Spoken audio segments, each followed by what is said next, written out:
Chapter 1381 Lies Galore. After saying that, Su Maoyang stared at Xiong Jinqing and the others. Her eyebrows raised slightly. A cold light flashed in her pupils. And her sinister voice was not loud. But it sounded like something from hell to Xiong Zhenglau's ears. Elder Xiong. Elder O. Elder Jiang. Do you three think this is justified? Hearing Su Mo's truth. And receiving her cold and extremely sharp eyes. Elder Xiong. Elder O and Elder Jiang shuddered. Their faces turned pale, and their palms sweated. Now that she is back alive, she will definitely not let it go. Otherwise she would not question them in front of so many people. Isn't this a clear sign of settling accounts with them? Although they are not afraid of Su Mo's revenge. They are afraid that after the dean finds out the truth about Su Mo's disappearance and Dong Jinan's injury, he will severely punish them. You know, assassinating academy disciples, killing academy elders, no matter which crime is charged. It is a capital crime. Even if His Royal Highness the Crown Prince comes forward, he may not be able to save them. Realizing the seriousness of the matter, the three elders Xiong swallowed their saliva with guilt.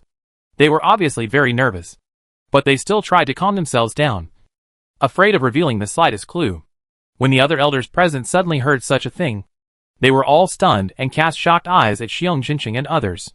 When Xiong Jinqing and several elders came back from Nanan Forest, they kept saying that Dong Jinan wanted to kill Su Mo, Dong Fan Yaoyu and others. How come Su Mo said that several elders of the Beast Hall joined forces to hunt them down? Now the two sides have different statements, and they don't know who is true and who is false. Except for the elders. The others present were also shocked by Su Mo's words and changed their faces.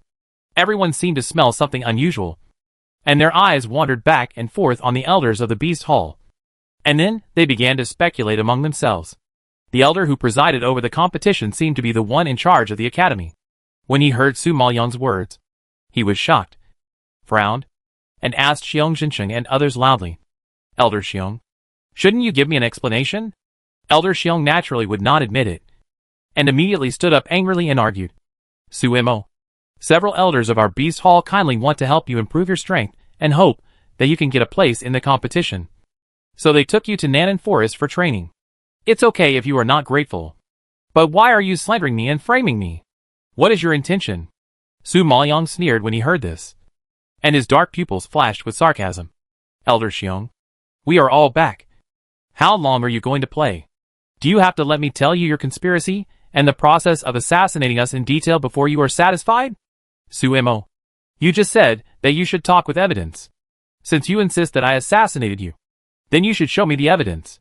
It is really hard to convince people with words without evidence.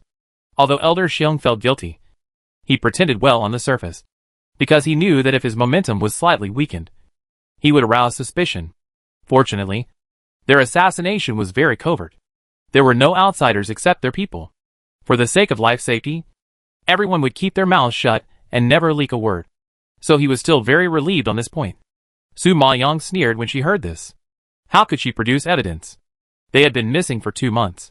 Even if there was evidence, it was destroyed by Elder Xiong and others.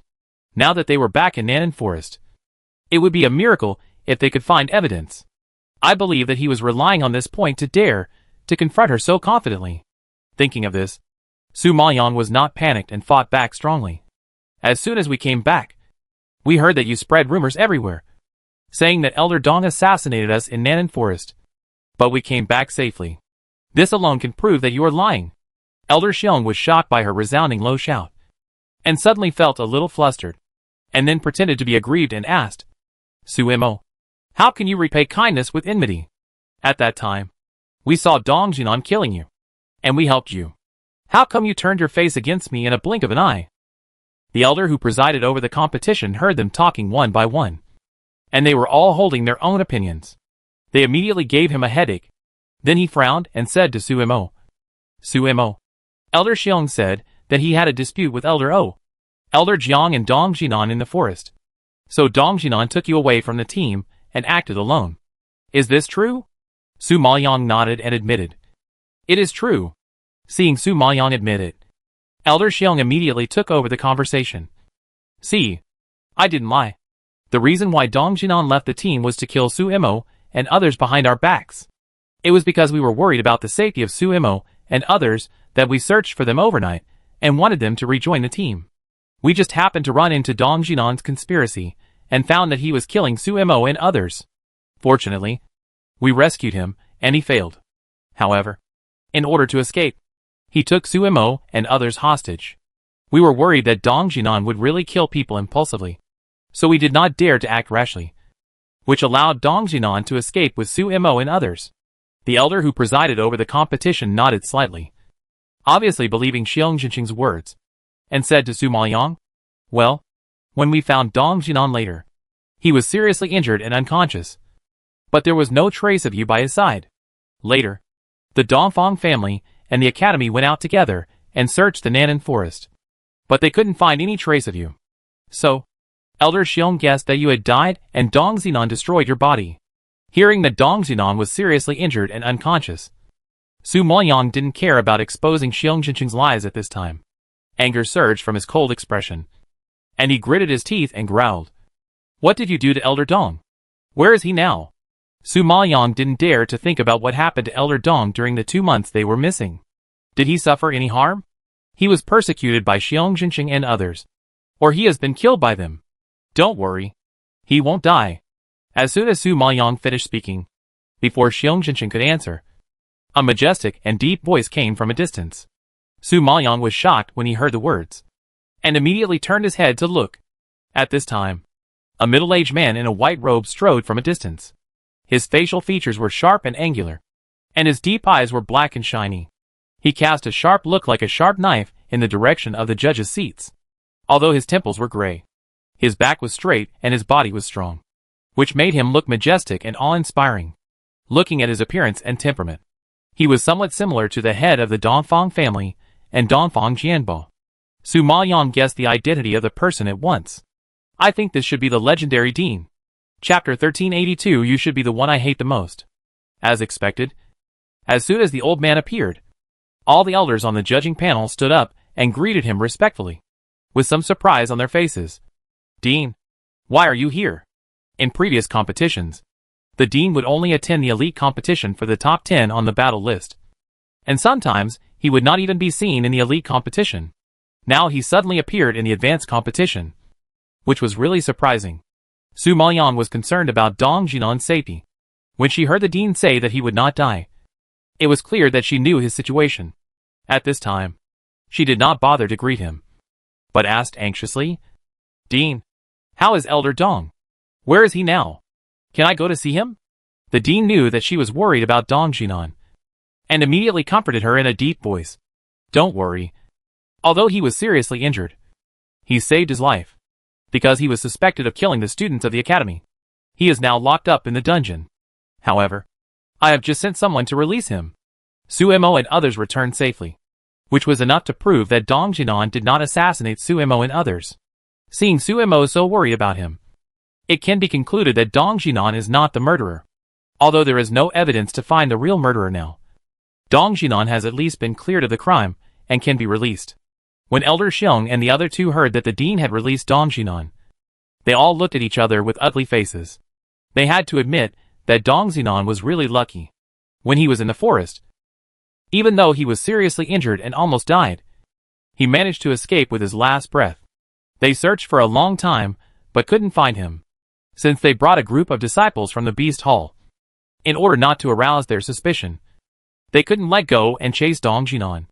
They had to make up a lot of lies to cover up their assassination. Although this method cannot solve Dong Jinan privately, it can at least frame Dong Jinan and make him bear the crime of harming disciples. In this way, he will also be killed. But the anger is that after the Dean learned the news, he did not rush to deal with Dong Jinan. He just put him in jail and asked his confidants to guard him strictly, saying that there was something fishy and they would make a decision after investigating it clearly. But the Dongfang family also cooperated with the Dean's decision very much. While searching for the whereabouts of Suemo and Dongfang Yaoyu and others, they investigated the matter. Therefore, this delay lasted for 2 months. Originally, the Dongfang family had gradually given up the search and accepted the fact that they were dead. They saw that Dong Zinan was about to be executed, but they didn't know that Suemo and others would appear at this juncture, breaking all their plans and making them waste so much energy. It was really abominable. The elders of the Beast Hall were furious, while Su Maoyang, the Dongfang brothers and sisters, and the Xiahou brothers and sisters, and others were relieved when they heard such news. If it weren't for Elder Dong who desperately stopped the enemy, they would have been crushed to ashes by Xiangjinsheng, and there would be no chance to stand here. Therefore, if Elder Dong really had an accident, they would have a guilty conscience for the rest of their lives. Fortunately, God bless, Elder Dong is still alive. Thinking of their previous experience, the dean said with deep regret, this time the Beast Hall organized a training activity, but the elders failed to protect your safety, causing you to miss the game. No matter what the truth is, it was the elders' negligence. We, Liuguang Academy, are willing to take this responsibility. As soon as he finished speaking, the dean turned his eyes to the referee's seat and said to the elder who presided over the game, we, Liuguang Academy, must not delay the future of our disciples and deprive them of their qualifications for the game because of the elders' mistakes. So we arranged for them to participate in the game. After hearing the dean's words personally, agreeing to Dongfang Liu and others to participate in the competition, the elders present were speechless. The vice dean who presided over the competition nodded, thinking it made sense. After all, Su Imo and others missed the competition because they participated in the activities organized by the academy, not because of their own reasons. If they were deprived of the qualification to participate, it would seem a bit inhumane. Well, since the dean has said so, then give you a chance. It just so happens that the top 10 players in the intermediate competition are also here. They will challenge the players in the advanced competition today. So as long as you beat them, you will have the qualification to challenge the players in the advanced competition. And you will have the opportunity to squeeze into the top 50. Dongfang Liu, Xiahou Wanxian, and others were ecstatic to hear such good news. They absorbed a lot of spiritual power this time, and made great improvements in all aspects. But they lacked the opportunity to actually fight. The spiritual power in their bodies was restless, and could not be stabilized. So they wanted to consolidate their strength through the competition, and give more spoils. After all, Sumo's strength is so abnormal. If they don't work harder, the gap will widen. It is estimated that they will not be qualified to carry Sumo's shoes in the future. Perhaps they were stimulated by the talent shown by Su Imo. Everyone was like chicken blood, eager to become stronger. They don't have Sumo's talent, so they have to work twice as hard to make it. Who among you will go up first to challenge? After saying that, the vice president glanced at the Dongfang siblings and the Xiahou siblings. Dongfang Liu had been eager to try for a long time, and said cheerfully, I'll go first. As she spoke, Dongfang Liu strode onto the stage. Su Maoyang was looking forward to her match, so he walked over and patted her on the shoulder, then gave the stage to her, and walked off alone. Seeing that Dongfang Liu was already in place, a woman in an orange dress suddenly stood up from the Qi family seat. She had an oval face and delicate features, but at this moment, she had a stern face and an extremely ugly expression. She stared at Dongfang Liu with a strong hatred. Dongfang Liu, I'm the 51st. Since you want to fight, let me meet you. As soon as she finished speaking, the orange-dressed woman suddenly flew up and landed steadily in front of Dongfang Liu. When everyone saw the scene, they immediately exploded and started talking about it. Su Maoyang was a little confused by everyone's reaction, and asked Dongfang Yaoyu next to him, Who is this woman? She seems to hate Liu. Has Liu offended her? Dongfang Yaoyu stared at her with a smile and said helplessly, If I have to say hatred, I hate you more. Me? Su Maoyang was even more confused. Yes, her lover's arm was broken by you, and she was beaten into a cripple by you. She probably wanted to cut you into pieces, but her strength is not as good as yours, so she can't kill the enemy for her lover. It seems that she plans to attack the people around you. Dongfang Yaoyu explained. After hearing this, Su Maoyang suddenly realized and couldn't help sighing. So her lover is Sun Yunhai. Such a weak man. There are also women who like him. Her vision is too bad. Su Maoyang did not hide his voice, and these words were heard by Qi Yuqin at once. And the latter was so angry that her cheeks flushed and gnashed her teeth. Chapter 1383, You are not interested in her, are you? Dongfang Yaoyu almost laughed when he heard this. It was fine that Su Imo killed someone's sweetheart, but she even mocked him for having a bad taste. She was really mean. She is also a lady of the Qi family after all, although she is only a concubine's daughter and her strength is not as good as Sun Yuhai. She has good talent. In the last competition, I remember she was ranked 65th. This time, she was promoted to 51st. Her cultivation speed is still very amazing. Dongfang Yaoyu laughed and shook his head. Su Maoyang looked at him suspiciously after hearing this explanation. Dongfang Yaoyu was a little uneasy because of her strange eyes. He touched his face and asked in confusion, "Why are you looking at me like this? Is there something on my face?" Su Maoyang frowned slightly and asked seriously, "How come you remember her ranking so clearly? Are you interested in her?" Seeing her serious look, Dongfang Yaoyu thought she had something important to say, but she didn't know that she was talking about this. Dongfang Yaoyu was shocked by her on the spot. He really didn't know how she could think that he liked the daughter of the Qi family. In this world, he never looked at any woman other than her. You think too much. The reason why I remember her ranking is because she defeated Liu last time and happened to be one place ahead of her. So I have a deeper impression of her. It is definitely not what you think. Dongfang Yaoyu glared at her unhappily, and then seemed to think of something, and his expression looked a little worried. Speaking of which, Qi Yuqin and Liu also have some grievances. At first, Sun Yunhai liked Liu, but Liu was arrogant and looked down on him.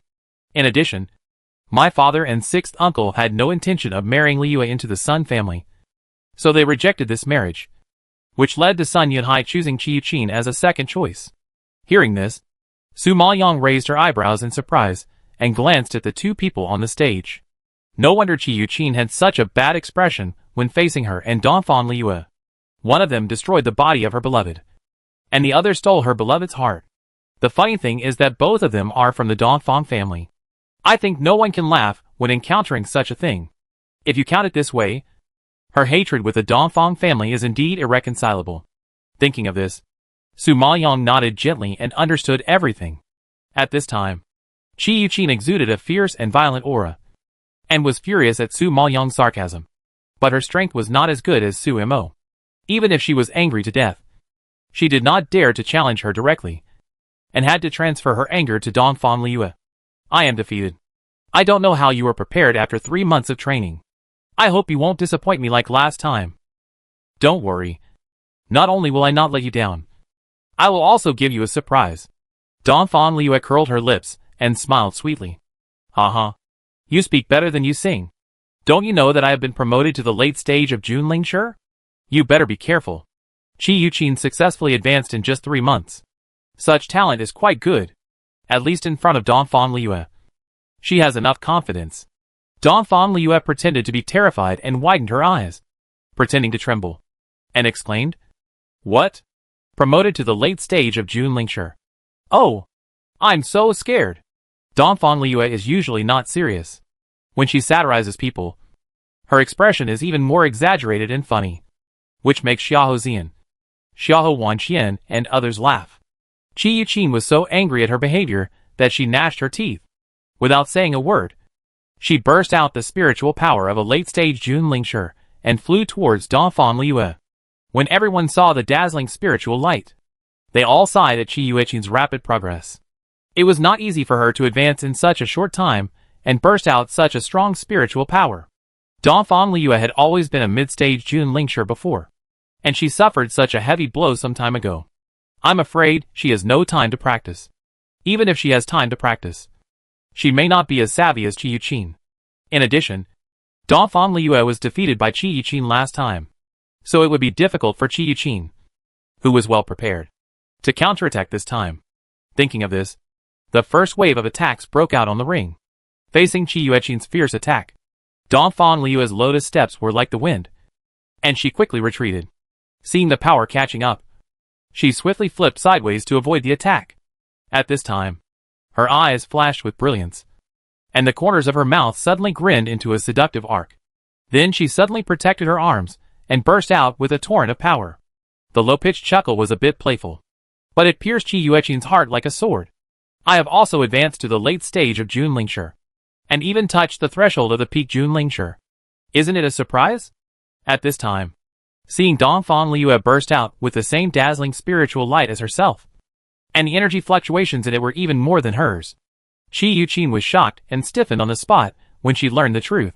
The confident expression just now seemed to be smashed by a heavy hammer, and the attacking movement was stagnant in the air for a moment. However, she had already stood on the stage and had initiated the challenge, so there was no reason for her to admit defeat. Although she was not as good as Dongfang Liu in seducing men, she could not lose to her in strength. With this in mind, Qi Yuqin had no way out. After being shocked, she suddenly raised her hand and clenched it in the air. The surging spiritual power instantly condensed into a long black whip, which slammed into the ground and burst into a dazzling silver light. Black flame spiritual whip. Kill! The roar from her chest accompanied the violent whipping sound, which instantly shook the entire stage. At this time, everyone only saw the whip, which was as big as a baby's arm, fluttering towards Dongfang Liu like a flexible black snake. After being washed by the fairy pool, Dongfang Liu's muscles and bones and perception and comprehension abilities have been significantly improved and enhanced. At this moment, just by hearing the sound of the wind fluttering in the air, she could estimate how much strength Qi Yuqin had used.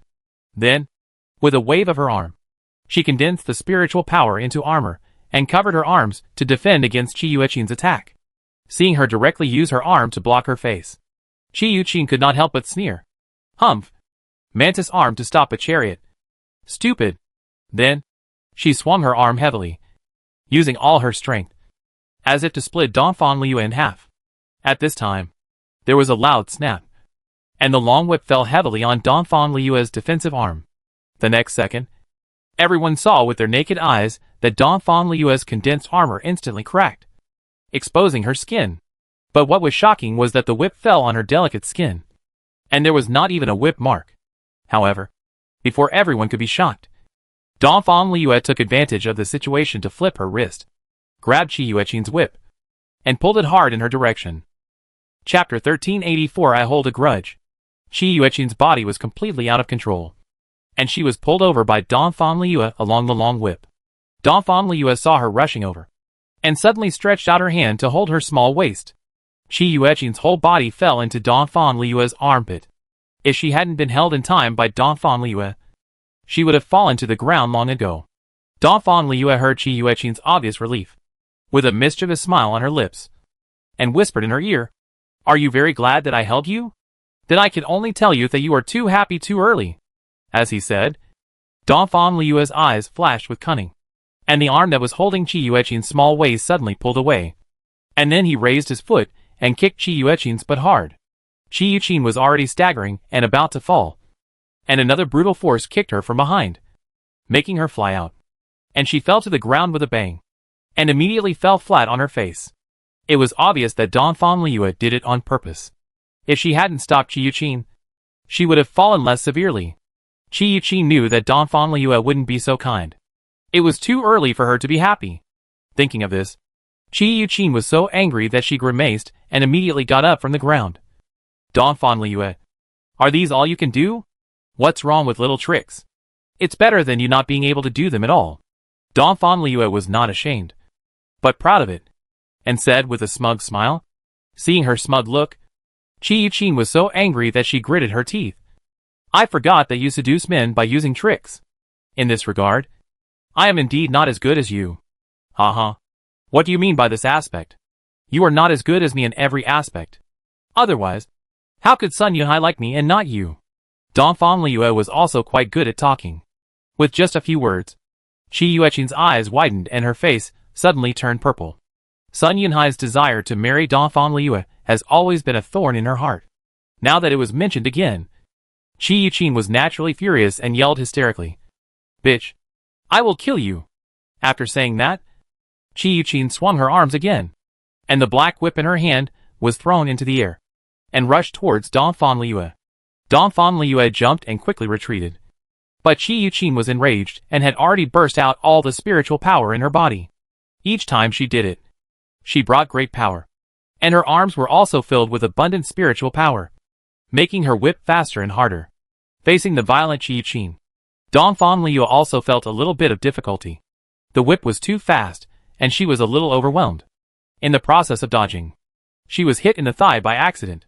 There was a loud snap, which frightened the people of the Dongfang family.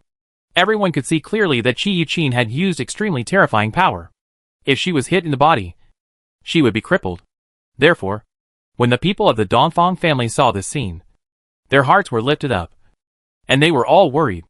At this time, Dongfang Liyue just looked down at the thigh with a bloody mark, frowned badly, and seemed to be a little angry. Then she touched the ground with her toes, flew into the air, stepped on the flying whip, raised her hand, and the spiritual power condensed into a long sword.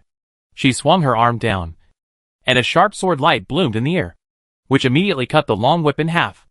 At this time, everyone only saw that the long whip that was so fierce that it wanted to take people's lives just now was like a snake that had been cut off by 7 inches. It lost its fighting spirit in an instant and floated directly into the air. However, Dongfang Liyue, who was whipped, was not seriously injured. Without pausing for a moment, she directly waved the long sword in her hand and stabbed Qi Yuqin through the air. Qi Yuqin was frightened and pale when she saw this scene. Facing such a sharp attack, she had no time to think about other things and retreated in fear. Dongfang Liyue would not give her a chance to dodge. With a swing of her arm, the sharp sword instantly scraped off a sword light containing spiritual power, which suddenly scratched Qi Yuqin's thigh. At this time, a scar of flesh and blood appeared on the white thigh, which was particularly eye-catching, and it was also a revenge for the whip just now. Qi Yuqin cried out in pain, and knelt on one knee on the ground, unable to bear the load, staring at Dongfang Liyue with shame and anger on her face. She didn't understand why Dongfang Liyue's spiritual power had become so strong, and the power she released was much stronger than hers. 3 months ago, Dongfang Liyue was still defeated by her. Unexpectedly, in such a short time, the opponent not only advanced as quickly as herself, but also had obvious improvements in defensibility and spiritual power strength. Before, she didn't believe that Dongfang Liyue had reached the threshold of the peak Junlingshi so quickly. Now that she felt such strength, she had to admit that she had indeed reached it. But how did she do it?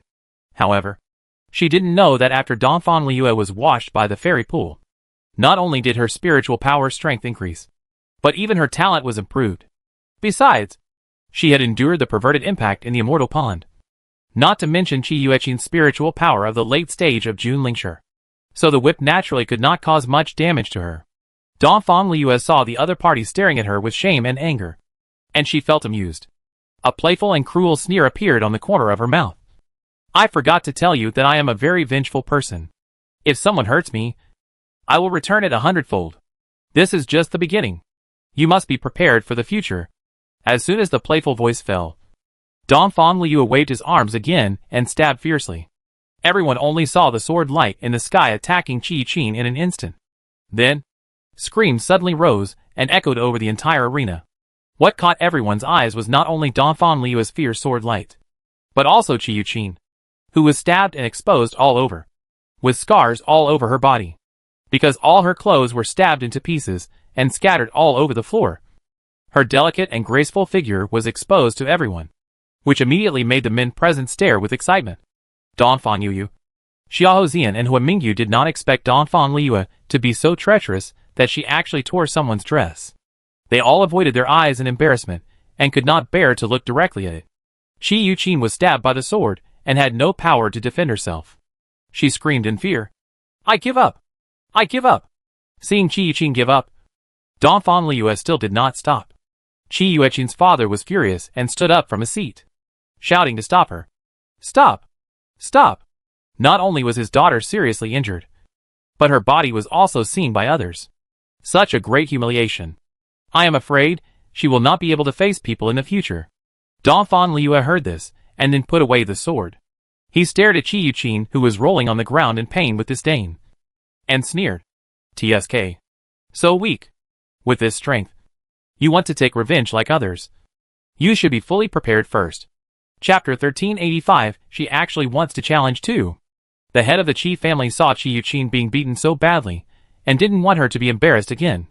He immediately waved and sent the Qi family to cover Qi Yuqin's body with clothes and helped her down.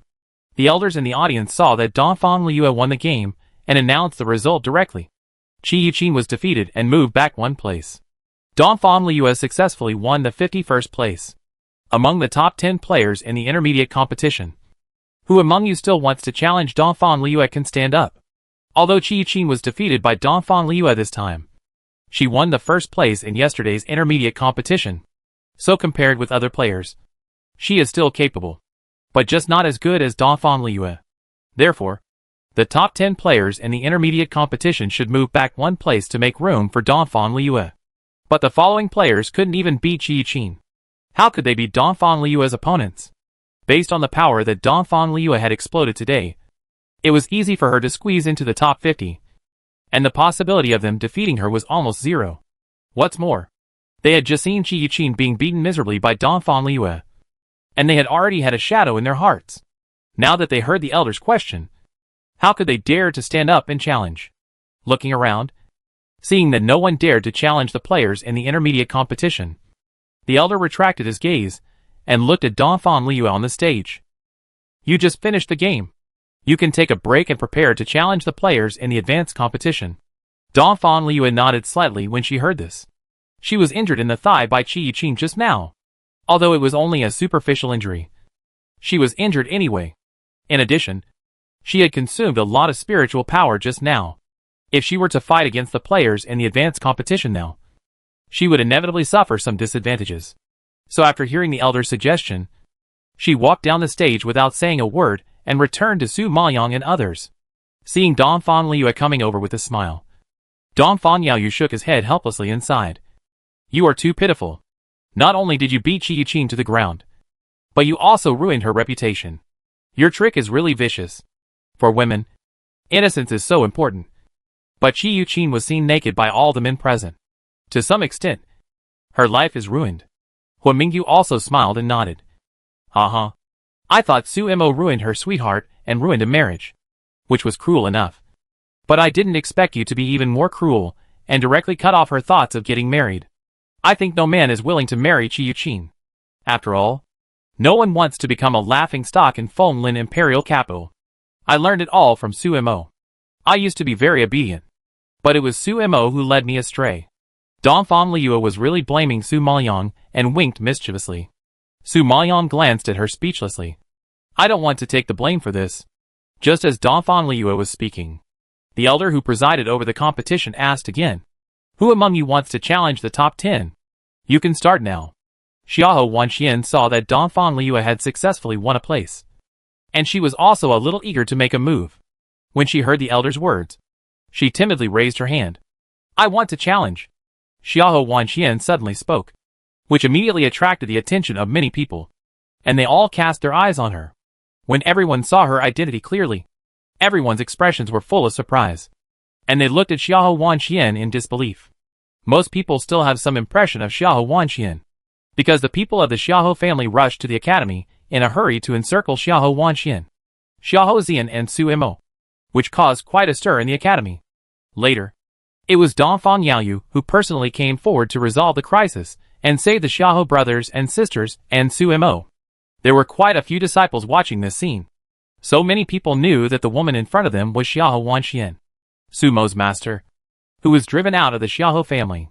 But they heard from the disciples of the Beast Hall that Xiahou Wanxian didn't even reach the strength of a venerable spiritual master, and was almost a waste who couldn't practice. Her situation in the Beast Hall was also extremely embarrassing. Unexpectedly, she had the courage to take the initiative to challenge the top 10 players in the intermediate competition. Did she see Su Mo and Dongfang Liyue win the game and didn't take other players seriously? Xiahou Yuanshan snorted when she saw this, and her face was full of ridicule. A Holy Spirit Master actually wanted to compete for the quota to challenge the players in the advanced competition. She must be dreaming. I really don't know where she got the confidence from. Doesn't she have an 8th level Holy Spirit beast? The blood-eyed blue sky python? That guy has good combat power. I think she should rely on it to win. Xiahou Mingxiu, who was sitting next to him, spoke in a deep voice. Xiahou Yuanshan sneered disdainfully. No matter how powerful the 8th level Holy Spirit beast is, it can only deal with the early stage Junling Master. Even if the blood-eyed blue sky python is powerful, it can only compete with the middle stage Junling Master at best. And it is definitely not the opponent of the late stage Junling Master. And most of the top 10 in the intermediate competition are at the level of late stage Junling Master. Besides, even if it is a middle stage Junling Master, who doesn't have their own special skills and trump cards? Xiahou Wanxian wants to win just by relying on her 8th level Holy Spirit Master, which is basically wishful thinking. Hearing this, Xiahou Mingxiu and Xiahou Wanyan beside him nodded in agreement. It is indeed impossible to defeat the top 10 masters in the intermediate competition with just an 8th level Holy Spirit beast. Perhaps Xiahou Wanxian was misled by Su Imo and Da Fan Liue, thinking that the competition was easy, so she wanted to challenge it. However, she would soon regret her decision. Thinking of this, Xiahou Yuanshan and Xiahou Wanyan both raised a cold smile, looking forward to the scene of Xiahou Wanxian being beaten to the ground. When the disciples of the Beast Hall heard that Xiahou Wanxian was going to challenge, they all laughed. One of the fat and big-eared men couldn't help but flatter a beautiful woman in a green dress beside him, saying, "Li Xian, listen, that loser actually wants to challenge the top 10 players in the intermediate competition." Ha ha ha. I'm dying of laughter. The green-clothed woman called Li Xian didn't seem to take Xiahou Wanxian seriously, and couldn't help but snorted. There are so many people who don't know their own abilities, and someone like her can't even get a name. The woman's seat was close to where Xiahou Wanxian was standing, and the mocking voice was loud, so it quickly entered Xiahou Wanxian's ears, causing her to frown and look at the green-clothed woman, and then forbearingly clenched her fingers. Su Maoyang saw that her expression was wrong, followed her gaze, glanced at the green-clothed woman with some curiosity, and couldn't help asking, "Who is she?" Chapter 1386. Xiahou Wanxian is crazy. Hearing Su Maoyang's question, a man in black sitting next to the green-clothed woman scolded in disbelief. "You are a disciple of the Beast Hall, but you don't know who senior sister Li Xian is. Are you mistaken?" Su Maoyang raised his eyebrows slightly and glanced at the man in black, and immediately recognized his identity. "Isn't this person Zhu Xiaoyang who went to Nanan Forest with him to train 2 months ago?" Su Maoyang had a deep impression of this person, because it was he who attacked from behind, killed the spirit beast she was going to contract, and took away the beast core, which caused the 3 elders, Dong and Xiongjinshin, to quarrel. She clearly remembered that Zhu Xiaoyang was a new disciple of Elder O.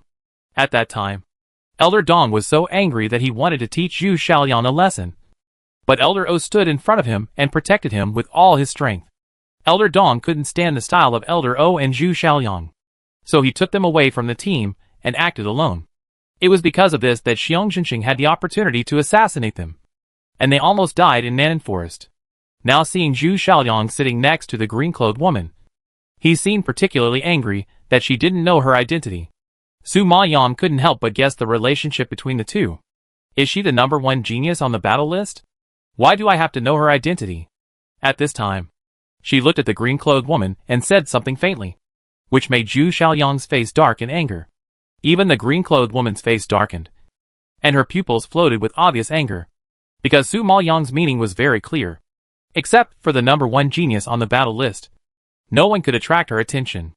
Obviously, Su Imo didn't take the green-clothed woman seriously at all. At this time, Xiahou Wanxian heard Su Maoyang's question and restrained her breath a little, and just replied lightly, "She is a disciple of the Beast Hall." But Su Maoyang frowned when he heard such an answer, and always felt that things were not that simple. Xiahou Zian, who was standing by, saw Su Mo's confusion and couldn't help but explain. "I heard that the woman's name is Ruan Lisan, and she has a good talent for contracting spirit beasts. She has contracted 2 powerful spirit beasts at a young age. It is said that she made it into the top 10 in the last advanced competition and ranked 15th in the battle list. This time, she has great hope of making it to the elite competition. She is a very promising seedling, so she is a favorite of Elder O and is very favored. She entered the academy a year earlier than us and is considered your senior sister in the Beast Hall. It's just that her character is not very good. She has always been domineering in the Beast Hall and has bullied Wanxian a lot. And Zhu Xiaodong is her follower. He was able to worship under Elder O because of Ruan Lisan's good words." "A favorite of Elder O?" Su Maoyang raised his eyebrows in surprise when he heard the 3 words Elder O, and looked up again in the direction of the green-clothed woman. At this moment, she suddenly understood. No wonder when they were training together, Zhu Xiaoyang always targeted Xiahou Wanxian, spoke with sarcasm, and had a very bad attitude. It seemed that a large part of the reason was to please the woman in green. I just don't know why the woman in green had a grudge against Xiahou Wanxian. Xiahou Wanxian has a gentle personality and is low-key. She is not the kind of person who stirs up trouble. Thinking of this, Su Maoyang asked in confusion, How did you get involved with her? I don't know. Maybe I look better than her. So she's jealous. Xiahou Wanxian stared at the woman in green with a gloomy face and answered seriously. Su Maoyang didn't expect Xiahou Wanxian to say such shameless words, and was so shocked that he almost vomited. Sure enough, Xiahou Wanxian has been with Donphan Liue for a long time, and her face has become thicker and thicker. She can say such things without blushing or panting, which is really true. However, it must be said that the woman in green is indeed not as pretty as Xiahou Wanxian, but she is dressed more noble. And in terms of facial features, she is really a far cry from Xiahou Wanxian. The green-clothed woman at the table frowned in anger when she heard what Xiahou Wanxian said. She was about to explode. But Zhu Xiaoliang next to her had already shouted on her behalf. How dare you, Xiahou Wanxian? How dare you talk to senior sister Li Xian? Don't think that you can be arrogant just because you are a little pretty. There are many pretty women. But how many dare to be presumptuous in front of our sister Li Xian? Don't you look at your identity? Zhu Xiaoliang always looked down on Xiahou Wanxian. Although Xiahou Wanxian was the blood of the Xiahou family, she grew up in a remote village since she was a child, and was no different from a village girl. So she was really not respectable. Moreover, her strength has only reached the level of a Holy Spirit Master, which is almost the bottom of the 9 nether realm, and can be equated with a waste without spiritual power. The only thing that makes people afraid is that she has contracted an 8th level Holy Spirit beast, the blood-eyed blue sky python. However, he is not afraid of her now, because he has contracted a more powerful spirit beast than the blood-eyed blue sky python. And the current 8th level Holy Spirit beast is really not good enough in his eyes. Identity? I'm afraid her identity is much higher than yours. After all, she is also the blood of Xiahou family, one of the 6 major families. After she severed her relationship with Xiahou family, she became a member of Donphan family, the leader of the 6 major families. Please tell me, what is your identity? Wanlisan's lackey? Su Maoyang was very disgusted with Zhu Xiaoliang, a despicable and shameless person, and couldn't help but ask loudly, with a particularly harsh tone of sarcasm. Zhu Xiaoliang was speechless, and his face turned red and blue. After all, he really didn't have any background, and he really relied on Wanlisan to gain a foothold in the Beast Hall. He had no way to refute Sumo's ridicule.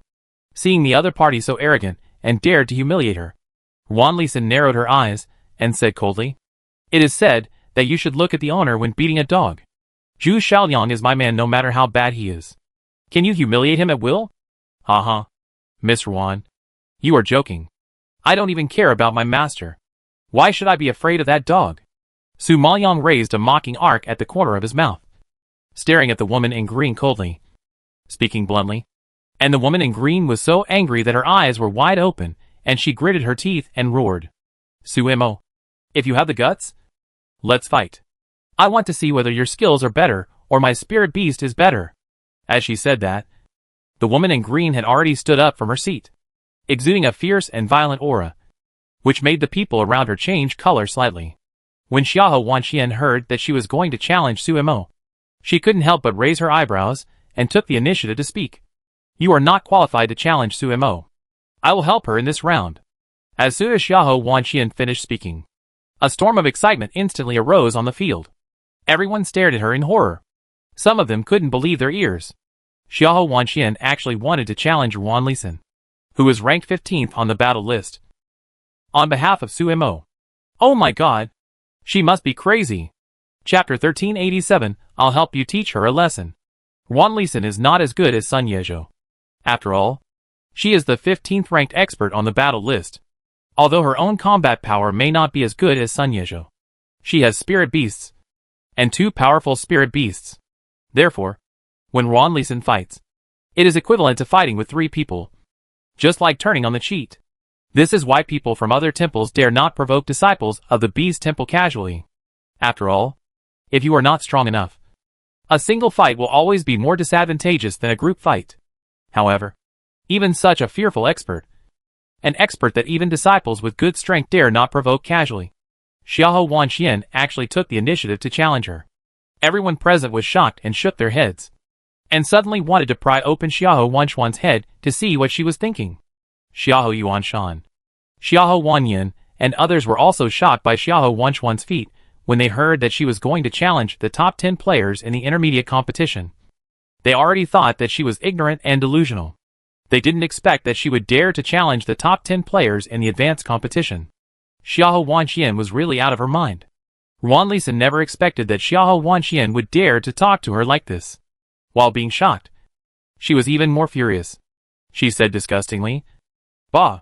You are worthy of me to do it. You really take yourself seriously." Seeing Wan Lisan angry, Zhu Xiaoliang on the side quickly stood up and comforted her. "Senior sister Lisan, don't be angry.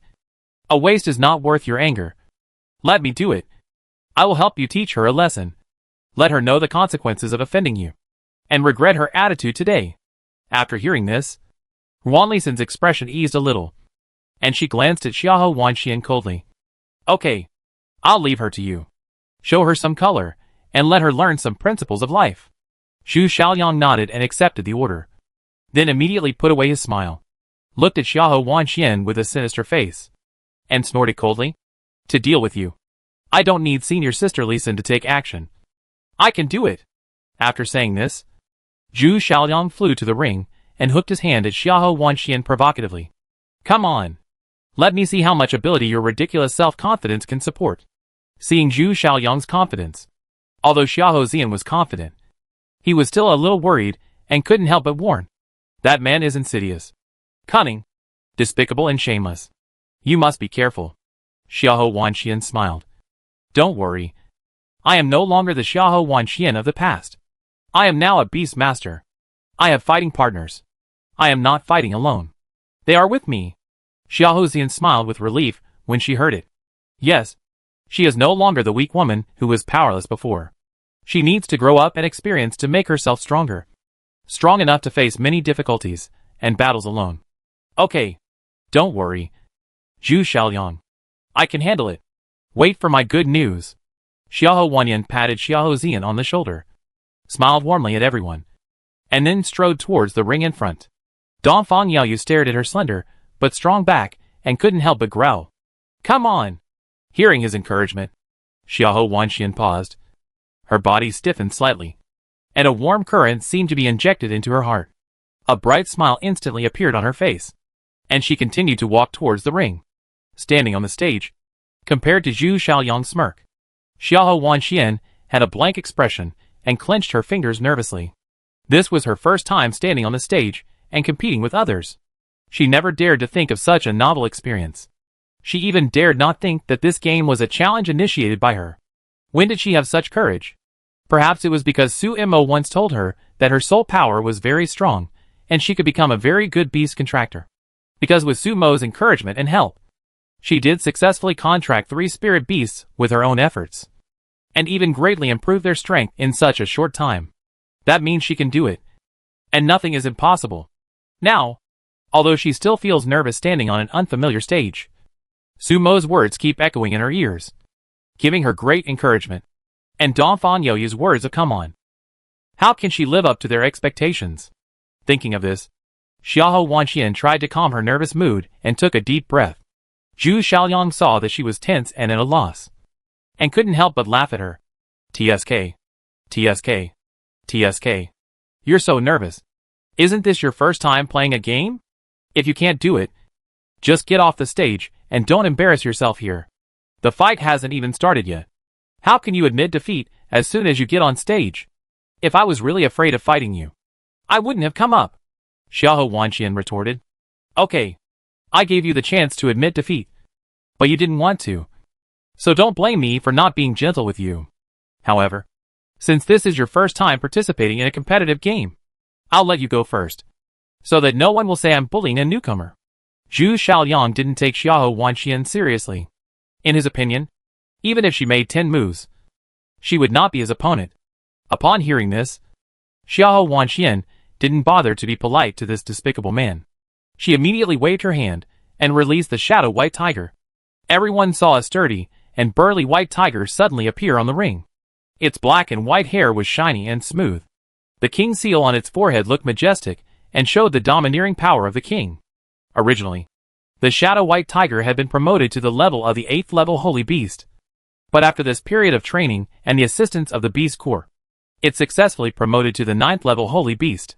At this moment, it exuded the powerful aura of the 9th level Holy Beast, which immediately shocked the people who were talking in the audience to shut up. They had seen Xiahou Wenchuan's spirit beast in the Colosseum before, and knew that she had an 8th level Holy Beast. But they never expected that Xiahou Wenxian actually had a spirit beast of a higher level than the blood-eyed blue sky python. They were shocked by the appearance of the shadow white tiger. Zhu Xiaoliang didn't seem to expect that she would have a 9th level Holy Beast. A flash of surprise flashed across his eyes. And then he sneered. No wonder you are so confident in challenging me. It turns out that you have contracted a more powerful beast. But you are not the only one in the world who has a 9th level Holy Beast. I have one too. After saying that, Zhu Xiaoliang suddenly raised his hand, waved it in the air, and shouted, Turtle-scaled fierce lion, come out! The roar shook like thunder. At this time, a sturdy black lion suddenly appeared on the ring. It was pitch black, but covered with a layer of scales shaped like a turtle shell. It was majestic and powerful, and it also gave people a sense of solidity that was difficult to break through. When it appeared at this time, it roared violently to the sky, and even the sound was full of great power, which frightened the surrounding onlookers pale. Chapter 1388. She chose to deal with the spirit beast. No one expected that Zhu Xiaoliang would contract a 9th level Holy Spirit Beast not long after joining the Beast Hall. With such talent, it is no wonder that he is so arrogant. Now both Xiahou Wenxian and Zhu Xiaoliang have 9th level Holy Spirit Beasts, and their strength is equal. It is probably difficult to tell who will win or lose. It is really hard to say who will win or lose. Just as everyone was sighing, Zhu Xiaoliang's turtle-scaled fierce lion had already pounced on the shadow white tiger. The huge palm suddenly stretched out its sharp claws and grabbed the head of the shadow white tiger. The shadow white tiger felt its fierce palm wind, and its agile body suddenly jumped up, also waving its palm and slapping it hard. The lion looked at the slap, opened its bloody mouth directly, and bit forward fiercely, trying to bite off the tiger's paw of the shadow white tiger. But the shadow white tiger was not easy to deal with. It jumped in the air with its hind legs and kicked the turtle-scaled fierce lion's belly hard. Unfortunately, the turtle-scaled lion was covered with a layer of armor like solid scales. The shadow white tiger kicked on the scales, but it did not cause any injury to it, and even did not move its feet. The turtle-scaled lion stood there like a mountain, immovable, giving the shadow white tiger an invisible pressure. Although the shadow white tiger was agile and had strong legs, it encountered a guy with extremely abnormal defense, and its sharp attack became a bit useless. Xiahou Wenxian knew that the shadow white tiger had just been promoted to the 9th level monarch beast, and its strength was not stable, and its spiritual power was not consolidated. It was unable to break the turtle-scaled lion's defense for a while. At the beginning, it might be able to fight, but if it dragged on for a long time, it would soon be defeated. So she immediately threw out the flame moon-locking star rope, which immediately wrapped around the legs and feet of the turtle-scaled fierce lion, temporarily restraining its movements, and roared at the shadow white tiger. You go attack Zhu Xiaoliang, and I'll take care of this lion. Her strength was not as good as Zhu Xiaoliang, and she couldn't fight him head-on. But the shadow white tiger had a great chance of winning against him. Everyone was shocked to hear this. They thought Xiahou Wenxian would fight with Zhu Xiaoliang. After all, how could she be a match for a spirit beast with her strength as a holy spirit master and her thin body? Although her strength was also not as good as Zhu Xiaoliang. It was better to be injured by Zhu Xiaoliang than to be torn into a bloody mess by a spirit beast. After all, there was a big difference between the strength of humans and spirit beasts. Anyway, they would lose. And of course, they would rather lose easily. Xiahou Wenxian was just the opposite. She insisted on challenging the powerful one. I really couldn't understand her idea. However, they didn't know that Xiahou Wenchuan's spiritual power was not good, but her soul power was quite strong. She may not be good at dealing with people, but she is an expert at dealing with spirit beasts. Zhu Xiaoliang on the opposite side was also speechless by her decision. He had never met such a stupid opponent. Did she really think that she could beat his turtle-scaled fierce lion by herself? She really didn't take the 9th level spirit beast seriously. However, seeing the shadow white tiger rushing towards him, Zhu Xiaoliang didn't dare to be distracted. He was only an early stage Lord Spirit Master, and was not a match for the 9th level Lord Beast. So he had to be careful. Thinking of this, Zhu Xiaoliang burst out his spiritual power to meet the moves of the shadow white tiger. At this time, the turtle-scaled fierce lion also attacked Xiahou Wanxian, stomped his feet to break free from the restraints of the flame moon locking rope, and ran towards her. Seeing this, Xiahou Wanxian frowned slightly, and immediately tightened the flame moon locking star rope, injected powerful soul power, and swung her arm again, throwing the flame moon locking star rope out again, whipping the turtle-scaled fierce lion's head fiercely.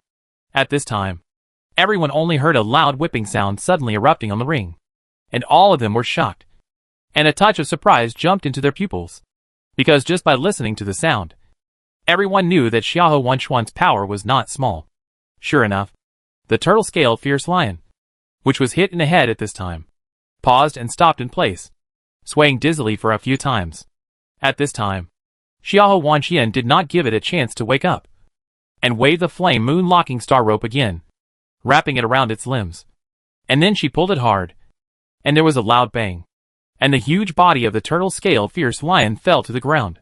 2 months ago, Xiahou Wanxian could use her powerful soul power to conquer a first-level king beast, not to mention the 9th-level Holy Spirit beast in front of her, which is 1 level lower than the first-level king beast. In addition, her strength has improved a lot in the past 2 months, and her control of soul power is more precise. I believe that now she can fight not only the 9th-level Holy Spirit beast, but even the 2nd-level king beast. With such confidence, Xiahou Wanxian is more calm and calm. After tripping the turtle-scaled lion, she urged her soul power, raised her arms and swung the rope, and whipped the turtle-scaled lion's head heavily. Each time she burst out with great power. Her movements became more and more skillful, and her speed became faster and faster. Soon, a series of crisp and loud whipping sounds were heard on the ring. After a while, the turtle-scaled lion's head showed countless terrifying blood marks. Although the turtle-scaled lion with super strong defense is not afraid of spiritual attacks, it cannot withstand the torture of souls. Every time Xiahou Wanxian hits it with a rope, it seems to whip its heart, making its soul tremble.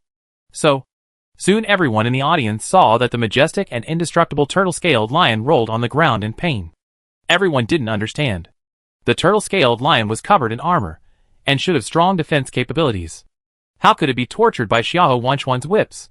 Just when everyone was puzzled, Zhu Xiaoliang was also shocked.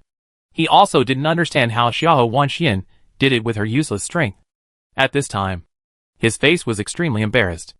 It's no wonder that they were surprised, because in their cognition, strong soul power determines how many spirit beasts can be contracted. But they never thought that soul power can also be a means of attacking others. Of course, even Xiahou Wanxian herself had never thought of this possibility. It was Su Mo who asked her to fight with soul power at first, and then she discovered the wonders of soul power. So, all this should be thanked to Su Mo.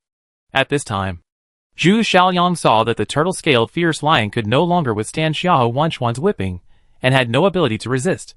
He himself was forced to retreat again and again by the shadow white tiger, and his life was in danger at any time. The situation was critical at the moment, so he had to use his trump card and gritted his teeth and shouted, "8-branched green frog, come out!" As soon as the roar fell, everyone saw that there was a giant frog that was 2 meters high and 3 meters wide in front of Zhu Xiaoliang. But this frog is different from other frogs. It has sharp thorns all over its body. They expand and contract as it breathes, just like a sharp knife. At this moment, it is propped up on 4 paws, with its mouth open and eyes wide open, staring fiercely at Xiahou Wanxian. Its fierce appearance frightens the audience and makes them take a deep breath and exclaim in shock, "Oh my god! A first-level king beast! Zhu Xiaoliang is really good. He actually contracted 2 spirit beasts, one of which is a first-level king beast. His talent in contracting beasts is really amazing." Chapter 1389. I want to challenge her. As a newcomer to the Beast Hall, Zhu Xiaoliang has already contracted 2 powerful spirit beasts. His talent is almost as good as that of Wan Lisan back then. It seems that Xiahou Wanxian is doomed to lose. You know, a first-level king beast is not comparable to a 9th-level Holy Spirit beast. Their combat power is completely different. Thinking of this, the people in the audience almost expected the result. They shook their heads with regret and sighed.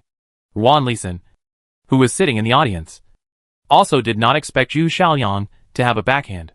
The surprise in her pupils flashed, And then she smiled with some relief. Just now, she saw Zhu Xiaoyang being suppressed by Xiahou Wanxian and tending to be weak. She was still worried that Zhu Xiaoyang would lose. Now that she saw him turning the tide and reversing the situation, she was relieved. She wanted to see if Xiahou Wanxian would dare to act arrogantly in front of her in the future.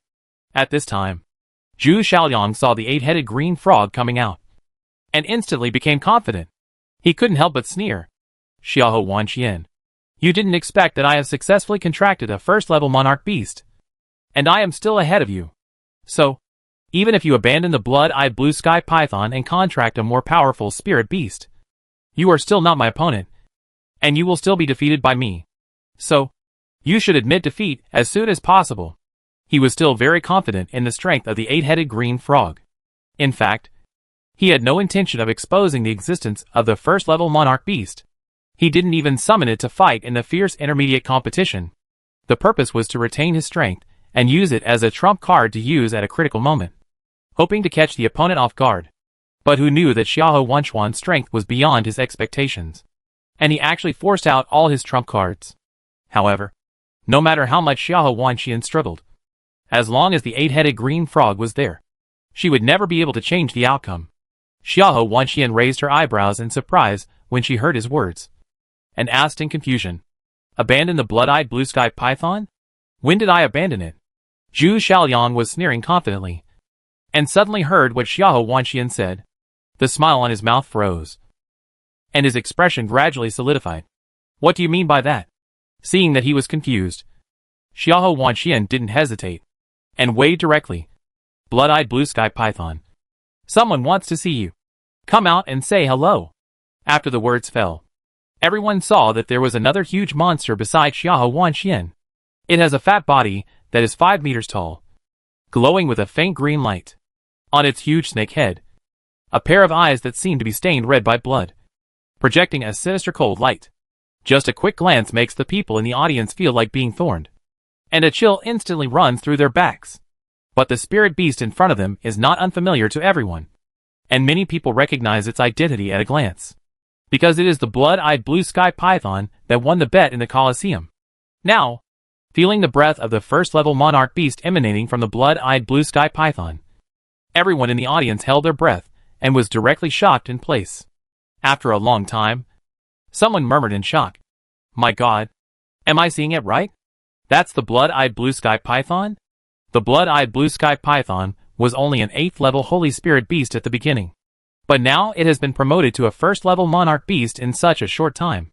This promotion speed is too amazing. Yes, I can't believe it. Not only was the blood-eyed blue sky python not replaced, but it was promoted to the level of a first-level holy spirit beast. This is incredible. What I wonder is, isn't Xiahou Wanxian a waste? How come she contracted 2 spirit beasts with such strength? If they are all waste, then aren't we even worse than waste? Realizing this, everyone in the audience was severely hit, and their faces became quite ugly. At this time, seeing that Xiahou Wanxian had the shadow white tiger and the blood-eyed blue sky python as her protectors, everyone felt envious and jealous, which was really unpleasant. Zhu Xiaoyang, who saw the scene, was even more shocked. He frowned in disbelief and growled excitedly, "No! Impossible! How can you contract 2 spirit beasts with your strength?" Before, when Zhu Xiaoyang saw Xiahou Wanxian summon the 9th-level holy spirit beast, he thought she had cancelled the contract with the blood-eyed blue sky python and replaced it with a more powerful one. Who knew that she didn't change the spirit beast at all, but contracted 2 spirit beasts at the same time. As a beast contract master, he naturally knew how difficult it was to contract 2 spirit beasts. So, he felt that his talent was already amazing when he could contract 2 spirit beasts. He didn't expect that even a waste like Xiahou Wanxian had 2 spirit beasts. In this way, wouldn't his proud talent for contracting spirit beasts become a joke? Compared to Zhu Xiaoyang's shock, Xiahou Wanxian was much calmer. She stared at him with a confused look and asked, "People with your talent can contract 2 spirit beasts. Why can't I?" This can be said to be very ironic. He understood that Xiahou Wanxian was clearly mocking his talent for contracting spirit beasts. He never thought that he would be despised by a waste of a holy spirit master in his life. Damn it! Thinking that he was not even as good as a waste, Zhu Xiaoliang clenched his fists in shame and anger, trying to suppress the anger in his chest. His face flushed red, and he was very angry. At this time, Xiahou Wanxian wanted to make a quick decision and didn't want to talk nonsense with him anymore. She immediately ordered the blood-eyed blue sky python and shadow white tiger next to him. Go. Remember to be gentle. Don't tear people apart. Hearing this, Zhu Xiaoliang shuddered immediately. His face turned gray, as ugly as death. His turtle-scaled fierce lion had been beaten to the ground by Xiahou Wanxian, and it seemed that he had no fighting power to continue. His only remaining trump card, the 8-headed Greenland frog, had no advantage in front of the blood-eyed blue sky python, which was also a first-level monarch beast.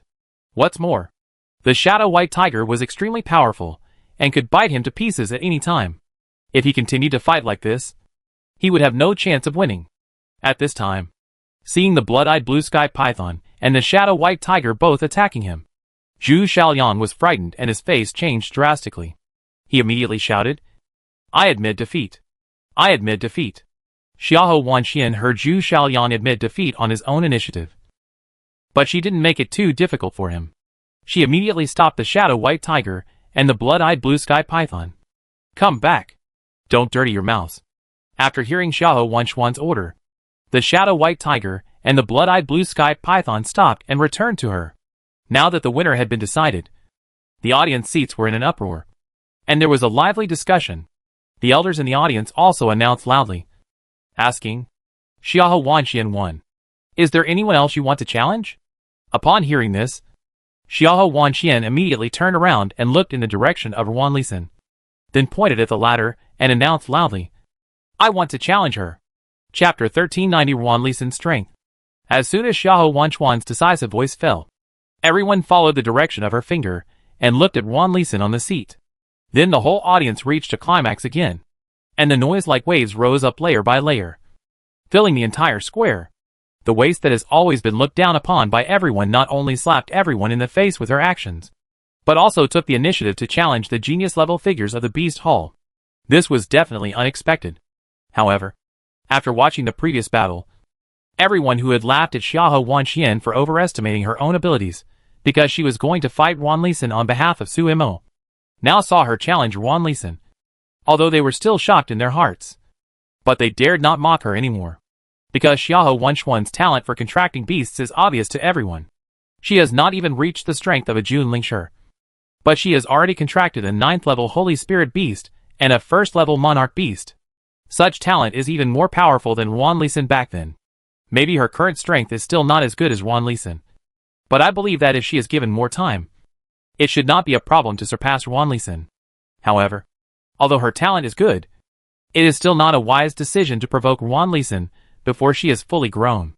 You should know that Wan Lisan had already contracted the 1st-level Monarch beast and the 2nd-level Monarch beast a few months ago, and her own strength has reached the mid-level Monarch Spirit Master. Not to mention that after several months of training, Wan Lisan's strength is much stronger than before.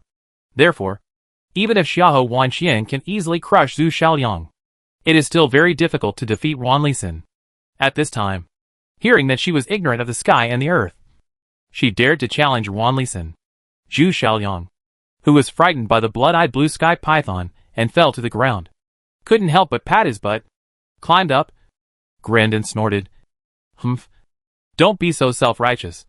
Defeating me does not mean that you are qualified to be the opponent of senior sister Lisan. You will soon regret your decision now.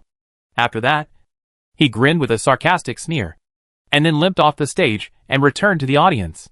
From the tone, it was clear that Zhu Xiaoliang had great trust in Wan Lisan's strength, and was waiting for Wan Lisan to avenge him.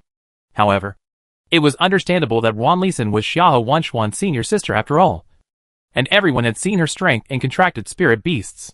No matter what, Xiahou Wanxian, the dark horse that suddenly emerged, could not compare to the white horse that had long been at the top of the battle list. However, Xiahou Wanxian did not care about the reaction of the people around her, and still firmly invited Wan Lisan. Even if she challenged someone, her voice was still gentle and moving, and she did not seem to be inviting someone to fight together. I heard that senior sister Lisan is very powerful. Today, junior sister wants to learn a thing or two from you. I wonder if senior sister dares to accept the challenge. But this was a humiliation for Wan Lisan. Everyone knew exactly what Xiahou Wanchuan's status was in the academy, and what her position was in the Beast Hall.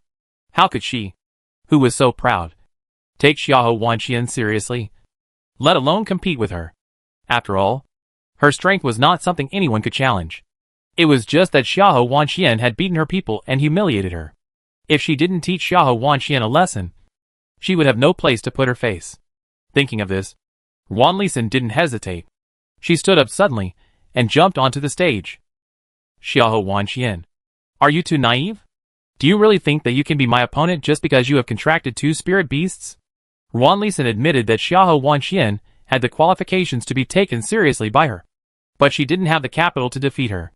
If you haven't tried, how can you know if you are your opponent? Xiahou Wanxian now remembers a sentence deeply. No matter how difficult things are, you can only know if you can do it after trying. What's more, Wan Lisan bullied her a lot in the Beast Hall.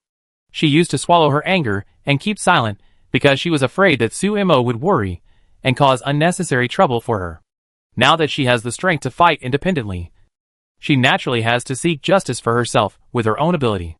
Wan Lisan raised her eyebrows slightly and sneered at the corners of her mouth. Very good. I just hope you won't cry and say that your senior sister, bullied you later. As she said that, Wan Lisan waved her hand confidently and summoned the spirit beast into space. When everyone saw the spirit beast that suddenly appeared on the ring, they were all shocked, and then their faces were filled with fear. 3. Wan Lisan actually already has 3 spirit beasts. Everyone knows that contracting spirit beasts, like becoming an alchemist, requires a certain talent and threshold, and contracting 2 requires even more stringent talent. As for contracting 3 spirit beasts, such talent can already be called a super genius in the Beast Palace. Although not as abnormal as Princess Xianxian, it is enough to make many strong people afraid. I didn't expect that Wan Lisan had already contracted 3 spirit beasts at such a young age. If she continues to grow like this, she really has a chance to rush into the top 10 of the elite competition. Now, seeing that Wan Lisan was standing next to a green rock, a golden and black leopard, and a pitch-black scorpion on the stage, everyone swallowed their saliva with envy. They had seen the giant spirit wind blue pung and the cloud-piercing black leopard before. At that time, they were both at the level of the first-order monarch beasts. Unexpectedly, in just a few months, the cloud-piercing black leopard had already been promoted to the level of the second-order monarch beast. However, what surprised everyone even more was that the newly revealed black scorpion was also a second-order monarch beast. Seeing this, everyone was shocked and smacked their lips. TSK. TSK. TSK. A first-level king beast. 2 second-level king beasts. Such a luxurious lineup. No wonder they are favored by the elders of the Beast Hall. Yes, it seems that Wan Lisan has a chance to enter the top 10 of the elite competition this time. I think it's possible. Once the 3 king beasts start fighting, even if they don't kill people directly, they will exhaust them to death. Beast contract masters are really scary. Feeling the breath of the 3 spirit beasts on the ring, thinking of the consequences of fighting with them, the person who spoke couldn't help but shudder. Hearing this, many people around nodded in agreement, echoing, "It seems that Xiahou Wanxian is in danger. No matter how powerful she is, she only contracts with the 9th level Holy Spirit Beast and the 1st level King Beast, which is a level lower than Wan Lisan. Alas, what a pity." Hearing the discussion below, Wan Lisan couldn't help but put on a confident smile, staring at Xiahou Wanxian with full contempt. "I'll give you one last chance. As long as you kneel down in kowtow and cripple your arm, I will spare you. Otherwise, if you fall into the mouth of my spirit beast, your end will be very miserable." She released 3 king beast level spirit beasts, both in quantity and quality, which have crushed Xiahou Wanxian. She believes that as long as she is not stupid, she will automatically admit defeat. Chapter 1391. She actually has a 3rd level monarch beast. Xiahou Wanxian frowned slightly when she heard this. Even though she was dissatisfied with her attitude, her tone was very polite. "Senior sister, I'm sorry, I can't agree to your request. If you want to cripple my arm, you may have to do it yourself." Xiahou Wanxian is a gentle person. Even if she is angry, she will not explode. But it is this soft character that makes Wan Lisan feel angry. Just like punching cotton and getting no response. It is the most speechless to quarrel with such a person. You are so angry that you are half dead. But she is just like nothing happened. It can drive people crazy. Seeing that she was not angry. And she was gentle, and had no fighting spirit. Wanlison took a deep breath and snorted. Humph. You are not qualified to let me do it myself. After that, she waved her hand and shouted at the spirit beast. Come on. Play whatever you want. Just don't play to death. Wanlison's order. The giant spirit wind Chipeng, the chasing cloud black Luobao, and the bone-eroding black ghost scorpion immediately rushed towards Xiahou Wanxian. And their spiritual power burst out in an instant. Even if the audience sat far away, they could feel the residual power emanating from the ring, which shows how fierce their power is. Realizing this, everyone was worried about Xiahou Wanxian. At present, Wanlison's 3 spirit beasts clearly wanted to tear Xiahou Wanxian apart. One has to admit that Xiahou Wanxian was too impulsive. She chose to provoke Wanlison when she could have provoked anyone else. However, just when everyone was regretting this, Xiahou Wanxian waved her hand and shouted, Lone Star Iron Wolf, come out! As the voice fell, a sturdy figure suddenly appeared on the stage. Before everyone could see clearly, it had already jumped up and attacked one of the second-level monarch beasts. At this moment, a terrifying collision sound suddenly broke out on the stage. Before everyone could react, they saw that the eroding black ghost scorpion, which was just aggressive, was knocked out and fell heavily to the ground. At this moment, everyone's expression suddenly condensed, and they held their breath in fear. After a moment of shock, they gasped in horror and rubbed their eyes in disbelief. This was just a face-to-face encounter. As a second-level monarch beast, the eroding black ghost scorpion was knocked out? Could they have seen it wrong? Everyone opened their mouths in shock and shook their heads in disbelief. For a while, the square fell into a dead silence, and you could hear a pin drop. As the person involved, Wanlison was stunned when she saw this scene. After she stood there in a daze for a moment, she retracted her gaze from the bone-eroding black ghost scorpion that had been knocked to the ground, and raised her head stiffly, looking at the Lone Star Iron Wolf standing in front of Xiahou Wanxian. When her eyes touched the floating spiritual light on its body, Wanlison was shocked. Her pupils shrank sharply, and her rosy face seemed to have suffered a huge blow, and instantly turned blue-gray. A third-level monarch beast. Xiahou Wanxian actually had a third-level monarch beast. Realizing this, Wanlison seemed to have suffered a heavy blow, and took a step back with a little dizziness, as if she could not accept this fact. The people in the audience seemed to have been struck by a bolt from the blue, and their expressions were stiff, and their bodies were numb with fear. No one could have imagined that Xiahou Wanxian actually had a spirit beast, and even reached the level of a third-order monarch beast. This talent is probably a bit terrifying. Damn. I'm not dreaming. Xiahou Wanxian actually contracted 3 spirit beasts. Is this true? This Xiahou Wanxian usually doesn't show off. But I didn't expect that she would be so terrifying once she exploded. You know, with her strength, she can not only compete for a place in the Beast Hall, but also in the Academy. How could she become a waste? You also said that she usually doesn't show off. I think it's because she is too low-key.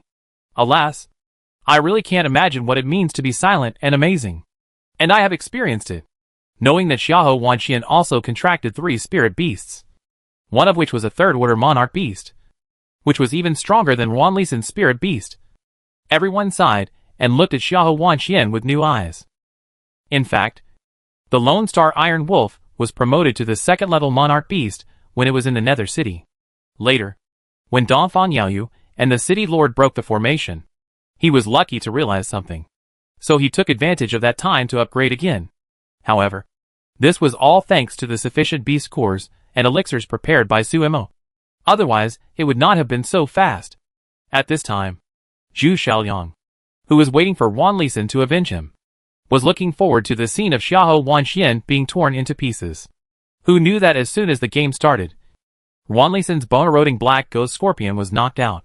Even if he didn't want to believe that Xiahou Wanxian had a third-level monarch beast, he had to believe it when he saw the scene in front of him. Because only a higher-level spirit beast could defeat the opponent in such an absolutely crushing way. Dongfang Liu saw Zhu Xiaoliang's embarrassed face, and couldn't help but teased him. Oh, it seems that I'm going to disappoint you. My Wanxian will not regret this decision, but will thank your senior sister Lisen. If it weren't for her, How could my Wan Xian directly squeeze into the top 10 of the advanced competition and get the qualification to challenge the elite competition? Donphan Liu is a master of kicking someone when he is down and making daily sarcasms. The teasing voice reached Zhu Xiaoyang's ears, and the latter was immediately trembling with anger. He retorted unconvincedly, "Humph. Don't be too happy too soon. There is nothing great about having a third-level monarch beast. Senior sister Lisan is a powerful late-stage monarch spirit master. She also has a first-level monarch beast and 2 second-level monarch beasts. The overall strength is stronger than Xiahou Wanxian. Who will win or lose is still uncertain." It must be said that what Zhu Xiaoyang said was true. In a single competition, Xiahou Wanxian might have won long ago, but they were fighting in a group, and Wan Lisan's overall strength was obviously stronger than Xiahou Wanxian. Therefore, Xiahou Wanxian made a prompt arrangement. "White Tiger, Blood Eye, you two go deal with Wan Lisan. I'll deal with the first-level King Beast. Lone Star, the 2 second-level King Beasts are left to you." Wan Lisan had just witnessed her ability to control beasts, so she didn't intend to let her deal with her first-level King Beast alone, and immediately shouted, "Defend her spirit beast. Focus on attacking Xiahou Wanxian. I want her dead." After receiving Wan Lisan's order, the 3 spirit beasts all burst out with spiritual power, forming a piece of armor on their bodies, and rushed toward Xiahou Wanxian. Even Wan Lisan herself quickly approached Xiahou Wanxian, intending to take her life. The Shadow White Tiger and the Blood-Eyed Blue Sky Python tried to entangle Wan Lisan, while the Lone Star Iron Wolf fought against the remaining 3 spirit beasts together with Xiahou Wanxian. Although the Lone Star Iron Wolf was powerful, the other 3 were also very defensive. After being knocked down by it, they still stubbornly took turns to besiege Xiahou Wanxian. However, with the protection of the Lone Star Iron Wolf, they could not do anything to Xiahou Wanxian. Wan Lisan saw that this was not a solution, and then took some poison powder from the space, and moved close to the Lone Star Iron Wolf, quietly sprinkled it in its direction, and shouted loudly, "Giant Spirit Wind Chipeng, Bone Erosion Black Ghost Scorpion, you two entangle the third-level Monarch Beast, the Cloud-Chasing Black Leopard. You fight quickly and solve Xiahou Wanxian." Chapter 1392 Wan Lisan cheated. When the Cloud-Chasing Black Leopard heard Wan Lisan's order, it immediately rushed towards Xiahou Wanxian, while the other 2 spirit beasts entangled the Lone Star Iron Wolf to prevent it from rescuing. Originally, with the strength of the Lone Star Iron Wolf, it could easily knock away the second-level Monarch Beast, but for some reason, it was unable to exert any strength in the face of their siege, and its steps became much heavier, and even its movement slowed down. So, seeing the Cloud-Chasing Black Leopard rushing forward to attack Xiahou Wanxian, the Lone Star Iron Wolf was trapped and had no way to escape. When Xiahou Wanxian saw the Cloud-Chasing Black Leopard rushing over, she quickly retreated and immediately swung the Flame Moon Locking Star rope in her hand and threw it out. It hit the Cloud-Chasing Black Leopard with a snap, and a blood mark appeared immediately. But such an injury did not seem to have much impact on the Cloud-Chasing Black Leopard. It just raised its head and howled, and stretched out its claws in a frenzy, slapping Xiahou Wanxian with a palm.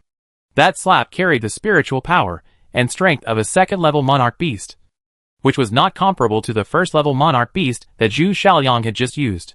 Therefore, Xiahou Wanxian immediately felt a strong pressure coming at her, as if to crush her whole person. Although her current strength can deal with a first-level Monarch Beast, she has never fought with a second-level Monarch Beast. Now facing the fierce and fast Cloud-Chasing Black Leopard, Xiahou Wanxian still felt a little tired, and had to activate her soul power and wave the Yanyu Locking Star rope vigorously to repel the attack of the Cloud-Chasing Black Leopard. In addition, she also quickly burst out the spiritual power of a mid-stage Venerable Spiritual Master, forming a defense on her body. However, her spiritual power was too weak, and Jueyun Black Leopard was able to break her protective shield with almost no effort.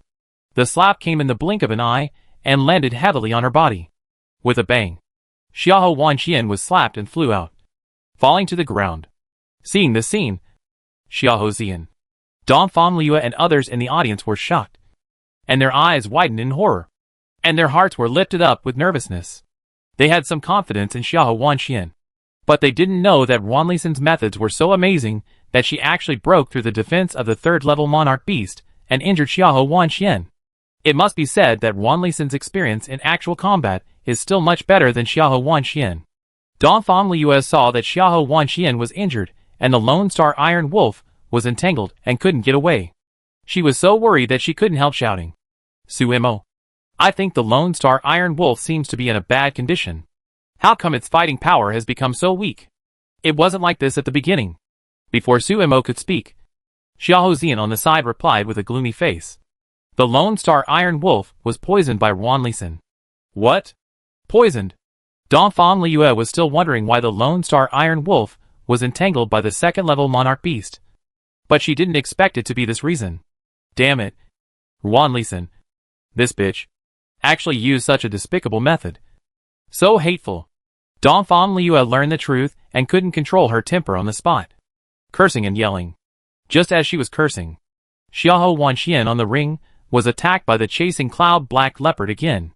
Her delicate and slender arm was cut by the sharp claws, and blood gushed out instantly. Su Maoyang and the others saw the scene. Their faces darkened, and their pupils were full of worry.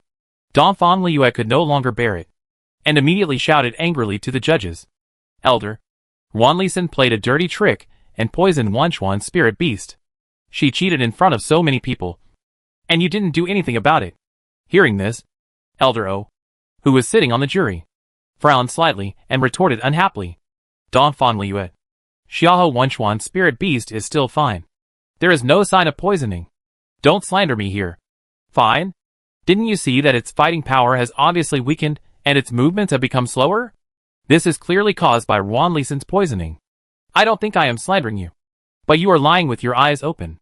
Dongfang Liu had seen Xiahou Zian use poison to temporarily slow down the enemy's actions during the battle before, and Wan Lisan must have used this poison to restrict the Lone Star Iron Wolf. Therefore, Dongfang Liu would not believe a word of Elder O's nonsense. Elder O frowned when he saw her talking to him like that, and shouted, "How dare you? How dare you talk to me like that?" Xiahou Wanchuan's spirit beast's fighting power weakened because it was not strong enough and not as skilled as others. What does it have to do with Li Xian? Even if Li Xian used some tricks, if it was really powerful, would it be a problem? Besides, you have been in the academy for a while, and you should be very clear about the rules of the competition. As long as you don't use despicable means to endanger the opponent's life, it is not a foul. After all, the competition stage is as cruel as a battlefield, and the enemy will not compete with you fairly. So, no matter what means you use, as long as you defeat the opponent, you are the winner. This is the survival rule of the competition. Although Elder O is suspected of protecting his beloved apprentice, he has to admit that what he said is true, and even has some truth. Su Mo heard that the competition is cruel because its competition mechanism is particularly open. She could also understand that the reason why the academy made such rules was that they did not want to restrict the disciples' hands and feet, so that they could fight freely, use all the means they could use, and burst out all their strength. Just like encountering enemies in the wild, fighting to the death. There is no fairness, only winning or losing, life and death, because in such occasions, no one will care whether you cheat during the fight, and only surviving is the kingly way. Therefore, the Academy's rule of not hurting lives is already the greatest concession. Not to mention that Wan Lisan used some small means that did not endanger the life of the Lone Star Iron Wolf, which was not worth mentioning in the eyes of the elders. Hearing that Elder O favored his beloved apprentice, Dongfang Liu was blocked and blushed, speechless. At this time, Xiahou Zian saw that Xiahou Wanxian was in danger, and sweat broke out on his forehead. He clenched his fingers, and then seemed to be unable to bear it, and immediately stepped forward to fly onto the ring to stop the game. At this moment, Su Mo, who was standing next to him, grabbed him. She stared at Xiahou Wanxian, who was injured all over the ring, and said with an extremely solemn expression, "She needs to grow up. This is a good opportunity for her to practice her skills." Xiahou Zian paused when he heard this, and looked at Su Mo deeply. Then he looked at Xiahou Wanxian, who was still struggling on the ring, and a feeling of pain surged in his heart. Just thinking of her future, he had to take a deep breath and restrain the urge to go on stage to help. Because Su Mo was right. Xiahou Wanxian needed to grow up, and there was no shortcut on the road to growth, but it was full of thorns. To reach the destination, she had to cut through the thorns and fight her way out. This was her only way to become stronger. Chapter 1393. Whose power is it? Learn to believe in her. She is stronger than you think. Su Maoyang watched the battle above and said faintly, which was obviously for Xiahou Zian. Xiahou Zian heard the words, and his pupils flashed with shock. He glanced at Xiahou Wanxian, who did not give up easily, and then gradually calmed down. Perhaps it was really as Su Emo said. Wanxian was not as weak as he imagined. Over the years, she has been growing up under his protection, and rarely faced difficulties and dangers independently. So she developed a gentle and kind temperament. So, now is the time to let go and let her experience and fight. At this time, Xiahou Wanxian was forced into a panic by the black leopard, and she had several injuries on her body. But she still resisted stubbornly and gritted her teeth to hold on. Fortunately, her soul power is strong. Although she cannot defeat the piercing cloud black leopard immediately, she can still cause a certain degree of damage to it. However, as long as you observe carefully, you can find that although Xiahou Wanxian is at a disadvantage at the beginning, her fighting power is constantly increasing. Each of her defenses and counterattacks is much more skillful and powerful than the last one. Even if she is defeated, her aura has not weakened at all, but has become stronger and stronger. This should be the saying that the more you fight, the braver you become, and the potential is stimulated in the battle. So, don't look at Xiahou Wanxian's gentleness. In fact, she may have a terrible power in her body that she doesn't even know. And this potential can only be stimulated in danger. Sure enough, after Xiahou Wanxian and the piercing cloud black leopard stalemate for a while, she gradually mastered the essentials of the battle, and even more skillfully used her spiritual power and soul power to attack the piercing cloud black leopard.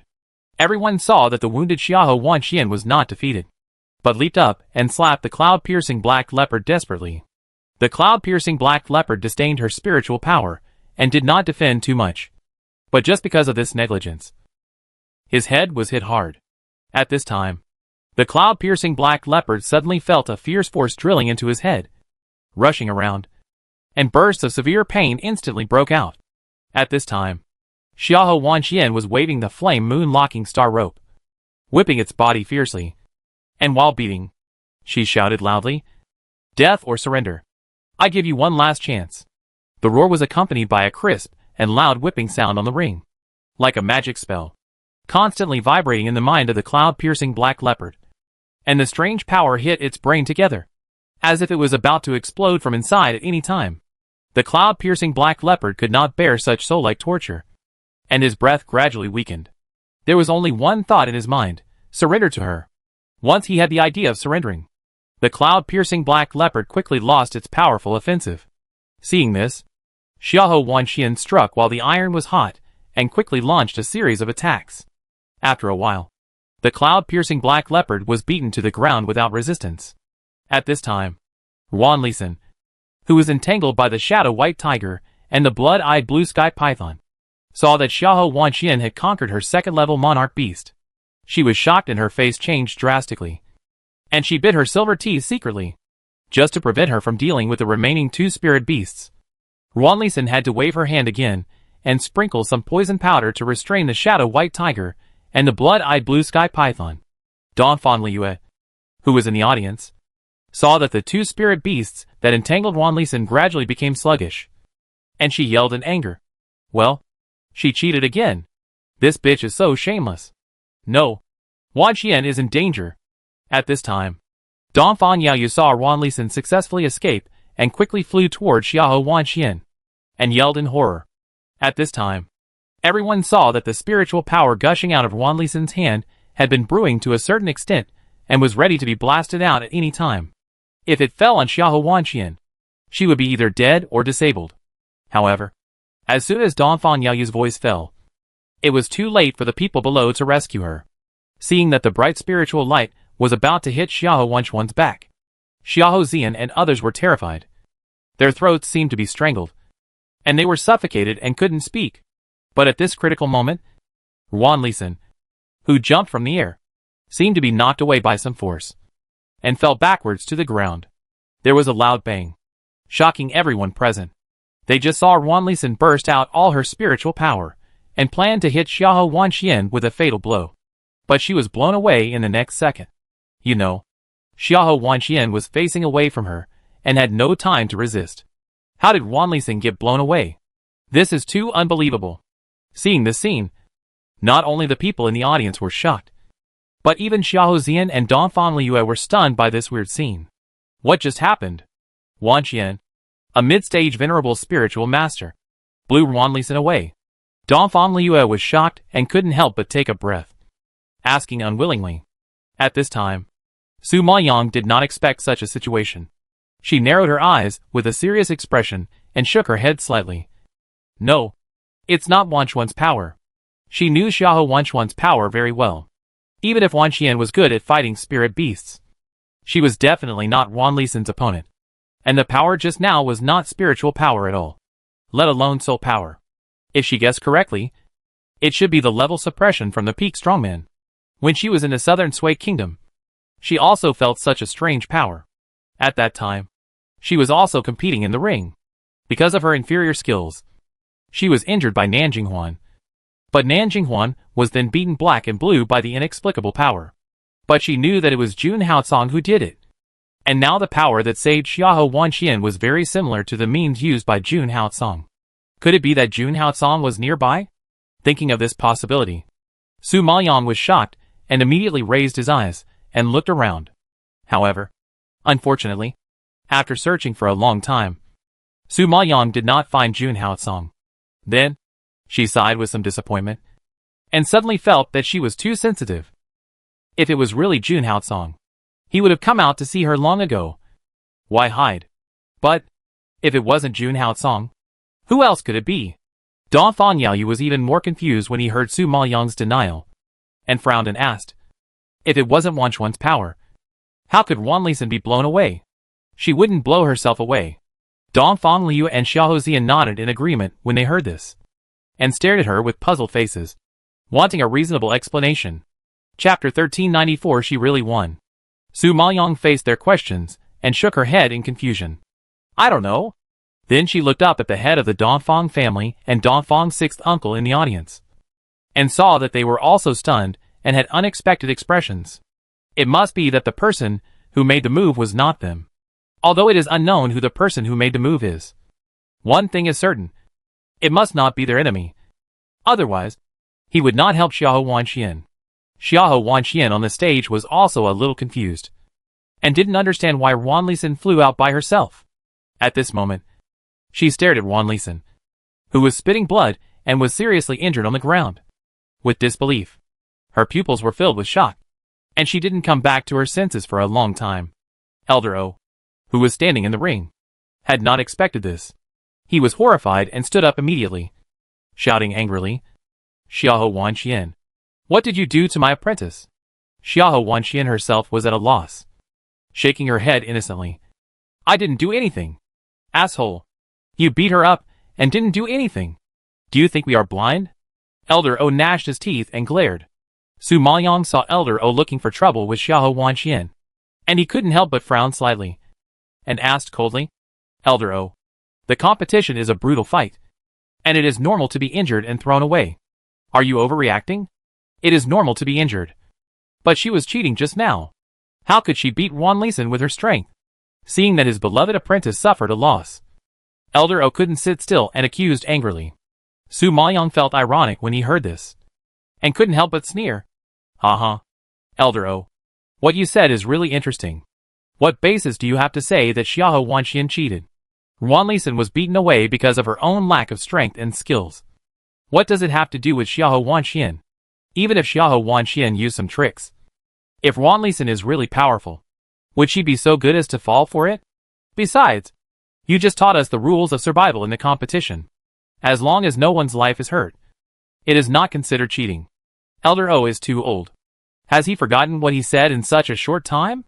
Su Maoyang returned Elder O's words to excuse Wan Lixin intact, and Elder O was so angry that he trembled all over, but couldn't speak.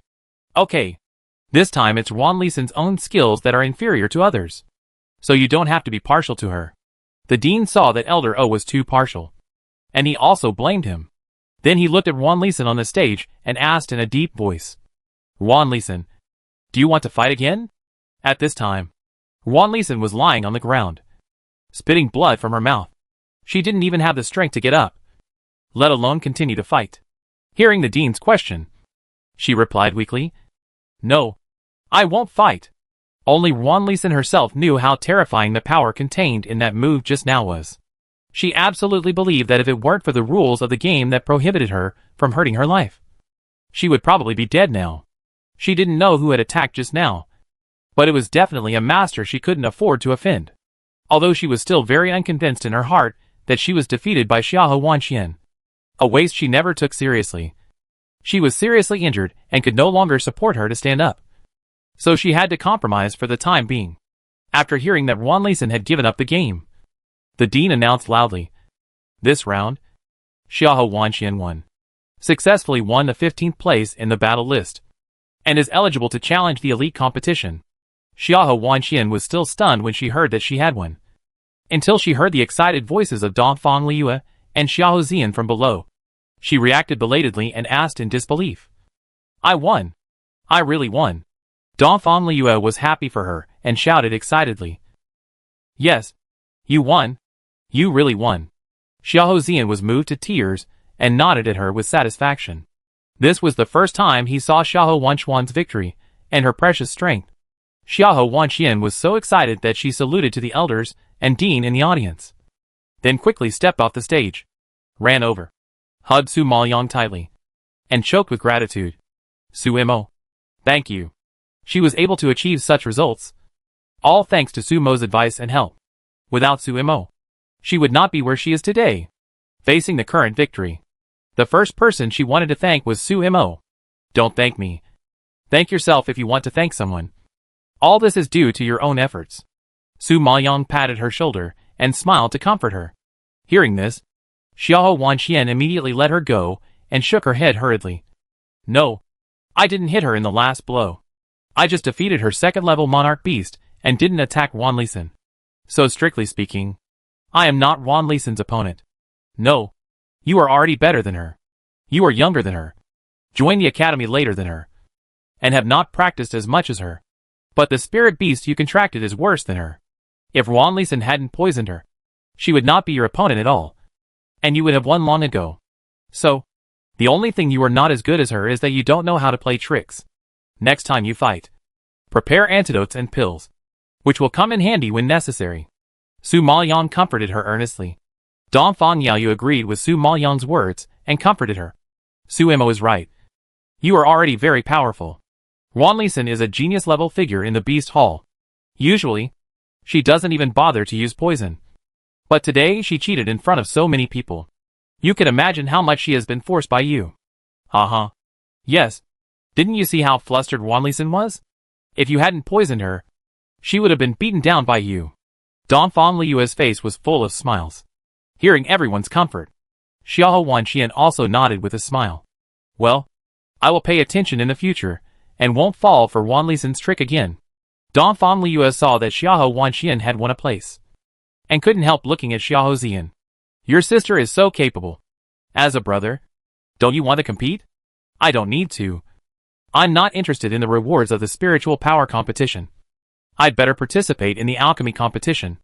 It just so happens that the rewards of this alchemy competition have the medicinal materials I want."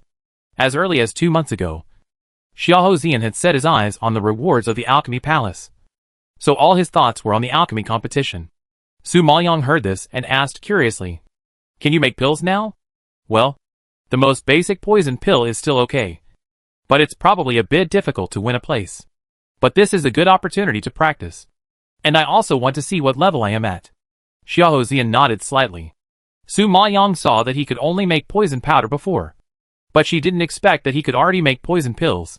Such progress was really beyond her expectations. Chapter 1395. He wants to participate in the alchemy competition. "What medicinal materials are you missing? I may be able to help." Su Maoyang thought that there were still many medicinal materials in his space that he could take out at any time to help, so he asked enthusiastically. Xiahou Zian shook his head slightly and sighed softly. "The medicinal material I am missing is called Fiery Heartbreak Sunflower.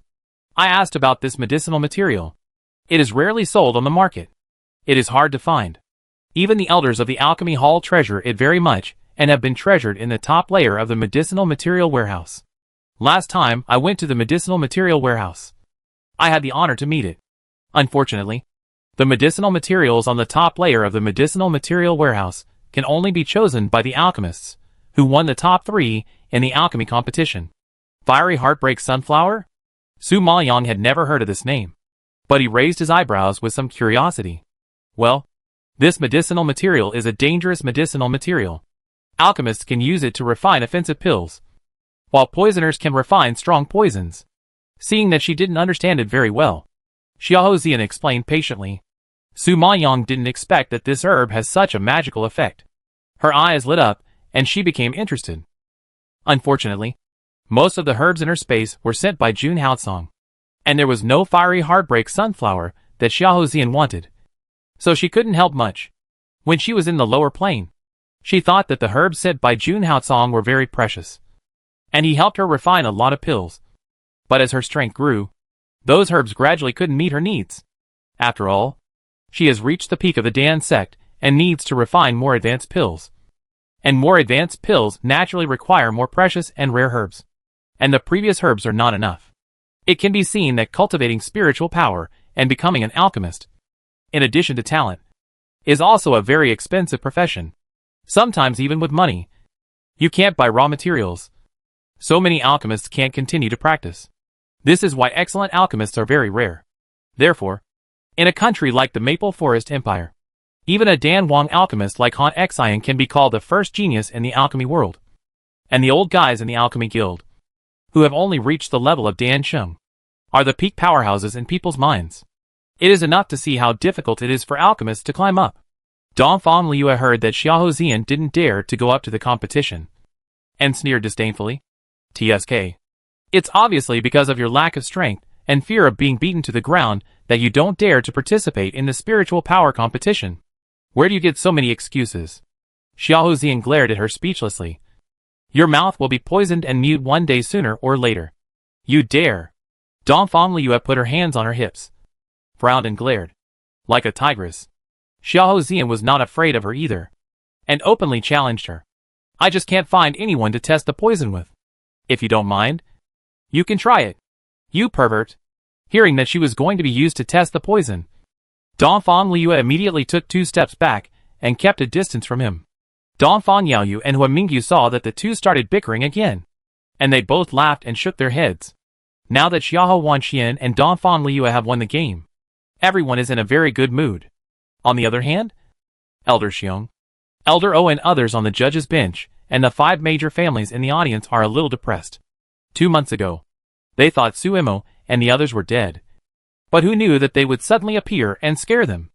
Suimo and his group had frustrated their plans, but their strength had improved so much that they won so many matches as soon as they came back, taking away the quota of their favorite disciples, causing them to suffer heavy losses and lose face. It was really abominable. The most angry were Xiao Yuanshan, Xiao Wanyin, Zhu Xiaoliang and Han Sinyu. They were expecting Suimo and his group to be beaten to a bloody pulp and kneel down to beg for mercy. But they didn't expect that the scene they imagined didn't happen at all. Instead, they were proud of themselves and got a ranking. This breath of anger blocked their chests, making them all look black. Han Sinyu couldn't stay any longer, so she stood up and left the audience. However, when she passed by Su Maoyang, she couldn't help but stop and looked at Su Maoyang meaningfully. Then her eyes fell on Xiao Zian, and a sneer of contempt appeared on the corner of her mouth. You want to participate in the alchemy competition? You should first figure out what alchemy is. It is obvious that Han Sinyu heard what she said just now. As an alchemist, Han Sinyu has strong mental power and perception. In addition, their voices were not small, and they were not deliberately suppressed. With Han Sinyu's perception ability, it was not difficult to hear their conversation. It's just that she doesn't seem to be optimistic about Xiao Zian's participation in the alchemy competition. However, it is understandable that Han Sinyu is an alchemist of the Danwang level, and the alchemy competition is simply her place. People with Xiao Zian's strength want to enter her place, and she naturally disdains. After saying this, Han Sinyu didn't give Xiao Zian any chance to refute. She glanced at him with contempt and then walked away. Yao Peihan and Hu Mengrao, who followed Han Sinyu like 2 followers, glared at Suimo and the others and followed them out of the square. Su Maoyong still had some impression of these two women. It was them who instigated Han Xinyu to occupy the divine pattern elixir she made for Xiahou Xian, and then framed Xiahou Wanxian for stealing Han Xinyu's elixir. They reaped what they sowed and were locked up in the dungeon, suffering for a month. It was because of this incident that Hu Mengrao's sister Hu Beauty had a grudge with her, and it was very unpleasant. In this way, the grudge between them was deep, and it was no wonder that Yao Peihan and Hu Mengrao hated themselves. But Su Maoyong didn't even take Han Xinyu seriously, let alone their hatred. The only thing she was worried about was that Xiahou Xian took it to heart. She couldn't help but patted his shoulder and encouraged him. Don't pay attention to them. Practice hard, surpass them, and show them. Xiahou Xian looked at the direction where Han Xinyu and others left, nodded heavily with a firm face, gritted his teeth, and said one word. Yes. At this time, Su Maoyong was not worried about the competition. She was always concerned about the condition of Elder Dong. Although the dean said that Elder Dong was still alive, she was still worried and wanted to go and see. Thinking of this, she walked up to the dean, bowed respectfully, and asked, Dean, I want to visit Elder Dong. Is it convenient? The dean was a reasonable person and did not embarrass her. Well, I just sent someone to send him back to the courtyard of the Beast Hall. You go and see him. Su Maoyong heard this and clasped her fists gratefully. Thank you, Dean. As she said this, she turned around and prepared to go to the courtyard of the Beast Hall with Dongfang Yaoyu and others.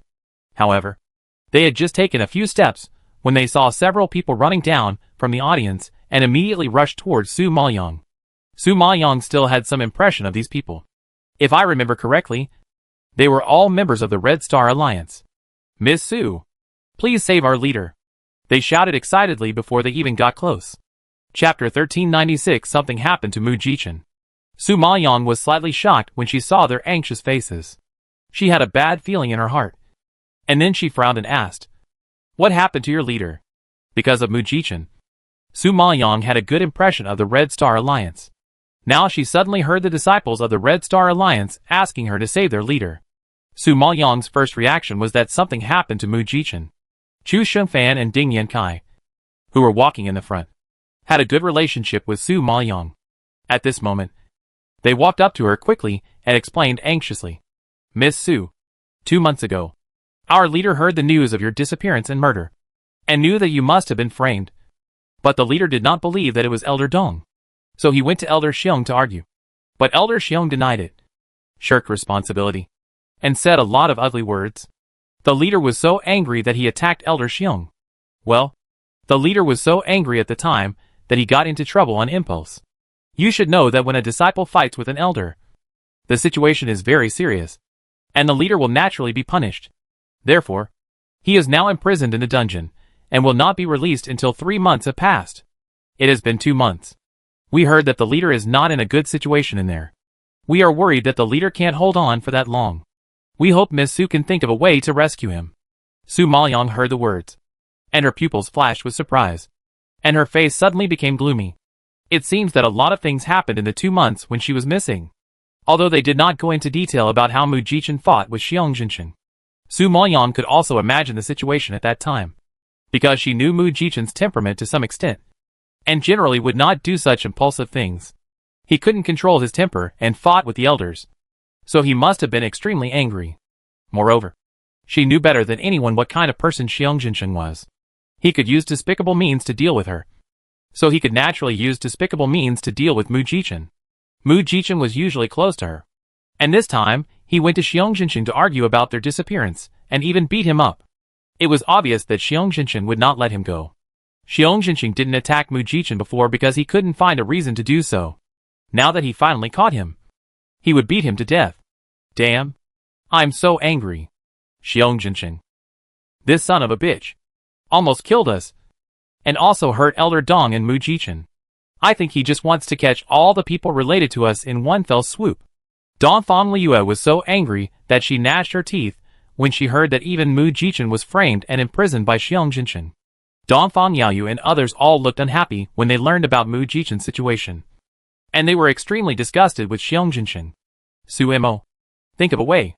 No matter what, Mu Jichen was imprisoned because of us. We can't just sit back and watch. Dongfang Yaoyu frowned and said with a worried look on his face. He remembered that when he was unconscious and in danger of his life, Mu Jichen took the disciples of the Red Star League to Nanan Forest to help him. He was also his lifesaver. Now that his benefactor is in trouble, how can he stand by and watch?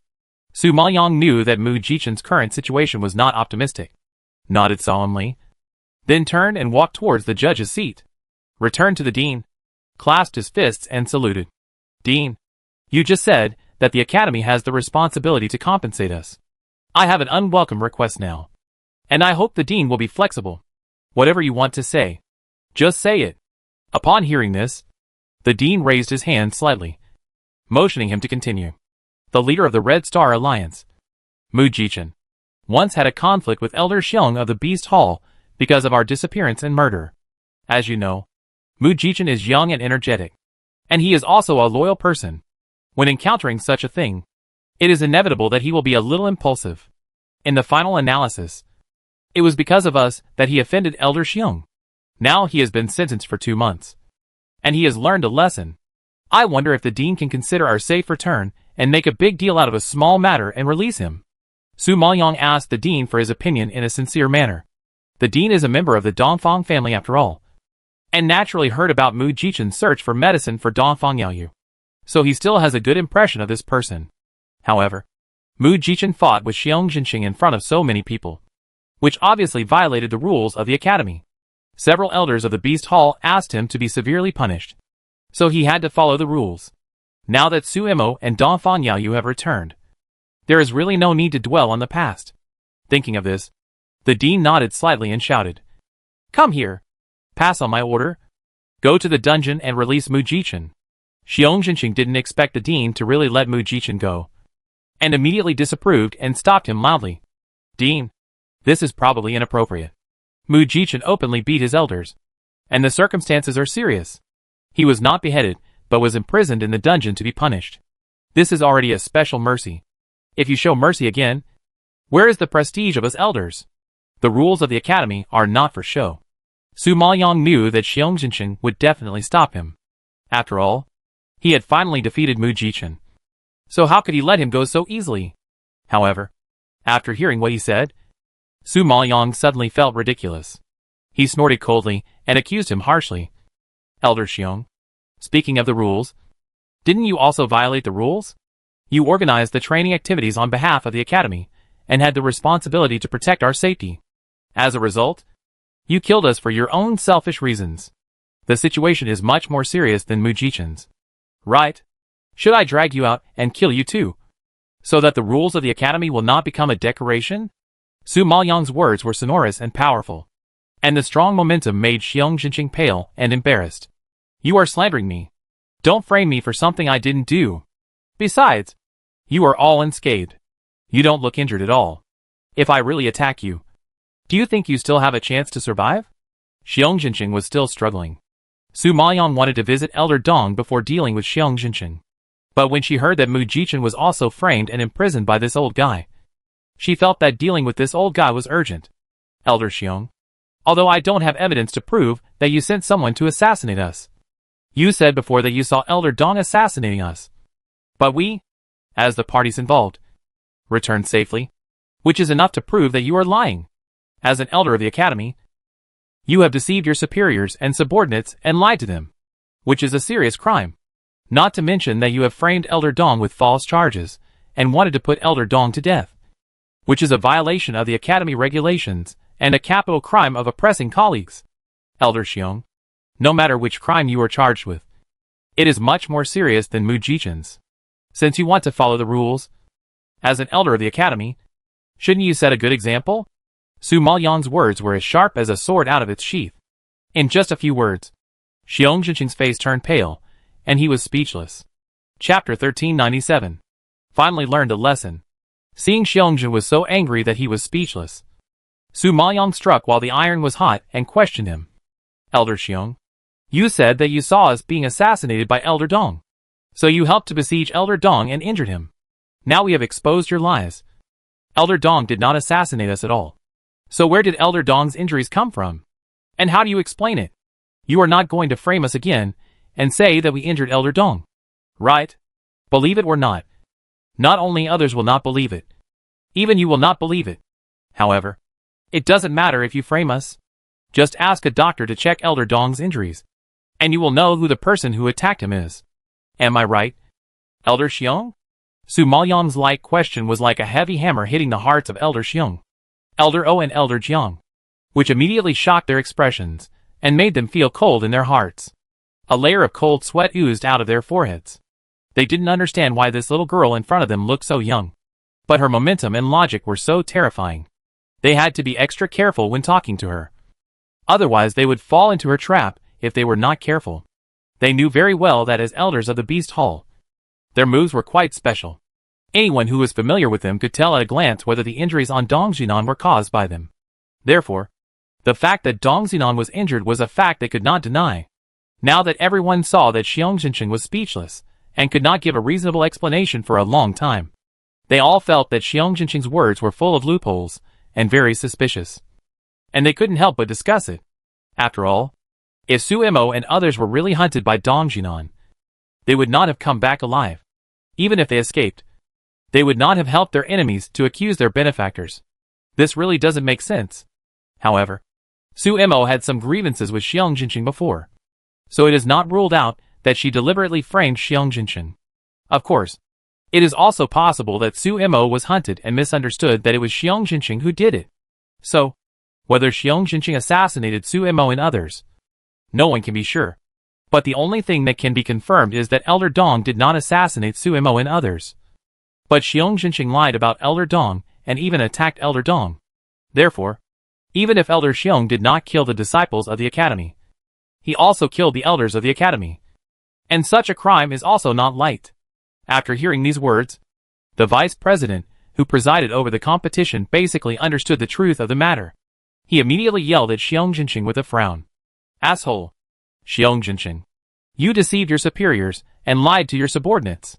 You also injured Elder Dong and framed him for the crime of framing his disciples. You want to kill him. Is this how you act as an elder? Speaking of which, the vice president, who presided over the competition, was Mu Jichen's master. Although he couldn't openly protect his disciples, he was also not very happy with Xiong Jinqing. Now that he saw that he didn't agree to release Mu Jichen, he had a deep opinion of him. Now that he knew the truth, he angrily scolded him on the spot. After that, the vice president turned around and clasped his fists towards the president, and pleaded angrily. President, Elder Xiong, Elder O and Elder Jiang conspired to assassinate and frame Elder Dong. The circumstances are serious and must be severely punished. Elder Xiong, Elder O and Elder Jiang heard this, and knew that they would be punished today. They were so scared that their legs and feet went limp, and they knelt on the ground. Then they kowtowed and admitted their mistakes. Please show mercy, Dean. We know we were wrong and we will never do it again. We had an argument with Elder Dong at that time and were confused for a moment. So we got into trouble. We hope that the Dean will give us a lighter sentence for our hard work in the academy for many years, and for training many disciples for the academy. As they said this, Xiong Jinqing and the other two kowtowed heavily, begging for the Dean's forgiveness. The Dean was not a heartless person. He knew that the three of them had a high status in the academy. If they were really executed, there would be many people who would stand up to stop them. Moreover, they had made many contributions to the academy. If they were killed like this, it would be a bit inhumane. Besides, they were quite strong. If they really died, it would be a huge loss to the academy. Therefore, after weighing the pros and cons, the Dean gave a plan and ordered loudly. Elder Xiong, Elder O, and Elder Jiang, the three of you conspired to murder Elder Dong, which violated the regulations of the academy. You will be sent to the dungeon and sentenced to 6 months. You should reflect on your mistakes in there. As soon as the Dean gave the order, a group of guards came over and quickly stepped forward to capture the 3 elders. After all, the 3 elders were powerful elders. Even if they were imprisoned for committing a crime, they could not bear to be escorted. They immediately pushed the guards away, stood up on their own, glared at Suemo and others, and then strode towards the dungeon. Seeing that Elder Xiong and others were punished, Dongfang Liu was so satisfied. Haha. These 3 old guys finally got a lesson. But it's a pity that they couldn't be executed. Suemo, think of a way to kill those 3 old men. Su Maoyong rolled his eyes at her speechlessly. Do you think they are just cats and dogs? You can kill them with just a flick of your finger? But we have offended them completely. After they are released from prison, they will definitely not give up. So I can't rest assured until they die. Dong Fong Liu muttered unhappily. Su Maoyong shook her head. It's not easy to move them. After all, they are also respected elders in the academy, and the backbone of the academy. They have a pivotal position and far-reaching influence in the academy. I believe that even if there is evidence that they assassinated disciples, the academy will not really execute them. Now Xiong Jinqing and others can end up like this because they offended the vice president and the dean. Otherwise, they would not be used for half a year, and they would probably be released in 1 or 2 months. After all, for the academy, there are thousands of talented disciples, but not many influential elders. The academy's top leaders are still very clear about which is more important. So, from the beginning, Su Maoyong didn't expect the academy to really execute the 3 old guys. Although he failed to kill them this time, Su Maoyong learned something from this incident. At this time, looking at the direction where Elder Xiong and others left, he murmured in a low voice. However, Xiong Jinqing and others dared to offend even the dean and the vice dean. It can be imagined that their backers must be very strong. Just thinking that Mu Jichen was still suffering in the dungeon, Su Maoyong was too lazy to argue with the 3 old guys. After saying that, he bowed to the dean in gratitude, and then led everyone to the dungeon. The dark and damp dungeon was pitch black, with only a little residual light projected from the gap above the head, casting some shadows on the blood-stained ground. At this time, Mu Jichen was tied to a wooden frame, enduring the punishment of burning. In addition to the jailer, who was carrying out the execution, there were several young faces sitting nearby, staring at Mu Jichen with smiles on their faces. Chapter 1398, Private Punishment. As the leader of the Red Star Alliance and the 4th-ranked warrior on the battle list, Mu Jichen's status in the academy is naturally beyond description. Because of his outstanding appearance, he is known as the Jade-Faced Young Master, which makes him very popular in the Maple Forest Imperial capital. However, there are many people who like him and many who envy him. So, just because he was once so handsome and suave, he has now fallen into this kind of fate. Such a big gap makes the young people present feel very happy. Mu Jichen. Mu Jichen. Weren't you very powerful and arrogant before? If we didn't come to visit you, we wouldn't know that you have become such a ghost. TSK. TSK. TSK. It's really pitiful. The person who spoke was wearing a black brocade robe, and his facial features were handsome. But compared with Mu Jichen, he was much inferior. At this moment, he grinned, raised his eyebrows, and exclaimed in surprise. But the irony inside was self-evident. The men around him all nodded with a smile, seeing Mu Jichen being burned all over and covered in blood. Their pupils were filled with excitement, and they looked like they were watching a good show. Although Mu Jichen, who was tied to the wooden frame, was beaten to death, he still had tenacity. He slowly raised his head, which was drooping weakly, and glared at them viciously. Bah! This young master doesn't want your visit. Get out of here as far as you can. Oh! A prisoner. But he still has such a bad temper. It seems that the punishment is too light, and I can't teach you a lesson. Prison boss. How do you do things? You are so gentle. Have you not eaten? The man in black clothes frowned angrily, and shouted loudly. The jailer was a little embarrassed when he heard this. He had a tangled expression, and replied tremblingly. Mr. Sun, I have used too much torture today. If you continue to beat him, I am afraid something will happen. The black-clothed man called Mr. Sun could not help but snorted coldly, and retorted unhappily. Something will happen? What can happen? He is at least the 4th master in the battle list. He is strong. How can you beat him up with just a few hits? Hurry up and hit him hard. The jailer saw that Mu Jichen's skin was torn and bleeding, and his breath was very weak. He was somewhat uneasy, facing the strong request of the black-clothed man. He wiped the cold sweat from his forehead and replied again. But Mr. Sun, Mu Jichen is at least the disciple of the vice president. If the vice president finds out, I am afraid I can't get away from it. The black-clothed man heard this, as if he didn't take the vice president seriously. He sneered disdainfully. So what if he's the vice president? Mu Jichen dared to fight with the elders, and committed a serious crime. He should be punished. You are just doing your job. If the vice president really dares to make trouble for you, He will definitely be accused of taking revenge for personal gain. The vice president is such an upright person. Do you think he will sacrifice his prestige and reputation to do such a despicable thing? Besides, don't you still have me? With me backing you up. What are you afraid of? Even if you don't take me seriously, don't you still have Qi Gongzi? Qi Gongzi is the 10th master on the battle list, and he has 2 genius brothers above him. I believe you should know his status in the Qi family without me saying anything. You can just push the responsibility onto us. I don't believe the vice president dares to make trouble for the Qi family and the Sun family, the black-clothed man said arrogantly while pointing at the man in a green gown sitting next to him. His expression and tone seemed to imply trying to please the green-clothed man. But the green-clothed man was indifferent to his flattery. He just sat there expressionlessly, staring at Mu Jichen with cold eyes.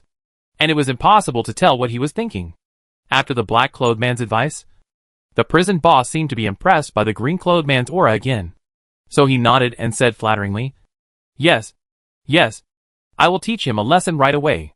After the prison boss said this, he put away his smile and shouted at the soldiers who were executing the sentence. Why are you still standing there? Hurry up and beat him hard. If anyone beats him too lightly, he will be punished for Mu Jichen. Hearing the prison boss's roar, the soldiers who were executing the sentence did not dare to disobey his orders. They all waved their arms vigorously and beat Mu Jichen, who was already covered with bruises. Although Mu Jichen was strong and tough, he was tortured every day for 2 consecutive months, and even the best body could not bear it. Now, facing another beating, the bloody wounds on Mu Jichen's body from the branding iron were even more bloody, and he was in so much pain that he didn't even have the strength to open his eyes. Seeing Mu Jichen's pain and weakness, the young people present were talking and laughing, in a good mood. They were all from the Tianji League. They had been bullied by the disciples of the Chixing League and were found by Mu Jichen to settle accounts. They suffered a lot of losses and insults at the hands of Mu Jichen. Therefore, they hated Mu Jichen to the extreme. And now they had the opportunity to take revenge, which made them very happy. However, just as they were talking and laughing, a sullen roar suddenly came from behind them. Stop! The soldiers who were beating Mu Jichen were frightened by the roar, and immediately stopped and looked towards the entrance. A large group of people came in. Some of them were strangers. The prison warden could not immediately identify them, but he recognized Chu Shengfan, Ding Yankai and others at a glance, because they were all members of the Red Star Alliance. They had been to the dungeon for Mu Jichen's affairs in the past 2 months, and the prison warden had known them for a long time. However, worried that they would break into the dungeon and cause trouble, the superior specifically instructed that the disciples of the Red Star Alliance were not allowed to visit Mu Jichen. So every time they came, he blocked the disciples of the Red Star Alliance outside and did not allow them to come in. Unexpectedly, they actually broke in today. I really don't know what the guards outside are doing. They can't even stop one person. How dare you break in? The prison is a restricted area. Get out quickly. The prison warden scolded directly.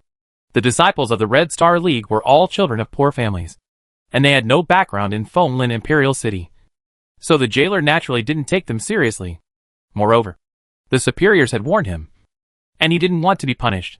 The disciples of the Red Star League saw their leader being beaten to a bloody mess and dying, and they were furious, and their faces were red with anger. Ding Yankai saw several people from the Tianji League sitting in front of him, and he gnashed his teeth in anger, pointing at them and yelling, Why can people from the Tianji League come in? But we can't.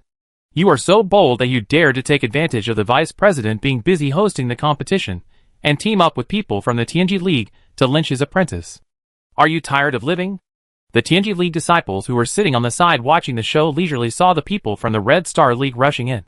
But instead of getting angry, they smiled with interest.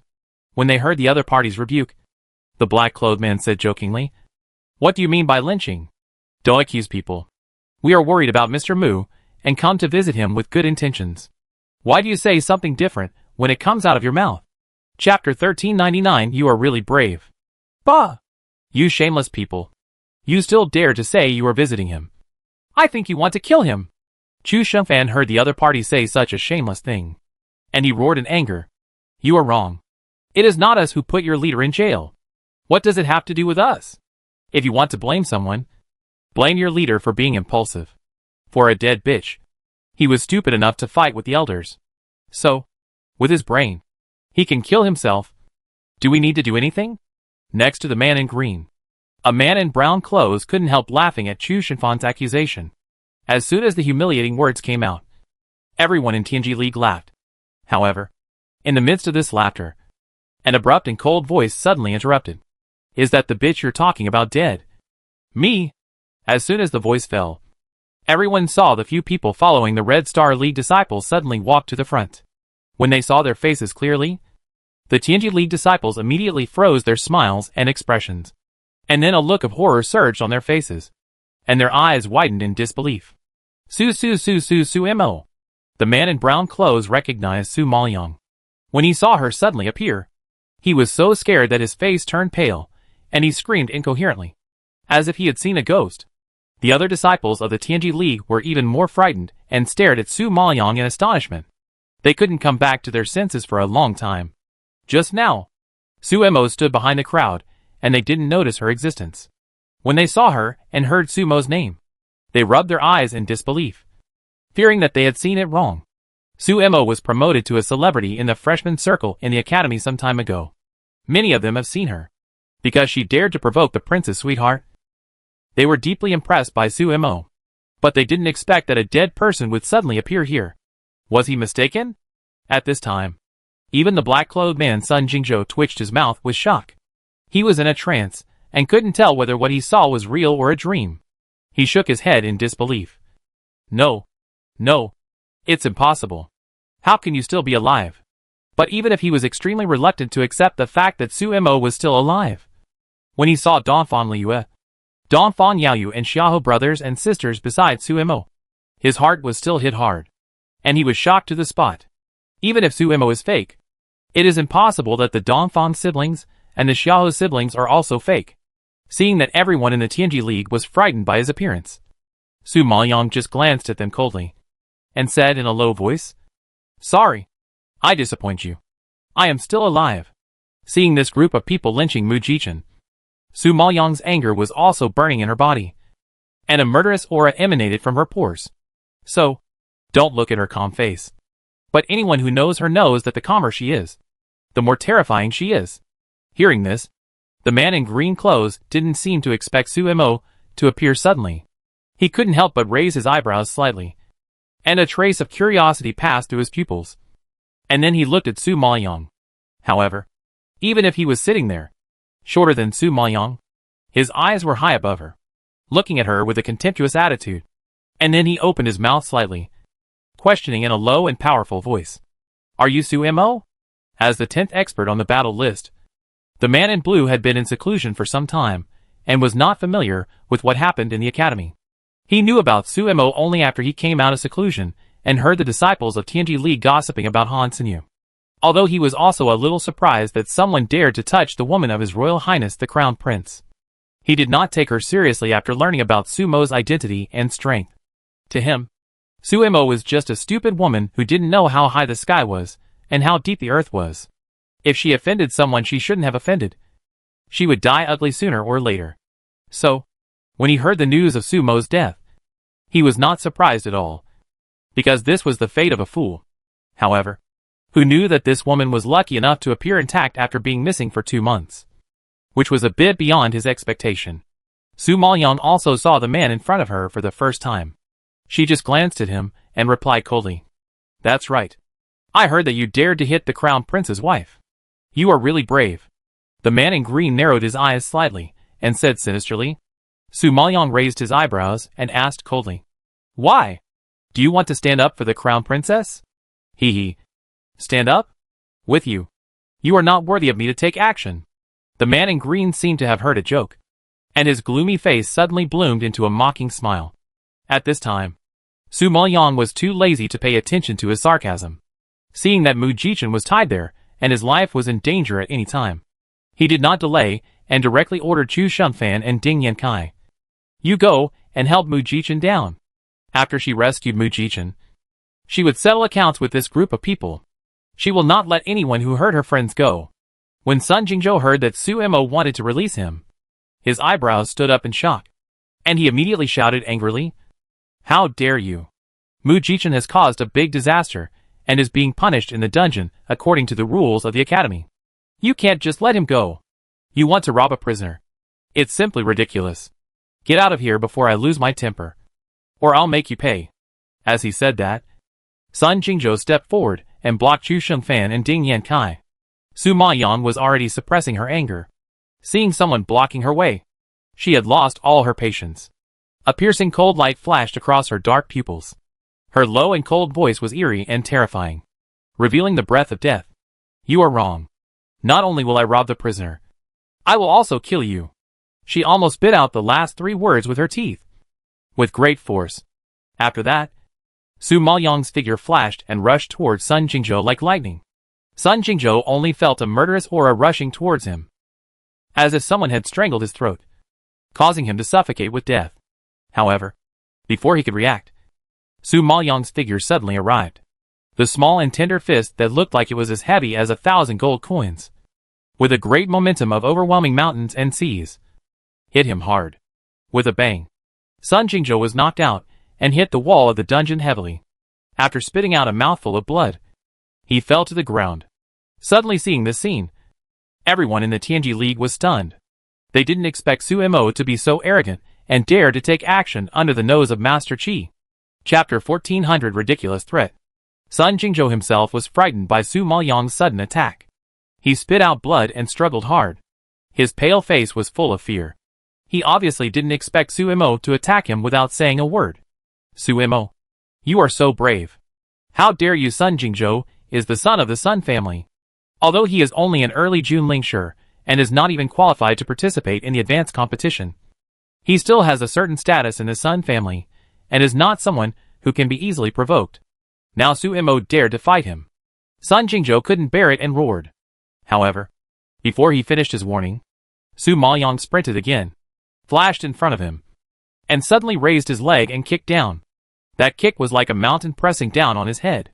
With terrifying power and power, it kicked Sun Jingzhou's stomach fiercely. A stream of blood gushed out, and a blood mist was immediately sprinkled in the air. Then everyone heard a heart-wrenching scream. When they looked again, Sun Jingzhou's face was distorted by the fierce force. His eyes rolled back, and blood kept gushing out of his mouth. It was obvious that he was in great pain, which frightened everyone. The man in brown clothes did not expect Su Mo to dare to do such a cruel thing, and immediately scolded. Su Mo, you are crazy. How dare you touch someone from the Sun family? Are you tired of living? The man in brown knew that Su Mo was quite powerful. He had defeated the powerful Song Rongxin, and was a tough character who should not be provoked. However, Sun Jingzhou was a member of the Sun family after all. Sun Yunhai and Sun Yezhou were stronger than Song Rongxin, and Sun Jingzhou was Sun Yezhou's younger brother. If Sun Jingzhou had any problems, how could Sun Yezhou let her go? When Su Maoyang heard about the Sun family, his mouth curled up slightly, raising a sarcastic arc, and his cold voice was full of disdain. I haven't touched enough people from the Sun family. It won't hurt to touch one more. After saying that, Su Maoyang stepped down again, and a tragic wail rose again in the dungeon. Seeing that Su Mo was stubborn and dared to ignore the Sun family, the man in brown warned again. Humph! Sun Jingzhou is not someone you can afford to touch. He is Sun Yezhou's younger brother. If you hurt him today, Sun Yezhou will definitely peel off your skin. The man in brown seemed to be in awe of Sun Yezhou, and at the critical moment, he couldn't help but bring him out to scare people. At this time, Sun Jingzhou, who was stepped on by Su Mo, was in pain and had a hideous expression. He was afraid that Su Mo would really do something to him. So he quickly used his backstage and threatened weakly. I am from the Sun family. If you dare to touch me, the Sun family will definitely take care of me, and my brothers will never let you go. Dongfang Liu did not expect that Sun Jingzhou wanted to threaten Su Mo with Sun Yezhou at the moment of life and death. She laughed out loud, stared at him with an idiot look, and cruelly told the truth. Ha ha ha. Are you kidding? Your brothers? Are you talking about Sun Yunhai and Sun Yezhou? I forgot to tell you that your two proud brothers have been beaten into cripples by Su Mo in the previous game. Even their arms and hands are broken. They can no longer take care of themselves. No. It should be a problem whether they can survive. How can we take care of you? The Tianji League group had been torturing Mu Jichen in the dungeon just now. They were not very clear about the game outside. Suddenly, They heard Don Fan Liu's words, and were all shocked. They were like being struck by a bolt from the blue and stood still. Sun Yunhai and Sun Yezhou were beaten into cripples by Su Imo and can't take care of themselves. Did they hear it right? Sun Yunhai and Sun Yezhou are both masters on the battle list. Especially Sun Yezhou, who is a genius player ranked 20th on the battle list. Su Imo actually defeated Sun Yezhou and beat him into a cripple. Has Su Mo's fighting power reached this point? The man in brown wanted to use Sun Yezhou to intimidate Su Imo and make her stop. But now, he heard such a shocking news. And the curse that rolled to his throat was choked and swallowed back. Su Imo dared to cripple Sun Yunhai and Sun Yezhou. So wouldn't it be a piece of cake for her to deal with someone as powerful as Sun Jingzhou? Realizing this, the man in brown swallowed his saliva with lingering fear. And his eyes looking at Su Maoyang were instantly full of fear. Sun Jingzhou, who was being trampled underfoot, thought that Su Imo would spare him for the sake of his brothers. But he didn't know that his brothers had been crippled by her. Not to mention that he was not even as good as his brothers. When he learned the truth, he was immediately frightened and pale. His eyes were terrified. And he felt the murderous intent projected from Su Maoyang's pupils. His back seemed to be crawling with a poisonous snake. And a chill from the depths of his soul rushed up. He knew that Su Imo had the intention to kill. Realizing this, Sun Jingzhou immediately looked at the man in green and opened his mouth in horror to ask for help. At this time, the man in green also noticed Su Maoyang's intention and was slightly shocked. He instantly rushed towards Su Maoyang, wanting to save Sun Jingzhou. However, he moved quickly, but Su Maoyang moved even faster. Without even waiting for him to get close, she raised her foot and kicked Sun Jingzhou directly in the chest. Everyone only heard a loud bang, and then saw Sun Jingzhou sinking into the ground, leaving a hole, and his chest was actually flattened and sunken. At this time, Sun Jingzhou's eyes were bloodshot. His mouth was wide open. Veins were bulging, and his face was full of fear and pain. The cry for help that was about to come out was completely frozen at the corner of his mouth, and he could never spit it out. Seeing this, everyone can fully imagine how terrible the force of Su Maoyang's kick just now was, which made Sun Jingzhou's death so miserable. The man in green didn't expect that Su Imo really dared to kill Sun Jingzhou under his nose. Such a move was undoubtedly a humiliation to him. Qi Wenji was at least the 10th genius in the battle list. But Su Imo ignored his existence and killed his companions. How could he swallow this breath as proud as he was? So, he was furious at the moment. And the figure that passed by instantly burst out a strong breath, and suddenly raised his palm to slap Su Maoyang's back. The Dongfang brothers and sisters, the Xiahou brothers and sisters, and the disciples of the Red Star League were all frightened to see the blue-clothed man personally take action.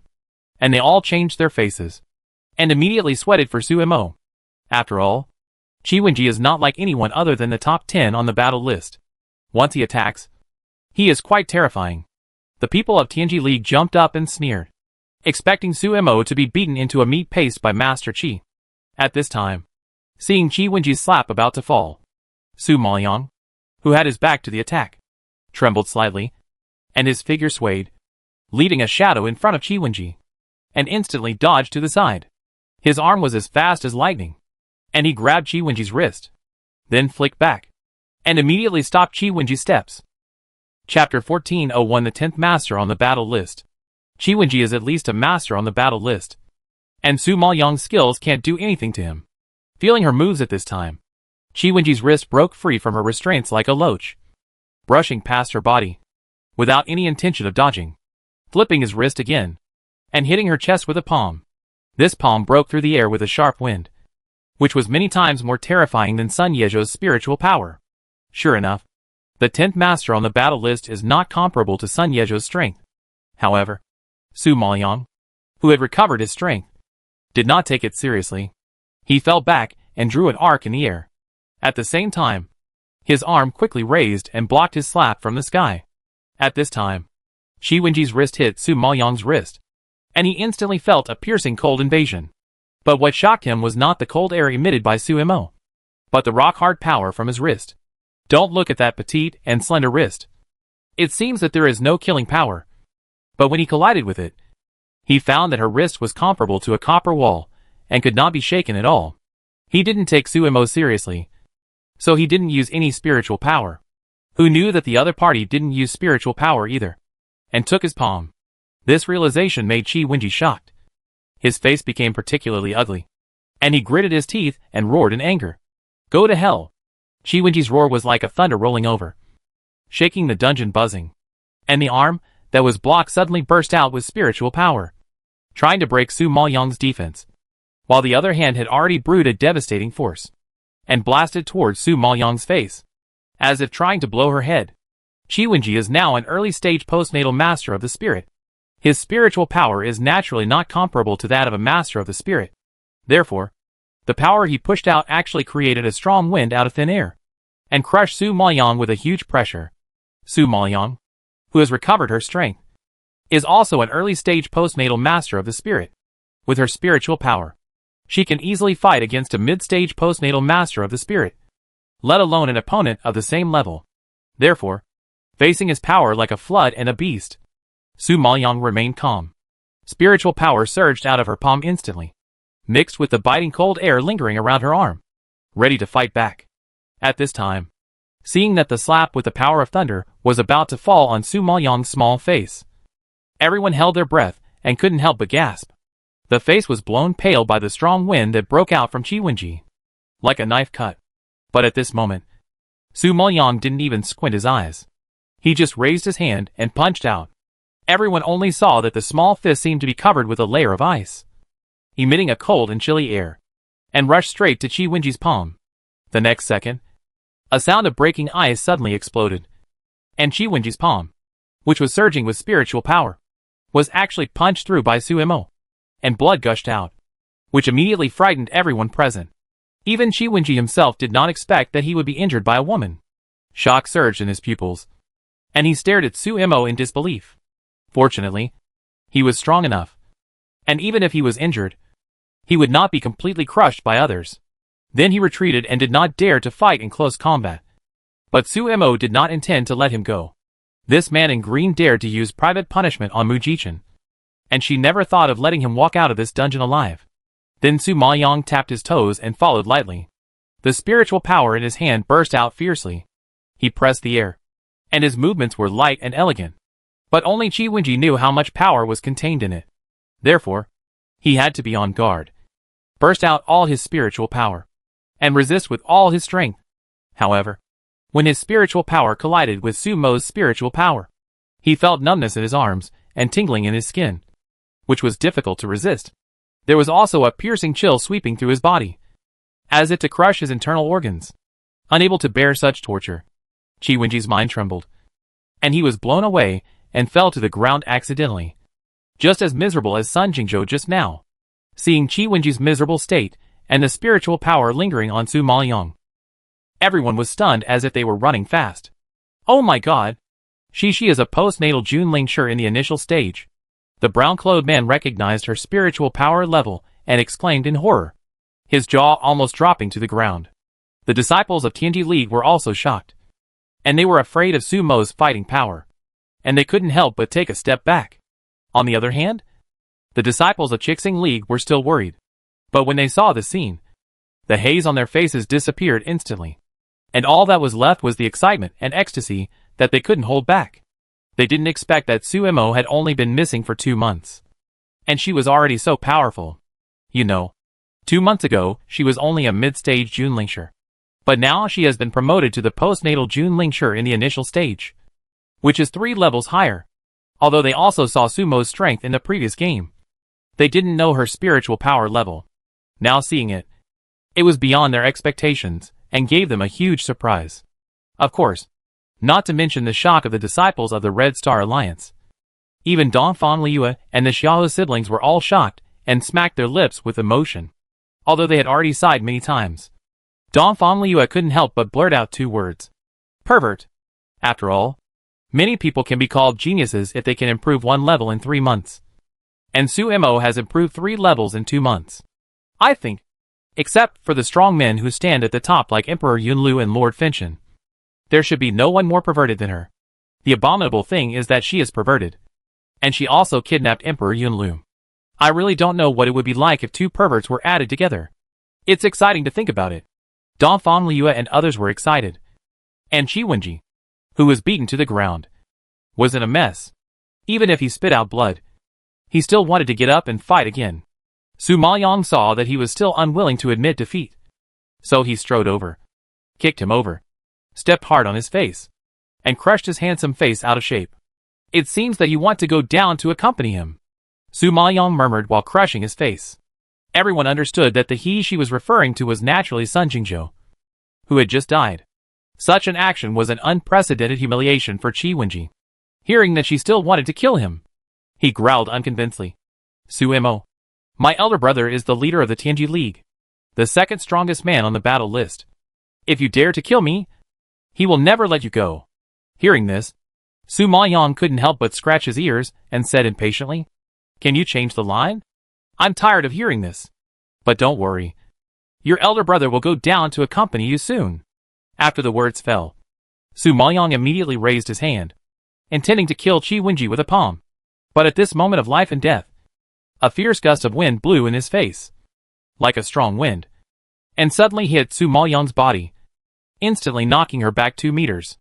Chapter 1402 The Attacker. Since the incident happened suddenly, Su Maoyong was unable to resist the attack that broke through the air in time. She felt her blood rushing up, and couldn't help but spit out a mouthful of blood. Neither Dongfang Yaoyu nor Hua Mingyu expected that she would be injured suddenly. They were shocked and their faces changed drastically.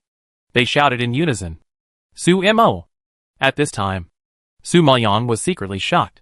She tried her best to endure the severe pain in her chest. She raised her head with an embarrassed look and looked at the person who attacked. The power of the attack just now was extremely terrifying. It seemed that only those who reached the level of Xiantian Junlingshi could burst out such a pressure.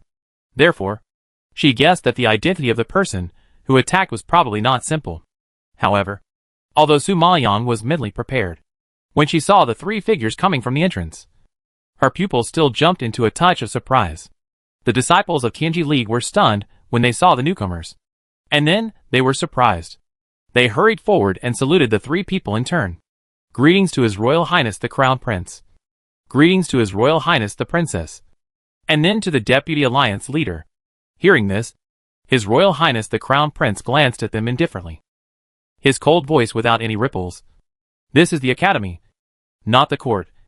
No need to be polite. After hearing what the Crown Prince said, everyone stood up and stared at him with admiration. His Royal Highness the Crown Prince is the #1 genius in Liuguan Academy, and even the entire Fenlin Imperial capital. Not only the younger generation, but also the elders of the Academy admire him very much. The reason why many disciples of the Academy want to join Tianji League is because of His Royal Highness the Crown Prince. Although they can't see the Crown Prince a few times in Tianji League throughout the year, they feel full of happiness and pride when they think that they are in the same organization with the Crown Prince. Now that the Crown Prince and the deputy leader appeared together, all the Tianji League disciples who were just shocked by Sumo's fighting power and dared not breathe a word, all breathed a sigh of relief. Because as long as the Crown Prince and the deputy leader were here, Su Mo would not dare to do anything to them. On the other hand, Su Mo was in trouble. She killed the deputy leader's brother. How could the deputy leader let her go? Thinking of this, the disciples of the Tianji League stared at Su Mo with expectation, waiting to see her miserable end. The disciples of the Chixing League and Dongfang Yaoyu and others did not expect that the Crown Prince, Princess Xianchen and Qi Yelin would suddenly break in and run into them. At this time, seeing Qi Yelin's dark face, they immediately realized that Su Mo was in big trouble. They all knew who Qi Yelin was. He looked noble and arrogant on the surface, but he was an extremely cruel person in his bones. Once he attacked, the other party would have no way to survive. Now that Su Mo had beaten his brother, he had completely provoked him. How could he let it go? Thinking of this, the disciples of the Red Star League were all sweating for Su Mo. Their hearts were beating, and they were worried to death. Although the Dongfang siblings and the Xiaohe siblings knew that Su Mo's talent was abnormal and his methods were endless, the enemies in front of them were the prince and Qi Yelin, both of whom were the first and second masters on the battle list. In addition, Princess Xianchen was also here. Although her strength was not as good as that of the prince and Qi Yelin, she was the first genius of the Beast Hall after all. And the combat power of the several spirit beasts she contracted was quite amazing. Even the top 10 masters on the battle list did not dare to fight Princess Xianchen easily. After all, being besieged by a group of spirit beasts was a very disgusting thing. However, Princess Xianxin's own strength and the strength of her spirit beast are very strong. So she also performed well in the competition. Last time, she ranked 5th in the battle list, second only to Mu Jichen. This time, Mu Jichen got into trouble, and she is likely to compete for the 3rd or 4th place. She is an opponent that cannot be underestimated. Now, the 1st, 2nd and 5th places in the battle list are all here. No matter how powerful Su Mo is, he can't make a big storm. Dongfang Liu and others were thinking about how to get out, and Qi Yelin suddenly spoke. His low voice mixed with creepy coldness. Su Mo, I give you 2 choices. Either kneel down and kowtow to Qi Wenji to admit your mistakes, and then commit suicide on the spot, or this young master will do it himself. You must know that it will not be so easy for this young master to do it. Qi Yelin is a proud person. Although he hates Su Mo and is extremely angry about her beating his brother, the pride in his bones does not allow him to do it himself against a vulgar bitch, which will only dirty his hands. At this time, Su Maoyang had gradually recovered. After soaking in the fairy pool and contracting the life fire, her body was more vital than before, and her recovery from injuries was many times faster than before.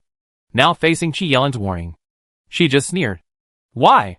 The deputy leader of the Tianji League is worried that he can't beat me. So he called His Royal Highness the Crown Prince and Princess Xianxin to help. The power that even she couldn't handle just now must have come from the Crown Prince. She had heard earlier that the Crown Prince's strength was unfathomable. Seeing it today, it really had some tricks. Therefore, except for the Crown Prince's strength, she really didn't take anyone else seriously. Therefore, facing Qi Yelin's condescending warning, she even found it ridiculous and couldn't help but speak with sarcasm. Hearing Su Mo's obvious humiliation, Qi Yelin's face froze, and his ugly expression became even more gloomy. As if covered by dark clouds, thunder and rain were about to fall at any time. Then he took a deep breath and gradually narrowed his eyes. So it seems that you want me to do it myself. Then I have to fulfill your wish. After saying that, Qi Yelin's eyes became sharp, and he rushed towards Su Moliangu. The disciples of the Red Star League and Xiahou Wanxian and others saw Qi Yelin's attack, and they were all frightened and pale, and their hearts skipped a beat. However, seeing that Qi Yelin's power was about to fall on Su Mo, a roar suddenly came from behind. Insolent! No private fighting is allowed in the academy. As soon as the deep roar fell, everyone saw a tall figure striding over. The man waved his sleeves and instantly wiped away Qi Yelin's power, knocking the latter back several meters before stabilizing his body. When they saw the identity of the person, everyone present was shocked.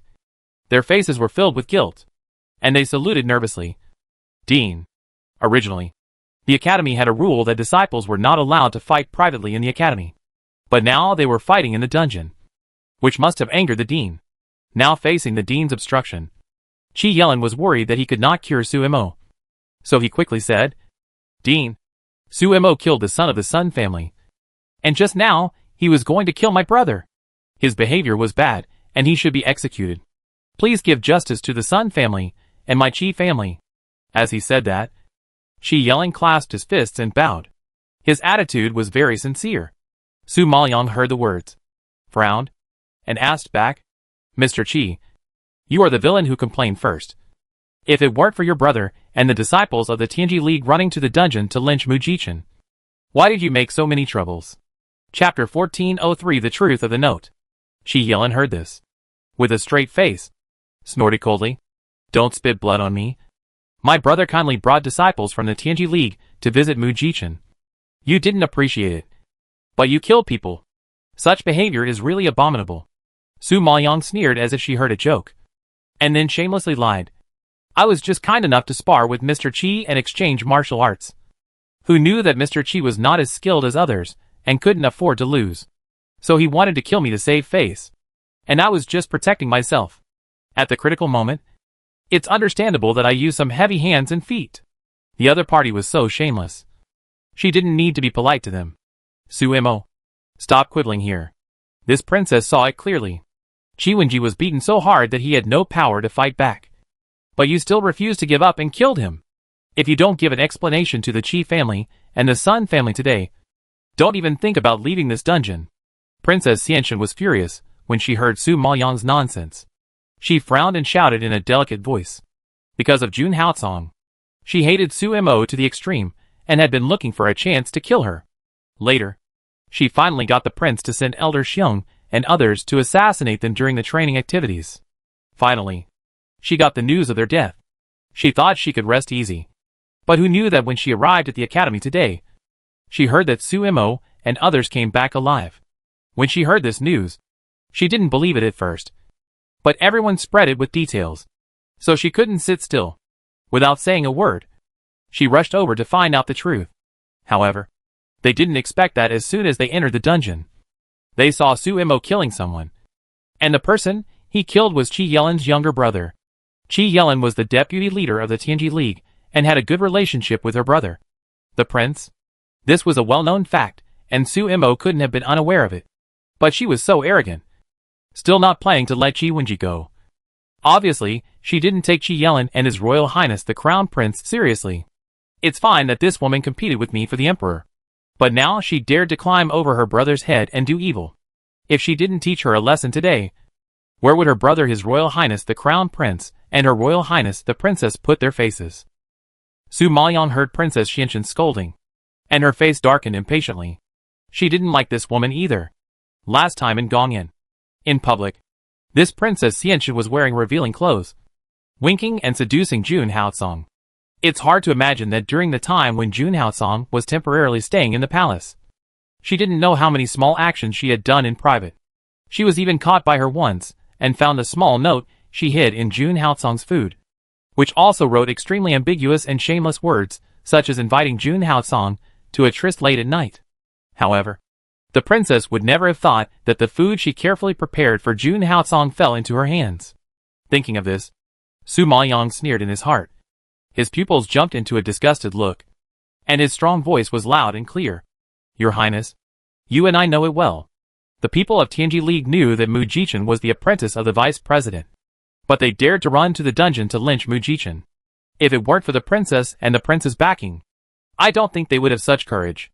And the prince and princess, as children of the royal family, did such a thing to oppress the people. If it gets out, it will damage the reputation of the prince and princess. It's okay for the princess to punish me. Anyway, I'm just a lowly person. At most, I will die. Once I die, I believe that the Red Star League and the Dongfang family will definitely not let it go. When the matter gets out of hand, the princess and the prince will suffer. The princess is a woman, and everyone will only label you as unruly and willful. But it's nothing. As the heir to the royal family, the impact will be different. You are smart people, and I believe you have weighed the importance of it very clearly. When the prince heard this, he frowned. His cold face suddenly sank. His deep and sharp eyes shot out cold light. The murderous intent in it was fleeting. And soon he returned to calm. Obviously, he did not expect Su Mo to dare to threaten him with his reputation and status. Indeed, as a prince, he paid the most attention to his reputation. In order to maintain his image in front of the people, he also made a lot of efforts and paid a lot of price. If he pushed himself to the cusp of the storm just because of the death of Sun Sun and Qi Wenji being beaten, it would be a loss. Moreover, the reason why he sent Elder Xiong and others to assassinate Su Mo was that he did not want to be involved. Now that Su Mo is back alive, it is time for him to avoid suspicion. If he is involved at a critical moment and the other party catches him sending people to assassinate, he will indeed be in a lot of trouble. After all, he was the leader of the Tianji League, and it was known to everyone that the Tianji League and the Qixing League had always been at odds. If he said it was a prison visit, not only would others not believe it, but even he would not believe it. So he could not deny it. He had to admit that Su Mo was quite good at talking, and he caught his weak spot with just a few words. Princess Xianxin was not stupid. After listening to her analysis, she understood the interests involved. As if to cover up her guilty conscience, she raised her voice and shouted, "How dare you?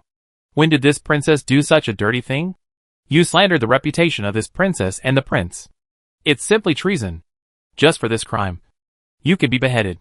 Su Maoyang heard the words, and the corners of his lips raised slightly, and he sneered.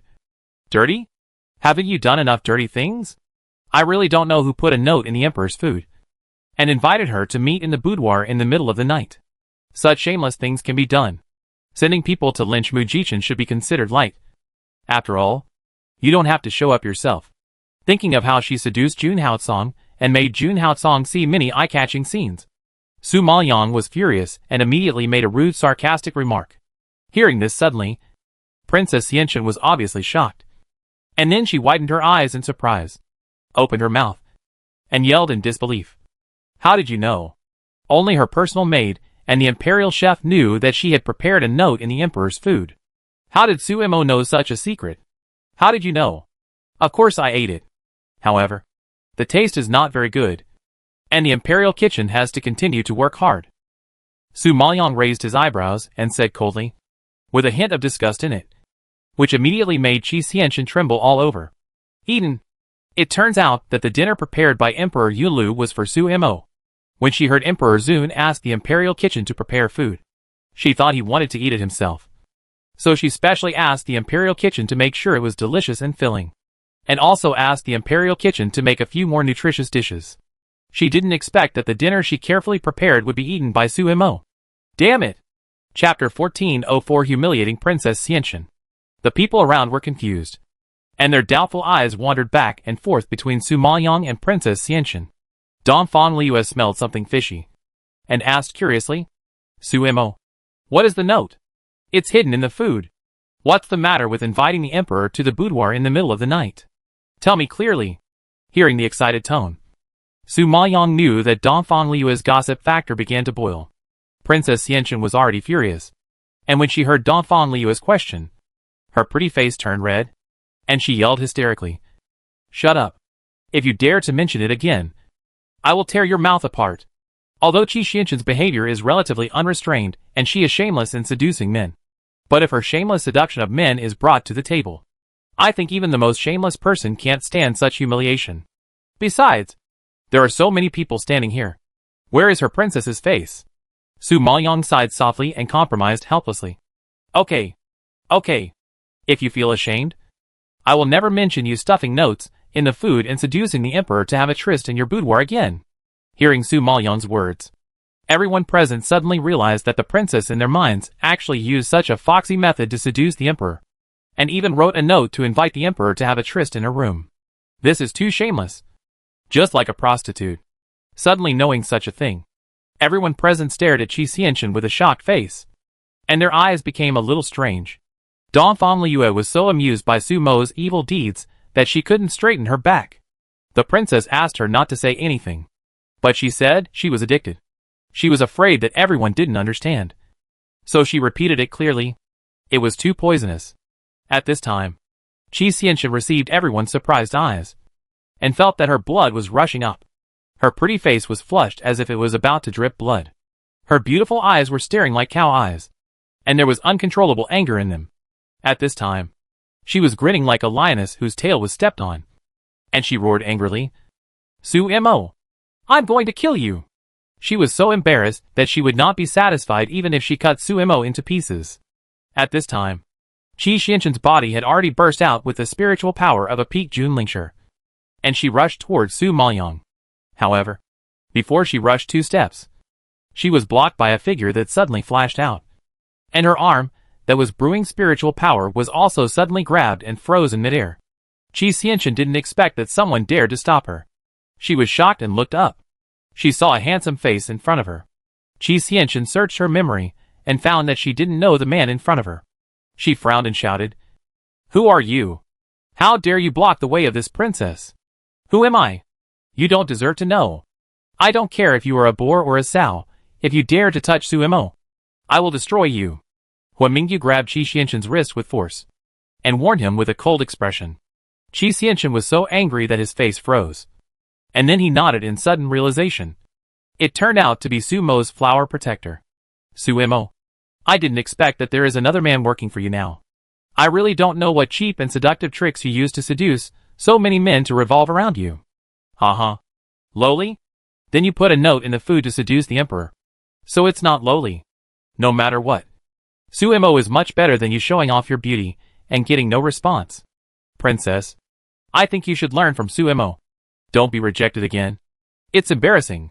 Dongfang Liu couldn't help laughing when she heard Qi Xianxun's sour sarcasm, and directly retorted without giving face. Emperor Yunlu kept running to their house some time ago, and almost stayed in the Dongfang family. On the other hand, Emperor Yunlu didn't even look at Qi Xianxin. This is the difference between people. When Dongfang Liu said this, Dongfang Yu, Xiaoho Wanxian, and the disciples of the Red Star Alliance couldn't help laughing, looking at Princess Xianxin's face that was alternately blue and red with anger. They all felt relieved. Humph! Reject? Are you kidding? I am the most noble princess of the Maple Forest Empire. There are people who want to marry me everywhere. They can go around the Maple Forest Empire several times. Which man will reject me? Only you. A tomboy who no one wants. Will be rejected? Qi Xianxin shouted back unconvinced. Dongfang Liu heard this, but she didn't get angry. She sneered and asked Hua Mingyu, "Are you willing to marry the princess?" Hua Mingyu blurted out without thinking, "No." After that, he frowned with disgust. Dongfang Liu saw that he was so straightforward and had a disgusting expression. She couldn't help but laugh out loud. Then, she asked Dongfang Yaoyu and Xiahou Zian next to her, "Are you willing to marry the princess?" Dongfang Yaoyu and Xiahou Zian answered almost in unison. "No." Dongfang Liu held back her smile and looked at the disciples of the Red Star Alliance again. "What about you?" The disciples of the Red Star Alliance hated the princess and the prince because of their private punishment of Mujichin. When they heard this, they did not hesitate at all and said firmly, "No." Even if Princess Xianxin was powerful and beautiful, who would be willing to marry a savage and willful woman as a wife? Isn't this courting death? Princess Xianxin never expected to be rejected by so many men on the spot. She was as angry as a boiling boiler, as if she was about to explode at any time. Her beautiful face became twisted and hideous at this moment. It was obvious that she was extremely angry. At this time, she struggled hard to break free from Hua Mingyu's restraints and teach Suimo and Dongfang Liu a lesson. But she didn't know that the man in front of her was too powerful. She struggled several times but failed to break free. She realized that she was no match for this handsome man in terms of spiritual power and physical strength, and then gritted her teeth and prepared to summon a spirit beast. However, the dean, who was standing nearby and saw them making a mess, couldn't stand it anymore. He frowned and yelled angrily, "All right. This is the academy, not the palace. Please respect yourself." Princess Qi Wenji and Sun Jingzhou took the disciples of Tianji League to the dungeon and used private punishment on Mujichin. They have violated the rules of the academy and should be punished. Even if Suimo didn't take action, the academy would take action. So they deserve such a fate.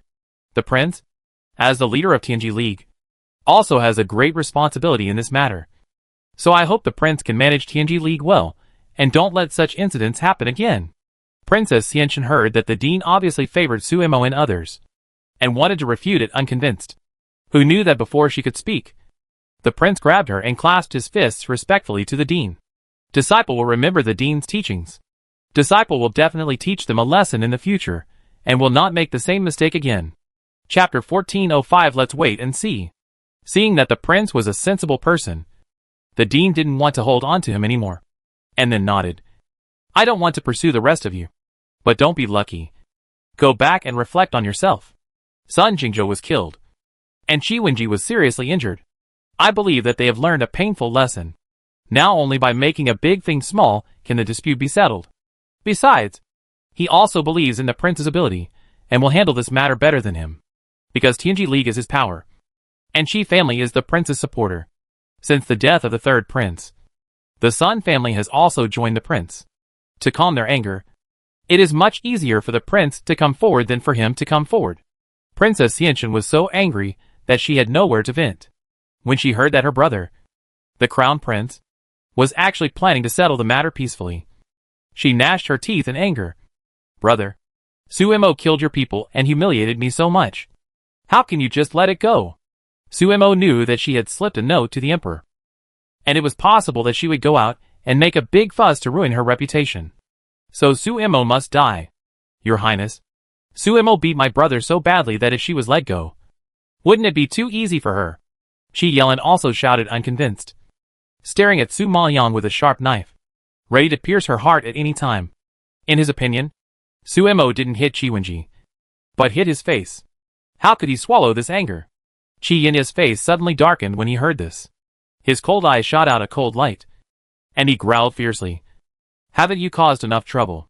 Without my permission, Qi Wenji brought the disciples of Tianji League to the dungeon, which is a taboo of mine. He deserved to be beaten. He can't blame anyone. The dean is willing to let you go. So why don't you get out? Qi Yelin rarely saw the prince get angry. And now seeing him scolding so angrily, he was shocked and froze, with a flash of surprise in his pupils. He knew that no matter how much he persuaded the prince, it would be useless. Thinking of this, Qi Yelin restrained his breath, then stepped forward to help Qi Wenji up, looked at Su Maoyang with a dark face, and warned sinisterly, I heard that you are going to participate in the elite competition. I want to see how long you can live.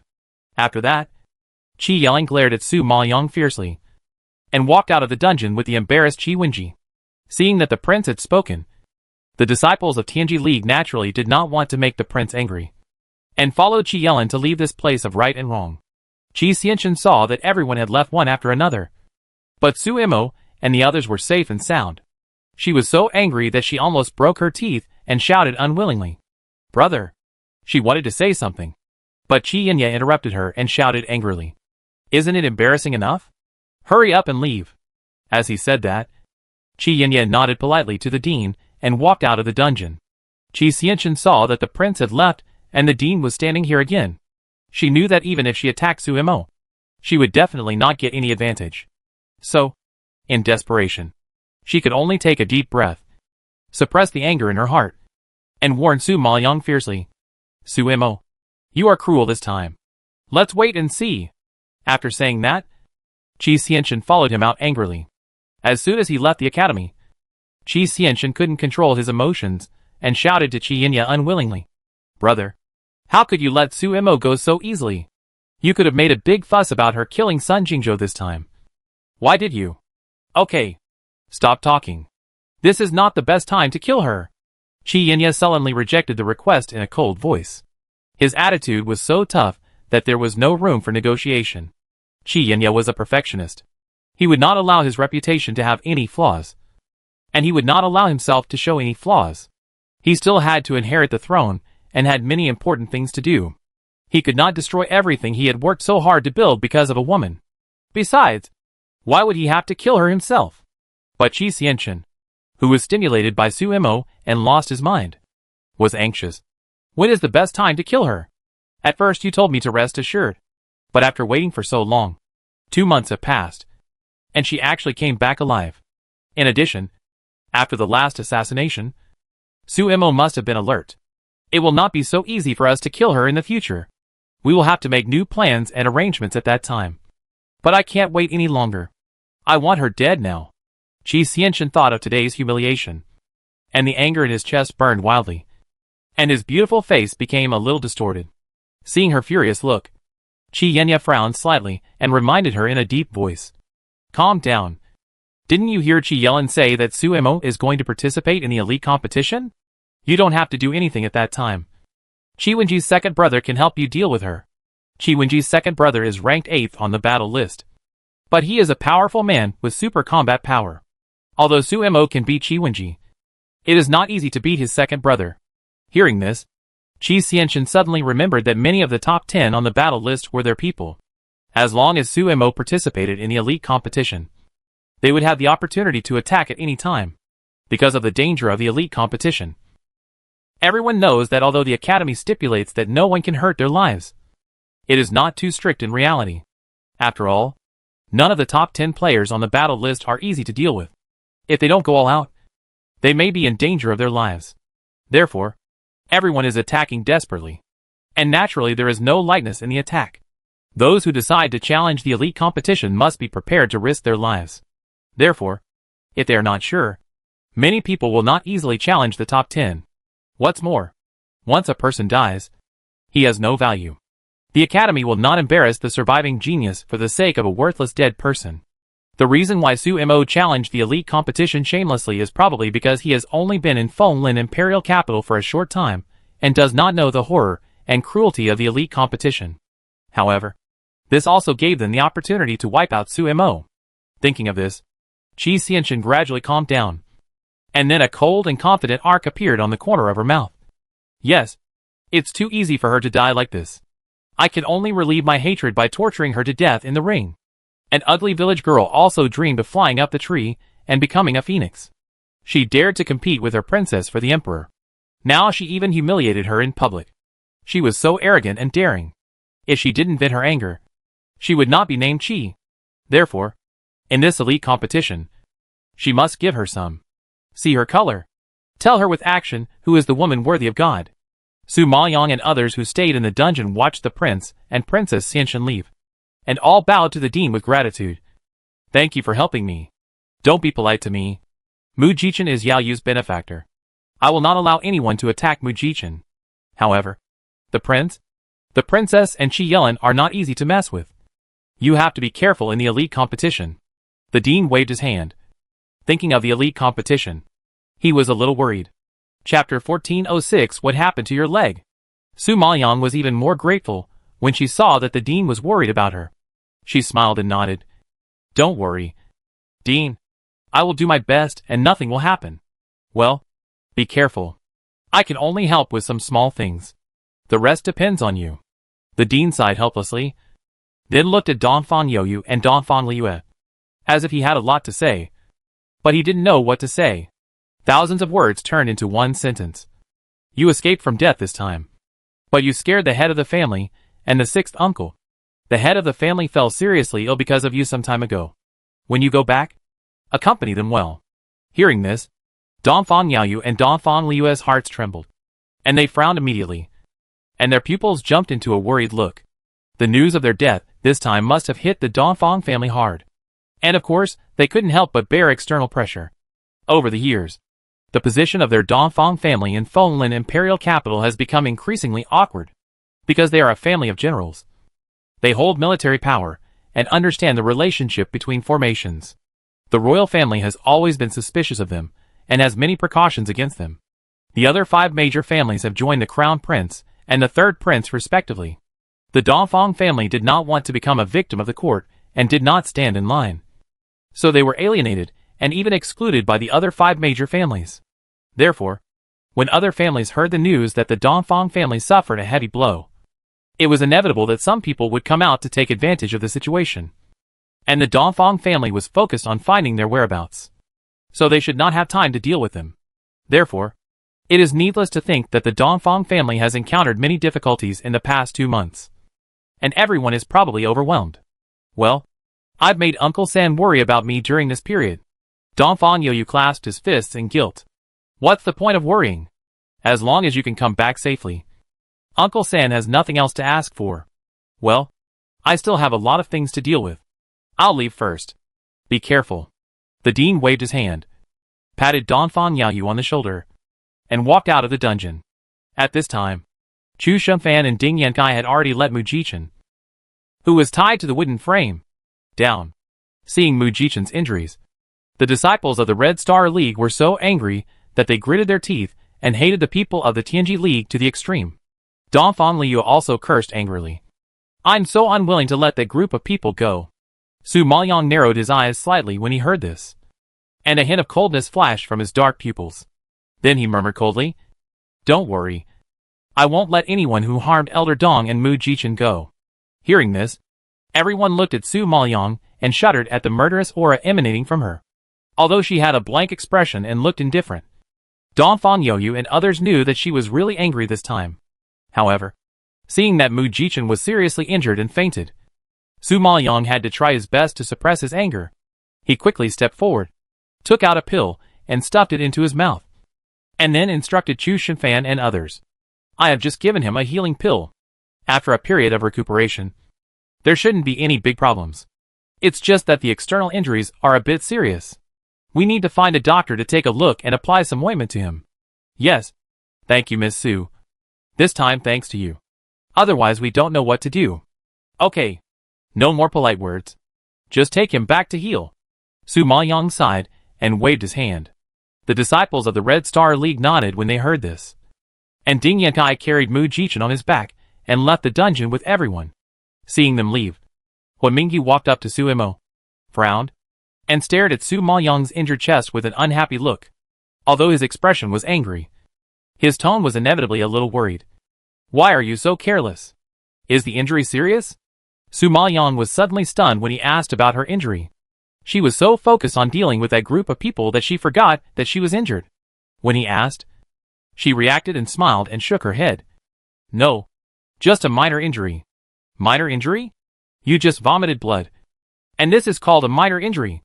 Huan Mingyu frowned even tighter. And his expression became even uglier. Dongfang Liu saw Huan Mingyu's nervous expression and raised her eyebrows in surprise.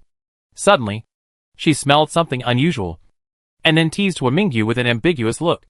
Hey, Su Imo was injured. Are you heartbroken? Huan Mingyu's expression froze at her words, and he avoided her eyes awkwardly. What nonsense are you talking about? TSK.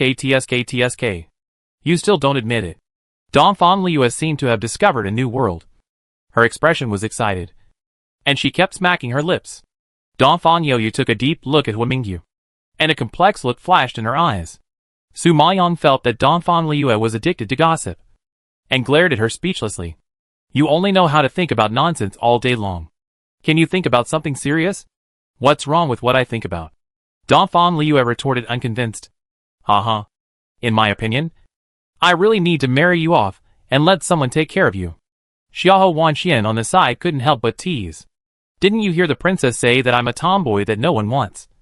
And no man dares to marry me. Dongfang Liu laughed at herself. Xiahou Wanxian disagreed, glanced at Xiahou Zian, and laughed. Who said no one? Isn't my brother a tomboy? Him? Forget it. If I marry him, I might as well be my tomboy. Dongfang Liu stared at Xiahou Zian with disdain and shuddered. Xiahou Wanxian couldn't help but sigh after hearing this. It seems that his brother's love life is bumpy. Well, it's getting late. Let's go to the Beast Hall to visit Elder Dong. Su Maoyang didn't know the situation of Elder Dong yet. Although the old man was a little domineering and narcissistic, he was not bad-hearted, and he suffered a lot for their affairs this time. Everyone nodded in agreement and followed Su Imo to the Beast Hall. When they arrived at Elder Dong's room, they saw Elder Dong lying on the couch to rest. He slowly opened his eyes when he heard their footsteps. However, when his eyes touched their figures, Dong Jinan's face, which had aged a lot, suddenly shook, and his pupils suddenly filled with shock. He murmured in disbelief, and his eyes turned red as he spoke. No, I am dazzled. How could they appear here? Master, you are not dazzled. It is really us who are back. Su Maoyang's master was a recognition from the heart. Dongfang Yaoyu also nodded and said with a smile, Elder Dong, we survived this disaster thanks to your desperate protection. We will never forget your kindness. Hearing their voices and seeing them standing in front of him alive, Dong Jinan was dazed for a while. And then, he was so excited that he rolled off the couch and crawled towards Su Imo and others, wanting to feel their temperature with his own hands to confirm whether they were really alive. Su Maoyang was startled when he saw him fall to the ground, and hurried forward to support him. Master, what's wrong with you? What's wrong with your leg? Chapter 1407 Become a Cripple. Dong Jinan felt the warmth from Su Maoyang's palm, and tears filled his eyes instantly. He was so old that he actually shed tears. Alive. He is actually alive. Seeing his haggard and weak appearance, Su Maoyang felt sad and asked worriedly, Master, what's wrong with you? Did they torture you? Elder Dong shook his head and answered with a sob. No. The dean said that he would make a decision after investigating it. So he locked me up alone and kept me under strict guard, but did not torture me. If there was no torture, how could you become like this? Su Maoyang saw him lying on the ground, without even the strength to get up, and immediately frowned and asked in disbelief. It was those two old guys, Elder O and Elder Jiang. After you escaped, they besieged me. So I was injured. But it's not a big deal. I will be fine after a few days of recuperation. Dong Jinan explained lightly for fear that Su Imo and others would feel guilty. However, as soon as he finished speaking, an angry voice came from the door. What do you mean you will be fine after a few days of recuperation? Your meridians are destroyed, and you have become completely disabled. You are still here to comfort others. Hearing the familiar voice, Su Maoyang and others turned around and saw two disciples of Elder Dong walking in. Last time when they signed up for the Beast Hall training activity, they met his two disciples. At that time, Ai Shuyao looked down on them and warned them. Unexpectedly, they were separated for 2 months. When they met again, The other party was even more hostile to them.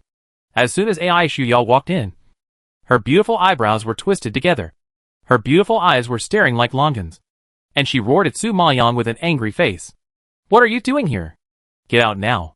You caused my master to be seriously injured, disabled, and almost died in the forest. And you still have the nerve to come here. Don't you think you haven't harmed my master enough? After she finished speaking, she pushed Su Maoyang away, and she and her senior brother helped Elder Dong to the bed. Suya. No. It was me who asked them to sign up for the training. If it weren't for me, they wouldn't have. Elder Dong saw Ai Shuya attacking Su Mo and others, and quickly spoke to smooth things over. But Ai Shuya had enough of his protection of Su Mo and others, and interrupted him angrily. Master, you are in this state. Do you still want to protect them? If it weren't for them, would you be unable to get out of bed for the rest of your life? Liang Yinqiu stood by, and was so upset by his master's miserable condition that he couldn't speak. Su Maoyang was shocked to hear that Dong Zinan had become disabled. And his face changed. He quickly asked, Disabled? Really can't stand up?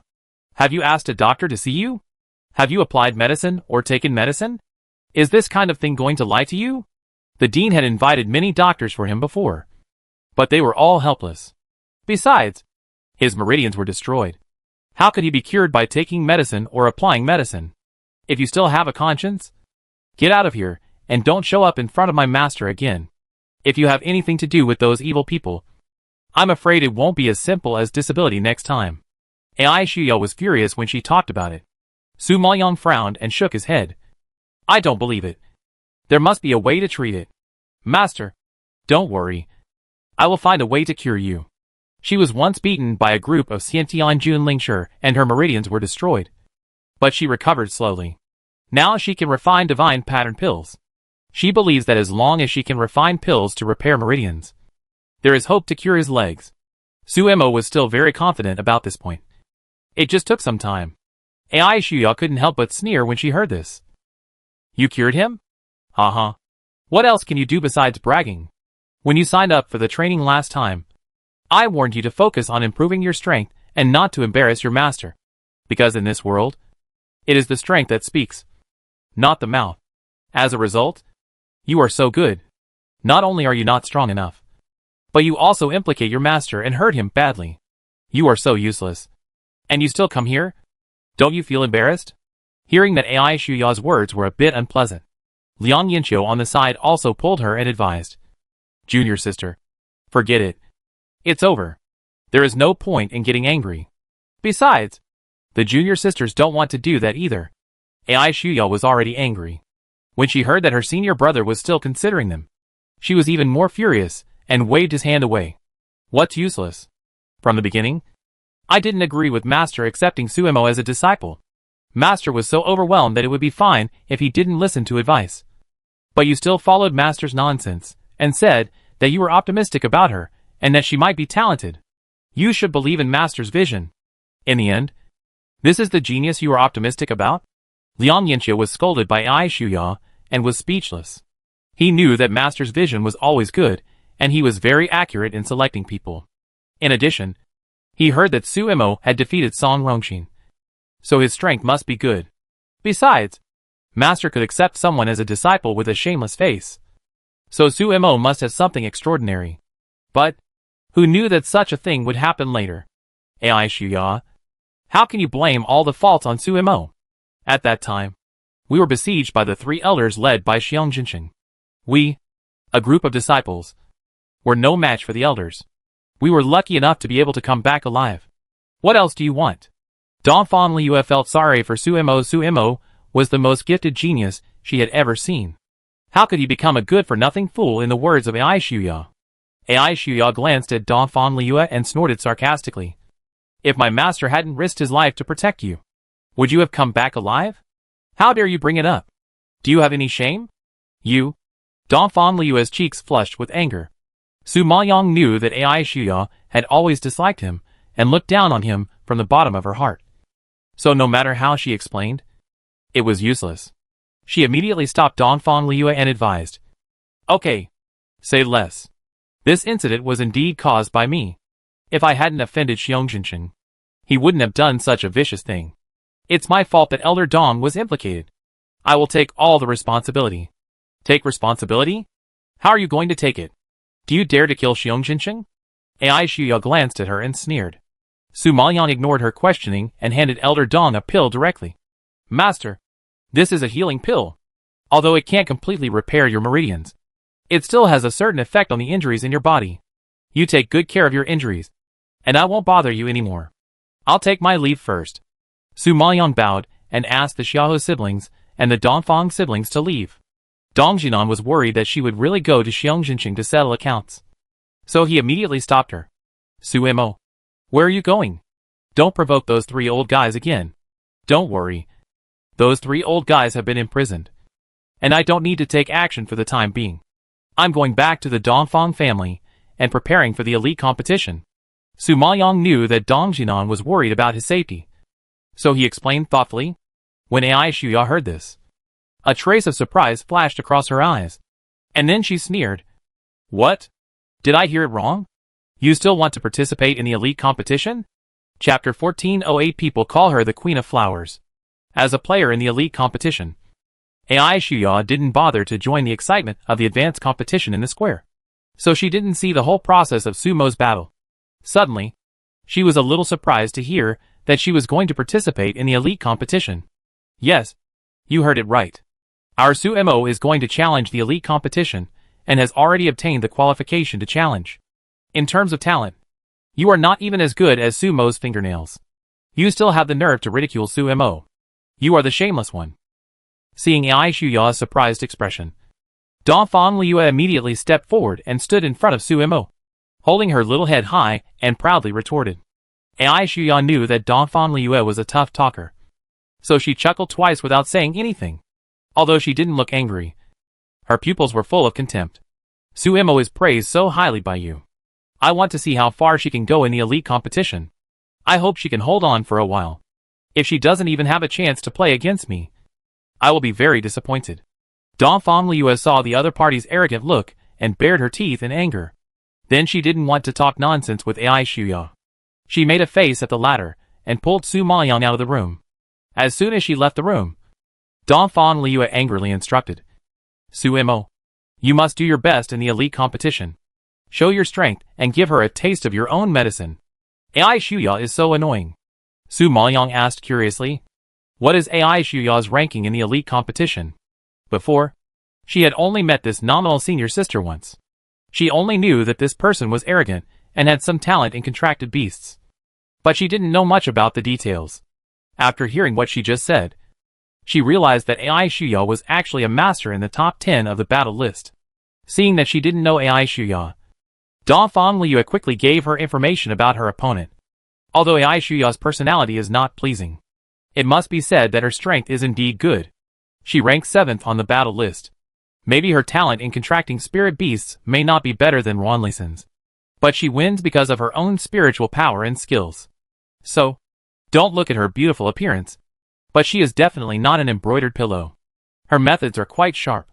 She is known as the Queen of Flowers. You can imagine her status in everyone's mind. Su Maoyang nodded in sudden enlightenment when he heard this. No wonder this woman has a proud personality and looks down on others. It seems that the only people she can look up to are probably the top 6 masters on the battle list. However, the geniuses in Fenglin Imperial Capital are still not as good as those in Yunlu Dark Domain and Finchua Tianqing. When she was in those 2 countries, people of Ai Shuya's age had already entered the ranks of late or peak Junlingshi. It has been almost a year, and the geniuses in the other 2 countries have probably made a qualitative leap, which is definitely not comparable to the geniuses here. However, having said that, although the general strength of Fenglin Empire is lower than that of the other 2 countries, there are also those rare ones that cannot be underestimated. For example, Shi Yelin, such as the Prince. Of course, there are also top masters in other academies. After all, in this world where strength is respected, there are crouching tigers and hidden dragons everywhere, and it is inevitable to encounter some hard points. So she is still cautious. After listening to Dongfang Liu's introduction, Xiahou Xian and Xiahou Wanxian also got some understanding of this person. However, even if Ai Shuya is powerful, Xiahou Wanxian is still confident in Sumo. Sumo, your strength is obvious to all of us. and it is no problem to deal with AI Shuya. Xiao Zian nodded. Well, I'm not worried about AI Shuya. I'm worried about the prince. When Mingyu heard this, his eyes fell on Su Mo's injured chest. His face darkened a little. He should have reached the strength of the initial stage of the innate Junlingshi. It is indeed quite powerful. If Su Mo fights him, it will probably be a bit dangerous. Oh, not bad. You are a late-stage Junlingshi. Just based on the energy just now, I can see the strength of the prince. He is quite capable. Dongfang Liu couldn't figure out the depth of the prince. She didn't expect Wen Mingyu to see through it at a glance. It was really beyond her expectation. Even Su Maoyang looked at him with some surprise. Wen Mingyu's expression froze at Dongfang Liu's praise. Then he scratched his head with a dry laugh. Hee.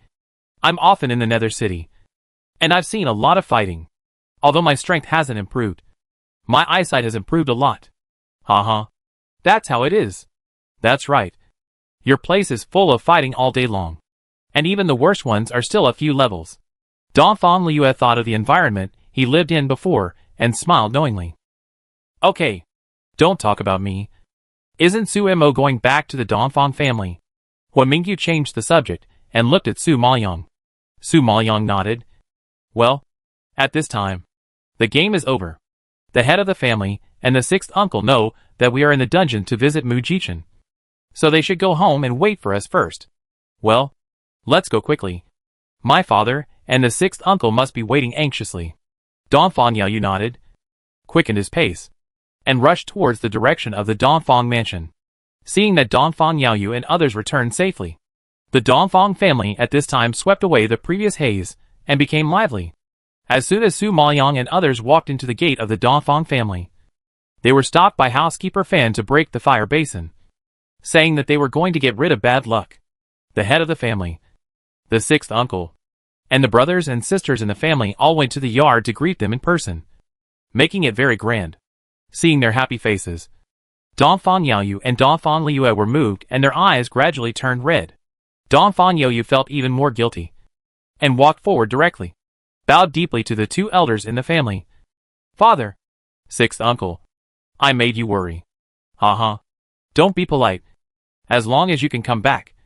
What's the worry of us elders? Dongfang Jianba immediately stepped forward to help him up. His eyes were also a little wet. Haha. Sixth uncle. They finally came back. They must be very tired. Let's go to the hall and talk slowly. The young man standing next to him couldn't help but remind him. Dongfang Jianba was awakened and nodded repeatedly. Yes. Yes. Yes. Let's go inside. Butler Fan knew you were back, so he ordered the kitchen to cook a large table of delicious dishes. You all look thinner. You must not have eaten well outside. Come in and replenish your body. As he said, Dongfang Jianba pulled Dongfang Yaoyu to the hall. Su Maoyang and others couldn't stand the enthusiasm of the Dongfang family, so they followed them to the hall and sat down.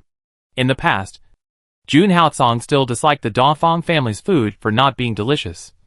But compared with the food in the Nether City, the food in front of him was simply delicious. Dongfang Liu, a foodie, immediately had a strong appetite and couldn't wait to eat. Seeing her wolfing down the food, everyone present couldn't help laughing. Although the head of the Dongfang family laughed, he was still very curious about where Su Mo and the others had been in the past 2 months, and then asked in a deep voice, Su Mo, what's going on? How come you disappeared for 2 months without any news? Chapter 1409. Who is he? Su Maoyang raised his head when he asked, and explained, Master, this matter was caused by me. When I was in the academy, I defeated Song Rongxin and offended Elder Xiong. Elder Xiong joined forces with Elder O and Elder Jiang to take advantage of the opportunity to train and deliberately designed to leave us alone, and then planned to get rid of us secretly. At that time, several of us were surrounded by 3 elders. Fortunately, Elder Dong helped us hold back 2 elders, so we had a chance to escape. Otherwise, we would not be able to come back to see you. Well, we did hear Elder Dong say this, but we don't know where you went after you escaped. We sent many people to Nanan Forest to look for you. We searched almost the entire forest, and there was no news of you. It's really hard to understand. Dongfang family head frowned and shook his head in confusion. We have been trapped in the formation for these 2 months, so of course you can't find us. Hearing this, The people of the Dongfang family were all shocked and their eyes widened. Upon hearing this, the head of the Dongfang family seemed to have thought of something. His face straightened instantly, and a gleam of light flashed from his deep eye sockets. He hurriedly asked, "Formation? Are you talking about the forbidden area in the forest?" Hearing him ask this, Su Maoyang knew that the head of the Dongfang family should know about the forbidden area, and immediately nodded. "Yes, it is the forbidden area in the southernmost part of the forest." The head of the Dongfang family heard this. His expression changed drastically, and he denied it loudly with complete disapproval. "Impossible. How could you get out of there with your strength? Absolutely impossible. I don't believe it." Dongfang Jianba also shook his head with a strange expression. Obviously, like the head of the Dongfang family, he could not accept this fact. They had previously speculated whether Su Imo and the others had entered the forbidden area, which was why they could not find their whereabouts. However, they all knew that once they entered the forbidden area, there would be absolutely no chance of survival. So they had slowly accepted the fact that they had died. But who knew that Su Imo and the others had returned safely? So they immediately dispelled the speculation that they had entered the forbidden area. After all, those predecessors who were many times stronger than Su Imo and the others had never been able to get out of the formation. And how could these young people who had just started out successfully break the formation? How could they believe it? You know, even Dongfang Yanqing himself did not have the ability to break the formation. Even if Dongfang Yaoyu had extraordinary talent in formations, his strength was there after all. It was basically a foolish dream to want to break such a terrifying formation. So, Su Maoyang's words were too absurd. Seeing that they all didn't believe Su Imo, Dongfang Yaoyu couldn't help but say, "Father, what Su Imo said is true. We were trapped in the formation at the beginning. There is a town called Nether City. Many people in it are poisoned. There are fighting and killing all day long. It's very chaotic." Dongfang Yanqing and Dongfang Jianbo were shocked when they heard this, and their eyes were filled with horror. Seeing their reaction, it was obvious that they knew something. Su Maoyang couldn't help but frown slightly and asked in confusion, "Master, have you heard that there was a massacre in the imperial capital many years ago?" Dongfang Yanqing was frozen by her questioning, and the shock in his pupils doubled. He asked solemnly, "Who told you this?" "The Lord of Nether City." Su Maoyang answered honestly without covering up. "The Lord of Nether City?" Dongfang family master was a little puzzled. He had never heard of Nether City, let alone the Lord of the City. But Su Imo knew about the massacre that happened in the imperial capital before, and there seemed to be some connection between them. Su Maoyang saw that he didn't understand. But he could understand. The Nether City had been isolated from the world for so many years, and people outside were probably not very clear about it. It is very likely that the Nether City in the past was not called Nether City at all, but it was the name given by the Lord of the City himself after being trapped in the formation. So Su Maoyang asked in a different way, 100 years ago, was someone from the royal family trapped in that formation? As soon as Su Maoyang said this, Dongfang Yanqing and Dongfang Jiabo were shocked, and their mature and steady faces suddenly fell, as if they were covered with a layer of paste. Did you see that person?" After a long time, Dongfang Yanqing tentatively spoke, and his voice was actually a little trembling. Although Dongfang Jianba did not ask, his expression when he looked at Su Imo was also shocked and complicated. The other juniors present were confused. They listened for a long time, but still did not understand what the Nether City, the City Lord, and the royal family were. They had no experience with these things. They only knew that there was a dangerous place at the southernmost part of the Nanan forest. After entering, no one survived. So the royal family ordered that it be set as a forbidden area. However, listening to the tone of the head of the family and Su Imo, the forbidden area seemed to be not simple. The person in Dongfang Yanqing's mouth was obviously the City Lord of Nether City. Su Maoyang nodded slightly and said affirmatively, "Well, I saw him. He should be a member of the royal family." But when I mentioned the royal family, he was particularly angry. I think something must have happened 100 years ago. But he refused to mention it when asked the reason. So, I had to ask the head of the family and my sixth uncle. Although Dongfang Yanqing and Dongfang Jianbo had guessed it long ago, they were still quite touched to see her admit it. Then Dongfang Yanqing sighed softly. "I didn't expect that 100 years have passed, and that person is still alive. Yes, it's all about the ancestors. And even we haven't seen that person. I also heard your great-grandfather mention it. because when they were very young, they had seen that person. But whenever they mentioned that person, your great-grandfather's tone was full of admiration and awe from the heart. However, your great-grandfather didn't want to say more about that person, as if there was some taboo, and we didn't dare to say anything casually. Hearing this, Su Maoyang's eyes lit up, and he asked curiously, "Who is he? What deep hatred does he have with the royal family?" Dongfang Yanqing saw that they already knew about the man's existence, so he couldn't hide it anymore, and immediately told the story. The former Maple Forest Empire only had the Maple Forest imperial capital and a few surrounding towns, which could only be regarded as a tribe, not a country at all. The one who ruled the tribe at that time was the founding emperor of the Maple Forest Empire, Huang Taizu. And Huang Taizu had several very powerful sons, and the two most favored sons were the Crown Prince and King Gaoyang. King Gaoyang was a brave and warlike general. He went to the battlefield at the age of 10, won countless victories in 15 years, and conquered many surrounding towns. It was with his swift and decisive actions and his godlike military tactics that he was able to pacify the four directions, unify the Maple Forest Empire, and have such a vast territory today. So, although he was not the founding emperor of the Maple Forest Empire, his contributions were better than those of the founding emperor. His status and prestige in the Maple Forest Empire once surpassed that of the emperor. Chapter 1410 Tragic Past. Hearing this, Su Maoyang's heart trembled, and a trace of shock flashed across his pupils. The other juniors present were even more shocked and looked at each other. Some of them could not digest this fact, because if it was really the King Gaoyang who unified the Maple Forest Empire, he should be the great hero of the Maple Forest Empire, the most respected and praised person. But they had never heard of such a powerful person. Is this reasonable? So, for a while, they suddenly had countless question marks. Looking at everyone's confusion, Su Maoyang confirmed his guess. It seems that the lord of the Nether City should be the King Gaoyang. Although the Dongfang siblings and the Xiaohe siblings and others also had guesses, they still had a trace of surprise in their pupils when they heard Su Mo say it himself. Su Mo had guessed that the lord of the Nether City was a member of the royal family.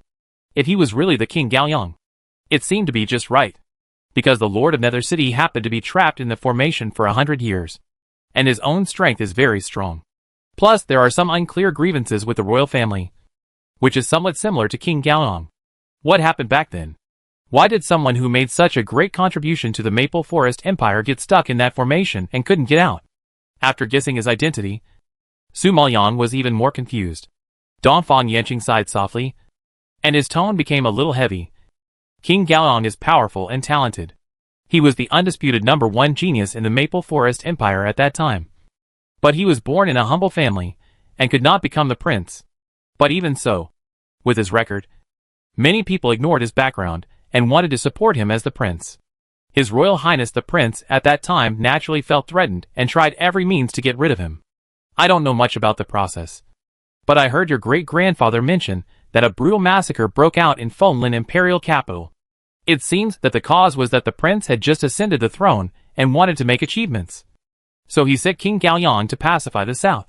But who knew that someone actually poisoned the city captured by King Gaoyang? Not only King Gaoyang and his army were poisoned, but even the people in the town were not spared. The scope was wide, and the number of people was large, which was very tragic. However, what made King Gaoyang most disappointed was the person who poisoned him. Su Maoyang's face darkened when he heard this, and his chest seemed to be filled with lead, cold and heavy. It must be the emperor who just ascended the throne not long ago. Dongfang Yanqing nodded slightly and sighed helplessly. Yes, the person who poisoned him was the emperor who had just ascended the throne and relied on King Gaoyang's conquests to consolidate his regime. At this point, the whole hall was silent, and everyone's face was full of shock and even anger. They could not imagine how painful the Gaoyang king's army was at that time with such a large-scale poisoning. As a family of generals, many people in their Dongfang family had fought on the battlefield and could best understand the bitterness of it, because generals led troops to fight and risked their lives on the battlefield. They were actually not afraid of the enemy's bravery, but of treacherous officials who would pull the soldiers back from the rear. So the most feared encounter in a bloody battle was not the enemy, but the person who hurt them and put them to death. Who was exactly their closest person? The person they desperately protected, and the person they swore allegiance to.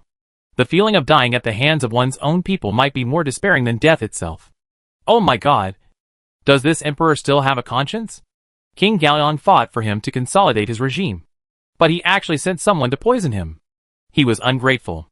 It would have been fine if he had poisoned King Gaoyong. But he actually implicated so many innocent people, and the soldiers, who helped him build his kingdom. It's really abominable. At this time, even Dongfang Liue, who had been eating voraciously, roared in anger when she heard this. Dongfang Yanqing was startled to see her making such a big noise, and shouted in horror, "Keep your voice down. If this kind of thing gets out, it's a capital crime of killing 9 clans." Dongfang Liue was shocked by his roar, and covered her mouth. But thinking of King Gaoyong's experience, she was still indignant. No wonder the city lord was particularly angry when he heard us mention the Maple Forest Empire and the royal family. If it were me, I would have been angry to death. It's obviously the kingdom that I conquered. But I'm making wedding clothes for others. What's abominable is this man in wedding dresses.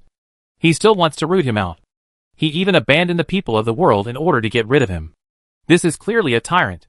Not to mention her. Even Xiao Zian couldn't accept it, and shook his head. Yes, this really fulfills the saying that when the birds are gone, the good bows are hidden.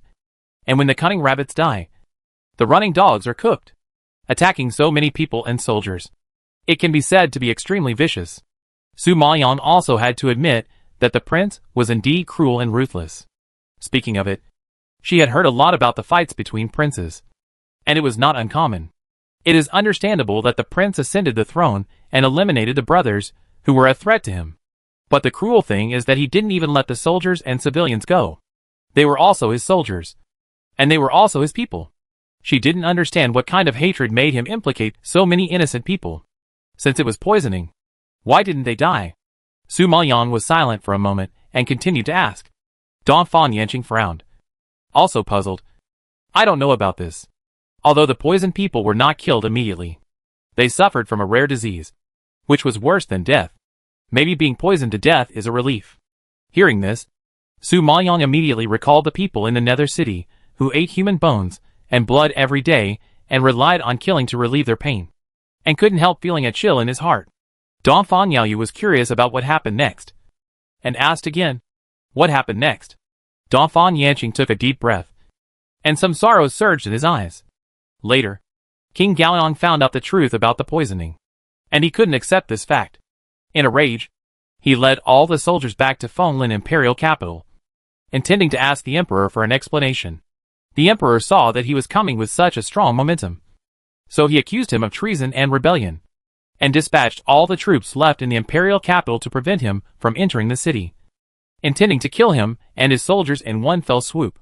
The emperor's ruthlessness completely angered King Gaoyong, and he no longer had any concerns. He led his soldiers to kill crazily and rushed into the Maple Forest imperial capital. At this time, the emperor portrayed King Gaoyong as an out-of-control madman. The people in the imperial capital were deceived by the emperor, and thought that King Gaoyong had contracted a serious disease while fighting outside, and became manic and restless, with the urge to kill at any time. So in order to protect themselves, many people voluntarily joined the army to fight against King Gaoyong. King Gaoyong felt betrayed by the whole world, was stimulated, and was discouraged. He no longer had any compassion. So he slaughtered many soldiers and civilians, which led to what you call the Imperial Capital Massacre. Chapter 1411 Relationship with the Dongfang family. Hearing this, everyone gasped in shock. They could not imagine what kind of blow King Gaoyong had suffered at that time, and what difficulties he faced. The respected brother, the brother who swore allegiance to him, turned into a devil in the end and wanted to kill him and his soldiers, and even all the people related to him. He unified the Maple Forest Empire, paid so much for the Maple Forest Empire, paid so much for the emperor, and paid so much for the people of the imperial capital to live and work in peace and contentment. But in the end, he was betrayed by the person he cared about the most and wanted to protect the most, and even wanted to take his life. I believe that no matter who encounters this kind of thing, they will be particularly angry. It is no wonder that he finally lost control and rushed into the Fenglin imperial capital and slaughtered the people. He must have been so disappointed and desperate that he did such a thing. Although Dongfang Yanqing only described the situation at that time in brief words, everyone present could imagine the tragic scene at that time. It seemed that they were infected with the grief, and everyone's mood became very depressed. So that's how it is. I didn't expect that the city lord had such a tragic past. It's really pitiful. Xiahou Wanxian was deeply touched, and couldn't help sighing and humming. Dongfang Yaoyu and others also suddenly realized that they had a deep understanding of the city lord's overreaction when he heard the royal family. Then how did he get trapped in the formation? The prince's strength is not enough to trap him. Right? Su Maoyang frowned. From his tone, the prince's strength is not as good as King Gaoyang's, and he should not be able to resist King Gaoyang's attack. But King Gaoyang was trapped in the formation for a full 100 years, which made her more curious about the person who set up the formation. Dongfang Yanqing explained. It was Huang Taizu. Huang Taizu and our Dongfang family's ancestors were brothers in the same school. They used to practice formations, and had a high level of attainment in formations. At that time, King Gaoyang was killing crazily, and had been completely charged with treason and rebellion.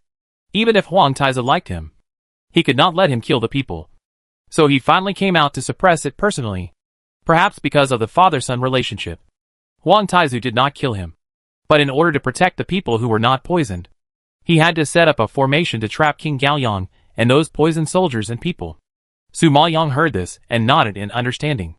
It seems that the city lord should have learned the formation from Huang Taizu.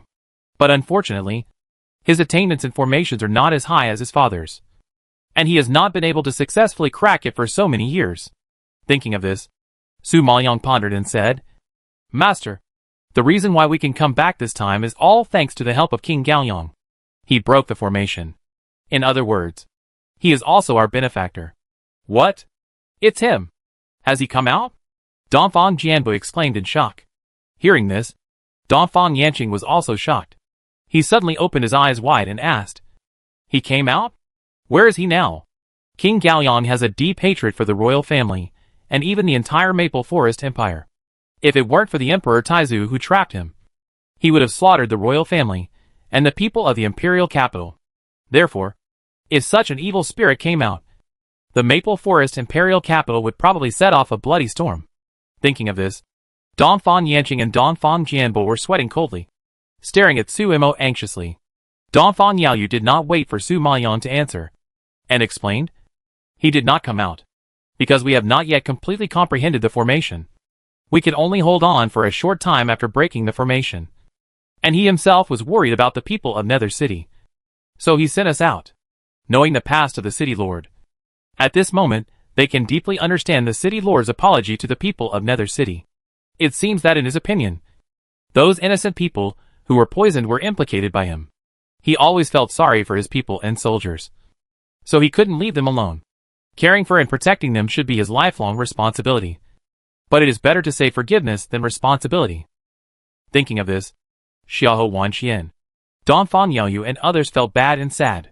Dongfang Liu suddenly thought of something and asked curiously, Uncle, King Gaoyang once asked about the grandfather. He was very excited when he heard that the grandfather had died. I wonder what the relationship between King Gaoyang and the grandfather is. Dongfang Yanqing heard this, and his pupils flashed with shock. Obviously, he did not expect that the man still remembered their Dongfang family. Then he sighed. The ancestor of our Dongfang family and the emperor were brothers. The emperor was able to rule several tribes, and our ancestor had a great contribution. It was precisely because the two were as close as brothers that their children were also very close. In addition, the younger generations of our Dongfang family are good at riding horses and fighting. And your grandfather is the most outstanding one among many sons. He has good talents in both martial arts and formations. Therefore, the Emperor Taizu took a fancy to him and asked him to accompany his several princes. Among the princes, only King Gaoyang got along best with him. Later, King Gaoyang led troops to fight, and your grandfather was his deputy general. The two fought together on the battlefield, went through life and death, and established a deep relationship, as close as brothers, just like the old ancestor and Emperor Taizu. Hearing this, Dongfang Liu suddenly realized that it was no wonder that the city lord had such a big reaction when he heard the news that the grandfather had passed away. It turned out that he was sad. I just didn't expect that after so many years. He still cared about your grandfather. I have to say that King Gaoyang is indeed a hero who values love and righteousness. Dongfang Jianba couldn't help but sigh. with obvious awe and admiration in his tone. Dongfang Yanqing felt that he had said too many things that shouldn't be said today, and immediately waved his hand to interrupt the topic. Okay, don't mention the past anymore. Let the past go. You finally got home safely, which should be a happy thing. Don't think about the unhappy things in the past. Come on. Eat. Eat. Or it will get cold. The matter of King Gaoyang is the most taboo thing for the royal family of Maple Forest Empire. After all, there are too many conspiracies and tricks in it, which has a great impact on the reputation of the royal family. Therefore, no one in the entire Maple Forest Empire dares to mention it casually. Because so many years have passed, and so many generations have passed. Fewer and fewer people know about this matter, resulting in the younger generation not knowing the existence of King Gaoyang at all. The head of the Dongfang family had never mentioned these things before for the safety of the children. Today, they can say so much because they have seen that person. However, since King Gaoyang can help Su Mo and others break the formation, it seems that it will be a long time before he comes out. I wonder what the scenery of Maple Forest Empire will be like after he comes out. Chapter 1412. She is obviously shy. Dongfang Jianba thought of what happened in the competition today, so he picked up a large piece of lean meat and put it in Sumo's bowl. Yes, Sumo. Especially you. You have to eat more and replenish your energy. The elite competition will be held in 3 days. The top 10 masters in the battle list are not as good as the opponents you met today. You must not take it lightly. What's more, she has offended several masters in the top 10. If they really fight, the other party will definitely not show mercy. However, after experiencing so many things today and learning such a cruel truth, Su Maoyang couldn't swallow the food. She ate absent-mindedly, just took a few bites, got up and left, and went back to her room to practice. Seeing that the elite competition is coming, she must be prepared, because in the elite competition 3 days later, not only can she not lose, but she must also make the 5 major families and the prince pay a painful price. Although she didn't say it, she knew it clearly in her heart. The reason why Xiong Jinqing was so bold and asked the other 2 elders and a large group of masters to assassinate them was probably not just because of the grudge of injuring his apprentice. The other elders were not fools. Why would they take such a risk for Xiong Jinqing's apprentice? Therefore, there must be a mastermind behind these 3 elders. As long as you analyze it carefully, you can guess that except for the 5 major families, no one should have such ability. And the 5 major families are the power of the prince. If it weren't for his instruction, how could the 5 major families dare to act rashly, and dare to do such a murder to the legitimate son of the Dongfang family? Therefore, it is clear who is behind this assassination. In addition, the prince's forbearing concession today made Su Mo more certain of this. The prince wanted to stay out of trouble, and didn't want to be involved. So how could she let him do so? After returning to the room, Su Maoyang was immersed in cultivation. But not long after, there was a knock on the door outside. Su Maoyang got up and opened the door, only to see Hua Mingyu standing at the door. She couldn't help but raise her eyebrows in surprise. What's wrong so late? Hua Mingyu didn't answer directly, but handed her the ointment in his hand. Don't forget to apply the ointment. Although the injury is not serious, it can cost lives at a critical moment. You still have a few games to go. Just do your best and don't force yourself. If you want revenge, don't rush it. Hearing this, Su Maoyang felt warm in her heart. She couldn't help but reach out and rub his dark hair, chuckling and saying, "Don't worry. I know my limits. Don't worry." Hua Mingyu was frozen by her actions, and a dark pupil flashed through his dark pupils. And then he grabbed the little hand that was rubbing his hair. Su Maoyang was caught by him, and immediately felt a warmth spreading from his palm. When he looked into his eyes, he suddenly felt a strange feeling in his heart.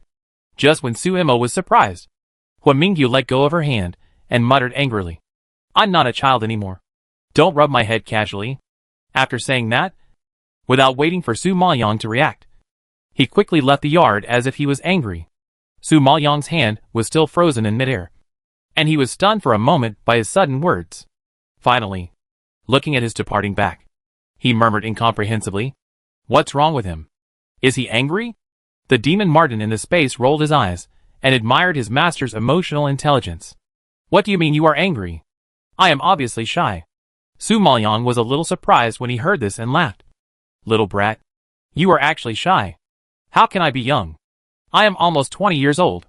Of course, compared with an old woman like you, I am indeed much younger. The demon Martin rejected him without giving face. I just don't understand why he likes an old woman like you. Su Maoyang lost the desire to talk to the demon Martin when he heard this, and retorted angrily, "Don't talk nonsense. Huan Mingyu just lost his relatives. He is very fragile and sensitive inside. It is normal to rely on others. Don't use your dirty head to speculate about others. Huan Mingyu is like a younger brother to her. He is smart and witty, and is a younger generation she admires more. Of course, there is also a sense of apology in the appreciation. The reason why his family was destroyed was more or less due to her." At this time, looking at the direction he left and the medicine bottle in his hand, Su Maoyang couldn't help but sigh. This child was so traumatized, but he still cared about his own injuries. This made him even more distressing. Thinking of this, Su Maoyang became more determined to become stronger. Since she decided to bring him out, she must protect him well. And the only way to protect him well was to improve her own strength. Thinking of this, Su Maoyang did not delay any more and turned back to the room. Although she had recovered to the initial stage of the acquired Junlingshi, she was still a long way from the prince's innate Junlingshi. Feeling his power today, she knew that the prince's strength was not simple, and he was a tough character who could not be dealt with. Not to mention how terrifying he would be when he really fought. Therefore, while there are still 3 days left, you should practice as soon as possible. The more you improve your strength, the more protection you will have. However, time passed too quickly. In a blink of an eye, it was the next morning. Su Maoyang opened her eyes, and it was already bright. She came out of the room and was about to call Xiahou Wanxian and Xiahou Zian. But the housekeeper Fan who passed by told her that the Xiahou brothers and sisters and Donfang Liu had already gone to the academy practice room. Su Maoyang did not expect that they were more active than herself. It seemed that they were also stimulated by what happened yesterday.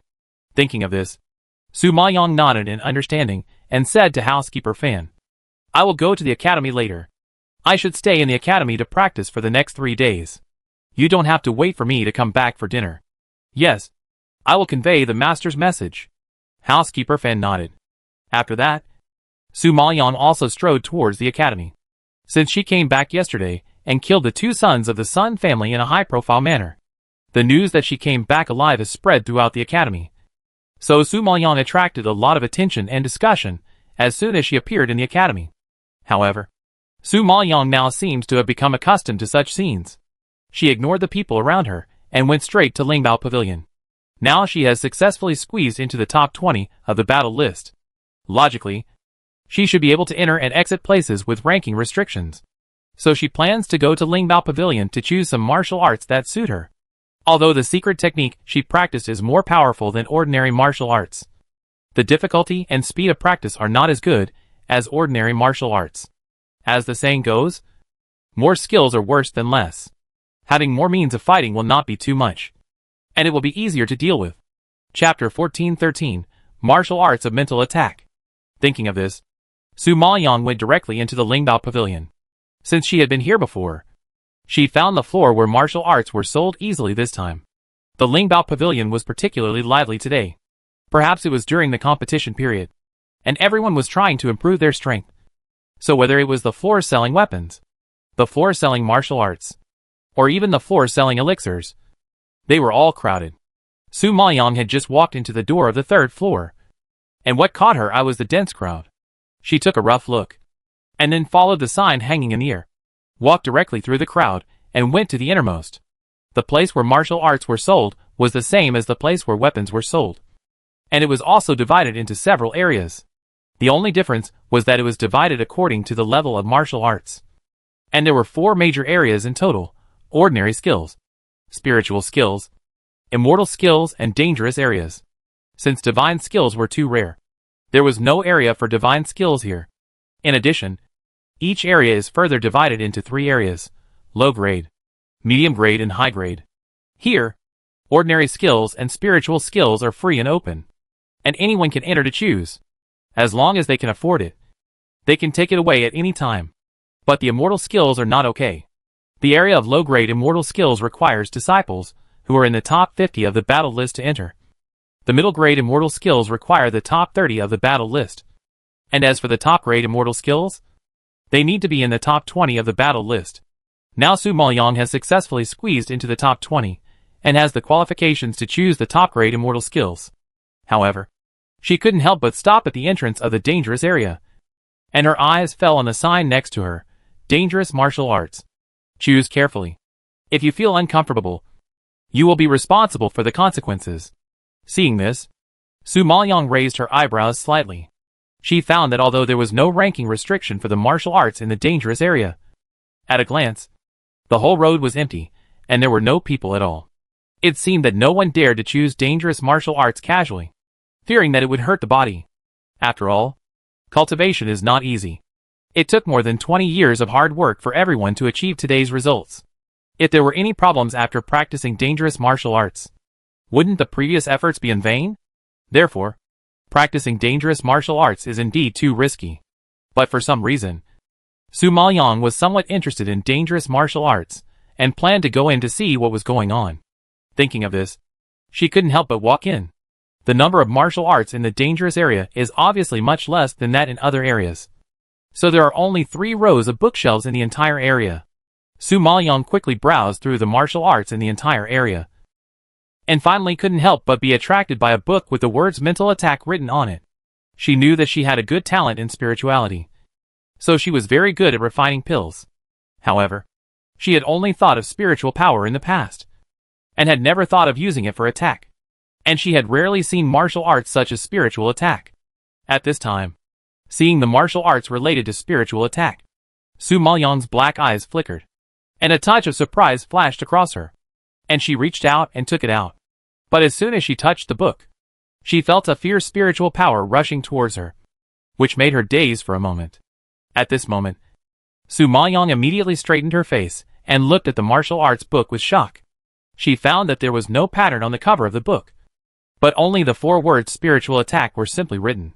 It looked plain, but the power contained in it should not be underestimated. The old man Jinjuan was a connoisseur. After feeling the mental attack just now, he pondered and said, "Young master, this mental attack martial art is very rare, of good quality, and very suitable for you. If you practice it successfully, the power release should be very terrifying.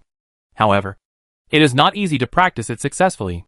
You must have a very firm will, because it can kill you without a burial place with just a thought. Therefore, many strong people who are stronger than you dare not try it easily. You must think clearly." Feeling the power just now, Su Maoyang has become interested in this mental attack. Even if the old man Jinjuan said it was dangerous, she couldn't restrain her curiosity. "I want to try it."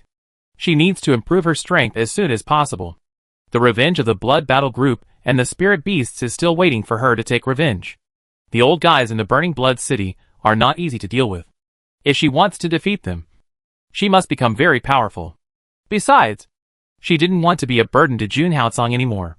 She wanted to stand by his side, fight side by side with him, become a woman worthy of him, and become an imperial concubine recognized by the Yunlu Dark Domain. Thinking of this, she couldn't wait to open the martial arts and carefully read the cultivation methods described above. As she read, she was fascinated, as if she was addicted to it and couldn't extricate herself. It wasn't until a loud noise came from outside that interrupted her train of thought and made her look up as if she had just woken up from a dream. Su Maoyang heard the movement outside and was curious. She couldn't help but walk out of the danger zone and look forward. At this glance, she happened to see the figures of Xiahou Wanxian and Donphan Liyue. They were standing in front of the payment counter, and they seemed to be buying martial arts. But when her eyes touched Han Xinyu beside them, Su Maoyang's pupils suddenly shrank and she frowned. Seeing this person, she knew that something bad was going to happen. Sure enough, a few followers around Han Xinyu were standing in front of Xiahou Wanxian and Donphan Liyue with unhappy faces. Even Hu Buli, who had not been seen for a long time, was among them. They seemed to be talking about something. Looking at their expressions, it was clear that it must not be good. Su Maoyang saw this. His face sank, and he walked over quickly. "What's going on?" Seeing Xiahou Wanxian and Donphan Liyue's red faces, Su Maoyang's excitement about finding a martial art that suits him suddenly reached the freezing point. Donphan Liyue didn't expect Su Maoyang to appear here. When she heard her voice and saw her walking quickly, she was surprised and complained to her. "Su Mo, You are finally here. Han Xinyu and her lackeys are looking for trouble with us. Originally, Wan Qian and I planned to come here to choose some martial arts to practice. But Han Xinyu deliberately went against us. Whatever we chose, they would pay a high price to snatch it away. We chose several martial arts books, but they were all snatched away by them. I think they are clearly determined not to let us buy martial arts.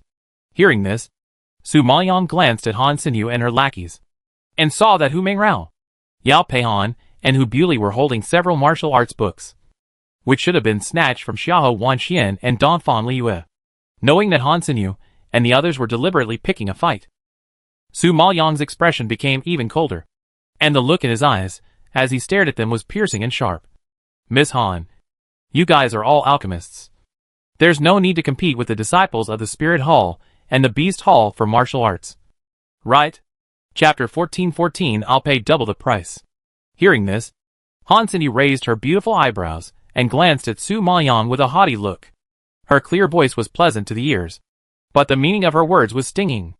Are you blind? Isn't there Hu Buli here?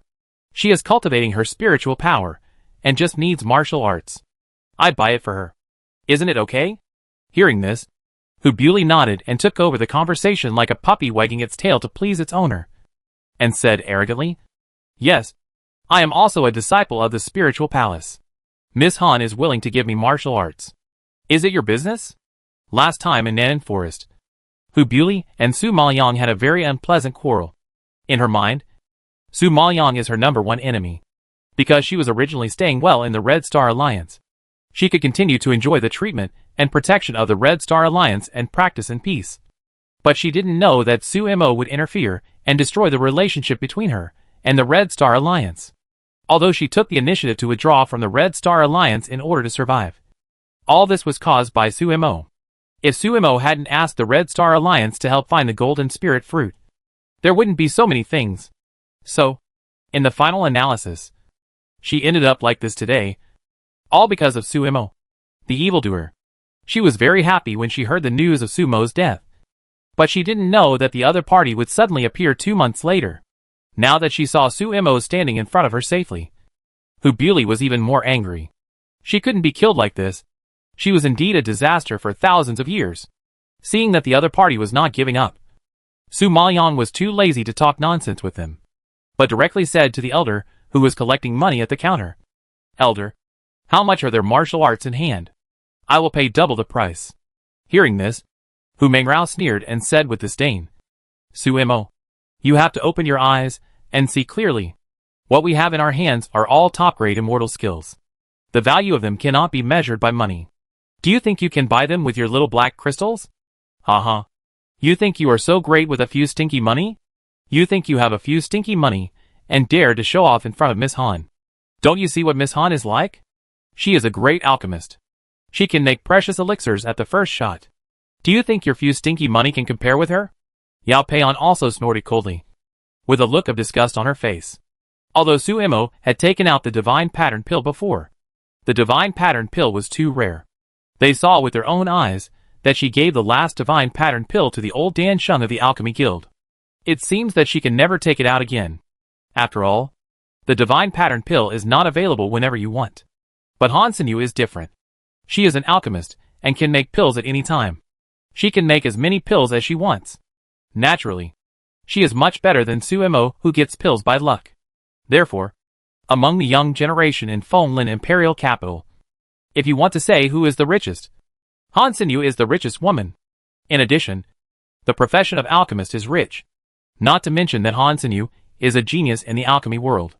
The pills she makes are naturally very popular, and the value is self-evident. Therefore, Su Mo and Han Xinyu's bidding against each other for things is undoubtedly an extremely stupid and self-defeating behavior. When Han Xinyu saw that Su Mo wanted to help Xiahou Wanxian get back her martial arts, her red lips lifted lightly, and she raised a shallow smile. Her pretty face instantly bloomed like a flower, so beautiful that people couldn't take their eyes off her. Her beautiful voice filled her ears. Don't say that. I have taken out the divine pattern pill before. So, Su Mo, if you want to get your martial arts back, you could exchange them with the divine mark pills. It depends on whether you are willing to give them up. Han Xinyu was not sure whether Su Mo still had the divine mark pills, So she took this opportunity to test her. Han Senu, you know the value of the divine mark pills better than anyone else. Are those martial arts books in your hands worthy of being exchanged with divine mark pills? You must be dreaming. Suemo frowned and replied coldly. She was not stupid. She knew that this was Han Senyu's trap. So how could she fall into it? Hearing this, Han Senyu did not get angry, and said lightly, since you are unwilling to use the divine mark pills, then these martial arts books will belong to me. Su Maoyong sneered after hearing this and asked loudly, you own it? Are you thinking too much? I have bought the martial arts in your hands. No one can take them away today. Hubuli did not expect Suemo to be so arrogant in front of Han Senyu. She immediately widened her eyes and asked dissatisfiedly, Suemo, do you know that these martial arts books were bought by Miss Han with 10 lower quality Tianwu Lingdan pills? You have heard about the value of Tianwu Lingdan. You just said you were willing to pay double the price to buy the martial arts. Then if you have the ability, take out 20 Tianwu Lingdan. Otherwise, nothing will be discussed. The onlookers around were shocked to hear that it was a lower grade Tianwu Lingdan, and they immediately started to discuss it lively, looking at Han Senyu with eyes full of admiration. You should know that Tianwu Lingdan is a pill that can only be made by alchemists in the early stage of Danzong. Now Han Senyu can actually take out 10 at a time. It seems that she has successfully advanced to the level of Danzong in the early stage. 3 months ago, Han Senyu was only a peak Dan Emperor. Unexpectedly, she was promoted to the next level in such a short time. She has become a Danzong alchemist at a young age. This first alchemy genius is indeed worthy of the reputation. It is really shocking. Yao Peian, Hu Mengrao, and Hu Buli all proudly puffed up their chests when they heard the India size of the people around them, and looked at Su Maoyong with more pride. In their opinion, Su Emo was basically courting death by being an enemy of a young Danzong alchemist. At this time, Han Senyu had a blank expression on her face, and seemed indifferent to the praises from the people around her. It was not that she was not proud, but that she had become accustomed to the flattery and admiration of the crowd, and had already regarded the admiration of these people as commonplace. So she was numb and had no expression, thinking that all this was justified and not at all strange. However, even if she didn't say a word, just standing there, she could exude a noble and confident aura. Su Maoyong was also a little surprised to hear that she had been promoted to the level of Danzong. She couldn't help but raise her eyebrows and looked at her seriously. However, she had only been promoted to the early stage of Danzong. For her, the talent for alchemy was still a long way off. Therefore, even in the face of their aggressive difficulties, Su Maoyong still ignored them and just said coldly, I really don't have the Tianwu Lingdan.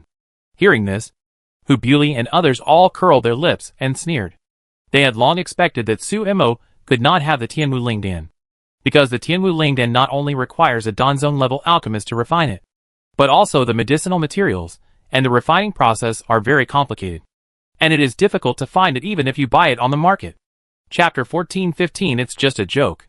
However, just as Hu Buli and others were sneering, Su Maoyong raised his eyebrows and took out a medicine bottle from the space and placed it on the counter in front.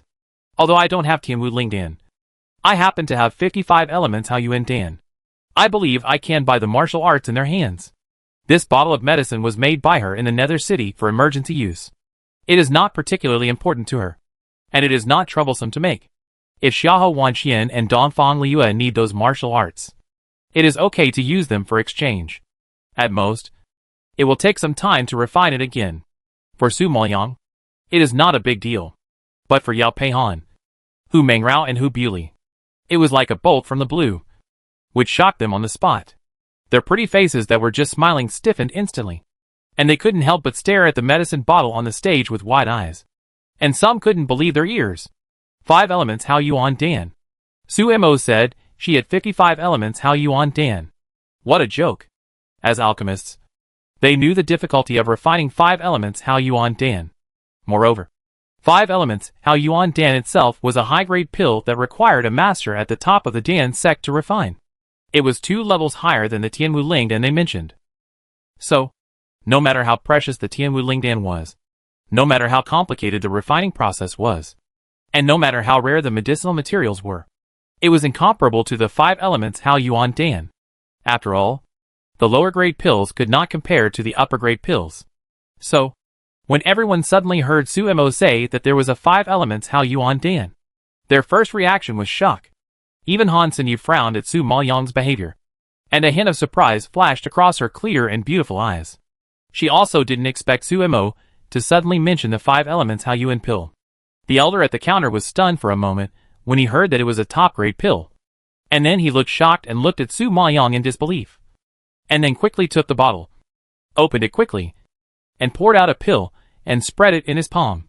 At this time, a strong medicinal fragrance came to his nose, which made the elder's spirit shocked and his eyes widened suddenly. It's really a top-grade 5 elements Hao Yuan pill. The elder has been in Lingbao Pavilion for many years and has seen many treasures. He still has a good eye, so he recognized it at a glance and couldn't help but sigh.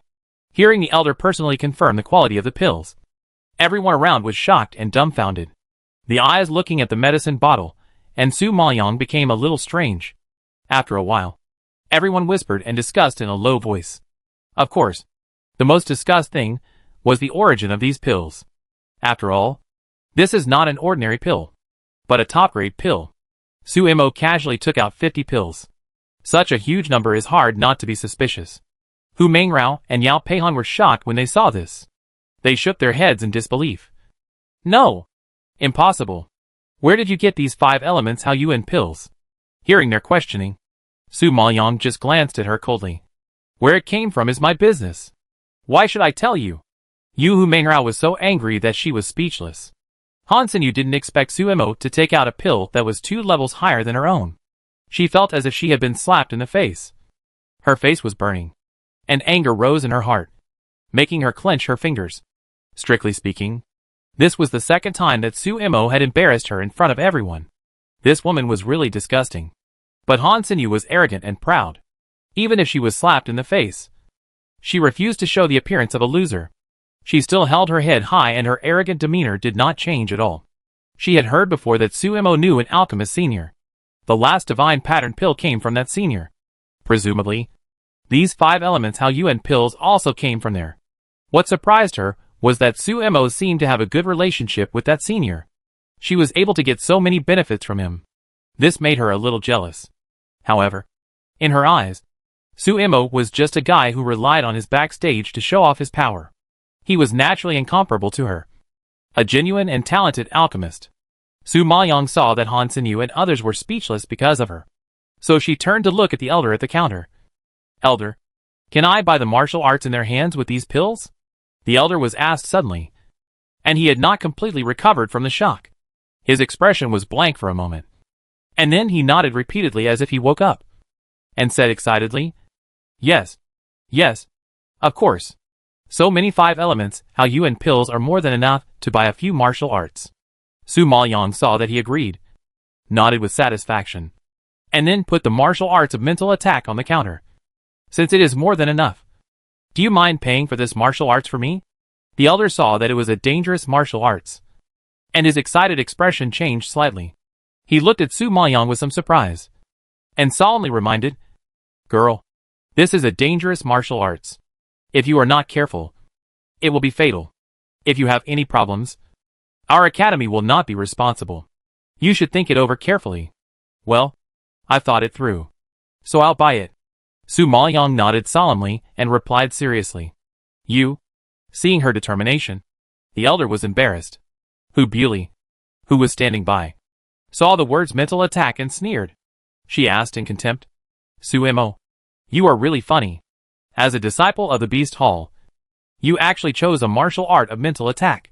Don't you know that if you want to use mental attack on the enemy, you must first have a strong mental power? Besides, mental attack is a dangerous martial art.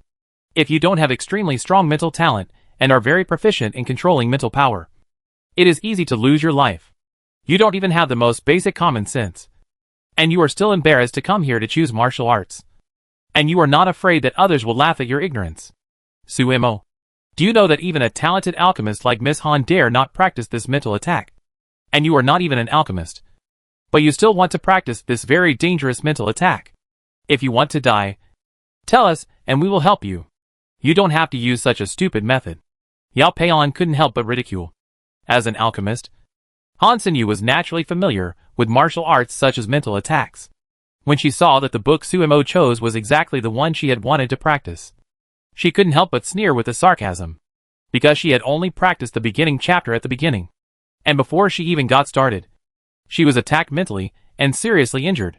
From then on, she never dared to practice this book again. Therefore, she didn't believe that Sumo, who was not even an alchemist, was better than her and could practice mental attacks. It was simply a joke. Chapter 1416 Han Sinyu gets angry. Facing their ridicule, Su Maoyong simply replied expressionlessly, "Just because your Miss Han can't practice doesn't mean that others can't practice." Hu Beauty sneered speechlessly. "Ha. According to what you mean, do you think your spiritual talent is better than Miss Han's? According to what you mean, do you think her spiritual talent is very powerful?" Su Maoyong felt amused and couldn't help but ask back according to her sentence pattern. Hu Beauty's cheeks flushed with anger at Sumo's attitude. She took a deep breath and said angrily, "Need I say this? Miss Han is a genius alchemist, so her spiritual talent is naturally very powerful. What do you mean by saying this?" Su Maoyong raised the corners of his lips slightly, glanced at Han Sinyu vaguely, and answered slowly, "I just don't think she is powerful." Su Maoyong's words were not at all face-saving. He spoke out his inner thoughts bluntly, making Han Sinyu embarrassed in public. Han Sinyu is such a proud person. Others have always looked up to her and admired her. No one dared to look down on her. Sumo is definitely the first person who dared to openly despise her. At this moment, no matter how well-educated Han Sinyu was, she was so angry that her face turned black. Flames suddenly surged in her beautiful eyes. If the flames could burn people to death, Su Maoyong should have been burned to ashes at this moment. "Sumo, you may not know much about this martial art. If you want to practice mental attack, you need not only strong mental talent, but also very strong spiritual power. Both are indispensable. Have you met the conditions for practice? As your senior sister, I have to advise you that it is better to be down to earth. Being too stubborn or too blindly confident will lead to losses." Han Sinyu couldn't get angry in front of so many people, and it was not worth destroying her image for a woman she hated. She calmed down and warned her in the tone of an experienced person.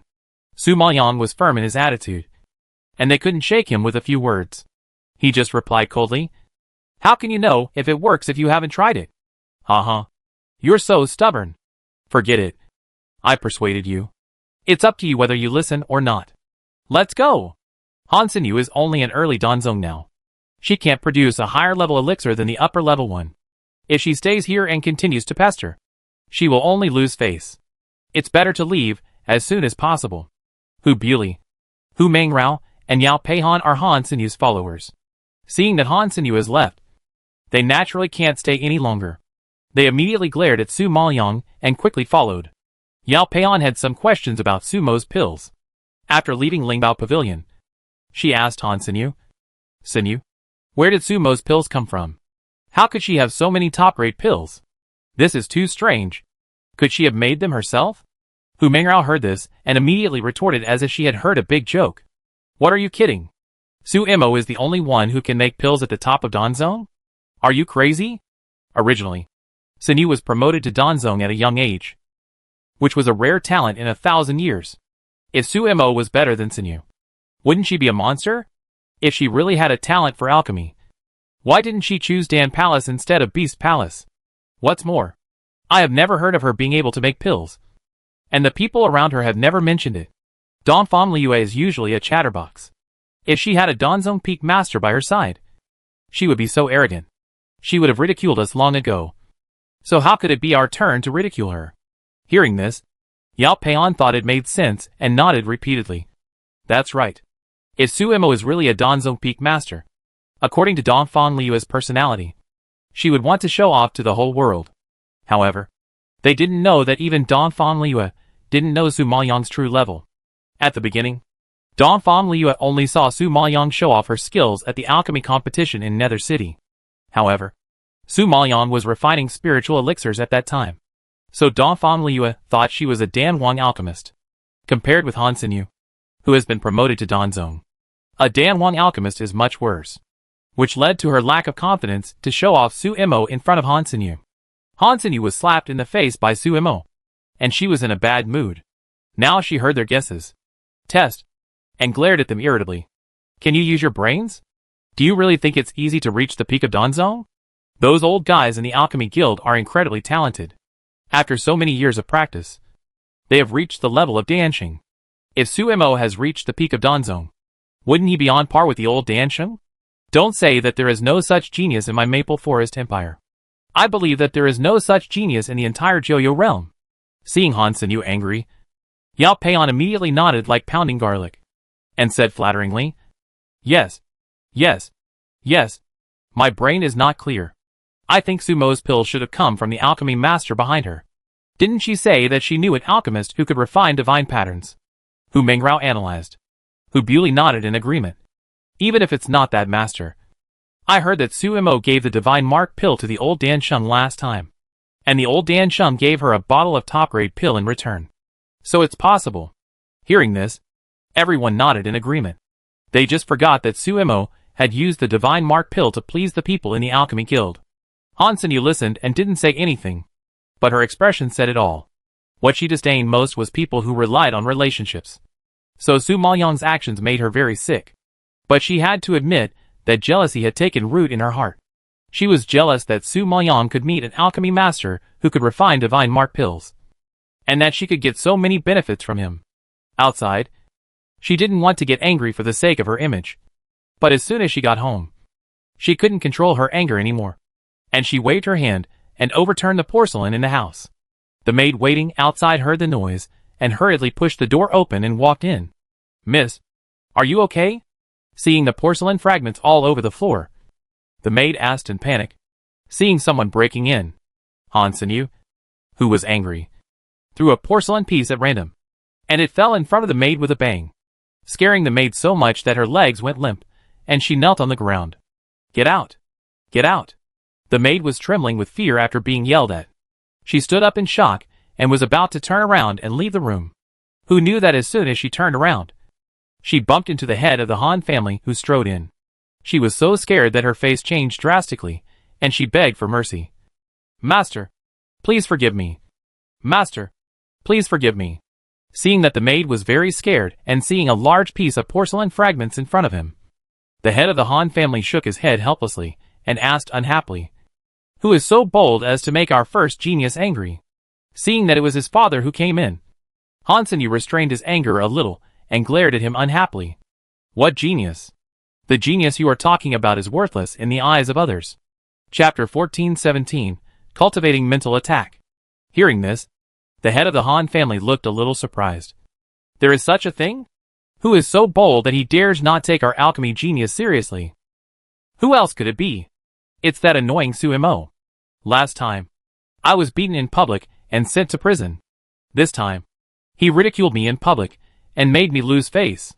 Han Sinyu thought of being embarrassed in front of so many people today, and her anger rose a lot. It's unreasonable. How dare she, a village girl who was born as a maid, be so presumptuous? The head of the Han family didn't expect that Suemo would find trouble with his precious daughter again the day after he came back. He frowned angrily. Han Sinyu sneered. Her tone was sour, full of contempt and jealousy. She has the support of the divine pattern alchemist behind her. What else can she not dare to do? I think if she continues like this, she will climb over my head. Hearing this, the head of the Han family couldn't help but laugh and shook his head. My dear daughter, even if she has the support of a master, she can't compare to you. Can she rely on others for a while? But can she rely on others for a lifetime? In this world where the strong are respected, being strong is the kingly way, and it is better to rely on yourself than on anyone else. With your talent for alchemy, if you grow up, are you afraid that you can't do anything to a village girl? The head of the Han family didn't seem to take Suemo seriously, and persuaded patiently. Han Sinyu was still dissatisfied. But she keeps jumping around in front of me, which is really hateful. Don't worry. The elite competition will start in 3 days, and many people want to get rid of her. Not just you. Besides, the Crown Prince loves you so much. Last time, in order to vent his anger for you, he mobilized a large number of troops, and even several elders of the Beast Hall were implicated. This time, I'm afraid he has already made arrangements. I believe that by then, she will not be able to jump around in front of you. Just wait patiently for now. The head of the Han family seemed quite confident, patted Su Mo's shoulder, and comforted her. Hearing this, Han Sinyu's expression eased a little, because she knew very well that the strength of the Qi family, the princess's strength, and the prince's strength should not be underestimated. It would be difficult for Su Mo to get benefits from them. It was really meaningless for her to argue with a dying person now. Thinking of this, Han Sinyu took a deep breath and temporarily controlled her anger, with a cold light flashing in her eyes. Okay, I'll wait. I want to see her torn into pieces with my own eyes. At this time, Su Mo, who was in the academy, left Han Sinyu in a cold breath, and went to the training room with Dongfang Liu and Xiahou Wanxian. Now the three of them had the qualifications to enter the 8th floor. So when they arrived at the 8th floor, they did not delay, and each found a room and walked in. Because the three of them defeated their opponents on the competition stage yesterday, they left a deep impression on many disciples. Therefore, even though the training room was in a tense period, no one dared to challenge them. As soon as Su Maoyang entered the training room, she took out the martial arts of mental attack. She had a strong interest in this martial art after feeling the mental fluctuations of this martial art before. And now she benefited a lot from reading it carefully, because many of the records here were things she had never touched before. She found out after reading it carefully that this mental attack was actually divided into 5 stages. The first stage was mental interference. The second stage was mental crushing.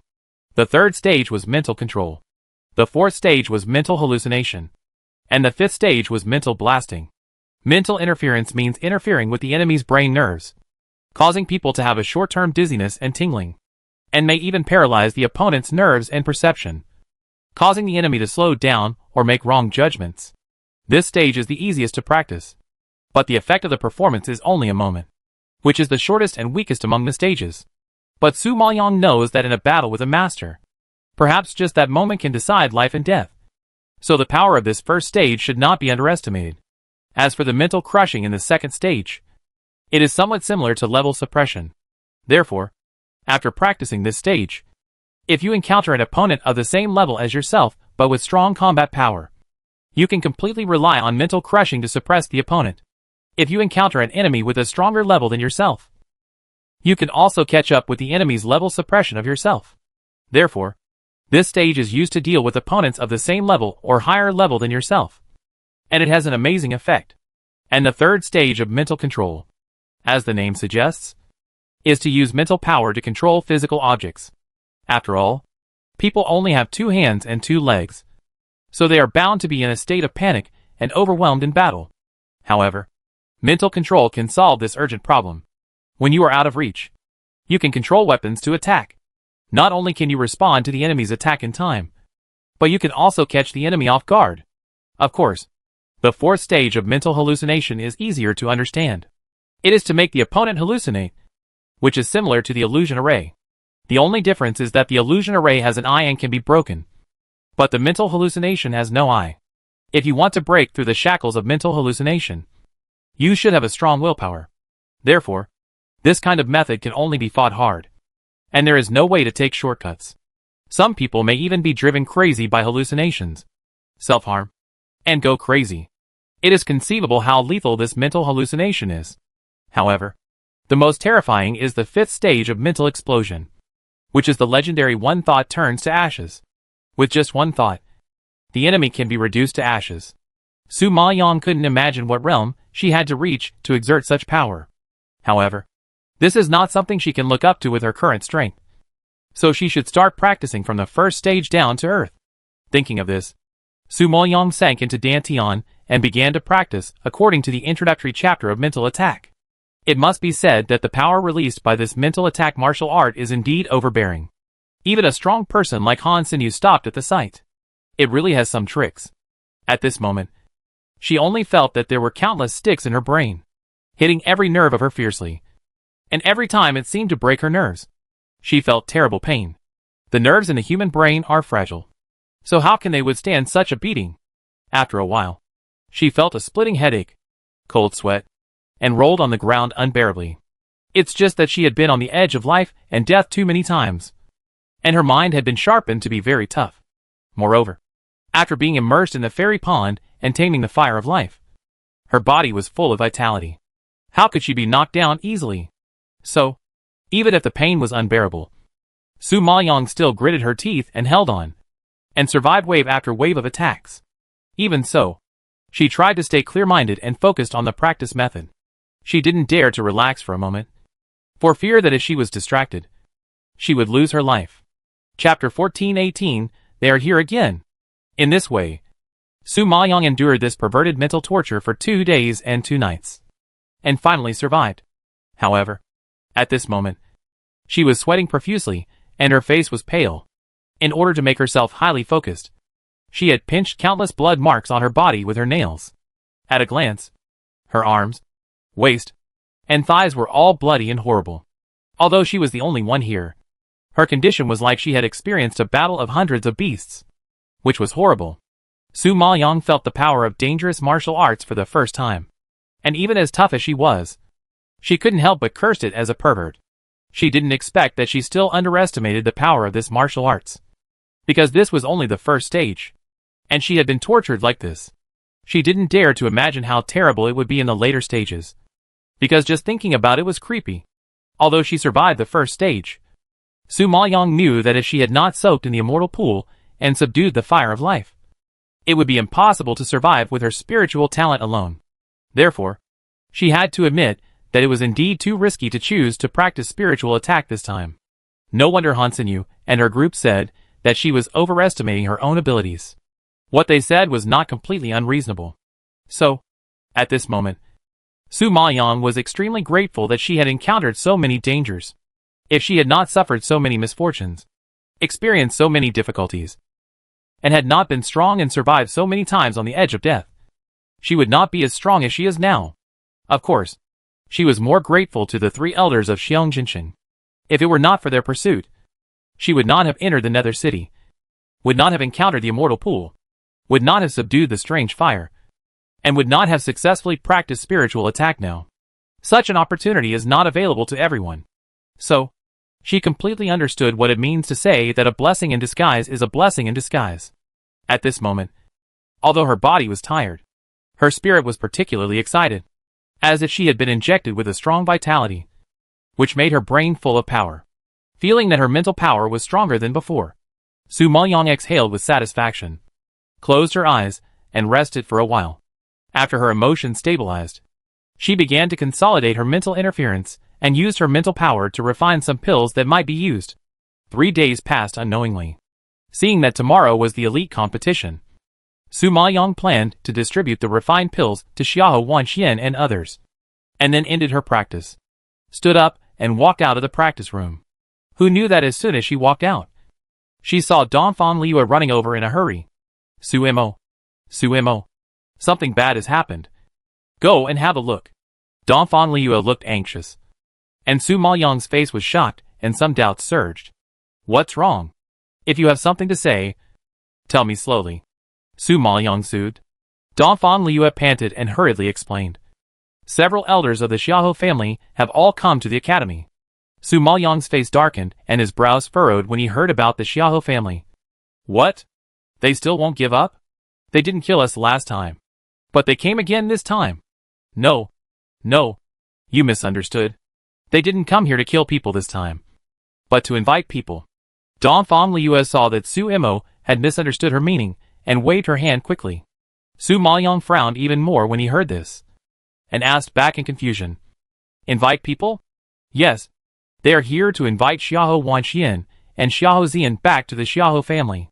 Donphan Liu nodded repeatedly. Su Maoyang was surprised when he heard this, and couldn't help but sneer. It's really funny. Didn't they kick Xiahou Wanxian and Xiahou Zian out of the Xiahou family, and completely cut off their relationship with them? Why do they want to invite them back now? TSK. Didn't they just come to invite Wanxian back because they saw the game 3 days ago, and discovered Xiahou Wanxian's talent in contracting beasts? Everyone knows that the Xiahou family is getting worse every year. In the past, they could still rely on Xiahou Qingyi, the alchemist, to get some benefits. Since Xiahou Qingyi's hands were crippled by you, the Xiahou family has fallen into decline, and is completely not doing well. Now that they have discovered that Xiahou Wanxian is a genius in contracting beasts, they have to invite her back quickly and worship her like a bodhisattva. Su Maoyang heard this and nodded, thinking it made sense. Xiahou Wanqian is indeed a rare genius in contracting beasts. If she is trained more, her strength must be very amazing. No wonder the elders of the Xiahou family can't sit still. Then why are you so anxious? I thought something big had happened. Su Maoyang glanced at the startled Dongfang Liyue speechlessly. Dongfang Liyue immediately shouted in dissatisfaction. This is not a big deal. You know, the Xiahou family came with great force this time. And many people came. Even Xiahou Yuanshan, Xiahou Wanyin, and Xiahou Qingyi, who had a grudge against Xiahou Wanqian came, saying that they wanted to apologize to Xiahou Wanqian. You also know that Wanqian is kind and soft-hearted. I am worried that she will be coaxed and deceived by those old guys in the Xiahou family, and go home. She knew that the Xiahou family did not invite her home for the sake of blood relationship or family affection, but to use her. So she shamelessly chased her to the academy. Dongfang Liyue really couldn't bear to see Xiahou Wanqian jump into the fire pit again. And Su Mo always had a lot of ideas. And Xiahou Wanqian listened to Su Mo more. If Su Mo showed up, he would definitely stop her from returning to the Xiahou family. Su Maoyang didn't expect that even Xiahou Qingyi and others came. And a touch of surprise flashed across his eyes. You know, Xiahou Qingyi has rarely shown up because of her disabled hands. This time, she risked being pointed at and laughed at by others, and came to the academy. I don't know how much courage she mustered. However, it could also be seen from the side that the elders of the Xiahou family really value Wanqian, and have shown great sincerity. I guess Xiahou Qingyi also suffered great pressure at home. So she agreed to apologize when she had no choice. I have to admit that the Xiahou family is indeed aggressive, and well prepared this time. Thinking of this, Su Maoyang raised his eyebrows and asked, Where are they now? They are talking with Wanqian in a pavilion in the garden on the east side of the college. Go and have a look. Hearing this, Su Maoyang nodded gently and walked downstairs. Let's go and have a look. I want to see what tricks the Xiahou family will play this time. At this time, Xiahou Wanqian and Xiahou Zian were sitting in the pavilion, facing the 5 elders of the Xiahou family, with a bad look on their faces, and a bit of disgust and impatience between their brows. Grandpa Xiahou, if you have anything to say, just say it directly. We still have to practice in a hurry. We don't have time to talk nonsense with you here. Xiahou Zian couldn't stay for a moment, and warned impatiently. After hearing this, Grandpa Xiahou didn't get angry, but smiled particularly flatteringly. Zian, you are too distant. I am your grandfather after all. Why do you call me so distant? Chapter 1419 Xiahou Qingyi in distress. Xiahou Zian felt sick when he heard this, and couldn't help but sneer. Grandpa Xiahou, are you old and have a bad memory? You drove us out of the Xiahou family a long time ago, and severed relations with us. Now you suddenly come to recognize us as your relatives. Don't you think it's ridiculous? As soon as Xiahou Zian said this, the expressions of the elders of the Xiahou family were a little embarrassed. The scene of how they treated Xiahou Wanqian and Xiahou Zian at the beginning was still vivid in my mind. That day, they were also in Liuguang Academy, and sent a lot of people to besiege Xiahou Wanqian and others, intending to kill them all. If it weren't for Dongfang Yaoyu's intervention, Xiahou Wanqian, Xiahou Zian and Su Mo would have died under their knives long ago. It was on that day that Xiahou Wanqian and Xiahou Zian were forced to leave the Xiahou family and join the Dongfang family, completely severing their relationship with them. In fact, they pushed them away with their own hands. They pushed the genius that should have belonged to the Xiahou family to the Dongfang family, allowing the Dongfang family to take such a big advantage. Ever since he saw Xiahou Wanquan's strength that day, Grandpa Xiahou was shocked and regretted it. At that time, he only hated Su Mo and others for cutting off Xiahou Qingyi's hands and destroying the only hope of the Xiahou family. But he didn't expect that Xiahou Wanqian was also a rare genius. If he had known that Xiahou Wanqian had such a talent, he would never have made such a stupid decision. Thinking of this, Grandpa Xiahou lowered his voice with regret. Zian, Grandpa was angry because Qingyi broke his arm at that time, so it was inevitable to make an impulsive decision. You know, Grandpa doesn't really want to drive you out, and doesn't really want to cut off relations with you, no matter what. You are the blood of my Xiahou family. How can Grandpa bear to let you wander outside? So see if you can forgive Grandpa and go home with Grandpa. Go home. Go home to what home? Xiahou Zian directly skipped the previous confession, captured the important information, raised his eyebrows and asked back. Grandpa Xiahou nodded quickly. Go back to the Xiaohou family with Grandpa. Grandpa will definitely do his best to compensate you and cultivate you. Xiahou Zian thought it was ridiculous and snorted coldly. Forget it. We can't afford your compensation and cultivation. We are now a member of the Dongfang family. Even if we want to go home, we will go back to the Dongfang family, who will go back to the dilapidated Xiahou family with you. Besides, the resources of the Dongfang family are much better than yours. They can cultivate us better. So you don't need to worry about it. You should cultivate Xiahou Yuan Shan and Xiahou Wanyan well. As he spoke, Xiahou Zian glanced at Xiahou Yuan Shan and others standing beside him, his tone revealing some sarcasm. Xiahou Yuan Shan couldn't even make it to the top 80 of the battle list now. She obviously had no talent in spiritual power. The Xiahou family no longer had any hope for her. As for Xiahou Wanyan, she was an alchemist and a dark horse prepared by the Xiahou family. She had never exposed her strength in public. Her purpose was to surprise everyone in the alchemy competition and enter the top 10 of the alchemy list. You know, he got accurate information from the underground exchange at the beginning, saying that Xiahou Wanyan was an alchemist of the Danzong level. It seemed that she had been hiding her strength before, and the level she announced to the outside world was the peak of the alchemist. Therefore, Xiahou Wanyan is definitely the last trump card prepared by Mr. Xiahou. However, he was not satisfied with having an alchemy genius, and wanted to invite the beast genius home as well. In this way, their Xiahou family can firmly occupy the position of the 6 major families, and will not be squeezed out by others. Hearing Xiahou Zian's sarcasm, the head of the Xiahou family was displeased and couldn't help but say, Zian, even if we elders are wrong, don't you younger generations do anything wrong? If you hadn't cut Qingyi's arm, would your grandfather be so angry? We have mobilized a large number of troops and personally come to the academy to ask you to go back. Isn't your attitude too much? Hee. Head of the Xiahou family, you must be mistaken. If your precious daughter hadn't been persistent in causing trouble for us, would her arm have been cut off? It's obviously all her own fault. Who can she blame? In the final analysis, today's situation was caused by your precious daughter. You don't blame your daughter, but blame us instead. It's too unreasonable. Xiahou Zian's words were loud and clear, falling on the hearts of every elder in the Xiahou family, and immediately aroused a layer of ripples. They had to admit that what Xiahou Zian said was true. It was because of Xiahou Qingyi's matter that they impulsively pushed Xiahou Wanxian out. If Xiahou Qingyi had been quiet, there wouldn't have been so many problems. Thinking of this, except for the head of the Xiahou family, several elders turned their eyes to Xiahou Qingyi, who was standing aside and trying to weaken her presence. The look in their eyes was obvious, with some blame and even disgust in it. At this time, Xiahou Qingyi was even more uneasy when she received the angry gaze of the elders, and secretly clenched her teeth. She used to be a proud daughter of heaven, the most proud genius of the Xiahou family, the pride of several elders, and the role model that the younger generation scrambled to pursue and look up to. However, now she is nothing. No hands. Can't make pills. Is not a disciple of Liuguan Academy. And even the third prince she wanted to rely on is dead. She has completely become a waste. She never thought that she would become the kind of person she despised. And she never thought that one day she would become the object of disgust of the elders of the Xiahou family. Such a big gap made her feel ashamed and angry, and she couldn't raise her head.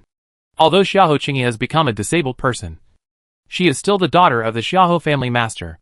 When the Xiahou family master heard that Xiahou Zian had shifted the blame to his daughter, his expression was also not very good. He immediately retorted with dissatisfaction. You know Xiahou Qingyi's temper.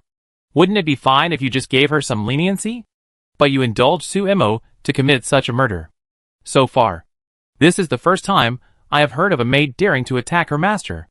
Is it reasonable to be so unruly? Xiahou Wanxian, who had been sitting silently on the side, listened, seeing him blaming Su Imo. She frowned angrily and retorted, Su Imo is not a maid. She is my relative. My sister?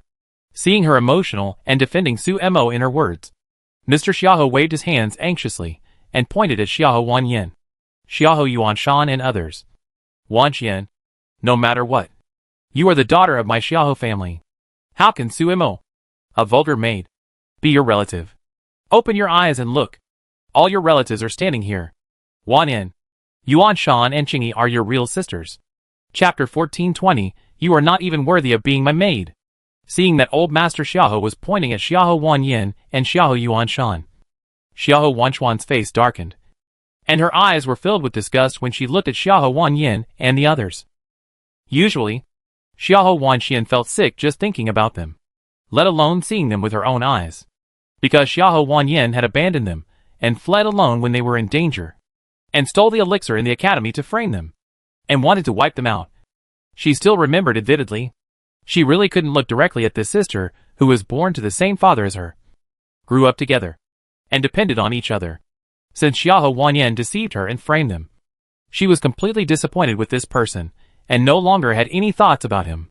As for Xiaohou Yuanshan, she hated him to the core, because this person had been looking for trouble with her since she entered the Xiaohou family, and there was no moment of peace. If it weren't for Sumo's great magical power, they would have been killed by Xiaohou Yuanshan long ago. And how could they sit here and see the ugly faces of these people clearly? And Xiaohou Qingyi, needless to say, she has become a waste. And now she doesn't even have the qualifications to be hated by her, let alone any family affection. Now, facing these people, Xiaohou Wanxian recalled what they did to her, and a faint sneer appeared at the corner of her lips, and her voice was cold. "Haha. They are also my sisters? They are not even worthy of being my maids." Xiaohou Wanxian said this very seriously, with a tone of extreme disdain and sarcasm, which immediately made Xiaohou Wanyin, Xiaohou Yuanshan, and Xiaohou Qingyi blush. They never expected that they would be despised and humiliated by Xiaohou Wanxian one day. Several elders of the Xiaohou family were also disgraced by her words. Old Master Xiaohou had just forced a smile to please Wanxian, but now his smile froze on his lips, which made him look particularly embarrassed. Only Xiaohou Xian showed a sincere smile in the whole audience, but the irony in his eyebrows was no less than that of Xiaohou Wanxian. After all, old Master Xiaohou was old, and even if he was refuted by Xiaohou Wanxian so disrespectfully, he could control his emotions and advised worriedly, "Wanxian, you should know that Su Imo is now the common enemy of the prince and those big families. Her life is in danger at any time, and you have such a close relationship with her. They will inevitably vent their anger on you, and even start with you. What will happen if you have any trouble? I have no relationship with the Xiaohou family at all, and you don't need you to worry about my affairs." Xiaohou Wanxian refused coldly. The head of the Xiaohou family couldn't listen any longer, and anger welled up in his pupils. He blamed, "Wanxian, your grandfather said this to you because he was worried about your safety and for your sake. How can you be so ungrateful? Su Imo is a dangerous person. Many forces want to kill her. Take tomorrow's elite competition for example. Whether she can survive tomorrow is a big question. What's the point of following a dying person? Yes, Wanxian, you should leave Su Imo quickly and return to the Xiaohou family. As long as you cut off your relationship with Su Imo, I can plead with the prince to let you and Xian go. As a grandfather, I really can't bear to see you being implicated by Su Imo and die an untimely death." As Grandpa Xiaohou said this, he pretended to reach out and touch his eyes. It was hard to say whether there were tears or not, but the worried and anxious tone was vividly portrayed by him. Xiaohou Wanxian thought it was a bit ridiculous when she heard this, and refused directly. "You'd better give up this idea. Su Imo is my benefactor, and I will follow her. Besides, with Sumo's strength, it's not that easy to kill her." Hearing that Xiaohou Wanxian was full of confidence in Sumo's strength, and even ignored the prince and the other four major families, the head of the Xiaohou family felt that she was too blindly trusting and even a little stupid.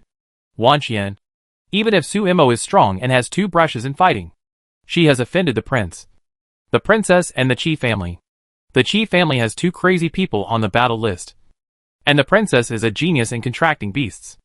Of course, the strength of the prince is needless to say. Do you think it is possible to defeat them? You can't evaluate her with emotion just because you have a good relationship with her. Such behavior is really not a wise move." Grandpa Xiaohou on the side also nodded in agreement. "Yes, originally considering Sumo's good strength, we could have made an exception to take her in and let her return to the Xiaohou family. But who told her to offend people she shouldn't have offended? And those people just happen to be people that our Xiaohou family couldn't afford to offend. If you want to blame someone, blame Su Imo for being too ignorant of the world. It's her own fault that she ended up like this today. So you can't blame us for being heartless." Hee hee. I won't bother the Xiaoho family. Even if you invite me back to be the head of the Xiaoho family, I still think the Xiaoho family is too poor and not presentable. However, just as Grandpa Xiaoho and the head of the Xiaoho family were persuading Wan Xian, a clear and pleasant voice suddenly rose, slowly coming from far away. Everyone in the pavilion suddenly heard someone interrupting, and they all turned their heads to look. At this time, they saw two graceful figures walking over. When they saw the faces of the people coming, their faces changed, because the people coming were Dongfang Liu and Su Imo, whom they hated deeply. Su Imo cut off Xiaoho Qingyi's hands. Xiaoho Qingyi and the head of the Xiaoho family hated her. Now seeing her figure, hatred jumped on the faces of father and daughter. Xiaoho Yuanshan, Xiaoho Hongyi and Xiaoho Wanyan also suffered a lot at the hands of Su Imo naturally. They didn't look good when they saw Su Imo. Of course, the most angry person was Grandpa Xiaoho. He was trying to persuade his granddaughter, but who knew that an outsider would interrupt him and say such ugly and insulting words. He was so angry that his face turned black on the spot. He frowned and shouted coldly, Su Imo, this is my Xiaoho family's family affairs. It has nothing to do with you. You'd better not meddle in it. Grandpa Xiaoho, it must be very hard and stressful to manage such a declining family. You are so tired that you even forgot that Xiaoho Wanxian and Xiaoho Zian left the Xiaoho family and joined the Dongfang family. Su Maoyang's voice was light and pleasant, but the meaning of his words made Grandpa Xiaoho frown in anger. Dongfang Liu heard this and smiled, and took over the conversation. That's right. They found my Dongfang family, and detained our people here for a talk. My Dongfang family hasn't said anything yet, but they have taken the initiative. I didn't expect that the Xiaoho family has not made any progress in strength, but their face is getting thicker and thicker. You, the head of the Xiaoho family, was so angry that his face turned blue when he heard this, and he couldn't speak. Humph. Su Imo, don't show off your ability to talk here. No matter how weak my Xiaoho family is, it is better than a dying man like you. Chapter 1421. Like a puddle of mud. Xiaoho Yuanshan hated Su Imo so much that she couldn't control her anger when she saw her. What's more, she was furious when she heard her insult the Xiaoho family. She couldn't help but yell. In her opinion, Su Imo was going to die anyway. It was just a matter of time. I really don't know why she was so arrogant. Su Maoyang raised his eyebrows when he saw her temper, and a look of surprise flashed across his face. I heard from Liu that you are here to apologize to Wan Xian, but it doesn't look like that. I have never seen anyone apologize so fiercely. Dongfang Liu also glanced at her. Since you are here to apologize, you should look like you are apologizing and show your sincerity. How can people go back with you if you are like this? Xiaoho Yuanshan said angrily. I apologize to Xiaoho Wanxian. What's your business? Do you need to say so much here? Xiaoho Yuanshan, do you have a problem with your brain or ears? Didn't you hear that Xiaoho Wanxian is from our Dongfang family? As her sister, of course, I have the right to manage her affairs. On the contrary, you, who are not even qualified to be Wanxuan's maid, are the ones who have the least say. Dongfang Liu glanced at her with disdain and said sarcastically. Yu Xiaoho Yuanshan was so angry that her face turned red, and she grimaced, and she couldn't find any words to refute. At this time, Dongfang Liu seemed to be addicted to teasing, and she slowly walked to Xiaoho Yuanshan's side, and kicked her in the knee while she was not paying attention, which made her fall to the ground. Xiaoho Yuanshan's strength was not as good as Dongfang Liu's. The kick just now was with level suppression and powerful spiritual power. She had no ability to resist at all. At this moment, she fell to the ground, grimacing in pain. Dongfang Liu saw that she had performed such a big gesture, and then she smiled in relief. That's right. This is the attitude that an apologist should have. Don't act like an ancestor all day long. We don't owe you anything. Xiaoho Sanbua is Xiaoho Yuanshan's father. He didn't expect Dongfang Liu to actually hit her. At this moment, seeing his daughter being bullied, he was furious and yelled, How dare you hit us in front of us? I will teach you a lesson today. Dongfang Liu is just a junior, and now he is bullying others in front of so many elders. It is obvious that he doesn't take them seriously. Although their Xiaoho family was in decline, they had never suffered such humiliation. If they didn't teach Dongfang Liu a lesson, where would they put their old faces? How could they gain a foothold in Fonlin Imperial City in the future? If it gets out, outsiders will laugh at them for being afraid of a little girl. Seeing that the other party was about to attack Dongfang Liyue, Su Maoyang frowned slightly, and in a flash, he came to Xiahou Yuanshan in the blink of an eye, and then suddenly stepped on her chest. The sound he made was not loud, but it was cold and chilling, and it fell on everyone's heart, stirring a layer of chill. I have to say this in advance. If you dare to touch Dongfang Liyue today, I guarantee that Xiahou Yuanshan will not be as simple as wrestling. You also know that I have killed many people in the academy and offended many big shots. I don't mind killing one more. Hearing Su Maoyang's threat, Xiahou Sanhua froze, and when he met her sharp eyes like ice thorns, his old face also surged with horror. He still remembers vividly the scene where Su Mo defeated Sun Yunhai and Sun Yezhou on the competition stage. This cruel and cold-blooded woman dared to kill the geniuses of the Sun and Song families. Naturally, she would not take the Xiahou family seriously. I believe that with her current strength, she can kill Xiahou Yuanshan with just a little effort. Realizing this, Xiahou Sanhua stopped where he was and dared not act rashly anymore. Instead, he was nervous about Su Mo's actions. In any case, Xiahou Yuanshan is also his biological daughter. Even if her talent is not as good as those geniuses on the battle list, her strength is not too bad. At least she is at a medium level. What's more, Xiahou Yuanshan is still young. If she is given more time to grow, even if she can't become a genius, she can have good combat power, which is also a great help to the Xiahou family. In addition, the Xiahou family is getting worse year by year, and they are in urgent need of talents. So losing any younger generation is a huge loss for them.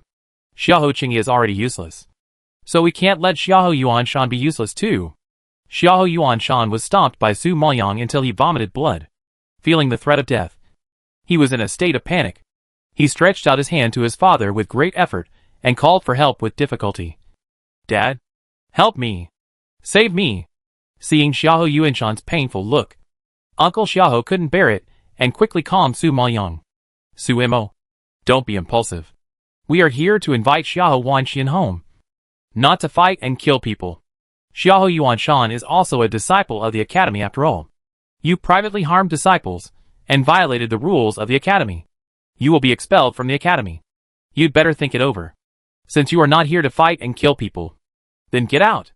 Bringing a bunch of trash to apologize. You are not ashamed. But I am. Su Maoyang hated this family so much that he didn't even bother to say polite words. He directly raised his foot and kicked Xiahou Yuanshan out of the pavilion, and immediately let her roll to the avenue passing by the academy. This movement immediately stopped countless disciples coming and going and stopped to watch. TSK. Look! The Xiahou family shamelessly came to the academy to apologize. Su Maoyang's loud shout was so loud that the passing disciples heard it clearly and immediately started discussing it with interest. Apologize? Ha ha ha. It's hilarious. The Xiahou family is so shameless. They kick people out of the house, and now they come to apologize. It's amazing that they can do that. TSK. It's because they saw Xiahou Wanshuan's talent for contracted beasts, and couldn't bear to see her live outside and let the Dongfang family take advantage of her. So they came here. In the end, they are just snobs. I feel ashamed for Xiahou Wanxian to have such relatives. Others also nodded. Haha. The Xiahou family probably didn't expect Xiahou Wanxian to be a contracted beast genius. How could she go back when they treated Xiahou Wanxian like that? Yes. Didn't Xiahou Yuanshan and Xiahou Qingyi often bully Xiahou Wanxian and Su Mo? Look at Xiahou Yuanshan's stupidity. Just like a puddle of mud. So disgusting. Passing disciples pointed at Xiahou Yuanshan. Actually, Xiahou Yuanshan is not bad. At least she is not a waste. Look at Xiahou Qingyi. She used to be a genius in alchemy, and she was so arrogant. Now she has lost her hands and can't even take care of herself. She has to come to the academy to apologize. TSK. So pitiful. Isn't it? She was a beauty before, and the third prince was obsessed with her. Look at her now. Ha ha ha. It's really hard to describe. If the third prince were alive, I wonder what he would think when he saw her in such a horrible state. Ha ha ha. At this point, everyone laughed, and the sarcastic voice pierced Xiahou Qingyi's heart like a sharp sword. Chapter 1422 A Strange Death. Hearing the laughter of the people around her, Xiahou Qingyi who had been trying to weaken her presence, couldn't help biting her lips. Because of the excessive force, she actually bit out blood. The beautiful eyes were filled with terrible hatred, which made her face look a little hideous. To be honest, she was the person who least wanted to attract other people's attention, because her current situation was too embarrassing and too ridiculous. She had become the laughing stock of Fonglin Imperial City, and a waste that everyone despised. In order to hide her embarrassment, she had used oversized clothes to cover her broken arms. But the fluttering sleeves could not hide her embarrassment. Now that so many people were looking at her, she once again became the object of everyone's ridicule. This feeling was more uncomfortable than killing her. So, she hated Suimo to death. Of course, she regretted it even more. She regretted her impulse at the beginning. If she hadn't provoked Suimo, she wouldn't have ended up like this. At this time, facing the pointing and criticizing around them, the old guys of the Xiahou family were so angry that their faces twitched and their faces were as black as the bottom of a pot. Uncle Xiahou was a man of bad temper. Seeing Suimo beating his daughter like this and not giving them face, he could not bear it any longer. He immediately stepped forward and was about to attack Suimo. However, old Master Xiahou quickly grabbed him and shook his head at him solemnly. Forget it. It was indeed our Xiahou family that did something wrong in the past. Besides, you usually spoil Xiahou Yuan Shan and let her develop a willful and capricious character. Don't think I don't know that she used to bully Wan Xian a lot. It's right to teach her a lesson now. Therefore, you should all discipline your children well in the future. I hope that the Xiahou family will not have another Xiahou Qingyi. After hearing what Grandpa Xiahou said, the other elders held their breath, but dared not go against his will, and could only endure it. When Xiahou Qingyi heard him use her as an example, she felt like a sharp knife was stabbing her heart, and it hurt badly. Even Xiahou Wanyan's face was gloomy and very ugly. Xiahou Wanxian relied on her to come to the imperial capital, and now the elders of the Xiahou family wanted her to apologize and speak well of Xiahou Wanxian, which was simply a huge shame. And the reason why Grandpa Xiahou didn't care about Suimo was naturally because he had his considerations. Because his purpose today was to persuade Xiahou Wanxian to go home. Xiahou Wanxian and Suimo were of the same mind. The more he attacked Suimo, the more she rejected them. Anyway, there are many people who want to take Sumo's life, and they don't need to do anything. So why should his Xiahou family be the villain and make Xiahou Wanxian angry?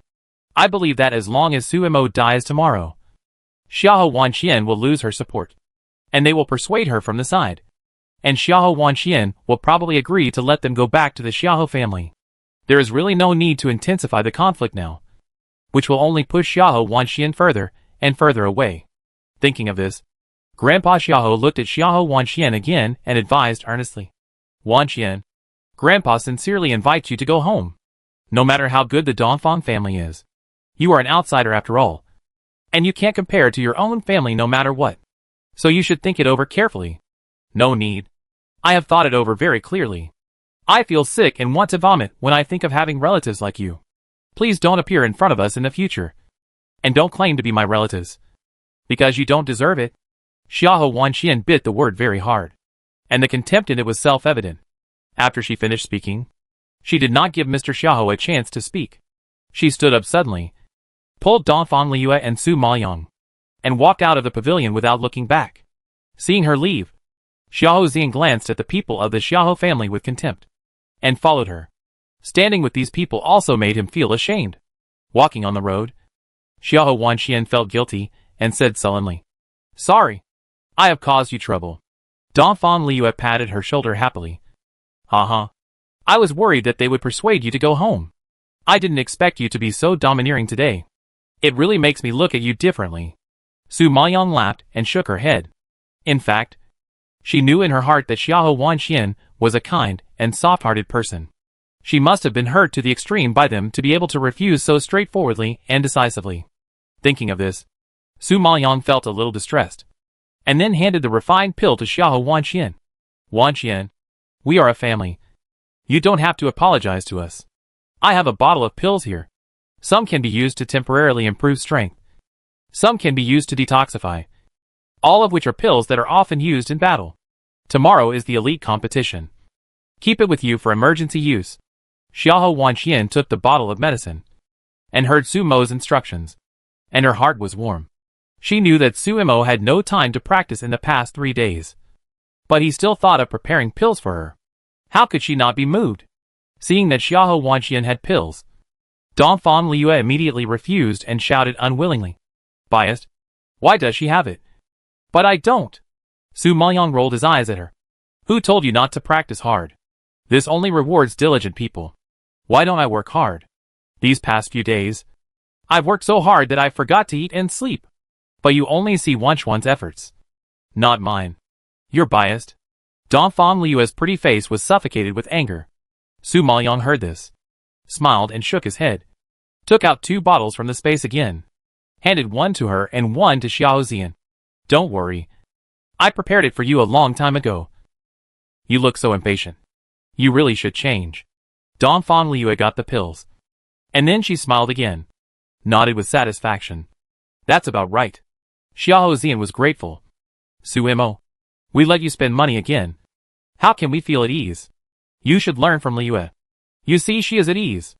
Su Maoyang smiled and glanced at Donphan Liu. Okay. I'm going back to the Donphan family. I've been in the academy for 3 days. I want to go back to take a shower, have a meal, and have a good rest. Su Maoyang sighed when he saw that it was getting late. Xiahou Wanxian, Donphan Liu and Xiao Zian all nodded in agreement. Well, we'll go back with you. Donphan Yu, who was still practicing in the room, rushed to the front yard as soon as he heard that Suemo and others had returned. Seeing that Suemo was fine, he felt relieved and hurried over to her. Are you sure about tomorrow's game? Su Maoyang smiled and nodded, comforting her. Don't worry. I won't let anything happen to me. Donphan Yu knew that she was a sensible person. Hearing this, he nodded slightly, and then seemed to remember something. His expression became a little heavy, and he asked seriously, Suemo, have you heard that Qi Yelan's brother Qi Wenji is dead? Su Maoyang opened his eyes wide in surprise when he heard this. Dead? How did he die? At the beginning, she only beat Qi Wenji seriously, and didn't hurt his vitals. It's strange that he died. I heard that he was beaten to death by a master. Chapter 1423. They are all dead. Su Maoyang frowned slightly, and his pupils floated with doubt. Master? Have you found out who it is? Donphan Yu shook his head. No. I heard that he died miserably. His whole body was bloody and unrecognizable. Judging from the means of killing, the other party should be a vicious person. Su Maoyang was a little surprised to hear such a death, and asked, where did he die? I don't know what deep hatred made the other party do such a murderous thing. It was at Qi's house. I heard that there was a maid delivering soup medicine to Qi Wenji at noon. At that time, he was fine, but his body was found in the afternoon. Donphan Yu replied. Hearing this, Donphan Liu, Xiahou Wanxian, and Xiao Zian on the side all changed their faces. Their eyes were filled with shock, and they looked at each other with strange expressions. Donphan Liu couldn't help but sigh. Who is this person? He is so brave that he sneaked into the Qi family to kill people, and he even dared to do it in broad daylight. What's more terrifying is that he killed Qi Wenji so badly without alerting the elders of the Qi family. He is really amazing. Xiao Zian nodded gently. His tone was solemn. Yes, he came and went freely in the Qi family in broad daylight and killed Qi Wenji easily. It can be seen that this person did not take the old guys of the Qi family seriously at all, and even had enough confidence to deal with all the people in the Qi family. It seems that this person's strength and identity are quite extraordinary. But why did he want to kill Qi Wenji? Has Qi Wenji offended any masters we don't know about? That's not clear. Logically speaking, apart from Suemo, few people in Fenglin Imperial City dare to provoke the Qi family. Donphan Yu shook his head in confusion. In his opinion, only Suemo was as brave as him in Fenglin Imperial Capital.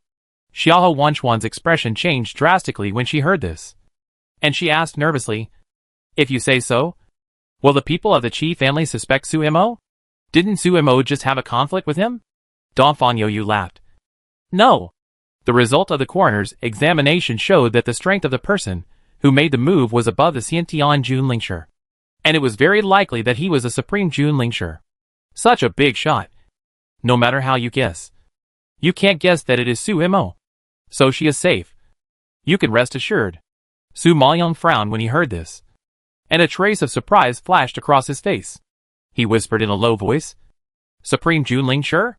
I don't know the specific strength. I just heard the speculation outside." Don Fan Yaoyu was not sure.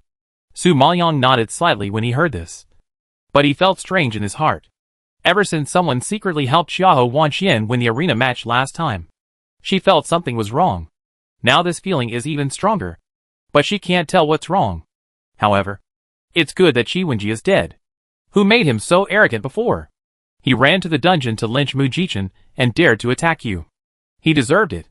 Okay. Let's not mention him. It really affects my mood. Don Fan Yaoyu waved his hand, not wanting to mention a dead person again. Su Maoyang didn't think about it anymore after hearing this, but took out the medicine bottle and handed it to Don Fan Yaoyu. There are some pills here, which are helpful for daily practice. Keep it well. Don Fan Yaoyu was not polite and took it over. Since you are back, let's have a meal together. I'll ask the kitchen to prepare the meal. Su Maoyang nodded slightly and looked around. Where is Wamingyu? Why don't you see him? I still have some pills to give him. I haven't seen him much in the past few days. I heard from the servants that he seems to be in seclusion practicing. Don Fan Yaoyu only remembered it when she asked, and shook his head not quite understanding. Anyway, we have to eat together. I'll send someone to call him later. Su Maoyang listened, nodded slightly, and walked towards the backyard. Well, I'll go back to my room to change clothes and come back later. However, as soon as she finished speaking, the voice of Butler Fan came from behind. Master! Master! This old servant has something urgent to report. Before the person approached, the voice came from a distance. Everyone turned around and saw Butler Fan running over in a panic from outside. Don Fan Yaoyu rarely saw him like this, and a trace of surprise flashed across his eyes. Why are you so anxious? What happened? Butler Fan ran up to him, panting heavily, and reported, Master, I just got the news that Elder Xiong, Elder O, and Elder Jiang all died in the dungeon. What? Don Fan Yaoyu and Su Maoyang and others were shocked and roared when they heard the news. Su Maoyang just learned that Qi Wenji was killed, and he already felt it was very strange. Now the news of Xiong Jinxing and the other two's death broke out. This is probably not a coincidence. Thinking of this, Su Maoyang's heart sank, frowned and shook his head. It shouldn't be. I heard that the dean arranged a separate place for them to be strictly guarded, and ordinary people can't sneak in. How could they die? When did it happen and who killed them? Do you know clearly? Upon hearing this, Butler Fan waved his hands and said, No, it wasn't someone from outside. They killed each other and fought to death. When they heard this, everyone's eyes widened in shock. Their expressions froze for a moment, and confusion suddenly filled their pupils. Killing each other. What do you mean? Don Fan Yaoyu was also confused and asked without understanding. Butler Fan hurriedly explained. There was no outsider at all. It was caused by the three elders fighting among themselves. Hearing such a strange thing, Su Maoyang, Don Fan Yaoyu, Xiahou Zian, and others all changed their faces, and their expressions jumped into horror. How could they have expected that the three elders, who were birds of a feather, would fight among themselves and kill each other? This was too unbelievable. Why did they kill each other? Don Fan Yaoyu really couldn't figure it out. I don't know about this. I only heard that it was the head of the prison and the guards who first heard the noise inside and realized something was wrong. When they rushed in, they saw the three elders fighting each other. At that time, the three elders were already covered in blood and their flesh was blurred. The injuries were shocking and unbearable to look at. No matter how the head of the prison tried to stop them, the three elders seemed to be bloodthirsty and were completely indifferent. You also know that the three elders are very powerful. How can the head of the prison stop them? So he hurried to report to the dean. But who knew that when the dean arrived, the three elders had been beaten to death by the other party. Hearing this, Su Maoyang was secretly shocked and her expression became more serious. She knew very well that the three elders, Elder Xiong, Elder O and Elder Jiang, were not much different in strength. If they fought each other, none of the three parties would get the upper hand. It goes without saying that the battle must be extremely tragic or even terrifying. This is equivalent to torturing each other to death. Chapter 1424 The relationship between the two. Su Maoyang also didn't understand what exactly caused Xiong Jinxing and the other two to fight so much that they were so angry that they killed each other. This is simply a fight to the death. According to Su Maoyang's understanding of the three elders, they are not so stupid. Dongfang Yaoyu was also shocked when he heard such news. It took him a long time to recover. Suddenly, a guess came to his mind. Could it be because of the last assassination in the forest that caused the internal conflict? Yes, I think it is very likely. They were investigated in prison this time. On the surface, they pretended to be righteous and calm, but they must have panicked in their hearts. It is very likely that they were worried about the truth being discovered. So they had selfishness and gaps in some things and wanted to compromise their responsibilities. In this way, of course, they would fight among themselves and even want to kill each other to silence them. Dongfang Liu heard this. Her eyes lit up and analyzed it with deep approval. Xiahou Zian and Xiahou Wanxian both thought it made sense and nodded in agreement. Well, it is indeed possible. They both couldn't trust each other and were afraid that the other party would not be able to withstand the torture of the dean and confess. So they had the intention to harm others, who knew that the other party would find out and a conflict would break out. Xiahou Zian took over the conversation. After hearing this, Su Maoyang had to admit that their guess was somewhat reasonable. But for some reason, she always felt that things were not that simple. Is that really the case? After she pondered for a moment, she suddenly asked back, and her voice was still a little unconvinced. Dongfang Yaoyu saw her worried look and was worried that she was thinking too much. So he walked over and patted her shoulder to comfort her. Don't think about these things. Tomorrow is the elite competition. The most important thing for you now is to have a good rest and prepare for tomorrow's competition. The top 10 in the battle list are not easy to deal with. Be sure to protect yourself. Su Maoyang nodded slightly after hearing this. She really didn't have the time or energy to care about other things now. She had planned to kill the young people who heard Mu Jichen and Elder Dong in the elite competition, and then kill the three elders Xiong Jinqing. But the three elders are dead now, and they died so tragically, which can be regarded as revenge. So, now she just needs to prepare for the elite competition and kill Qi Yelin, the prince and the princess, the masterminds behind the scenes. Thinking of this, Su Maoyang drove away the doubts lingering in her mind. Took a deep breath. Well, I will. I'll go back to my room first. The next morning, Su Maoyang and all the people of the Dongfang family set off in a mighty manner and rushed to Liuguang College. On this day, Fonglin Imperial Capital was particularly lively. The carriages of various family forces drove into the college one after another. The grand occasion was comparable to entering the palace to attend the palace banquet. The Dongfang family's carriage followed the crowd, entered the college, and drove directly to the entrance of the arena. Afterwards, everyone got off the carriage and walked in groups to the audience seats in the arena. As soon as Su Maoyang, Dongfang Liu and others sat down, they saw the elders and disciples of the Qi family, Han family, Song family, Sun family, and Xiahou family file in and sit in the audience seats one after another. As soon as Qi Yelin of the Qi family came in, he cast a sharp look in Su Mo's direction. The cold light in his eyes was even colder than a sword drawn from its sheath. But it was understandable. Last time, she injured his brother Qi Wenji in front of so many people, which had already angered him. If the dean hadn't stopped him at that time, he would probably have wanted to kill her on the spot. Now he can endure for so long, which is rare. In addition, the murder of Qi Wenji should have caused a great impact on Qi Yelin and the Qi family. Hearing that the Qi family has not found the murderer yet, they are very upset. Qi Yelin may have taken out his anger on her. However, just as Su Maoyang was pondering, Qi Yelin had already retracted his gaze and sat down with the people of the Qi family in a distant seat. Of course, in addition to Qi Yelin, the people of the other families also hated her. The eyes they looked at her were as sharp as knives, and they wanted to cut her into pieces. Especially Han Sinyu, Hu Buli, Xiahou Yuanshan, Xiahou Wanyan and others. If their gazes could kill people, Su Maoyang would have been riddled with holes at this time. Even Dongfang Liu, who was sitting next to him, had to sigh. Alas, being your friend is very stressful. We haven't even started the game yet. But those murderous looks just now made me so nervous. Oh, take care of yourself. Speaking of this, Dongfang Liu sighed and gave a serious exhortation. Obviously worried about the game she was about to play. However, just as she was speaking, Su Maoyang saw Princess Xianchen and the Crown Prince walk in. They were of noble status. and they attracted everyone's attention as soon as they appeared. The crown prince was handsome. The princess was beautiful.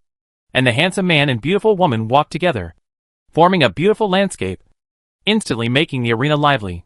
Everyone's eyes were filled with awe and envy. The crown prince was extremely talented, the first genius of Liuguan Academy, and he always ranked first in the battle list, while the princess was beautiful and charming. And she was also an amazing beast master, and she had long been the first disciple of the Beast Hall. It was really enviable that the emperor could have such an excellent pair of children. At this time, Su Maoyang just glanced at the prince and the princess, and her eyes finally fell on Ai Shuya, who was beside Princess Xianchen. She saw Ai Shuya talking and laughing with Qi Xianchen, and a trace of surprise flashed across her pupils. She raised her eyebrows and asked Donphan Liu next to her, Ai Shuya and Princess Xianchen are very familiar with each other? Donphan Liu saw that she didn't know the relationship between the two of them, and hurriedly explained, Yes, don't you know? They are good friends.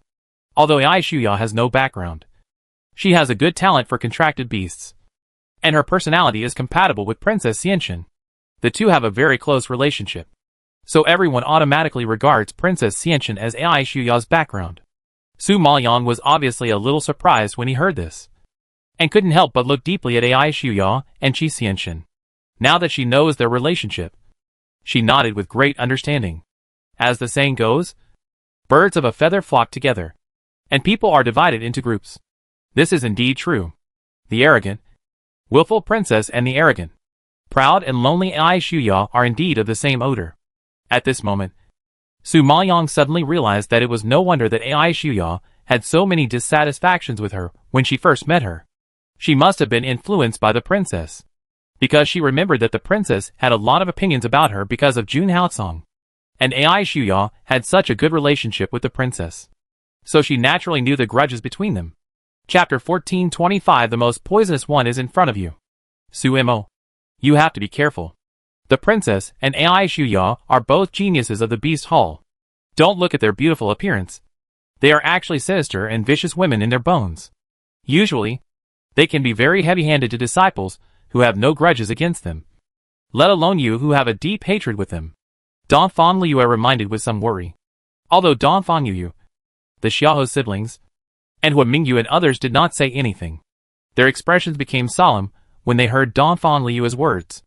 At this time, Princess Xianchen and Ai Shuya, who were walking from the entrance, seemed to sense that Su Mo and others were discussing them, and they also looked up at the audience and cast provocative and contemptuous eyes at Su Mo and others. When Princess Xianchen saw Su Maoyang's figure, the anger in her heart was immediately ignited, and her pretty face, which was just smiling, suddenly became gloomy.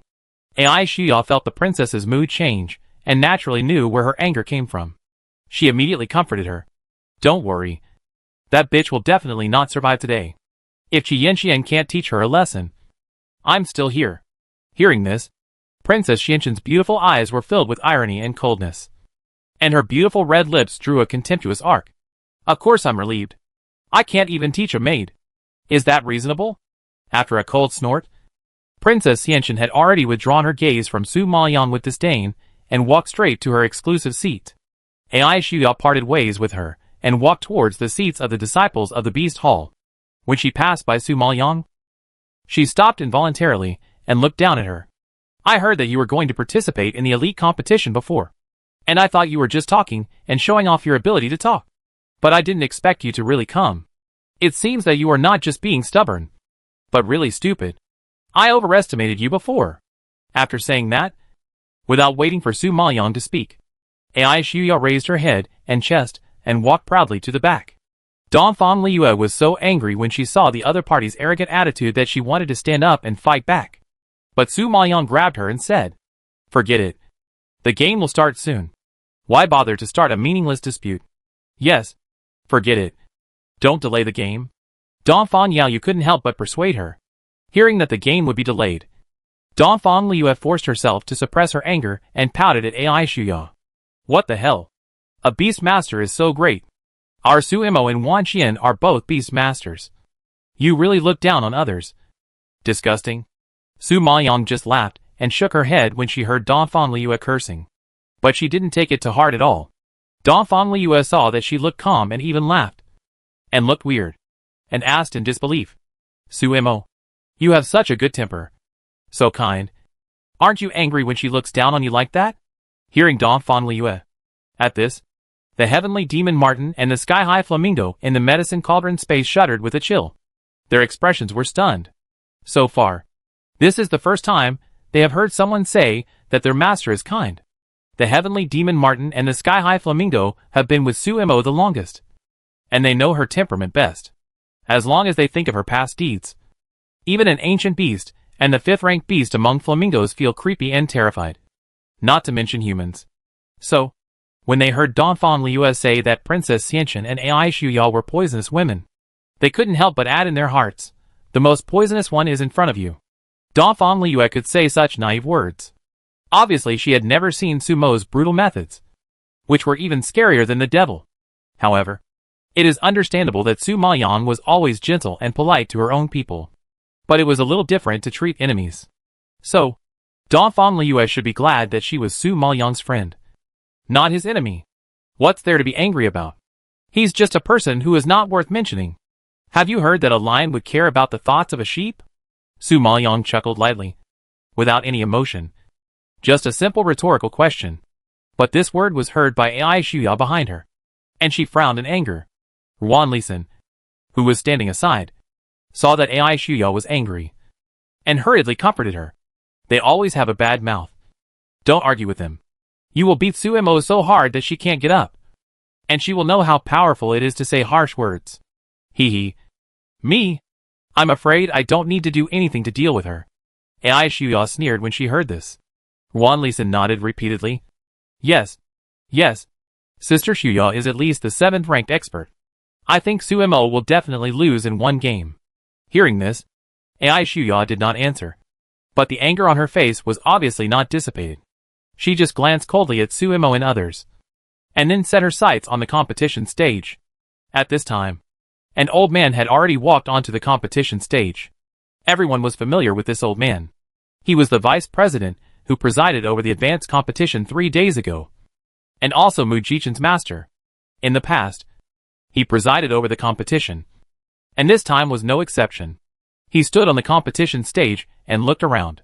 Seeing that the family forces and participating disciples were basically full, he spoke loudly and announced the rules of the competition. I believe many disciples are familiar with the rules of the elite competition. Considering that there are new students participating in the elite competition this time, I will explain it in detail here.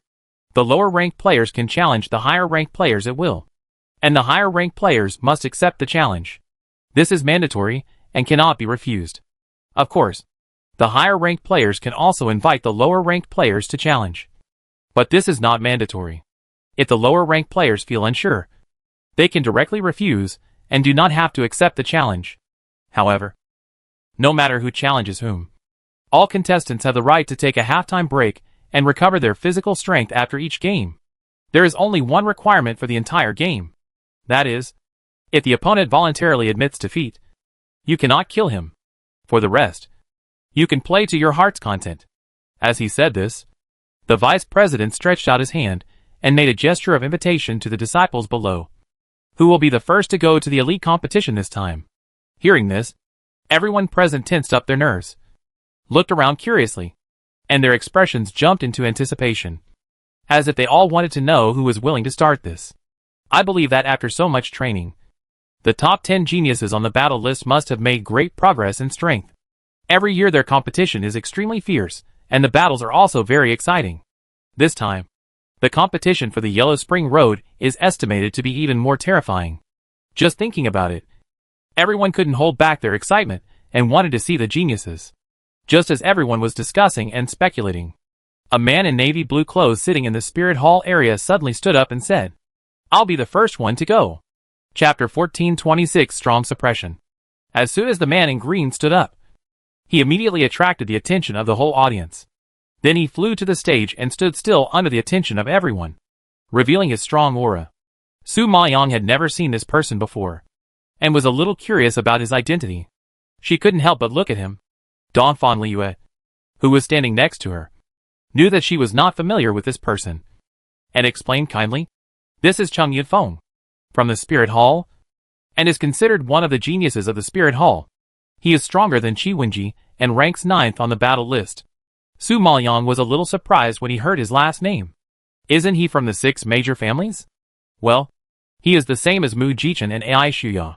They all have no family background and rely on their own strength to climb up. However, an elder of the Spirit Hall has accepted him as a disciple, and his backer is the elder of the Spirit Hall. Dongfang Liu explained. After learning about his situation, Su Maoyang nodded in understanding, and was somewhat optimistic about him. Your aura is very strong, and your strength is not bad. Of course, it's not easy to squeeze into the top 10. Dongfang Liu looked at Chung Yifeng on the stage with a look of awe. However, while the two were talking, Chung Yifeng on the competition stage had already pointed in the direction of the Qi family. I want to challenge Qi Yanxian, who is ranked 8th. Everyone heard the words, and all looked at Qi Yanxian in the direction of his finger, their eyes full of expectations. Because Qi Yanxuan's fighting power is quite strong. Chung Yifeng was defeated by him last time and ranked 9th. This time Chung Yifeng wanted to challenge Qi Yanxian as soon as he came. It seems to be to avenge the previous shame. Qi Yanxian in the audience was called, but he didn't hesitate. Before everyone could react, he flew to Chung Yifeng. He was decisive and confident, because in his opinion, a defeated opponent was not enough to attract his attention. He didn't even bother to fight. It was just that Chung Yifeng challenged the top players, and he had no choice but to accept the challenge. Dongfang Yaoyu saw Qi Yanxian on the stage and hurriedly introduced him to Su Maoyang. Su Mo. This is Qi Yanxian, Qi Wenji's second brother, who is ranked 8th on the battle list. He heard that he was very angry when he learned that you injured his younger brother Qi Wenji. He planned to avenge Qi Wenji in the elite competition. You should fight with him later. This person has strange skills and amazing strength. You must be careful. Su Maoyang had heard of this person before. Although he hadn't seen him, he had some general understanding of this person because of Qi Wenji. Now after hearing Dongfang Yaoyu's introduction, he couldn't help but look at him twice. At this time, Chung Yifeng on the competition stage seemed to be eager to test Qi Yanxuan's strength. Without any nonsense, he clasped his fists and said, Master Qi, please teach me. As he said this, Chung Yifeng stepped forward and suddenly a loud bang broke out. Everyone only saw that the place where Chung Yifeng stepped down actually collapsed, leaving a footprint, which instantly shocked the people in the audience, and their pupils were filled with surprise. Sure enough, as they expected, Chung Yifeng's strength has improved a lot. However, just as everyone was sighing, Qi Yanxian opposite Chung Yifeng raised his palm without changing his expression, and the fierce spiritual power gathered together, and a sharp breath instantly burst out from his body. Chung Yifeng felt the breath coming towards him. His eyes condensed, and then he stepped forward. Although he just touched the ground lightly, everyone saw that wherever he passed, everything collapsed, leaving footprints. However, before everyone could recover, Chung Yifeng had already raised his foot and kicked Qi Yanxian. The two were clearly separated by a distance, but the leg wind that Chung Yifeng burst out was like a person coming in person, blowing towards Qi Yanxuan's face like a gust of wind and huge waves.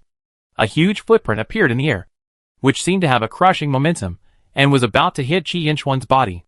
However, at this critical moment, Qi Yanxuan's figure flew into the air, and the spiritual power of the post-heavenly monarch spiritual master in the middle stage of the body spread out, like a flame burning in his arm, rushing straight into the palm of his hand. The next second, everyone saw that Qi Yanxuan's palm was actually covered with raging fire, and a hot and terrifying breath instantly spread in all directions like a wave. Chung Yifeng was at least the 9th-ranked expert on the battle list, and he was very sensitive to danger. He was startled and retreated immediately. As expected, the next second after he retreated, Qi Yanxuan's palm covered with flame slapped heavily towards the footprints in the void. The two powerful forces collided with each other, and a terrifying sound suddenly broke out, deafening the ears, frightening the audience present, and their expressions jumped into horror. After the sound fell, everyone only saw that the palm print was like a beast, pressing the footprints to the ground all of a sudden, and instantly drawing a huge slap on the ground. Everyone didn't expect that after just one move, Chung Yifeng's power was severely suppressed by Qi Yanxuan's power, and the outcome was almost no suspense. You should know that the last time the two fought, Qi Yanxian could not completely crush Cheng Yunfeng, and it took a lot of effort to subdue Cheng Yunfeng. I didn't expect that Qi Yanxian had made such great progress in just a few months, which was really shocking. So, in terms of talent comparison, Qi Yanxian is still better. The people in the audience saw it very clearly, and Cheng Yunfeng on the stage himself was as clear as a mirror. But the pride in his bones refused to let him admit defeat easily. He stepped out again, waving the spiritual power of the same postnatal monarch's spiritual master, and was afraid to fight. This time, Qi Yanxian obviously had no patience to waste time with him. He was not interested in fighting for the result that was not suspenseful. Then, his palm trembled, and he pressed the void again. Compared with Cheng Yunfeng, his moves were extremely simple, but the power contained in it was like a flood and a beast, which frightened the people around him. At this time, another violent noise erupted on the competition stage. Cheng Yunfeng was actually blown away and fell to the bottom of the competition stage.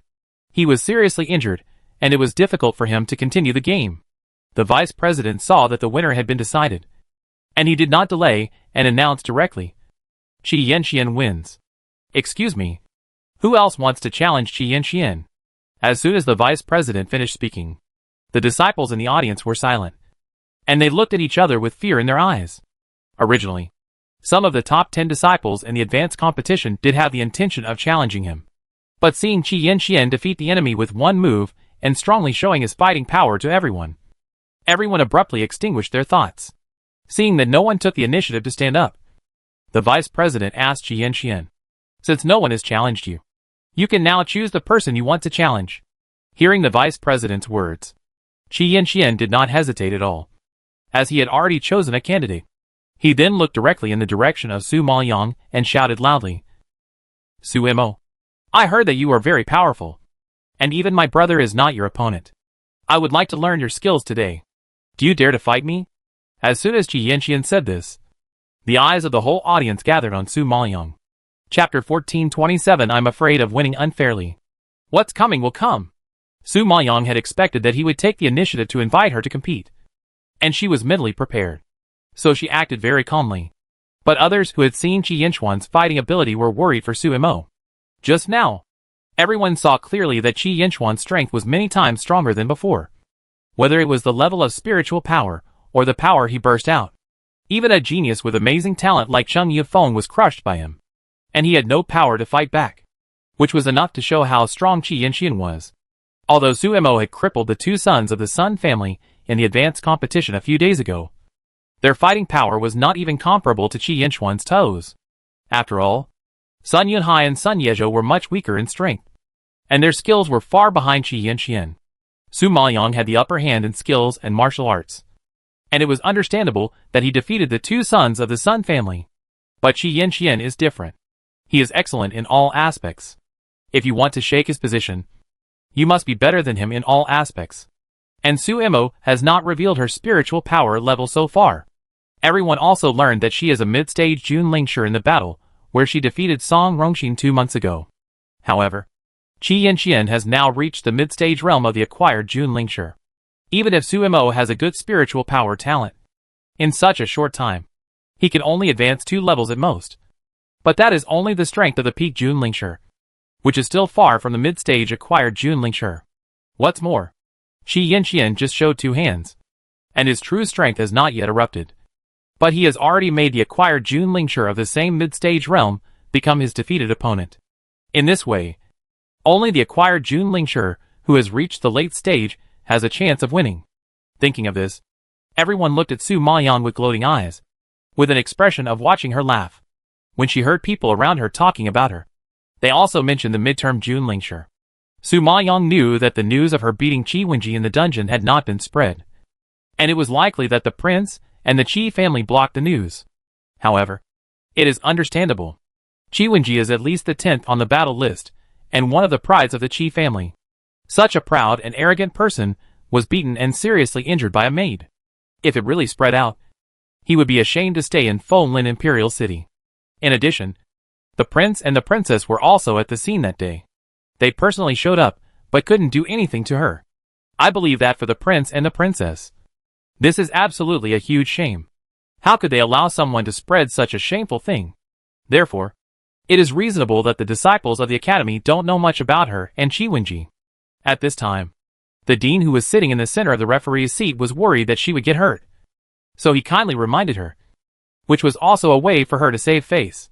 Sumo, you are ranked low, so you are eligible to refuse the competition and choose an opponent you are confident in. Sumo is Dongfang Yaoyu's benefactor. That is, the benefactor of the Dongfang family. He is somewhat partial to Sumo. After hearing the dean's words, there was a chorus of boos around, and no hope was held for Sumo to compete. However, in the midst of the pessimistic voices, Su Maoyang stood up calmly at this time, and said 3 words coldly. I accept the challenge. Now that Chi is dead, she can only kill his brother to vent Mu Jichen's anger. As soon as these words came out, the whole audience was in an uproar. Those who had just concluded that she would refuse all froze in expression, and the mocking words instantly stuck in their throats. Ai Shuya and Wan Lisan, who were sitting in the back, were relieved when they heard Sumo's words. They were worried that Sumo would refuse and let her escape. After all, it would be a lot more troublesome to find another opportunity to take action in the future. But now it seems that Sumo will not survive today. Thinking of this, both of them smiled knowingly. Of course, in addition to them, Han Sinyu and her 3 lackeys, Xiaohu Yuan Shan and Xiaohu Wan Yin, and even the Song family, the Qi family, and everyone in the Song family were very satisfied with Sumo's reaction and looked forward to the result of the game. Qi Yinxian, who was standing on the competition stage, showed a cunning smile, rubbing his hands, and looked eager to try. Seeing him rushing to his death, Su Maoyang raised her eyebrows slightly, and reminded him out of consideration. You just played a match. You can apply for a halftime break. I don't want others to say that I won unfairly. Su Maoyang's voice was not loud, and her tone was gentle, but it was like a huge rock thrown into a lake, splashing a pool of huge waves in the ears of everyone. They couldn't believe that Sumo was so bold that he dared to say such big words to provoke Qi Yinxian. This is simply asking for death. Sure enough, hearing such insulting words, Qi Yinxian was so angry that his face turned black on the spot, and veins on his forehead burst out. He yelled, Sumo, if you have the guts, get down here, and we'll fight now. I want to see how you won unfairly. He just fought against Cheng Yunfeng, and he didn't even breathe, and his condition was as good as if there was no game. She actually said such words in public, which was obviously deliberately humiliating him and not taking him seriously. How could he bear it if he didn't vent his anger? Seeing him so confident, Su Maoyang's eyes were cold and she sneered. This is your own choice. Don't blame me for not giving you time to rest later. After that, Su Maoyang waved her sleeves and flew to the competition stage. Qi Yinxian had been waiting for this moment for a long time. Now that he saw Sumo standing in front of him, he didn't even want to say a polite word. He just raised his arm and burst out the spiritual power of a mid-stage post-heavenly monarch spiritual master. He waved his arms and punched the ground, which immediately created a crack, wrapped in fierce spiritual power, and spread towards where Su Maoyang was. Seeing his actions, Su Maoyang also knew that the other party didn't take her seriously at all. He actually planned to use such a simple punch to kill her. It must be said that Qi Yinxian was still a little naive. Now, feeling the spiritual power surging like waves from the ground, Su Maoyang didn't even move, and suddenly stepped on the crack that attacked like a fierce snake. There was a loud bang, and the next second, everyone saw that the terrifying spiritual power was extinguished by Sumo's foot. At this moment, the expressions of the onlookers in the audience instantly froze, and their eyes widened in shock. Even Qi Yinxian did not expect that his moves would be intercepted by Sumo. His tiger eyes widened involuntarily, and a barely perceptible glimmer of surprise flashed across his face. However, he did not exert much strength just now, and Sumo's ability to intercept it did not mean anything. So after being surprised, Qi Yinxian quickly adjusted his mood and launched another attack. Chapter 1428 Her True Strength. Thinking of this, Qi Yinxian soared into the air. The spiritual power in his body burst out, and a terrifying aura emanated from the void. At this time, he slowly raised his palm, and then roared, and the terrible power gathered and ignited a raging fire again, covering his palm, and the scorching breath spread wildly, making him look like a man on fire. Then, he pushed his palm forward, drawing a palm print composed of flames and spiritual power in the air, and rushed straight towards Su Maoyang. Everyone is familiar with this move, because Qi Yanqian used it when dealing with Cheng Yunfeng's attack. He just used this palm to shake Cheng Yunfeng out and fall off the stage. Even the postnatal monarch spiritual master, who is also in the middle stage, can hardly bear this kind of power. And Su Maoyang is afraid that it is even more dangerous. Seeing the scene in front of them, everyone present held their breath and focused their eyes, following the palm print, and couldn't bear to blink, because they were afraid that if they blinked, they would miss the whole game. After all, when masters make moves, the victory or defeat can often be decided in the blink of an eye.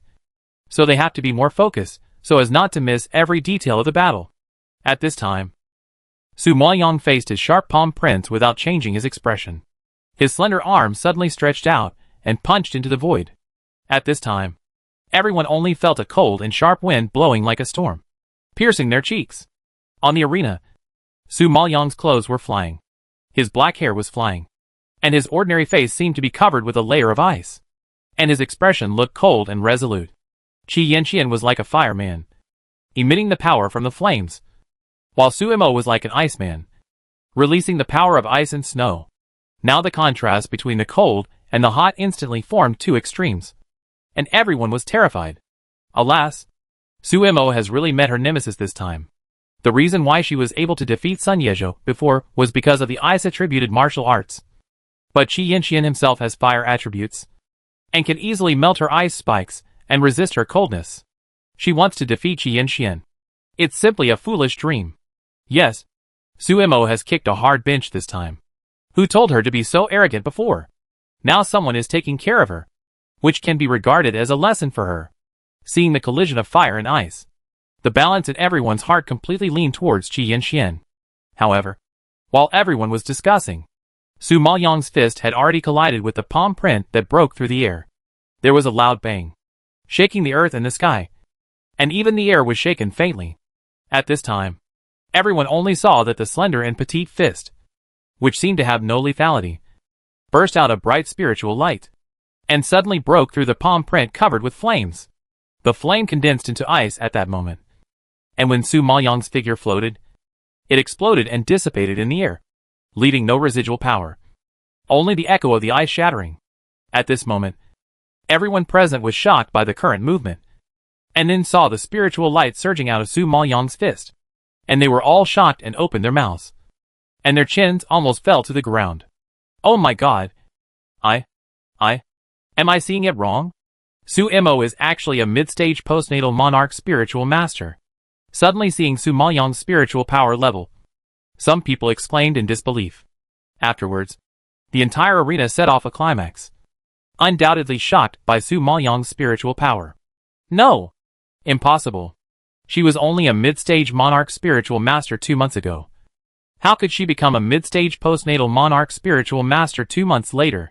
Xiao Yuanshan in the stand saw the spiritual power bursting out of Su Imo and shook her head in complete disbelief. You have to know that from the middle stage Jun Lingshi to the middle stage Ho Tian Jun Lingshi, there is a whole level gap. 4 realms? In 2 months, even 4 levels can be promoted? Is this possible? I believe that even His Royal Highness the Crown Prince does not have this talent. If you continue to practice at this speed, you can be promoted to 24 levels in a year. 2 years is 48 levels. At this speed, it will probably take only 1 or 2 years to climb from the bottom to the top.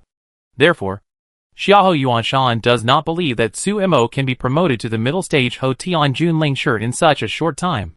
This is an impossible task. Not to mention that she does not believe it.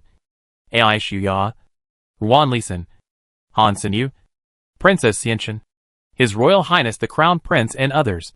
None of them believe it. They are all self-important geniuses. Their practice speed is already terrifying in the eyes of everyone. But they can't even do it. How can Su Imo do it? Of course, the most surprised among them are Qi Yelin, His Royal Highness the Crown Prince and Princess Xianchen. Because 3 days ago, Su Imo had fought with Qi Wenji in the dungeon. At that time, the spiritual power she burst out was only that of an early-stage post-heavenly monarch spiritual master. But in just 3 days, she has advanced to the next level. This speed is obviously more terrifying than 2 months. Qi Xianchen didn't take Su Imo seriously at first, But seeing that she burst out the spiritual power of the same level as her, and advanced in such a short time, she was more or less shocked, thinking that she was actually caught up by a maid. Qi Xianxun felt uncomfortable and looked a little unhappy. He was a little more suspicious of Su Maoyang's strength and couldn't help asking the prince next to him. "Brother, what's going on with Su Imo?" Qi Yinya stared at Su Imo on the stage. His narrow and deep black eyes gradually narrowed, revealing a brilliant light that could not be ignored. Then he saw his red lips move slightly, and he whispered softly, "It seems that she had hidden her strength before." Hearing this, Qi Xianxun was shocked, and quickly reacted. "You mean, she took the elixir that hides her strength and deliberately suppressed her spiritual power level?" Qi Yelin nodded in agreement. "It is indeed possible. It is impossible to advance to level 4 in 2 months. Not to mention that she advanced to level 1 in 3 days. How can there be such a weird thing in the world?" Qi Xianxun thought it made sense. The most talented person she had ever seen was her prince brother. Su Imo couldn't be more talented than her prince brother. It was ridiculous for her to believe that Su Imo really advanced to level 1 in 3 days. Of course, they had this idea, and so did others. It was too scary and too impossible to advance to level 4 in 2 months. Everyone also guessed that Su Imo had hidden her strength. However, just when everyone was shocked by Su Maoyang's spiritual power, Su Maoyang attacked Qi Yanxian with lotus steps. She shouted, and her arms full of spiritual power swung out. A bright light flashed in the air, like a sharp sword, straight to Qi Yanxian's face. Qi Yanxian was good at least, and his reaction was quick. Facing this domineering power, his expression condensed, and he quickly stepped back and raised his strong arms to resist her attack. Su Maoyang was not discouraged by being blocked. Her petite body jumped into the air like a dragon, and kicked with both feet, kicking Qi Yanxian's chest like a chain of beads. Chapter 1429 Beat into Honeycomb Coal. Seeing this, Qi Yanxian immediately raised his hand to resist. But Su Maoyang's foot was too strong, and even if he kicked on his hard arm, he would still force his body to retreat continuously. This was undoubtedly a huge shame for the proud Qi Yanxian. Thinking of this, he gritted his teeth in anger, and no longer had any reservations. Endless spiritual power burst out from his body, as if it gathered into an unbreakable armor on his body, covering his entire body. At the same time, he also had a long sword made of flames in his hand, waving it in the horrified eyes of the crowd. The power seemed to burn through the entire space, and only heard the angry roar breaking through the clouds and shaking the entire arena. Black evil flame. Kill it! Before the roar fell, the fire sword in his hand had already fiercely slashed across the sky, drawing a blood-red arc in the air, and it was about to split Su Maoyang in half. At this moment, the audience was instantly excited. "Oh my god! It's a low-grade immortal skill. Qi Yanxian is really amazing. He has mastered the immortal skill so quickly. Yes, the power of the immortal skill is quite terrifying. Su Imo is afraid of being killed by this sword." The people of the Red Star Alliance and the Dongfang family also opened their eyes wide in horror when they saw this scene. Their hearts were tightened, and their expressions were wrinkled with tension. Qi Yanxian is stronger than any opponent Su Imo has met before.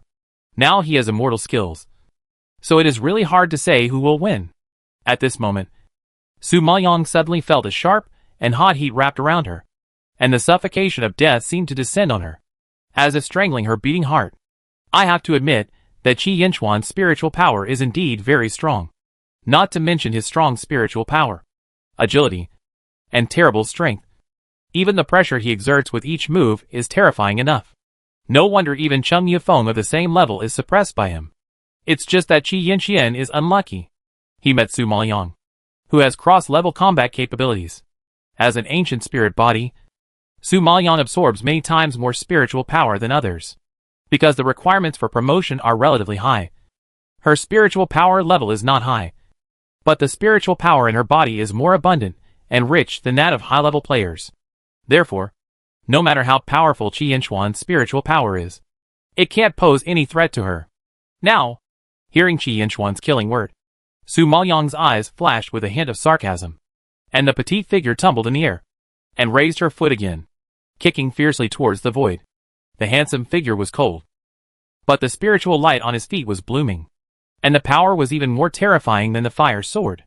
"Get out!"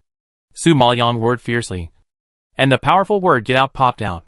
Everyone only saw her slender right leg leaping up, and actually kicked the fire sword away. With a loud bang, the long sword burning with the fire of death actually flew down the arena and fell in front of the audience, instantly smashing a big hole. The people in the stands were immediately shocked by the movement in front of them, and felt the hot and powerful breath of the long sword coming towards them. Everyone swallowed their saliva in shock. However, before everyone could recover from the shock, they saw Su Maoyang blowing up a storm on the arena like a whirlwind, and her agile figure drew a beautiful arc in the air, and the other leg, without giving Qi Yanqian a chance to react, kicked sideways and kicked Qi Yanqian in the cheek, which made him unable to resist the powerful force and staggered back a step. Although Qi Yanqian managed to stabilize his body, blood still flowed out of the corner of his mouth. Qi Yanqian was extremely shocked and angry at Su Maoyang's skills and the spiritual power. He burst out. At this moment, his eyes staring at Su Maoyang were bloodshot, like an angry lion. "You lost?" Su Maoyang glanced at his embarrassed appearance and spit out 3 words expressionlessly. But these 3 words had great lethality to Qi Yanqian, making his face twisted and roaring fiercely. "Bullshit! I didn't lose. You just kicked my face. And you thought you defeated me? It's too ridiculous. I just didn't have any defense just now, so you took advantage of it. Next, don't think of hurting me at all." As he said that, Qi Yanqian raised his head and let out a long roar, and suddenly raised his arms.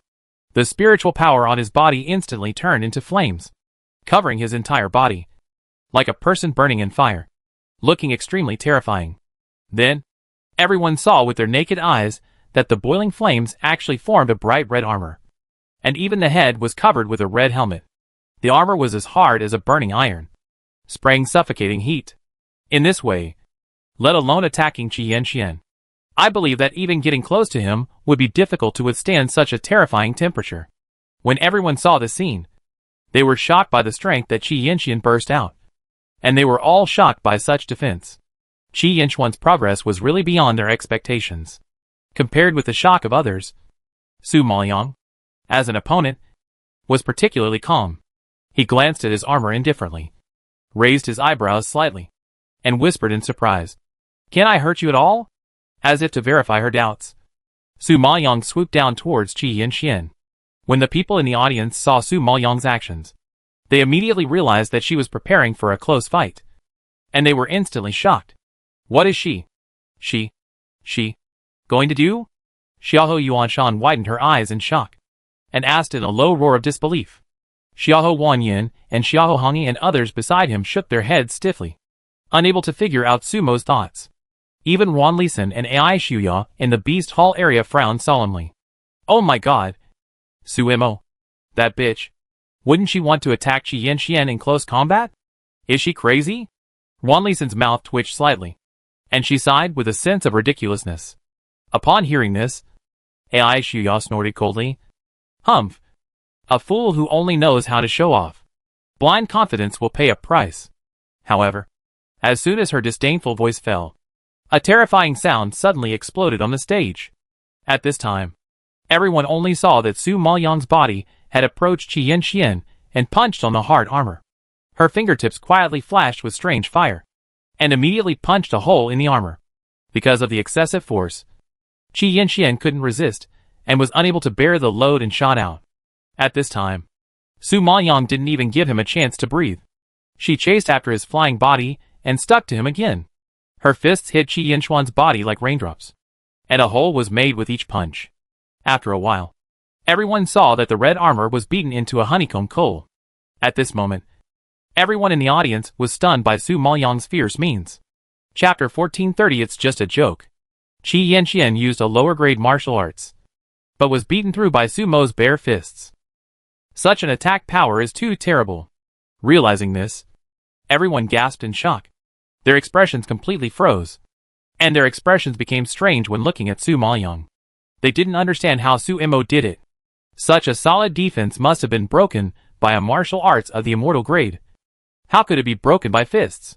It's incredible. However, everyone didn't know that the reason why Su Maoyang was able to break Qi Yanqian's fire defense was because of the contract with the strange fire. Although Qi Yanqian has a martial arts of fire attribute, Can any powerful fire be more powerful than the strange fire? What's more, Su Maoyang not only has a strange fire, but also has 3 kinds of strange fire. The energy of the 3 kinds of strange fire gathered together. And you don't need to think about how terrifying it is. Just now, Su Maoyang had only activated 10% of her spiritual power. And with the help of the heat of the strange fire, she had not yet fully exerted her power. But she had already broken Qi Yinchuan's defense into pieces. It can be seen that his low-grade immortal skills are simply vulnerable to the strange fire. However, the only regret is that none of Su Maoyang's 3 kinds of strange fire can be used as a means of attack and killing. And they will only be effective when dealing with fire. Therefore, Su Maoyang only broke Qi Yinchuan's fire defense, and did not hurt his vitals. However, each of her punches just now carried great spiritual power, and strong coldness, and still caused considerable injuries to Qi Yinxian. Therefore, Qi Yinxian had already spurted out several mouthfuls of blood on the way back, and sprinkled shocking blood mist in the air, which made the audience speechless. The contempt that Ai Shuya had just uttered turned into a joke at this moment. What a fool! What blind confidence! What a price to pay! They are clearly fully confident and have real strength. Okay. In the end, it was not her who paid the price, but Qi Yinxian, who everyone was optimistic about. Ai Shuya obviously underestimated Su Maoyang. Now, seeing such a slap in the face, Ai Shuya, Xiahou Yuan Shan, Han Senu and Princess Xianxin all had dark faces, frowned in displeasure, and looked gloomy as if thunder and rain were coming. While shocked by Su Maoyang's strength, they were also angry at Qi Yinxian for not fighting. At this time, Su Maoyang, while attacking Qi Yinxian, asked lightly, "Mr. Qi, is this what you call not hurting you a bit?" There was a sarcastic sneer at the corner of her lips, and the strength in her hands became stronger and stronger, hitting Qi Yinxian many times in the air. Although Qi Yinxian was severely injured, he was still conscious. He gnashed his teeth when he heard such humiliating words. He had just said with absolute determination that he would not let Su Mo hurt him in the slightest. As a result, he punched holes in his armor. Not to mention that his armor was riddled with holes, and he was unable to fight back. At this moment, his proud and unyielding words seemed so pale and powerless in front of her, and even a little ridiculous. Such humiliation simply made him crazy.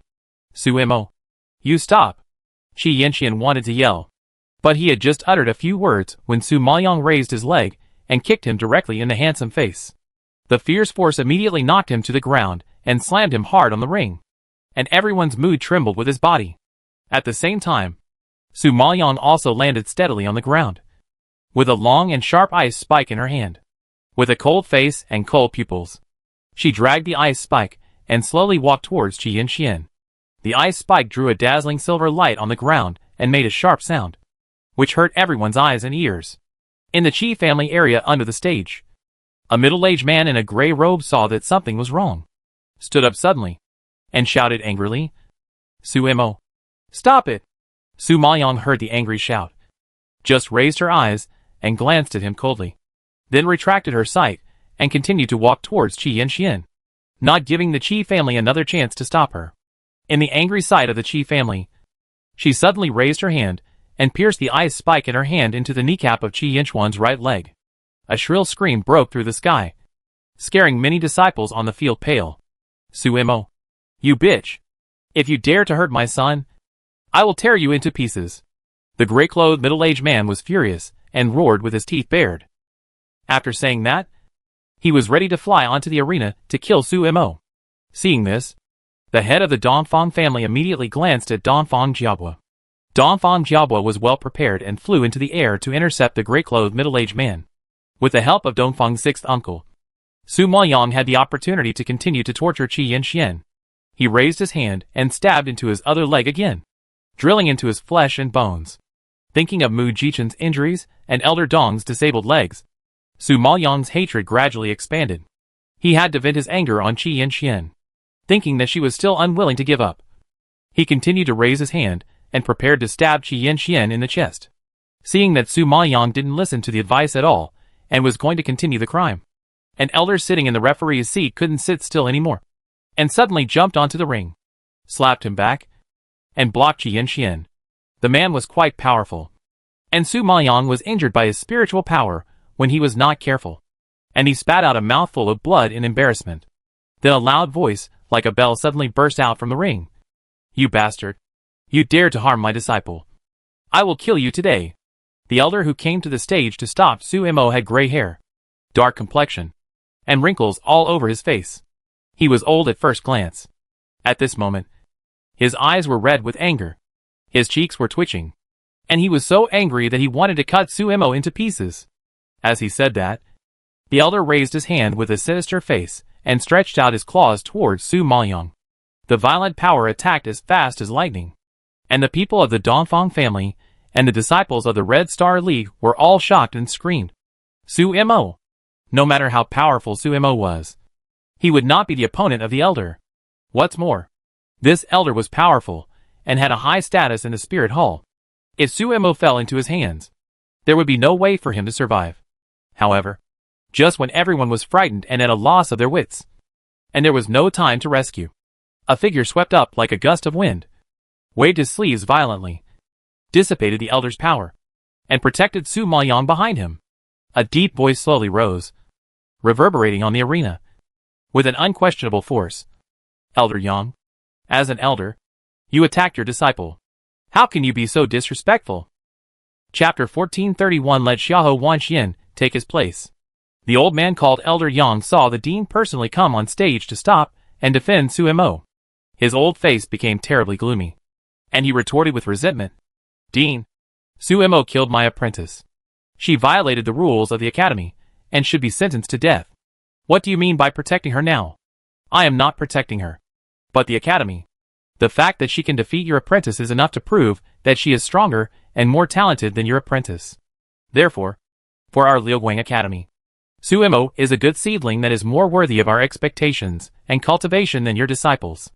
If you kill her, you will weaken the strength of the next generation of my Liuguang Academy and become an enemy of my Liuguang Academy." The dean answered with a stern face. Elder Yang sneered in his heart when he heard him speak so high-soundingly. "Dean, if you say so, won't the future disciples be able to completely ignore the rules of the academy and do whatever they want?"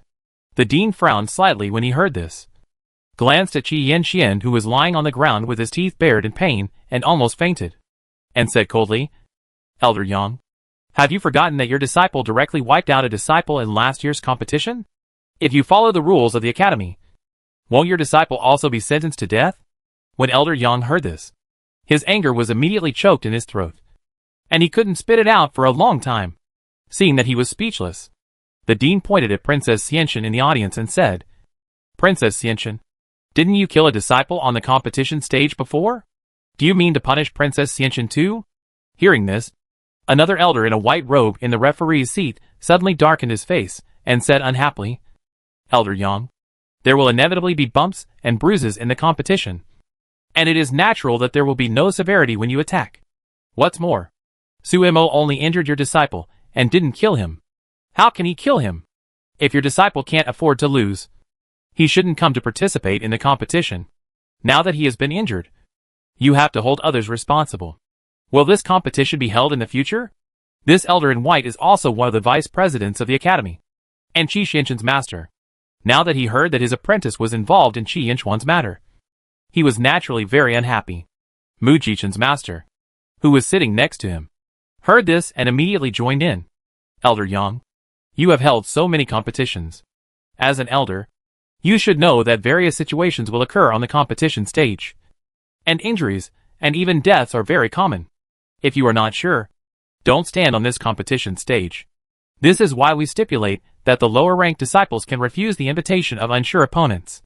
What's more, this is still your top-ranked apprentice, who invited the lower-ranked Su Mo to compete. Now you run to the stage to make trouble and kill the academy disciples yourself. Don't you feel ashamed of such behavior?" Su Mo rescued his apprentice from the dungeon last time. Kong Chuanhai was grateful and had a good impression of Su Maoyang. Now that he saw her in trouble, he naturally had to help her. Now a dean and two vice deans came out to blame Elder Yang, who had no face to pursue the matter further. Even if Elder Yang was furious, he had to grit his teeth and glared at Su Maoyang fiercely. "You're lucky this time." After that, Elder Yang helped the injured Qi Yanxian down from the arena. Seeing the farce come to an end, Su Maoyong bowed to the dean gratefully. I'm really sorry for causing you trouble again. The dean smiled and shook his head. It's okay. It's just a piece of cake. Are you okay with your injury? Don't worry. This injury won't kill you. Su Maoyong smiled back. Hearing this, the dean nodded with relief. You just competed and are now injured. You should take a break at halftime and decide whether to continue the competition based on your physical condition. Su Maoyong nodded slightly. Well, thank you for your concern. I should be fine after a rest. The strength of the elder just now was at least above the innate Junling Shi of the middle stage. The power he hit was not small. Even if he didn't hurt her vitals, her injuries were not shallow. She really needed to rest well. Thinking of this, Su Maoyong saluted the dean and went down the stage and returned to the audience. As soon as she returned to the crowd, Dongfang Yuyu, Huan Mingyu and others asked about her situation with concern and worried about her injuries. Su Maoyong comforted her for a long time before everyone felt a little relieved. When the dean on the stage saw that the match was over, he announced again, Su Mo will take a break. The match will continue. The next player can take his place. Ai Shuya saw that Qi Yanqian was more of a hindrance than a help, and was beaten so badly by Su Mo that she was already furious and wanted to help him fight. Now that she had the opportunity to play, she stood up and shouted, I'll play this match. The dean nodded. Please choose your opponent. After saying that, Ai Shuya looked at Su Maoyong. Dongfang Liyue noticed her gaze and had long been aware of her thoughts.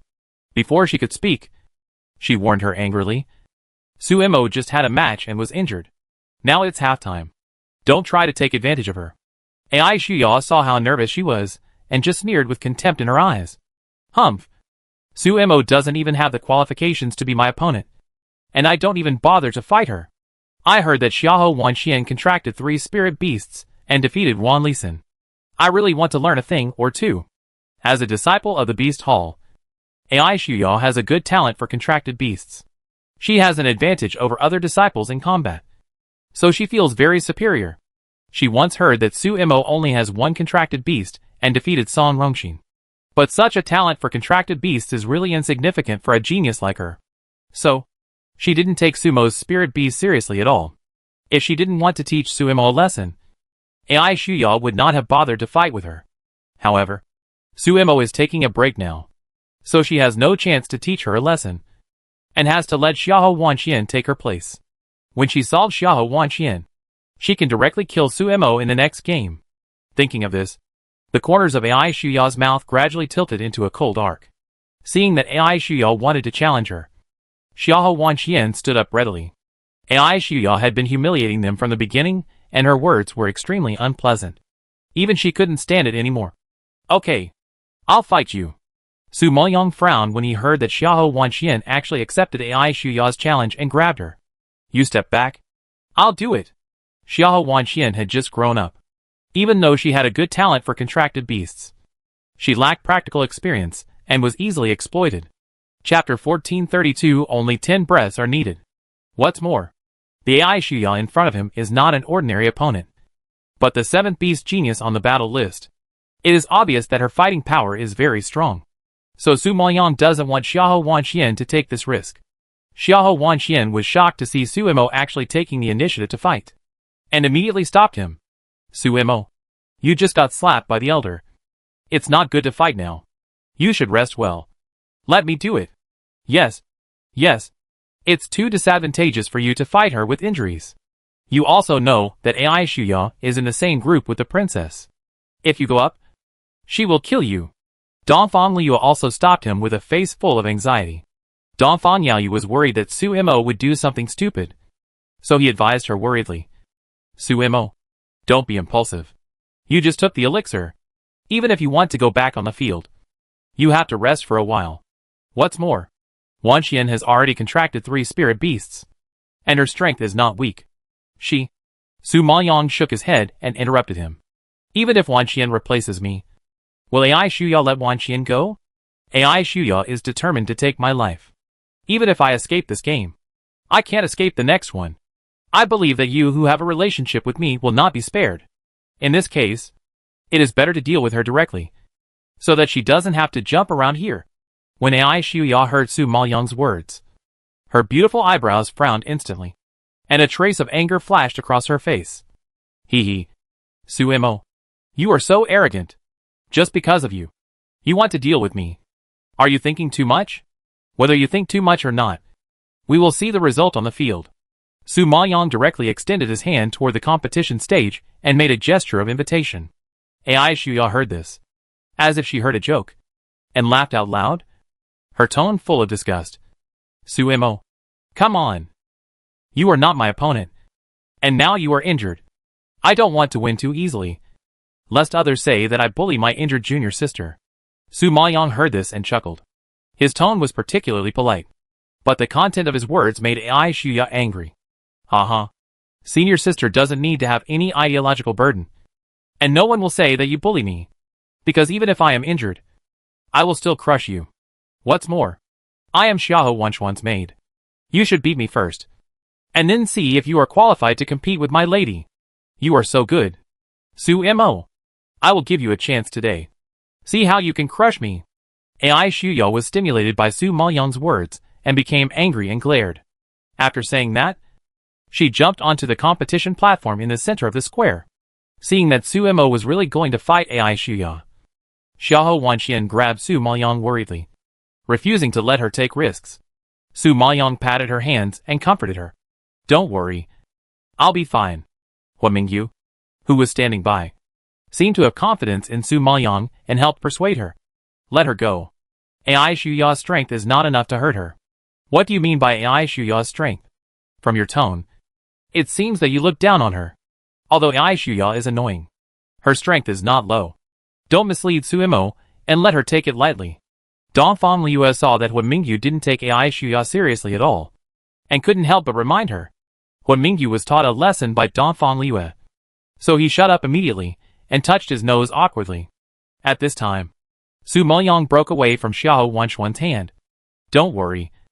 I'll fight quickly and come back soon. After that, she also flew and swept to the competition stage.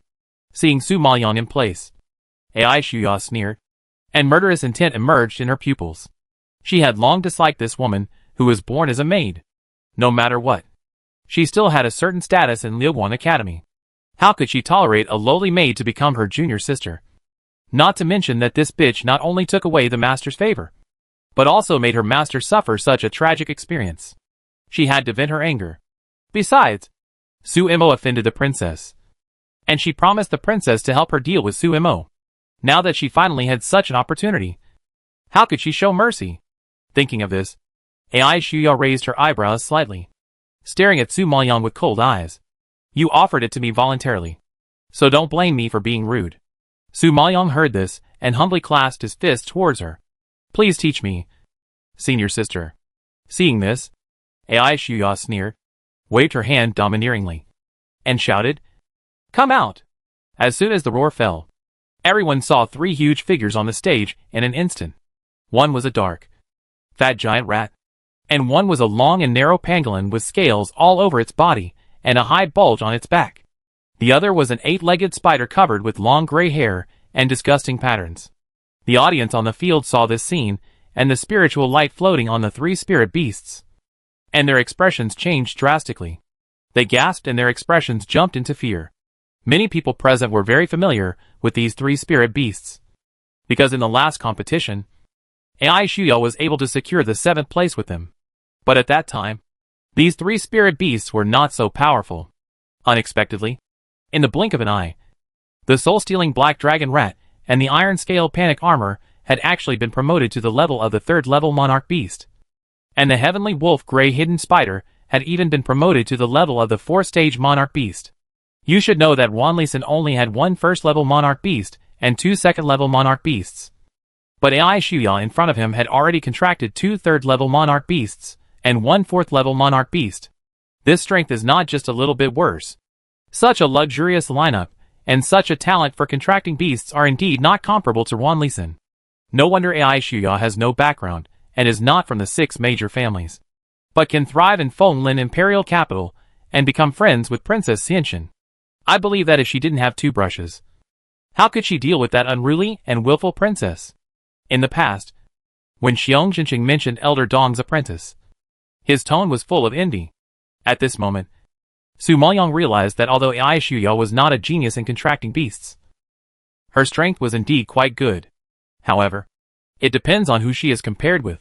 If she is compared with other disciples in Fenglin Imperial Capital, then she is naturally a rare existence. However, if she wants to compare her contracted beast talent with Su Mo, I'm sorry, her 3 spirit beasts are really not good enough. However, Ai Shuya is proud of having contracted such a spirit beast. A smug smile floats on her face, and she looks at Su Maoyang with a bit of disdain. Su Mo, you and I are from the same school. As your senior sister, I will let you have 10 moves this time. If you don't defeat me within these 10 moves, don't blame me, your senior sister, for not taking care of you. 10 moves?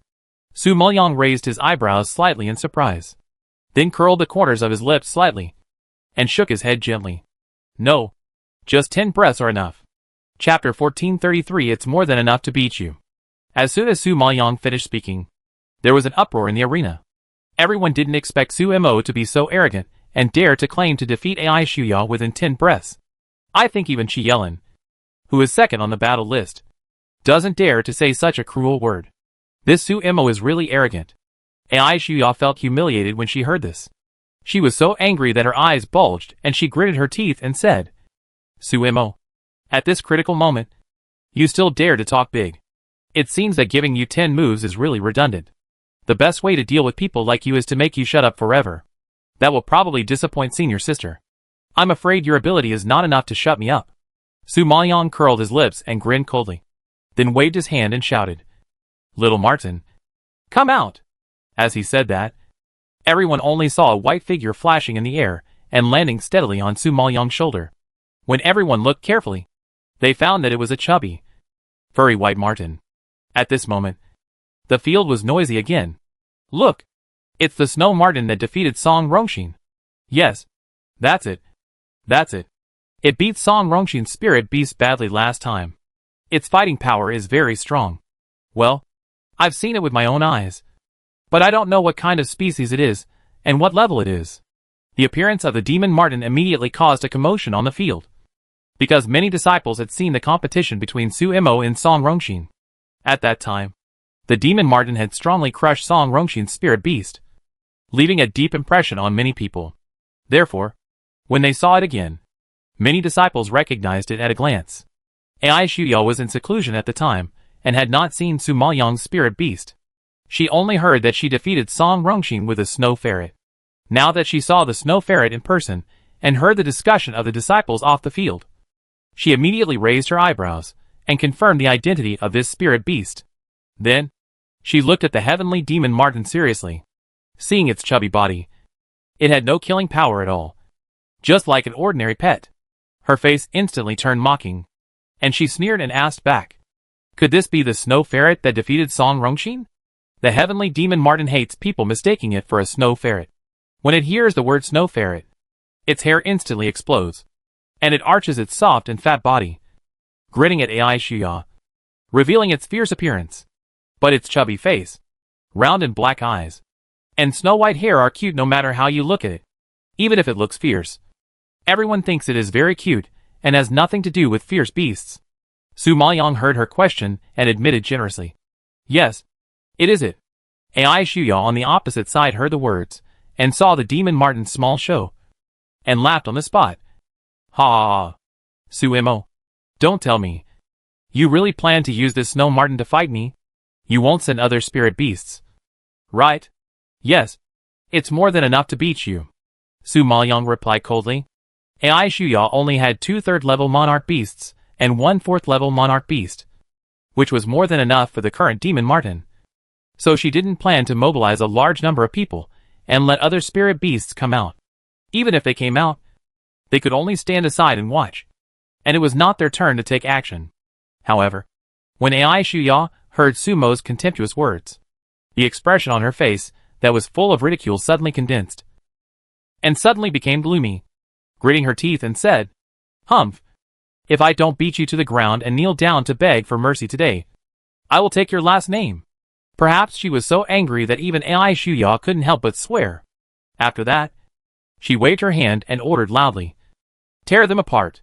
As soon as the roar fell, Ai Shuya's 3 spirit beasts shot out like arrows, fiercely attacking Suemo and the heavenly demon Martin. The heavenly demon Martin curled its lips and snorted disdainfully, kicked its hind legs, and suddenly jumped into the air. When the heavenly demon Martin took action, Su Maoyang was not idle either, but rushed towards Ai Shuya like a rainbow. Just as she approached her figure, Ai Shuya clearly heard 2 words from her mouth. "One breath." Hearing this, Ai Shuya immediately understood that Suemo really calculated the time and planned to kill her within 10 breaths. Such an act of not taking her seriously at all was a huge humiliation to her. Ai Shuya was furious when she realized this. Her cheeks instantly turned red and purple. She almost squeezed out her voice from between her teeth. "Suemo, you are looking for death." After that, she raised her hand, and spiritual power surged out, lingering on her arms, and burst into dazzling light. Seeing this scene, everyone in the audience was shocked and stared in disbelief. It's terrible. Ai Shuya has been promoted to the late stage of the post-heavenly monarch spiritual master. With this strength, it's not difficult to enter the top 5 of the battle list. The top 5 is still a bit difficult. Princess Xianxian is the first genius of the contracted beast. Isn't she in the 5th place? No matter how powerful Ai Shuya is, she can't be as powerful as Princess Xianxian. Some people heard this and disagreed. They quickly retorted, Mu Jichen was punished this time and couldn't participate in the competition. The 4th place is vacant. It's not a problem for Ai Shuya to squeeze into the top 5. Xiahou Wanxian heard the discussion around her and couldn't help asking Donphan Liyue. "Liyue, what is the strength of Mu Jichen? The last time I saw him, he was still at peak Junlingshi. He is actually ranked ahead of the princess?" "Uh-huh. You don't know this? Mu Jichen is mysterious. He has blood power, but he usually suppresses it and doesn't show it. Once the blood power explodes, even Qi Xianxian will be afraid of it." Donphan Liyue knew her confusion and explained with a smile. Xiahou Wanxian and Xiahou Zian were a little confused when they heard this. They didn't understand it very well, but they knew that Mu Jichen's strength was not as simple as it seemed. However, just as the two were thinking, 3 loud noises suddenly broke out on the arena, like 3 thunders striking across the sky. The huge momentum directly shocked everyone present and made them speechless. It was as if they were hit by thunder. Their faces were pale, and their bodies were numb, because they saw that the fat snow ferret with no killing power was so scary that it could knock a spirit beast away with 1 punch. It only took 3 moves, that is, 3 breaths of time, to completely kill Ai Shuya's proud assistant. Such speed is simply terrifying. Ai Shuya had just exchanged 3 moves with Su Maoyang when she suddenly heard such a movement. She looked back and found that her 3 spirit beasts had fallen to the ground with their 4 legs up in the air. At that moment, Ai Shuya was shocked by the scene in front of her, and her face turned pale, as ugly as if she was dead. Chapter 1434. You have to take my surname. It only took 3 punches to defeat her 3 spirit beasts. Isn't the strength of this snow ferret too amazing? After all, her 2 third-level king beasts have spiritual power comparable to that of a postnatal king spirit master in the early stage, and the 4th-level king beast is equivalent to a postnatal king spirit master in the middle stage. In terms of defense, it is better than humans, and it is impossible to be defeated so easily. As a result, in just 3 breaths, the spirit beast she was proud of was defeated. Oh my god! She must be dreaming. Thinking of this, Ai Shuya looked at the demon Martin stepping on the head of her heavenly wolf grey hidden spider with horror, and found that the snow ferret was staring at her with disdain, hooking his hand at her provocatively, as if to say, "Your spirit beast is too weak. You should come in person." Ai Shuya was so angry when she saw this scene that she gnashed her teeth secretly. Although she had been defeated before, she had never been defeated so aggressively. However, just when she was distracted by the heavenly demon Martin, Su Maoyang in front of her did not give her a chance to defend and launched a fierce attack. It was just that Ai Shuya, who was a late-stage post-heavenly monarch spiritualist, did not seem to take Su Maoyang, who was a mid-stage post-heavenly monarch spiritualist, seriously, so she dared to distract herself and look at the heavenly demon Martin. However, she would never have thought that it was precisely because of her contempt that she made a big mistake. 4 breaths. Su Maoyang uttered 2 words again, as fast as lightning, and rushed forward, only to see the slender arm draw an arc in the air and slammed down. The huge power wave spread out, and a circle of ice spikes suddenly exploded where Ai Shuya stood, like flowers blooming on a snowy mountain. Ai Shuya is indeed an experienced master on the battle list. Facing such a sharp attack, even if she was distracted, she swiftly turned back and instantly avoided the impact of the ice spikes. But she moved quickly, and Su Mayan was not slow either. Seeing Ai Shuya retreating, he followed up with his attack. The spiritual power and cold air mixed together, gradually exploding larger and larger ice spikes, and the range became wider and wider, forcing Ai Shuya to be a little flustered. 5 breaths. 6 breaths. 7 breaths. When Ai Shuya was busy responding, she found that Su Mayan was still counting the time. This action made her tremble all over and her face turned purple. When Su Mayan counted to 8 breaths, he dodged and approached her side, whispering in her ear, "Sister, I'm sorry. You may have to take my last name from now on." Hearing this, Ai Shuya was shocked and opened her eyes wide. But she had no time to react or even defend herself. Su Mayan pushed her palm and burst out fierce spiritual power, which fell hard on her stomach. Along with the violent collision sound was Su Mo's cold voice with the breath of death. 9 breaths. As soon as the word breath fell, Ai Shuya felt a force stronger than her own spiritual power rushing into her body. Her stomach was instantly churning, paralyzing her limbs, and she couldn't even use her spiritual power to resist. Ai Shuya stared at Su Mayan's eyes that were as dark as ink and could not be dissolved. And she actually saw the terrible killing intent. This was the first time she smelled the taste of death. She was suddenly shocked and trembled from the depths of her soul. She opened her mouth in shock and was about to yell. But before the sound came out of her throat, Su Mayan pointed his toes again, leaped into the air, and kicked her sideways. A terrible force accompanied by a cold wind that seemed to be able to pierce everything hit her head. Ai Shuya felt a turbulence in her mind and was dizzy.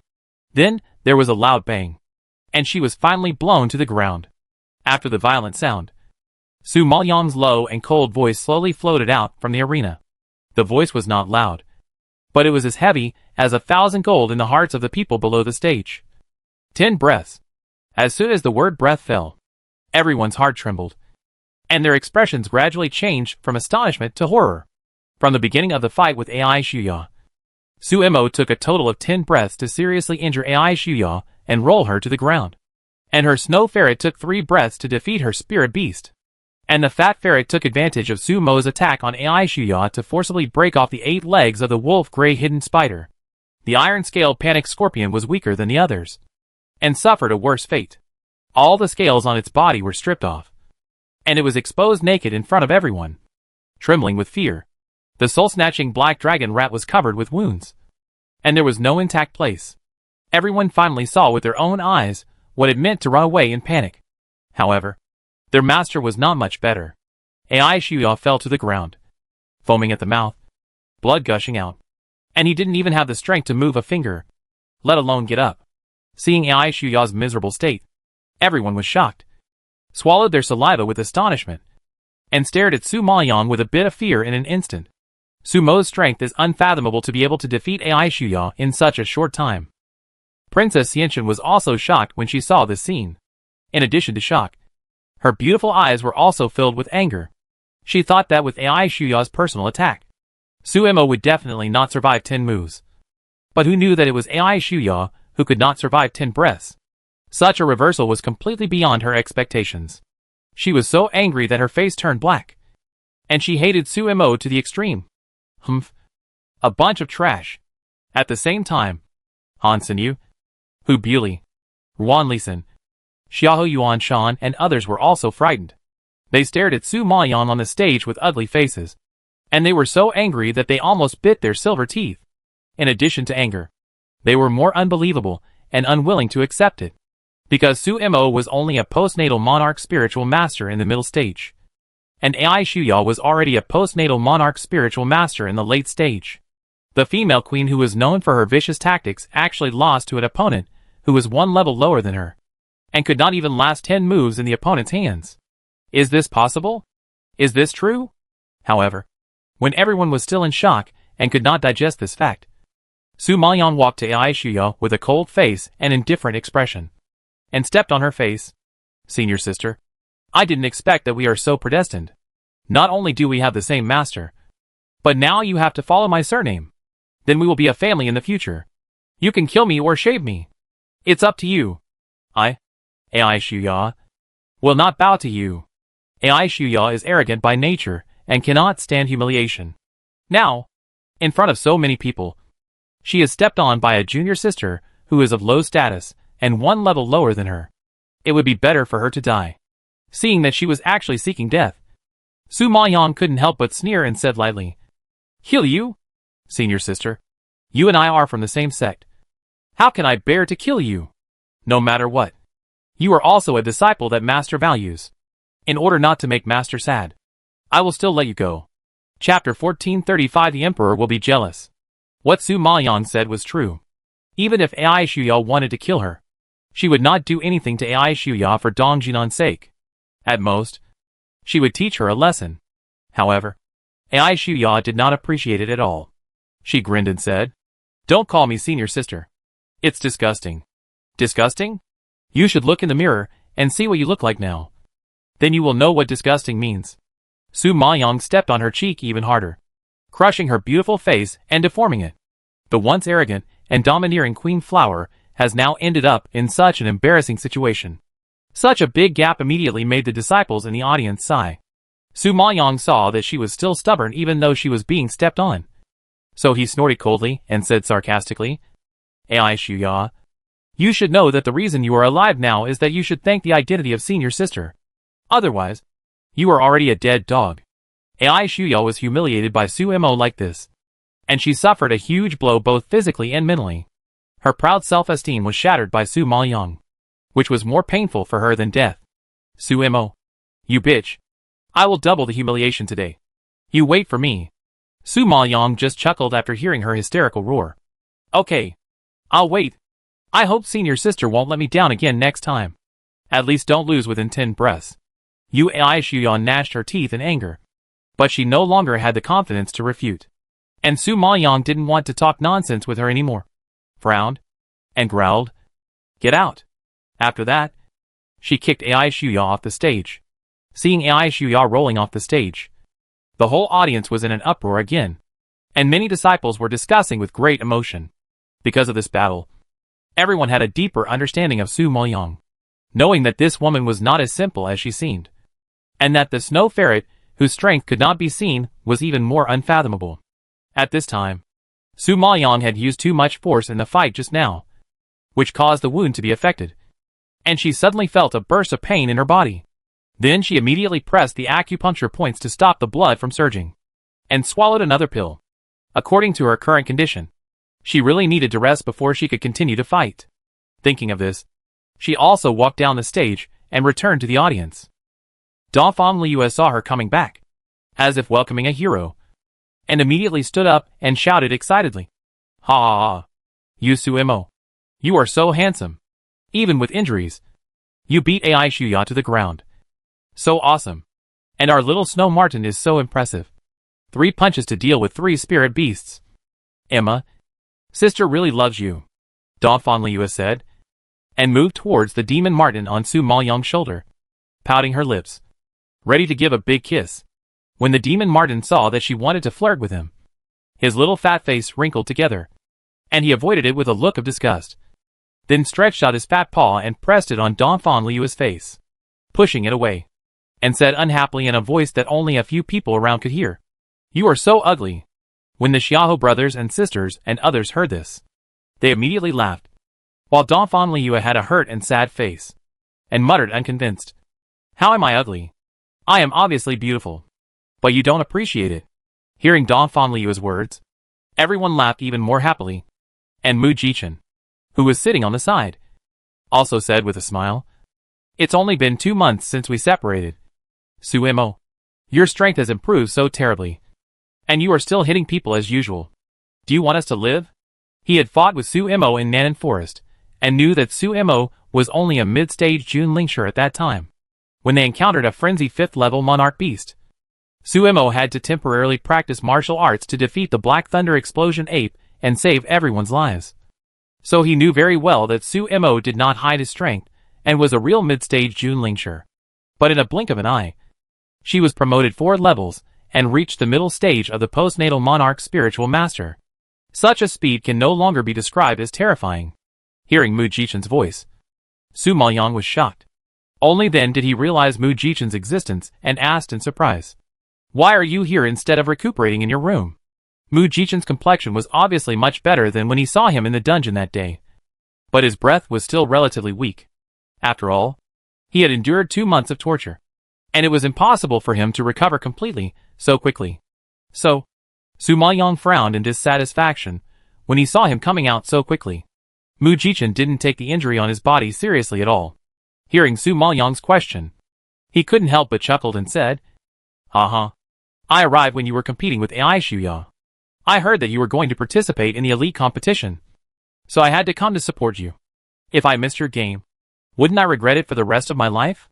As he spoke, Mu Jichen smiled and winked at Su Maoyang. Su Maoyang had long been immune to his playful and flirtatious nature. He glared at him speechlessly and ordered angrily, "You are so seriously injured. Why are you still coming to watch the game? Go back and lie down." "Haha. Are you nervous about me?" If the emperor knew, he would probably be jealous. Mu Jichen winked and smiled in an ambiguous way. Su Mo stared at him expressionlessly and replied coldly, "He won't be jealous. He will only eat you." Hearing this, thinking of the powerful aura of the emperor, Mu Jichen shuddered in horror and said sadly, "How can you bear it? If you don't want to die, go back and lie down obediently. You are not allowed to get out of bed until you have recovered your health." Mu Jichen drooped his face in grievance, stretched out his hand to pull Su Maoyang's hand, and begged like a spoiled child, "My injury has healed. I haven't come out to breathe fresh air for more than 2 months. Just let me sit here and watch your game. I will be there in a while." However, before Mu Jichen finished speaking, Huan Mingyu stepped forward, opened Mu Jichen's hand, and reproached him harshly. "Since you are injured, stay well and don't cause trouble for others." Mu Jichen was suddenly hit, and he immediately retracted his hand in pain, looking up at Huan Mingyu standing next to Su Maoyang with a surprised face. He didn't know Huan Mingyu, so he didn't notice his existence. Now that he was hit hard by him, he began to look at Huan Mingyu seriously. The man in front of him looked very young, about 18 or 19 years old. Although his facial features were not as handsome as Mu Jichen, he was still handsome. If he grew up a few years, he would be considered a handsome man. But he didn't expect that this little bastard, who was younger than him, would dare to hit him, and used a lot of force. Now he warned him in a bad tone. Mu Jichen immediately asked, unconvinced, "Who are you? What does it have to do with you if I talk to Su Mo?" Chapter 1436 I'm Not Your Brother. When Huan Mingyu was suddenly asked about his identity, his expression froze, and he stiffened for a moment. Then he spoke with confidence. "I am Su Mo's closest person. Su Mo's affairs are my affairs. Do you think it has anything to do with me?" Mu Jichen was stunned when he heard this, looked at him in surprise, and then looked at Su Maoyang. "Su Mo, you didn't tell me that you have a son, and he's already so big." Su Maoyang almost stumbled and fell to the ground when she heard this. She couldn't understand how Mu Jichen could have so many strange ideas, and actually thought that Huan Mingyu was her son. She really wanted to use a wrench to pry open his head to see if there was shit in his head. "Mu Jichen, you were tortured this time. Didn't you suffer not only physically, but also your brain was damaged?" Su Maoyang didn't know whether to laugh or cry, and glared at him unhappily. Mu Jichen looked innocent. "He said he was your closest person, and he looked very young, so I naturally thought about it that way." "Oh, I see. He is your brother. Right. But I didn't hear that you had a brother before." Hearing the word brother, Huan Mingyu's face became even gloomier, and he retorted coldly, "Don't speculate here. I am not her son, let alone her brother." "Neither? Then what are you?" Mu Jichen raised his eyebrows in surprise. Su Maoyang shook his head helplessly and explained, "This is Huan Mingyu. He took us in for the past 2 months. It was all thanks to his care that we were able to come back alive to see you. He is our benefactor. However, because of my involvement, his family was destroyed, and he is now homeless, and has no choice but to follow me. So, what you said just now is not wrong. He is my brother." Su Maoyang smiled and stretched out her hand to rub Huan Mingyu's hair, and her words were full of the love of a sister for her brother. Mu Jichen heard this, and nodded in sudden realization. When Mingyu grabbed the hand that was wreaking havoc on his head with an ugly look, looked sideways into Su Maoyang's eyes, and said seriously, I said, don't rub my hair casually, and I'm not your brother. I'm not a child anymore. Su Maoyang was stunned by his slightly angry eyes, and suddenly she couldn't figure out his thoughts, and twitched the corners of her mouth awkwardly. She found that Hua Mingyu seemed to be disgusted by people treating him as a child. Sorry. I didn't mean it. Su Maoyang saw that he seemed to be really angry and wanted to ease the atmosphere. However, before she finished speaking, Hua Mingyu pulled her away from Mu Jichen and pressed her to sit in another seat. Your injury has worsened again. Take a good rest. If you are not in good condition, don't participate in the competition. Don't worry. I'm fine. Su Maoyang smiled and comforted. What do you mean fine? Your face is as pale as window paper. Hua Mingyu disagreed and retorted. Su Maoyang shut up immediately after hearing this. She didn't know why Hua Mingyu always gave her an invisible pressure when he got angry. She thought about it. But she nodded and really began to close her eyes to heal her wounds. After all, she planned to kill Princess Xianxin, Shi Yelin, the prince and others in person. Thinking like this, Su Maoyang quickly entered the state and blocked out the chaos on the field. At this time, the elite competition was still going on. Several disciples in the top 10 of the advanced competition challenged Cheng Yifeng, who was defeated first. After watching several matches, everyone agreed that Cheng Yifeng was the easiest to defeat among the top 10 geniuses. However, they were still thinking too well. Even if Cheng Yifeng was defeated in seconds by Qi Yanxian, he was definitely not a person that anyone could challenge. Seeing that many disciples were defeated by Cheng Yifeng, Xiahou Wanxian also had the intention to try. She mustered up the courage to stand up and walk towards the arena, intending to challenge this person with her own strength, because after this period of hard work, she has made great progress. Now facing a powerful enemy, she has some confidence in her heart and has become much bolder. No matter whether you win or lose, you can only know by trying. I am Xiahou Wanxian. Please teach me. Master Cheng. Xiahou Wanxian, as a junior, saluted respectfully. Cheng Yifeng saw Xiahou Wanxian on stage. His face flashed with sarcasm, and he sneered. Anyone dares to challenge me. Do you think you are worthy of being my opponent? Cheng Yifeng had heard about Xiahou Wanxian's deeds, and knew that she grew up in a remote village. Although she was a member of the Xiahou family, she was no different from a vulgar maid. In addition, her spiritual power was not good. Like a waste.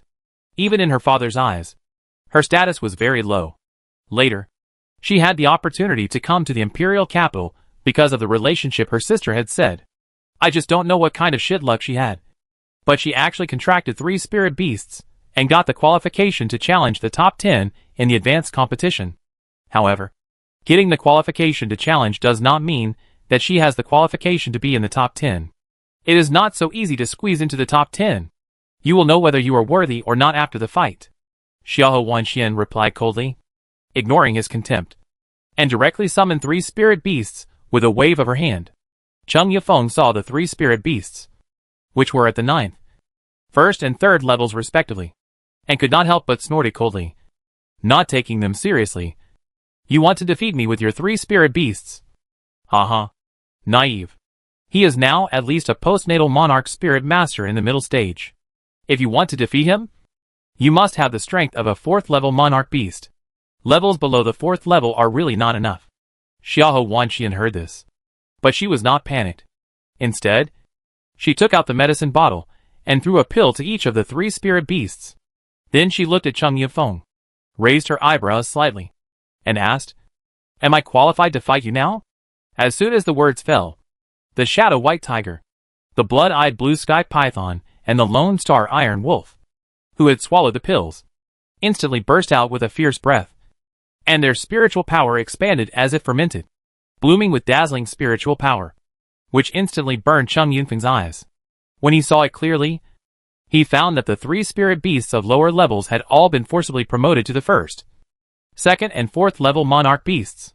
At the same time, even Xiahou Wanxian herself swallowed a pill for forced promotion, and instantly became a late-stage venerable spirit master from a mid-stage venerable spirit master.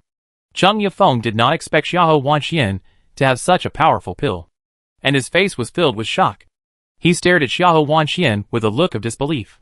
Because pills like this that can help people forcibly promote are very precious. Even if you spend a lot of money to buy them on the market, you have to have good luck to come across them. And she actually ate 4 at once. She is too extravagant. What's more, even if you buy this kind of pill, ordinary people dare not use it casually, because the pills for forced promotion have certain damage to the body and talent. If it is not at the critical moment of life and death, ordinary people will not easily rely on this kind of pill to hurt the body and destroy their talent. But Xiahou Wanxian actually used the elixir that forced her to advance to the next level for the competition. Was she crazy? However, he didn't know that the elixir refined by Su Maoyang had no side effects. Not only did it not cause any harm, it also gave a combat bonus, which was more powerful than the efficacy of ordinary elixirs. Chapter 1437, Ridiculous Talkativeness. It's just that this pill that forcibly improves strength has a time limit. So Xiahou Wanxian dared not delay, and had to fight quickly. Seeing that the 3 spirit beasts were ready, she immediately shouted, "Kill them!" After giving the order, the 3 spirit beasts rushed out bravely, and surrounded Cheng Yifeng in an instant. Although the attack power of the first level and second level monarch beasts is not as good as his, the defensibility and tenacity of spirit beasts should not be underestimated. Because even if the slave shadow white tiger and blood pupil blue sky python can't hurt him, they can hinder his battle and make him unable to concentrate on dealing with the iron evil star wolf that has reached the strength of the 4th level monarch beast. This is really disgusting. Therefore, the current battle situation is mainly based on the attack of the Iron Evil Star Wolf, supplemented by the Shadow White Tiger and Blood Pupil Blue Sky Python from behind and from the side, and besieged Cheng Yifeng together. Xiahou Wanxian kept waving the Yan Yu locking star rope, trying to restrain Cheng Yifeng, although she was too weak to cause any harm to Cheng Yifeng, and it was even difficult to trip him. Xiahou Wanxian was still working hard. Even if she could harass him and distract him, she could still win. After fighting for a cup of tea, Cheng Yifeng was upset by the harassment. He had to admit that the Beast Master was disgusting. It was cheating to fight with a group of spirit beasts. He didn't expect that these spirit beasts also ate the pills for promotion. It was simply bullying. But the competition did not stipulate that pills could not be used, so he didn't even have the opportunity to complain. If Cheng Yifeng had not been injured by Qi Yanxian before, he might have had a chance of winning. But now, he was injured, and was overwhelmed by the round-robin style of fighting. In addition, the fighting power of the Iron Wolf was extremely strong. After a few rounds, he gradually felt exhausted and his movements became much slower. Since the physical strength of spirit beasts is better than that of humans, the Iron Wolf was still full of fighting spirit and spirit after the battle. Seeing Cheng Yifeng slow down, it launched a violent attack. The audience saw Cheng Yifeng's breath gradually disordered and at a loss. They all shook their heads and sighed in disappointment. It seemed that Cheng Yifeng was going to lose. No one expected that so many dark horses would emerge this time, making this elite competition full of variables, which was really surprising. However, Cheng Yifeng was lucky. Mu Jichen withdrew from the competition due to injury, so he naturally gave up his 4th place. And Qi Wenji, who was ranked 10th, suffered an unexpected accident and unfortunately fell. The 4th and 10th positions were vacant, so naturally 2 more people would be added. Therefore, even if Cheng Yifeng lost and was pushed to the back, he had not fallen out of the top 10 of the battle list. Despite this, his face was completely lost. I admit defeat. Cheng Yifeng no longer had the strength and energy to deal with the 3 spirit beasts. In order to avoid being beaten more badly, he had to stop in time. He was going to lose anyway, and there was no point in struggling. Xiahou Wanxian was kind by nature. Cheng Yifeng had no grudges against her, so there was really no need to harm him. Now that she heard him admit defeat, Xiahou Wanxian quickly called back the 3 spirit beasts. Cheng Yifeng saw the spirit beast retreat, and he was grateful to Xiahou Wanxian for showing mercy. "Mr. Cheng, thank you for letting me win." Even though Xiahou Wanxian won, she was neither arrogant nor impatient, and she bowed respectfully. Cheng Yifeng felt a little embarrassed by her attitude, and he pulled the corners of his mouth awkwardly. This time, he clasped his fists sincerely. "I am not as skilled as you." After that, Cheng Yifeng turned around and left the ring. The dean at the referee's seat asked loudly, "Xiahou Wanxian, do you want to challenge other players?" No! Xiahou Wanxian knew her own strength and did not intend to take risks that were uncertain. Because the person in front of her happened to be Qi Yanxian. And she had just seen Qi Yanxuan's fighting power. And it was definitely not something she could defeat with her current strength. You know, she didn't even dare to think about being in the top 100 of the academy before. And now she can have such a good result. Which is a great improvement for her. Of course, not only did Xiahou Wanxian never think that she would have such an achievement, but the Xiahou family also never expected that the waste that they had kicked out of the house, and never looked at would one day squeeze into the top 10 of the battle list. This made Mr. Xiahou surprised and excited. He pulled the hand of the head of the Xiahou family, and shouted excitedly, "You see? Wanxian is already a genius in the top 10 of the battle list. My Xiahou family finally has a genius in the battle list." As he said this, Mr. Xiahou was so excited that he burst into tears, and wiped away the tears with his shaking arms. The elders of the Xiahou family, sitting next to him, were also excited. After all, this was the first time that a younger generation of the Xiahou family squeezed into the top 10 of the battle list. Such an honor meant a lot to their Xiahou family. They have been looking forward to a fighting genius for many years. But now there is one. How can they not be excited? Dongfang Liu heard the old man Xiahou yelling excitedly, and snorted disdainfully. "Old man Xiahou, you are old. Don't talk nonsense. What genius of your Xiahou family? Xiahou Wanxian has been a member of my Dongfang family for a long time. Even if she is a genius, she is a genius of my Dongfang family, and has nothing to do with your Xiahou family." Dongfang Liu had warned the other party the last time she saw old man Xiahou coming to take Xiahou Wanxian home. She didn't expect that the Xiahou family was so thick-skinned. After being washed so badly by her and Su Mo, they still kept saying that they regarded Xiahou Wanxian as their own family. She was really impressed by these old guys. "Liu, girl, how can you deny the blood relationship between Xiahou Wanxian and my Xiahou family with just one sentence? Since she was born in the Xiahou family, she will be a member of my Xiahou family in life, and a ghost of my Xiahou family in death. This is destined by heaven, and no one can decide it." Old Master Xiahou sneered and retorted. Yu Dongfang Liu was so angry that her face froze, and she gritted her teeth.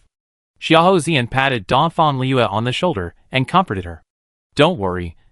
That old guy is just showing off his ability to talk. Even if we have a blood relationship with the Xiahou family, everything in the Xiahou family has nothing to do with us. Even if the Xiahou family is exterminated, Wanxian and I will never get involved in it. So such a blood relationship has long lost its meaning." Xiahou Zian used the extermination of the Xiahou family as an example, which can be said to be very decisive. Even such a major event related to the survival of the family, they would not care, let alone the matter of revitalizing the family. Therefore, Mr. Xiahou was just talking nonsense at best, and there was no real benefit, and his desire to talk nonsense has now become extremely ridiculous in the eyes of everyone. Chapter 1438. The head of the Xiahou family has been poisoned. Xiahou Zian's sarcastic voice was loud, and the people around heard it clearly. Seeing that the Xiahou family was treated so shamelessly, everyone burst into laughter and pointed fingers at the people of the Xiahou family. Old Master Xiahou was so angry at Xiahou Zian's words, and the ridicule from the people around him, that he trembled all over, and his sagging old face twitched as if it would collapse at any time. The head of the Xiahou family was furious. His cheeks flushed, and he gritted his teeth and scolded. "Xiahou Zian, it doesn't matter if you want to leave the Xiahou family. We don't welcome you. We didn't invite you. But your sister? Don't flatter yourself. You are not worthy of returning to the Xiahou family." The head of the Xiahou family was extremely angry, and could not bear it any longer. He had already made a great concession, and let go of all his grievances and hatred by lowering his status to invite Xiahou Wanxian home at the academy. After all, Xiahou Wanxian and Su Mo were the culprits who cut off his daughter's hands. Therefore, it is completely conceivable that when Mr. Xiahou proposed to let Xiahou Wanxian go home, he was repulsive, angry, and resentful. However, he knew that he could not change his mind. Since Mr. Xiahou had made a decision, he would definitely bring Xiahou Wanxian back, and would not allow anyone to interfere, no matter how much he opposed. It was in vain. It was better to compromise, and not have to have a bad relationship with Mr. Xiahou. Therefore, considering Xiahou Wanxian's talent, she was petty and deliberately humiliated them. The head of the Xiahou family had tolerated it, But he didn't expect that even Xiao Zian would be so arrogant. It was really hateful. Xiao Zian knew what they were thinking. Last time, he invited him to go back with him because of Wan Qian. Now, the head of the Xiao family spoke without thinking and poured out all his thoughts, which immediately caused Xiao Zian to sneer. The irony was self-evident. Yes, the Xiao family. I can't afford it. And I don't deserve to go back. Of course, I have never thought about going back. So please let my brother and sister go. Don't make a fuss in front of everyone. Xiao Zian glanced at the head of the Xiao family coldly, then waved his sleeves heavily in the direction of the head of the Xiao family, made a gesture of driving people away in disgust, and then turned his head and looked at the competition stage, no longer looking at him. But a cold arc was faintly drawn at the corner of his mouth. The next second, before the head of the Xiao family could spit out the curse, he felt an itch on his body and began to scratch it impatiently. The itch seemed to get worse and worse, gradually spreading to every part of the body. The Xiao family master twisted his body in discomfort and began to scratch a large area. Even some private parts were not spared. Everyone around was frightened by the indecent behavior of the Xiao family master, staring at him with their eyes wide open. In addition to shock, they also had deep doubts in their eyes. It seemed that they didn't quite understand why the Xiao family master suddenly became so strange. Grandpa Xiao had already lost face because of Xiao Zian's sarcasm. Now seeing the Xiao family master twisting around like a loach in front of so many people, and doing so many shameless actions, his face turned black in an instant, and he shouted angrily, "Asshole! What are you doing?" Old Master Xiao was so angry at the behavior of the head of the Xiao family that he trembled all over.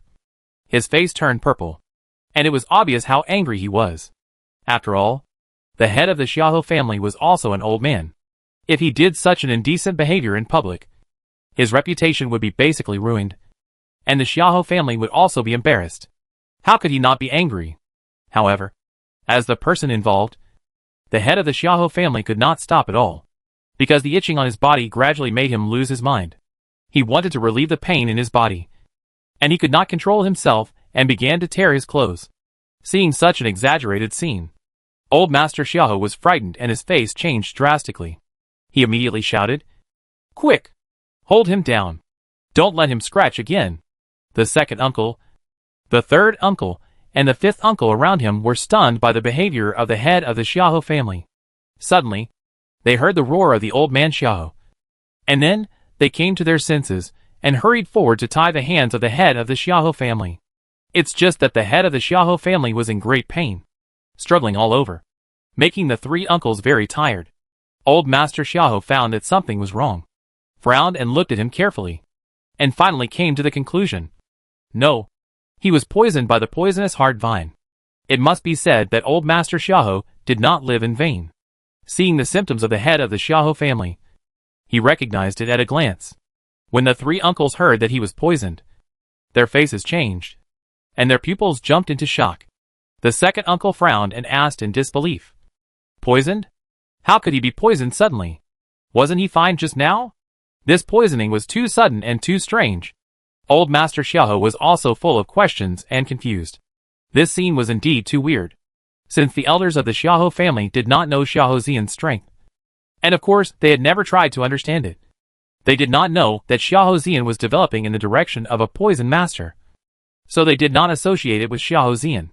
Xiao Yuanshan and Xiao Wanyan knew that Xiao Zian liked to study poisons. Seeing the scene in front of them, they had some guesses in their hearts. They could not help but look at Xiao Zian, and their eyes suddenly became a little strange. But they only knew that Xiao Zian liked to tinker with these things. But they did not know what level he was at.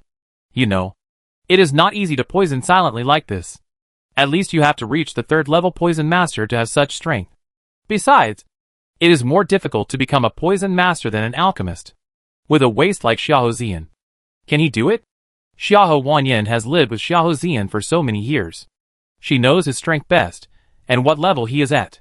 Even if he joins Liuguang College and has systematic learning, it is impossible for him to be promoted to a third-level poison master in such a short time. So, thinking of this, Xiao Wanyan suddenly felt that her guess was too absurd, and then immediately shook her head in denial. Xiao Yuanshan didn't quite believe that Xiao Zian had such ability, and quickly cut off her inner thoughts. So, looking at the whole scene, only Dong Fan Liu, Dong Fan Yu, Mu Jichen and Hua Mingyu knew the truth. When they saw the embarrassed and painful appearance of the head of the Xiahou family, they couldn't help laughing and laughed secretly on the side. Of course, in addition to them, other people who were watching the fun also laughed a lot. After all, it was the first time for them to see the head of a family make such a big joke. This time, the Xiahou family was embarrassed. Su Maoyang, who was resting with his eyes closed, was also startled by the laughter around him. He slowly opened his eyes and looked in the direction of the Xiahou family, following everyone's gaze.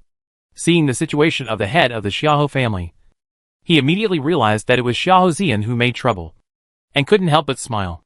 It seems that Xiahou Zian's strength has also improved by leaps and bounds.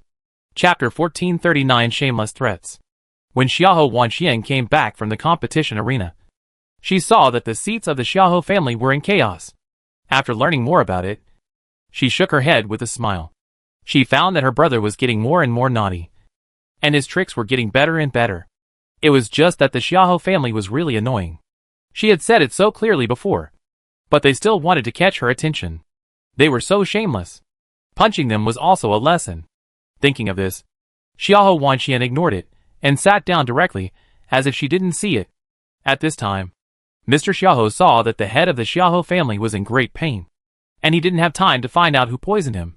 He immediately took out the antidote pill and hurriedly fed it to the head of the Xiahou family. Fortunately, he carried with him a detoxifying pill, which could basically detoxify poisons that were not very toxic, so he could avoid making a bigger joke.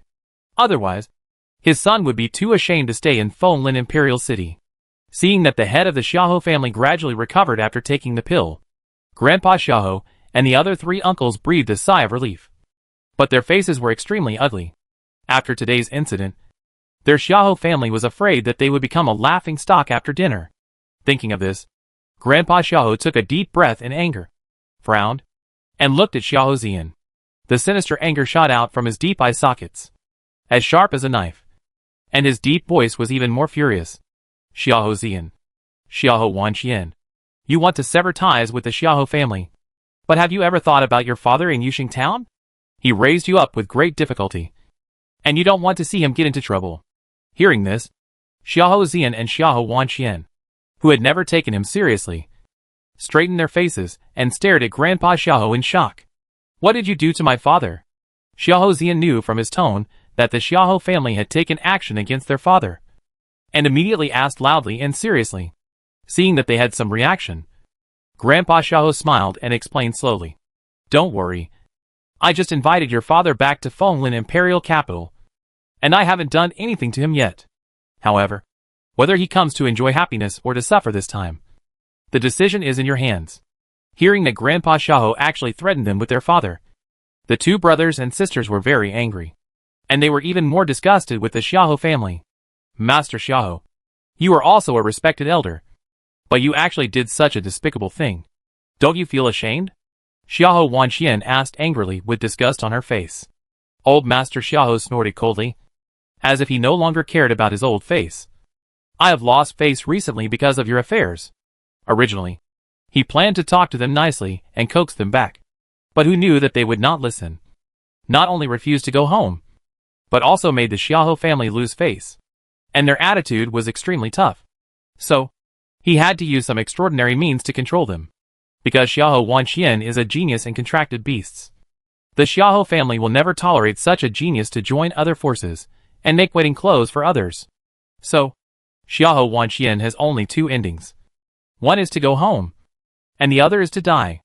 It's just that her talent for contracted beasts is too rare, and it hurts old Master Xiahou to wipe out such a rare genius. Therefore, he didn't want to choose the second way unless it was absolutely necessary. So he threatened her with their father, which was considered to be giving her a chance. Uncle Xiahou-san also lost his patience with Xiahou Wanxian and others, and warned them fiercely. If you don't want your father to get into trouble, just listen to Grandpa. Go back with him, and do good things for the Xiahou family in the future. If you don't go, don't blame us uncles for being cruel. Xiahou Zian and Xiahou Wanxian were immediately speechless because of their strong attitude.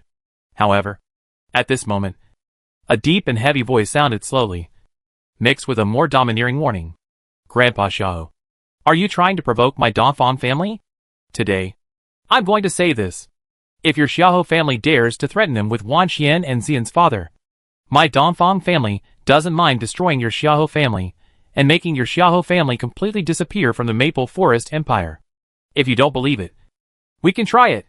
Dongfang Yanqing bit the word disappear very hard, and his pupils were filled with terrifying murderous intent, which immediately frightened Grandpa Xiaohou and the three uncles and aunts, and their faces turned pale as paper. The arrogant arrogance just now was weakened a lot. They were still very afraid of the Dongfang family. So from the beginning, they planned to talk to Xiaohou Wanxian privately, and didn't plan to talk in front of the head of the Dongfang family.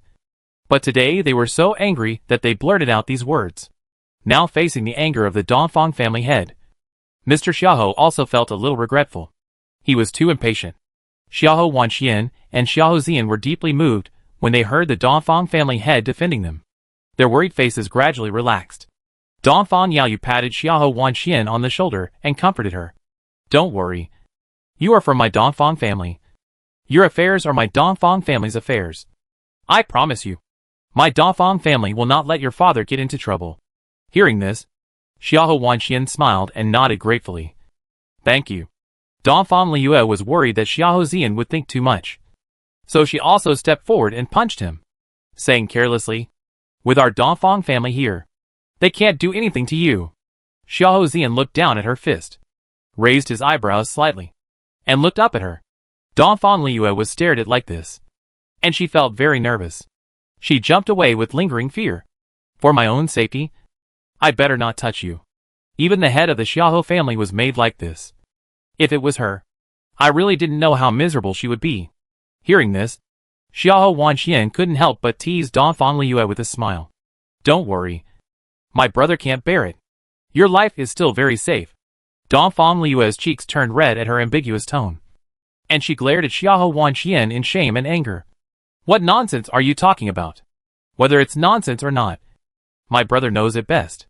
Xiaohou Wanxian looked at Xiaohou Xian with a smile, and the meaning couldn't be more obvious.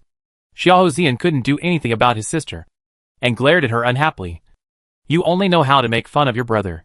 I'm serious. If you don't act quickly, Liyue will run away with another man sooner or later.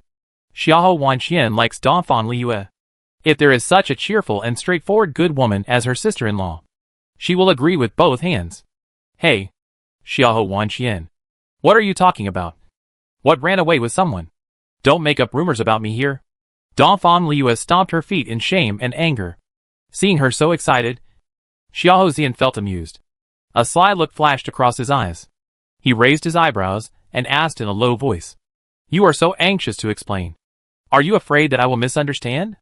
Chapter 1440 Can't I like you? Why am I afraid that you will misunderstand? Dongfang Liyue didn't understand Xiaohou Xian's meaning at once, and immediately asked back. Xiaohou Xian's smile deepened, and his voice was also teasing. Of course you are afraid that I will misunderstand. If you run away with other men, I won't want you anymore. Hearing this, Dongfang Liyue immediately understood. Her face flushed instantly, and she shouted back. Bah! You are dreaming. I am crazy.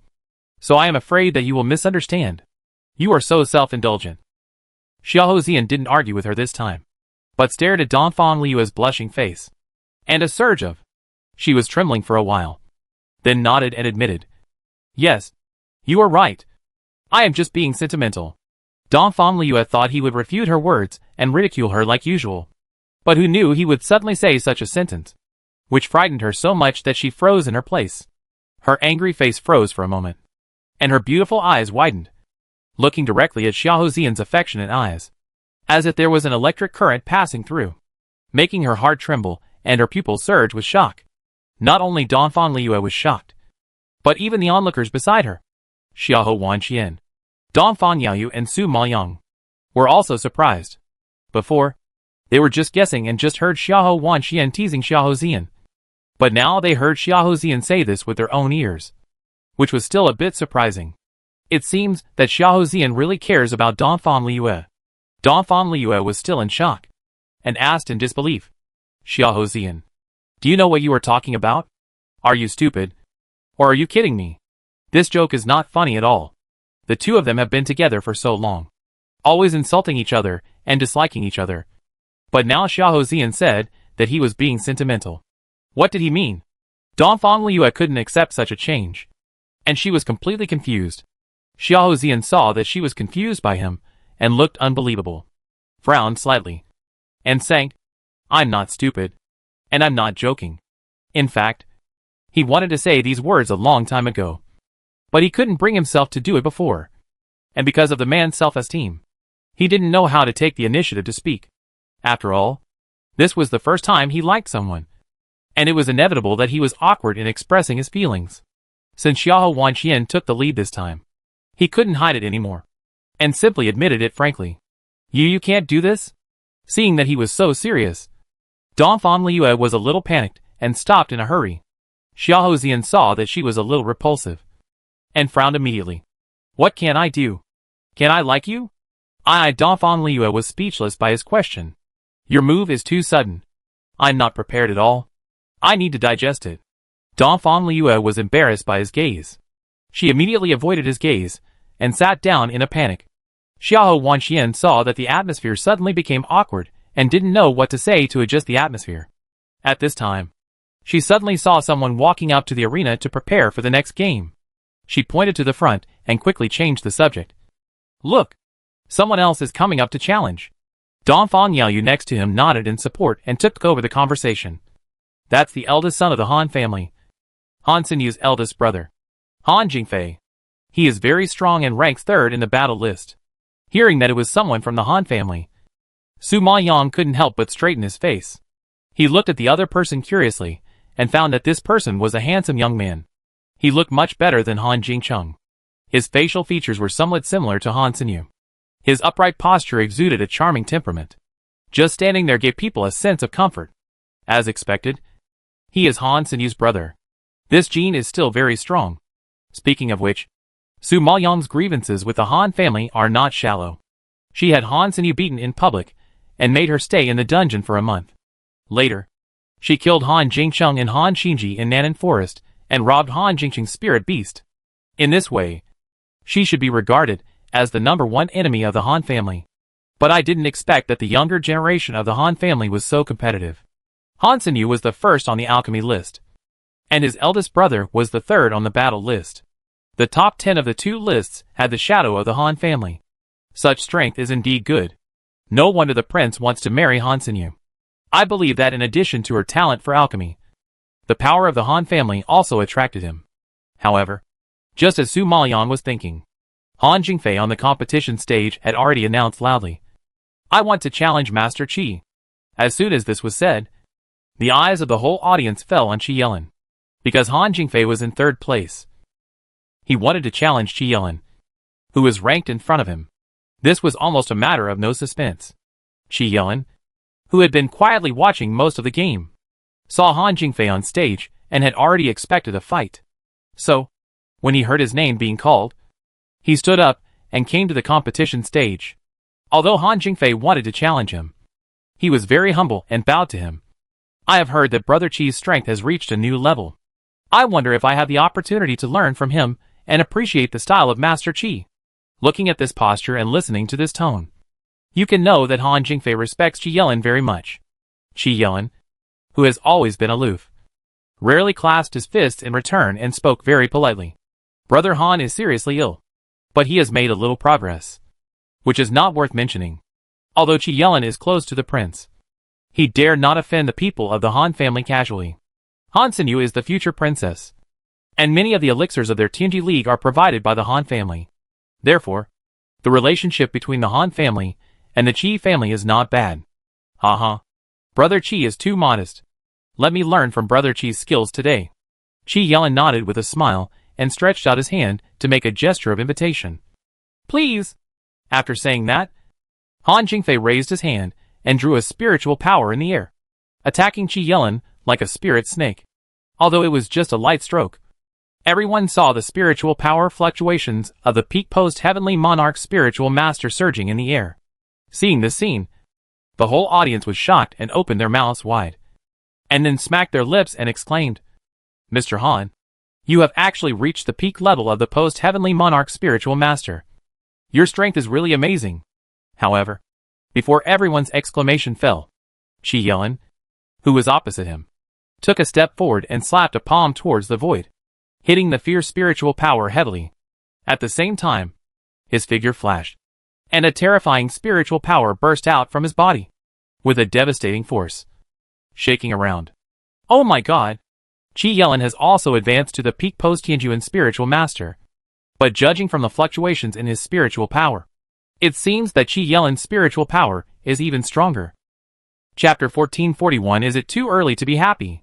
Seeing the strength of both sides, the arena once again set off a climax, and they were even more impressed by Han Jingfei and Chi Yelin.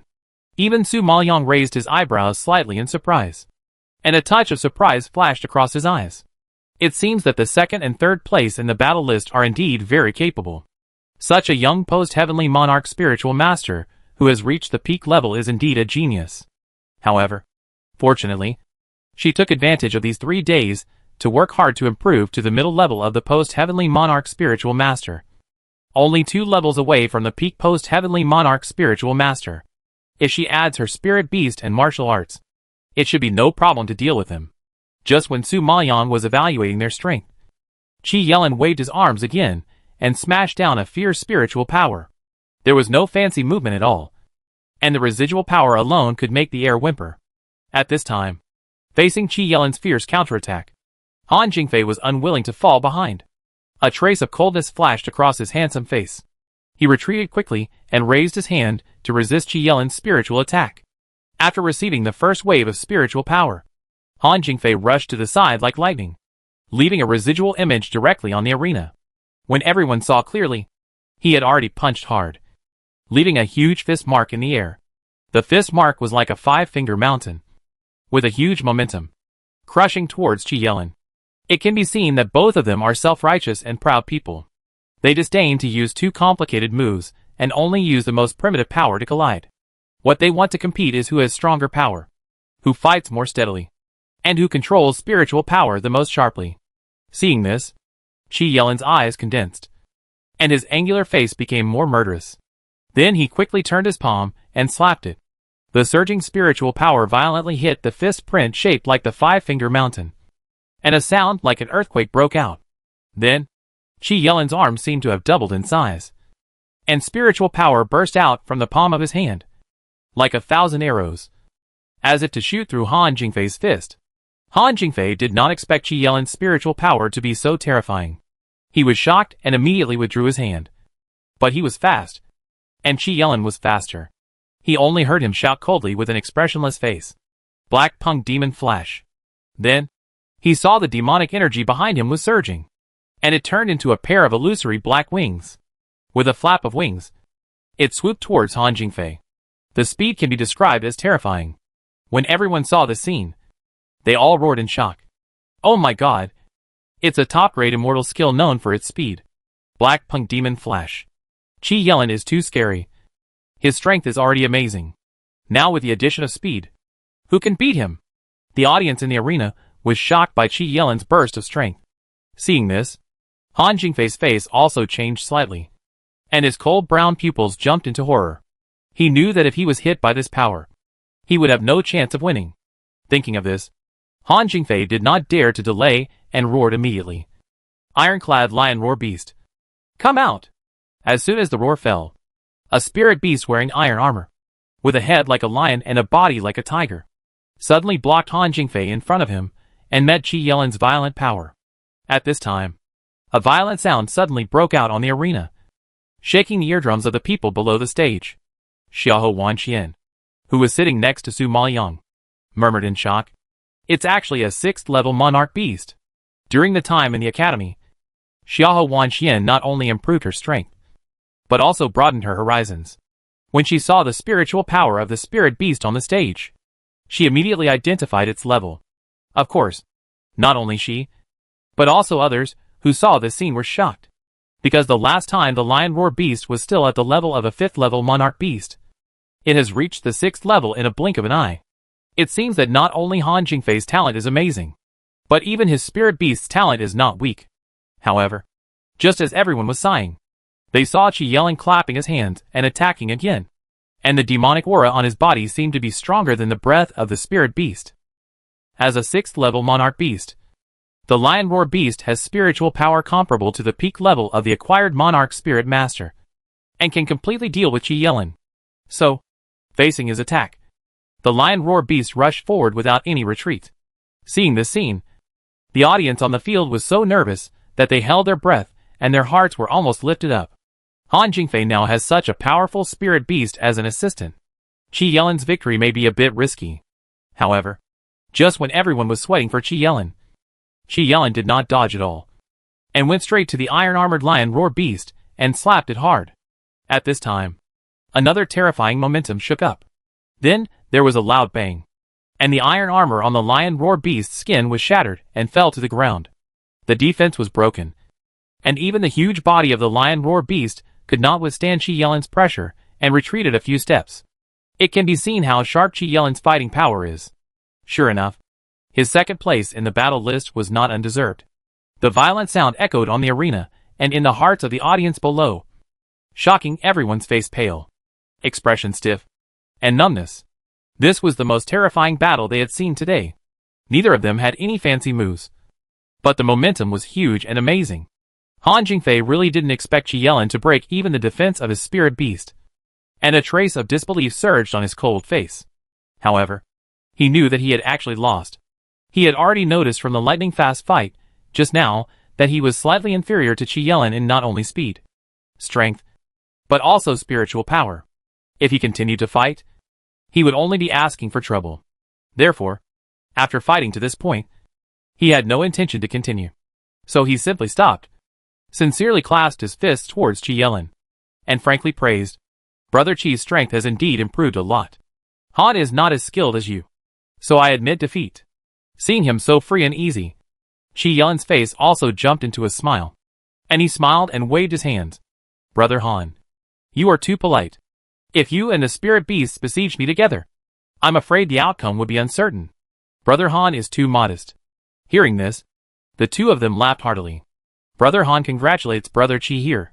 Congratulations, Brother Qi, for once again ranking second on the battle list. Han Jingfei congratulated in a somewhat flattering way.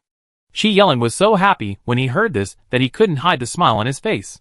He nodded politely and congratulated him. "Haha. Congratulations to Han brother for winning the 3rd place in the battle list again. I believe that with Han Jingfei's strength, the people behind him don't have the courage to challenge him again.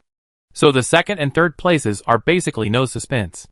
However, just as the two were praising each other, a clear and cold female voice came from the audience, mixed with ridicule, and slowly spread in the arena. "Are you too happy too early? I haven't even played yet, and the 2nd and 3rd places have been privately determined by you." Chapter 1442. I want to challenge the 2nd place. Hearing the sudden voice, everyone was shocked and looked in the direction of the voice. Only then did they find that the person who spoke was Su Mo, who had only reached the middle stage of the post-heavenly monarch spiritual master. Realizing this, everyone's expression suddenly became very interesting. You know, Su Mo was just injured by the elders. Even if she has recovered almost, it is not as good as the state without injury. What's more, her strength is still 2 realms behind Han Jingfei and Qi Yelin, and there is no comparison at all. Just now, everyone has witnessed the terrifying fighting power of the two. Su Mo is afraid that she will be knocked down by a punch as soon as she stands on the competition stage. But from Su Mo's tone just now, it seems that she is still planning to compete with them for the 2nd and 3rd place. Hearing Su Mo's words, Han Jingfei cast a glance at her slightly. When he recognized her identity, his eyes narrowed involuntarily, and his voice was as cold as ice chips buried in the snow. "Why? Do you also want to compete for the 3rd place in the battle list?" Although it was a question, the sarcastic tone had already shown his attitude towards Su Maoyang. Of course, not only him, the person involved, but also the audience around him thought that Su Maoyang was whimsical and extremely ridiculous. They admitted that Su Mo was quite powerful, defeated Qi Yanqian, and had a very powerful spirit beast. But according to the combat power of Han Jingfei and Qi Yelin, they did not take the spirit beast seriously at all. Just now, Qi Yelin broke the defense of the 6th level monarch beast with his bare hands without any effort. I dare not imagine how powerful he would be if he showed all his strength.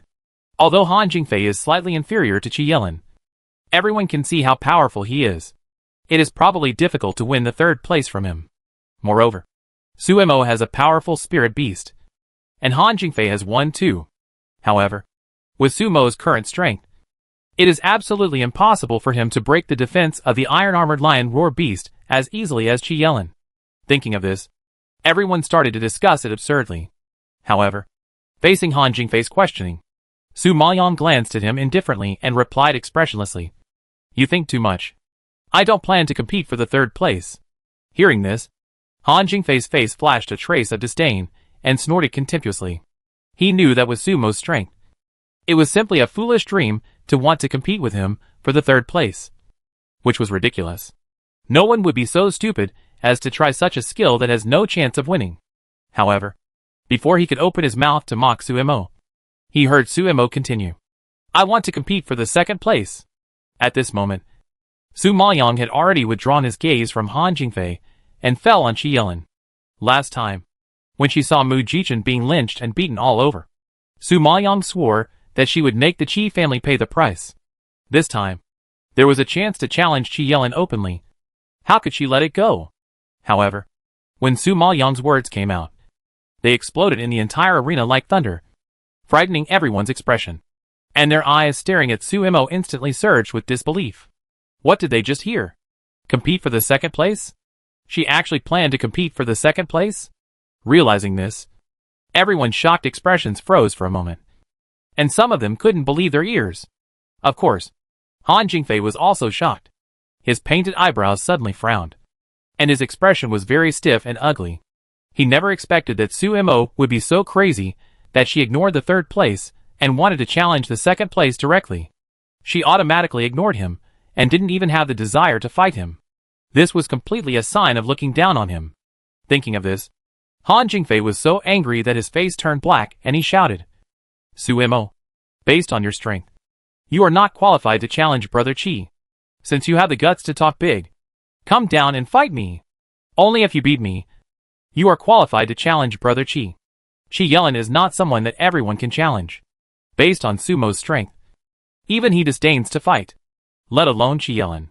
However, he saw that this person was so arrogant and had once made his sister suffer.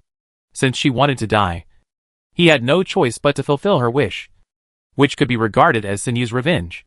But when Su Maoyang heard his invitation to fight, he was too lazy to even look at him. He still stared at Qi Yelin and said firmly, "I'll say it again for the last time. I want to challenge the second place." Being rejected by Sumo so unceremoniously, Han Jingfei was choked and speechless, and the anger on his face surged, making him frown and glare, destroying his original beauty. But Su Maoyang completely ignored his anger. To be precise, he didn't take him seriously at all. At this time, Han Sinyu saw that her brother was embarrassed by Sumo in public, and she was also furious. She shouted at Su Maoyang, "Sumo, it is a great honor for you that my brother is willing to fight with you, and you dare not appreciate it. You take yourself too seriously. Miss Han, is there something wrong with your ears? Didn't you hear the dean announce the rules of the competition? The lower-ranked disciples have the right to refuse the invitation of the higher-ranked disciples. I am just following the rules. Is there anything wrong with that? How come you say it, and it becomes ungrateful?" Su Maoyang heard Han Sinyu's angry accusation, and just sneered and glanced at her lightly. Han Sinyu was once again speechless by Su Maoyang. She gritted her teeth in anger and took a deep breath. But you took the initiative to challenge Qi Yelin, who was one place higher than him. Aren't you deliberately embarrassing others?" Su Maoyang laughed after hearing this. According to the rules of the competition, the lower-ranked disciples have the right to challenge the higher-ranked disciples, and the higher-ranked disciples cannot refuse. But it seems that there is no rule that cross-ranking challenges cannot be made. I am happy to challenge Qi Yelin, not your brother. Is it your business? Han Sinyu was so angry that her breathing stagnated. Her pretty little face suddenly became much rosier, like a blooming red rose, so tender and watery that it makes people fall in love with her, as expected of a beauty favored by the prince. She is so beautiful even when she is angry. Seeing Han Sinyu being unable to speak because of Su Maoyang's criticism, Princess Xianchen, who was sitting in the VIP seat, curled her lips slightly and said, "No need. Han Jingfei. You don't need to make a move at all. In my opinion, Su Imo doesn't even have the qualifications to challenge you. Let alone Qi Yelin." After that, Qi Xianqian slowly turned her eyes, glanced at Su Maoyang, raised her eyebrows and invited, "This time, I will fight with you. Aren't you very arrogant? I want to see what your arrogance is." Chapter 1443. Please Princess Xianqian. Hearing that Princess Xianqian took the initiative to fight, Su Maoyang raised his eyebrows and glanced at her. Seeing that the other party was staring at her provocatively, Su Maoyang couldn't help but sneer. She had long disliked Princess Xianqian, and now that she took the initiative to come to her door, Su Maoyang had no reason to let her go. Besides, there was no rush to deal with Qi Yelin, and she had plenty of time to waste with them today. Thinking of this, Su Maoyang nodded and agreed, which was rare, and then put forward a condition. "Princess Xianqian wants to fight with me, but I wonder if the princess dares to sign a life and death contract with me. After all, the princess is of noble status, and has the support of the vice president behind her. I am afraid that if I use too much force, I will get into trouble like before." As she said, she pointed in the direction of Qi Yinchuan's master. The meaning was very clear. She was worried that if she injured the princess's master would run to the arena to find trouble with her like Qi Yinchuan's master did. Although Su Maoyang was telling the truth, Qi Xianqian felt that it was a humiliation to her, and frowned in anger. "Su Imo, from what you said, do you think you will hurt me?" Su Maoyang heard this, and a hint of murderous intent flashed across his dark pupils. He spoke in a low voice slowly, but with a chilling coldness. "No, I'm afraid I can't help killing you." Hearing this, Qi Xianqian's expression was obviously shocked, and then he laughed out loud as if he heard a big joke. "Ha ha ha. You want to kill this princess? Ha ha ha. Okay. This princess will give you this opportunity today and sign a life and death contract with you." Qi Xianqian just happened to want to kill Su Imo. She had seen Su Imo come back safely before, and was worried that she would not have a chance to attack. Now Su Imo took the initiative to die, which was exactly what she wanted. It was perfect. Thinking of this, Qi Xianqian couldn't wait, and walked directly to the referee's seat, wrote her name on the book of life and death, and flew onto the arena. Su Maoyang saw her in place, and simply walked to the referee's seat, signed her name as well, and followed her onto the arena. Everyone was extremely excited to see Princess Xianqian and Su Imo fight for the first time, and all guessed the result, because Princess Xianqian is the first genius of the Beast Hall, and her own strength is very strong. She has always been at the top of the battle list, and her strength can be said to be quite stable. Except for the top three, the others are basically not her opponents. Furthermore, she has several spirit beasts. As we all know, fighting with a genius of contracted beasts is extremely disgusting, because even if she can't kill you immediately, she can wear you out and tire you to death. Zheng Yifeng suffered such a loss before, so he can best understand how frustrating it is to fight with a genius of contracted beasts. But Su Maoyang also has a spirit beast whose strength is unclear, and its combat power is also quite strong. I just don't know if that chubby snow ferret can beat the princess spirit beast. After all, the princess spirit beast is not comparable to Ai Shuya. Of course, some people are not optimistic about Su Imo, and some people are optimistic about Su Imo. For example, everyone in the Dongfang family, such as the disciples of the Red Star Alliance, and several friends who are close to Su Maoyang. The disciples of the Red Star Alliance have seen Su Maoyang's strength in the Nanan Forest, and know that her methods are endless and amazing, and she is definitely not a character to be messed with. What's more, besides the snow ferret, she still has several powerful spirit beasts that have not been used in the battle, so they are full of confidence in Su Imo. And several friends, who are as close to Su Maoyang as family, often follow her, so they naturally know how abnormal she is. As for the people of the Dongfang family, they are all a group of people who protect their shortcomings and are loyal. Since Su Imo has become a member of them, she represents their Dongfang family. Naturally, they cannot boost others' ambitions and destroy their own prestige. Therefore, when they saw Su Imo on the stage, the people of the Dongfang family and the disciples of the Red Star Alliance all shouted enthusiastically to cheer her on, giving her great trust and support. Seeing that the Dongfang family was so confident that Su Imo could defeat Princess Xianqian, the head of the Han family could not help but sneer. then looked at Dongfang Yanqing and Dongfang Jianbo. A gleam flashed in his eyes, and he suggested, Dongfang family head, Dongfang Liuye. Su Imo and Princess Xianxin are both very strong. Seeing that you are so confident in Su Imo, why don't you make a bet? When Dongfang Yanqing heard this, he knew that the old man of the Han family wanted to please Princess Xianxin. A long time ago, he heard that the Qi family and the Han family had plans to marry the princess. But the princess had high standards, and she didn't like any of the sons of these two families. But she liked Emperor Yunlu. Unfortunately, Emperor Yunlu didn't take the princess seriously at all, and he left the Maple Forest Empire some time ago. So it was even more impossible for Princess Xianxin to marry the emperor. In this way, their Han family had hope again. Now is a great opportunity to please the princess, and their Han family naturally can't let it go. However, thinking that their Han family had already matched their daughter with the prince, and now wanted to marry their son to the princess, one had to admit that they had a very good plan. At this time, facing the smiling eyes of the Han family master, Dongfang Yanqing also knew the Han family was frustrated by the Dongfang family last time, and they are probably still upset. So they deliberately use this kind of thing to stimulate them. Once they refuse to bet, everyone will probably laugh at their Dongfang family for not having courage. Not as rich as the Han family, and not even being able to afford to lose a bet, which will undoubtedly destroy Su Mo's momentum. Although his Dongfang family can't help Su Mo, at least they have to give him face. Thinking of this, the Xiaohou family master snorted coldly and agreed decisively. Let's bet. My Dongfang family is not afraid of your Han family.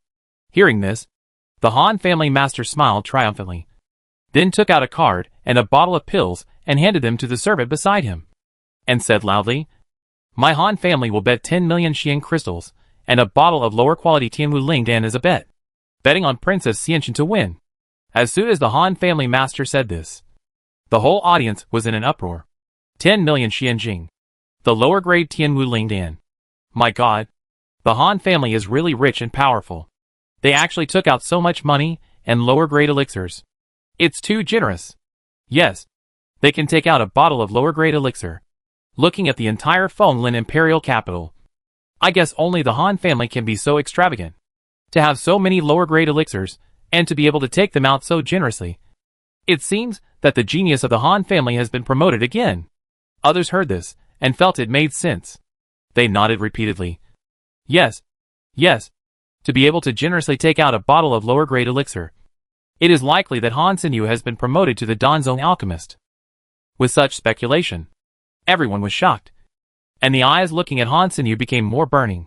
All kinds of praise and flattery were heard by the Han family, making them happy and proud. Han Xinyu has always been the greatest pride of their Han family. Chapter 1444 Terrible Talent.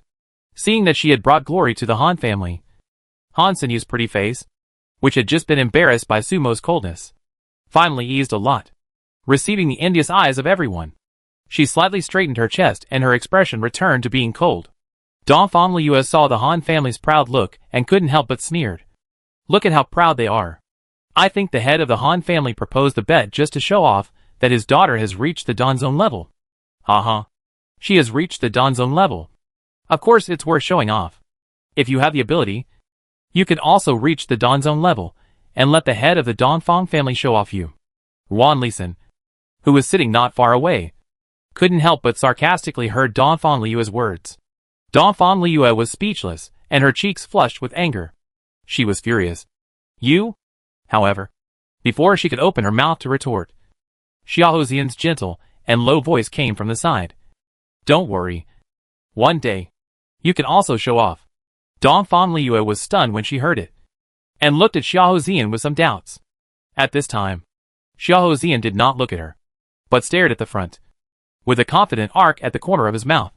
The sunlight hit his handsome face, as if it would shine, making her unable to look away.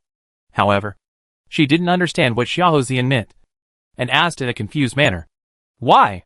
Xiahou Xian's smile deepened, and he tilted his head slightly, looking into her eyes intently, and his lips parted slightly, firmly uttering 3 words.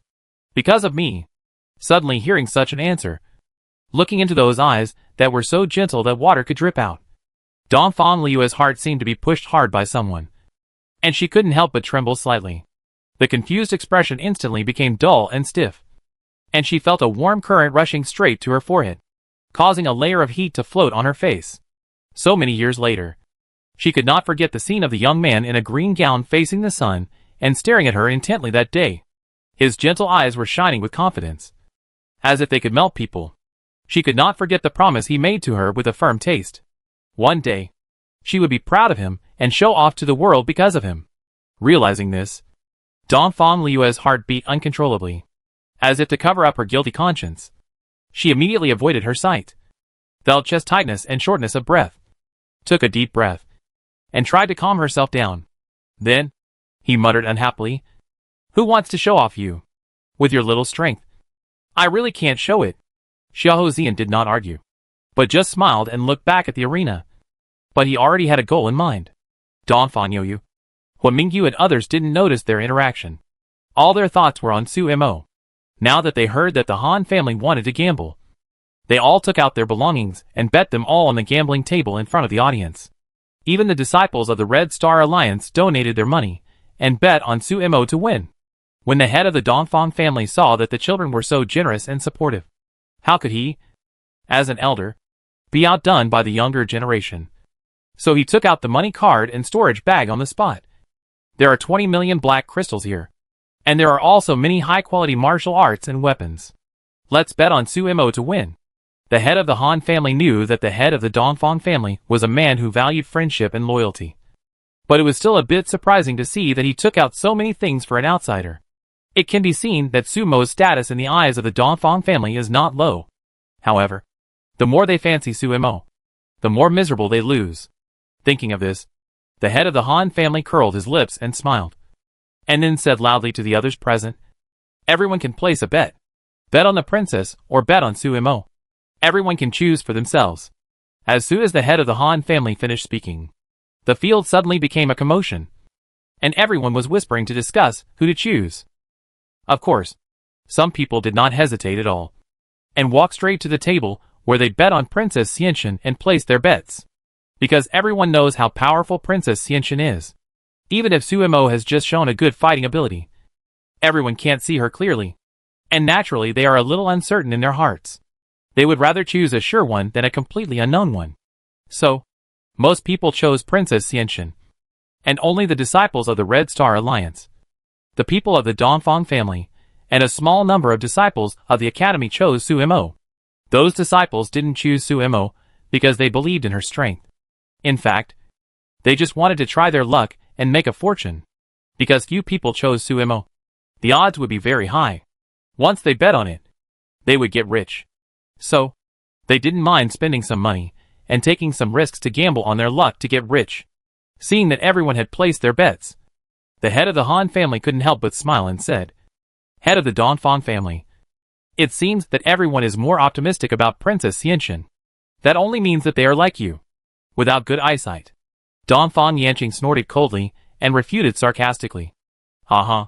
Whether you have good eyesight or not, you have to watch the game to know. Head of the Dongfang family, you said this too early? Aren't you afraid of being slapped in the face later?"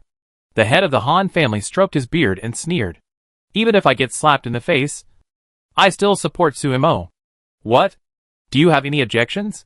Dongfang Yanqing glared at him and asked domineeringly. Qi Xianxin on the stage was also paying attention to the movements below. Seeing that the head of the Dongfang family and the head of the Han family were arguing because of Su Mo, he couldn't help but laugh and shook his head. "Su Mo, I didn't expect you to be so good at winning people's hearts. It's incredible that the Dongfang family can do this for you. A lowly maid. What? Are you jealous of me?" Su Maoyang raised his eyebrows and teased. "Uh-huh. This princess would envy you.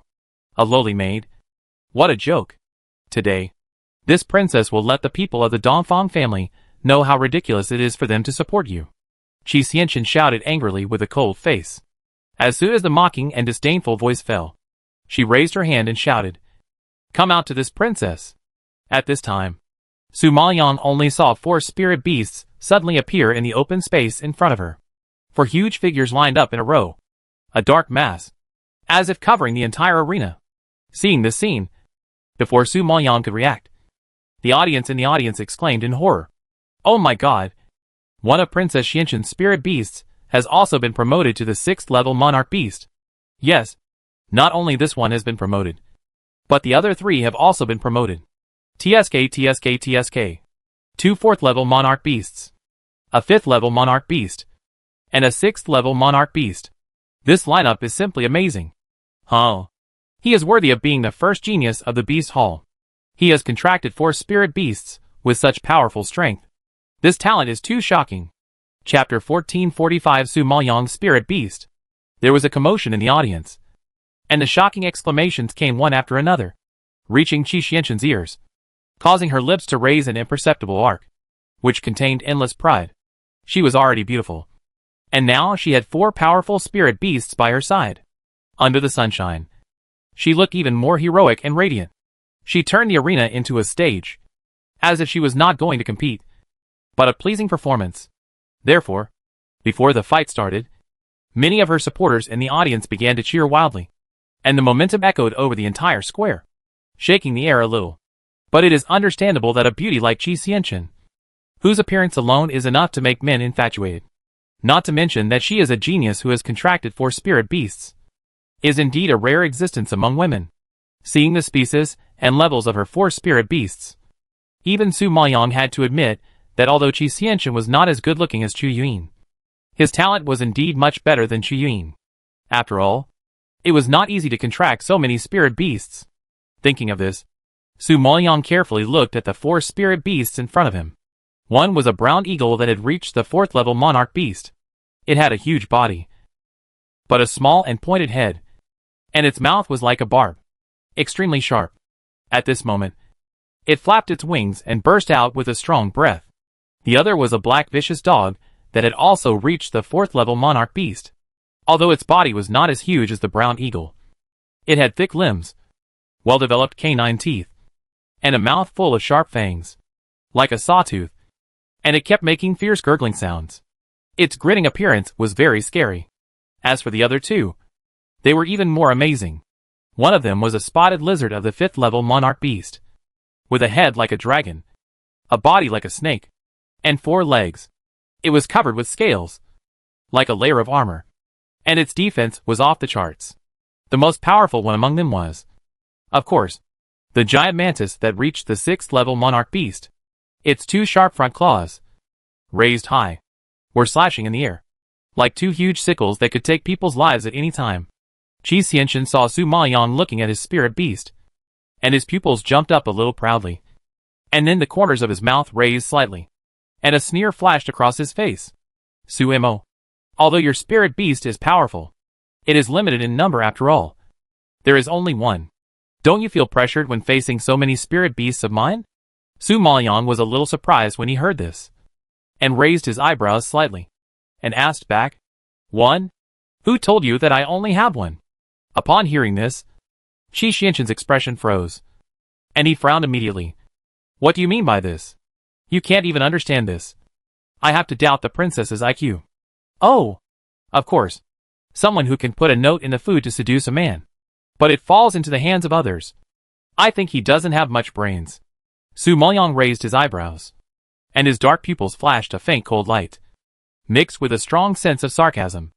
Although Qi Xianxin didn't understand what she meant by IQ, she knew it was definitely not a good word. When she heard her mention the note again, she was immediately offended and yelled, "Su Mo, you bitch! I will tell you today who is the woman worthy of the emperor. You are a lowly servant who is not worthy of carrying the emperor's shoes." Qi Xianxin thought that the emperor would rather please a slave than accept her flattery. The jealous fire buried in her heart rushed to her head like a volcanic eruption. She waved her arms with gnashing teeth and shouted, "Kill her! I want to cut her into pieces." Qi Xianxin's sharp and fierce roar shook the 4 spirit beasts standing beside her. They all burst out with spiritual power and rushed towards Su Maoyang like 1,000 horses galloping. Everyone opened their mouths in horror, and the shock was beyond words. The people of the Dongfang family were so nervous when they saw this scene that their hearts almost jumped out. They didn't expect Princess Xianxin to be so powerful. Such a lineup is simply too terrifying. However, in the eyes of everyone, Su Maoyang, who was about to be torn into pieces, still stood there, motionless, with no intention of dodging at all. That ordinary face was still calm and composed when facing the ferocious spirit beast. Everyone felt that she stood there, as if there was an inexplicable confidence flowing slowly, giving people an inexplicable and extremely strange feeling. However, just when everyone couldn't figure out Su Maoyang's thoughts, she suddenly raised her hand, and 4 figures flashed out in front of her in an instant, flying out like a rainbow, and only the residual shadows were seen passing by. Then, a violent sound suddenly broke out on the arena, because the noise was too loud. Everyone on the field shuddered and was frightened. But when everyone opened their eyes and saw the situation on the arena clearly, they were so scared that they shrank their bodies. Their faces turned pale, and their eyes bulged bigger than cow eyes, as if they were about to jump out of their eye sockets at any time, because they saw that Qi Xianquan's 4 spirit beasts were all blown to the ground. You know, it was just a blink of an eye, and the 4 spirit beasts that were just so aggressive and powerful were knocked down. Is this true? Many people were dizzy by what they saw, rubbing their eyes in disbelief, and repeatedly confirming, when they saw clearly the culprit who caused the defeat of the 4 spirit beasts. Everyone gasped in shock, and their expressions were completely frozen.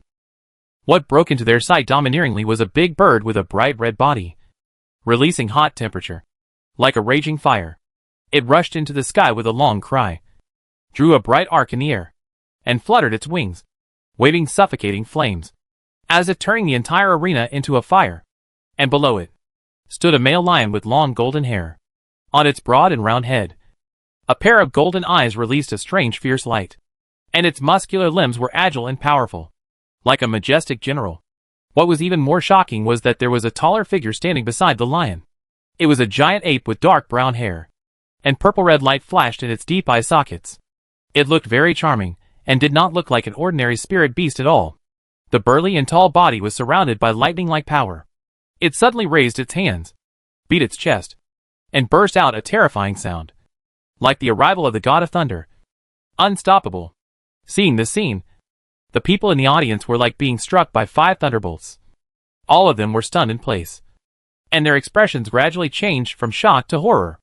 Then, is that the 5th-ranked flamingo on the list of fierce beasts? Someone in the audience was already shouting in horror. Chapter 1446. It turns out that she is the murderer. The sky-high flamingo is the 5th-ranked beast on the fierce beast list. Although it is not the top one, it is also well known, and many people know of its existence. Now seeing it soaring in the sky, with a fierce aura, people with a little vision can recognize it at a glance. After all, the characteristics of the sky-high flamingo are rare, and it is particularly easy to identify. I really didn't expect that Suemo actually has the 5th-ranked beast on the fierce beast list. How come I have never heard of it? We haven't heard of it either. And we have never seen it before. We only saw her sending the snow ferret to fight. Who knew she was hiding so deeply, and had such a powerful beast as the sky-high flamingo? The audience were all shocked inside, and some couldn't digest this fact. Hearing everyone's discussion, another man wearing a gray gown and a badge of the Beast Hall shook his head, with a twitch at the corner of his mouth. The scary thing is that, in addition to the Tontian flamingo, the other 2 spirit beasts are equally powerful, and they are also not easy to deal with. A 5th-level King Beast level Golden Flame Demon Lion, and a 6th-level King Beast level Black Thunder Explosion Ape. Such a powerful lineup is simply not inferior to Princess Xianquan. It's really amazing. The Beast Hall disciple sitting next to him couldn't help but sneer after hearing this.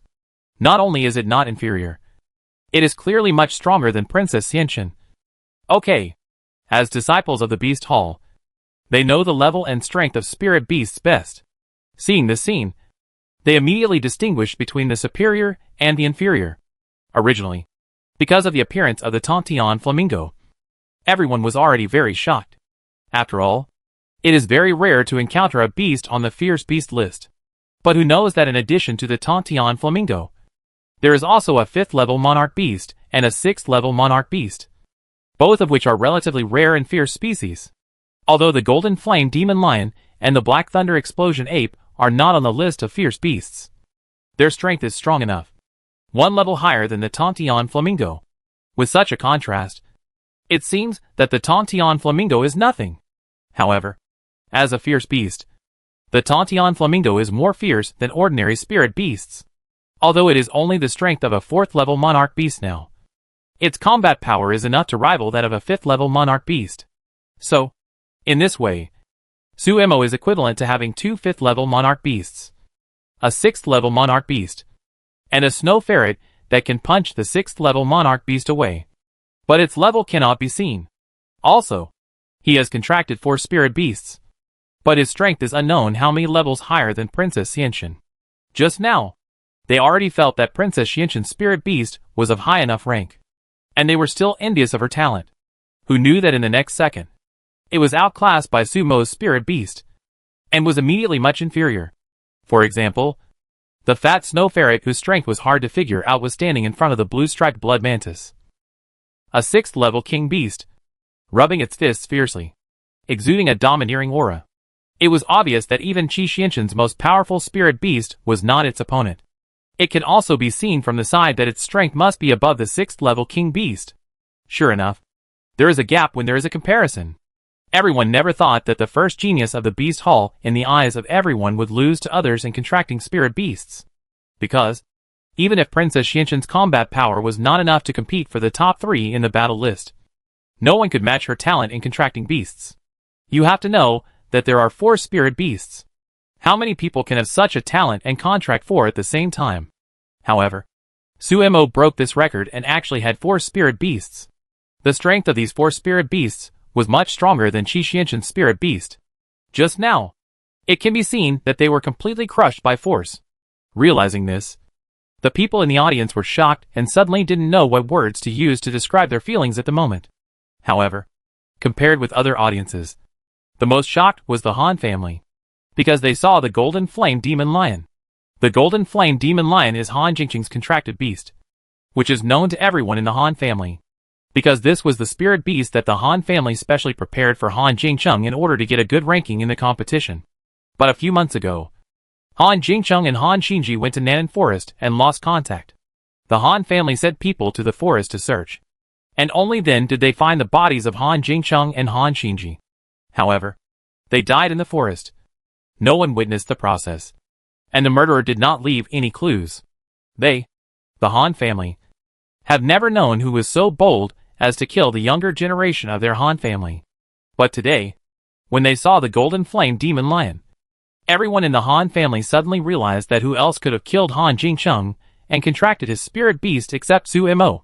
What's more, according to Sumo's current strength, he is fully capable of killing Han Jingcheng and Han Xinji, although they didn't want to believe this fact in their hearts. Seeing that the Golden Flame Demon Lion became Sumo's contracted beast, they had to believe that Suemo was the murderer of Han Jingcheng and Han Xinji. Knowing the truth, Han Jingfei, who was sitting in the audience, stood up in shock, pointed at Suemo and shouted, "Good Suemo. It turned out to be you. You are the murderer who killed Han Jingcheng and Han Xinji." Han Jingfei's voice was very loud, and he suddenly roared, which immediately attracted the attention of everyone present. The death of Han Jingcheng and Han Xinji in Nanan Forest had long been spread in the academy and even in Fenglin Imperial City. But because it happened a few months ago, everyone gradually forgot about it after discussing it. As for the murderer, they had actually guessed all kinds of identities, but they just didn't guess that it was Suemo. Now, after hearing Han Jingfei's words, everyone's faces straightened. Their pupils jumped with surprise, and they all looked at Su Maoyang on the competition stage. Even the head of the Dongfang family and Dongfang's 6th uncle were stunned. They had just been shocked by the truth that Suemo had 4 spirit beasts, and suddenly heard Han Jingfei's accusation, which made them even more confused. Dongfang's 6th uncle was stunned for a long time before he exclaimed in shock, "This Suemo is really good at hiding things. How many things has she hidden from us?" Dongfang Yanqing asked Dongfang Yaoyu in disbelief. "Yaoyu, do you know about her strength and all these things about her?" Dongfang Yaoyu saw his father was stimulated and nodded with a smile. "Yes, I know all these." "Okay, you know that Suemo is so powerful. But you didn't tell me. I was worried about her in vain." Dongfang Yanqing learned that he had been kept in the dark, and immediately raised his eyebrows and shouted angrily.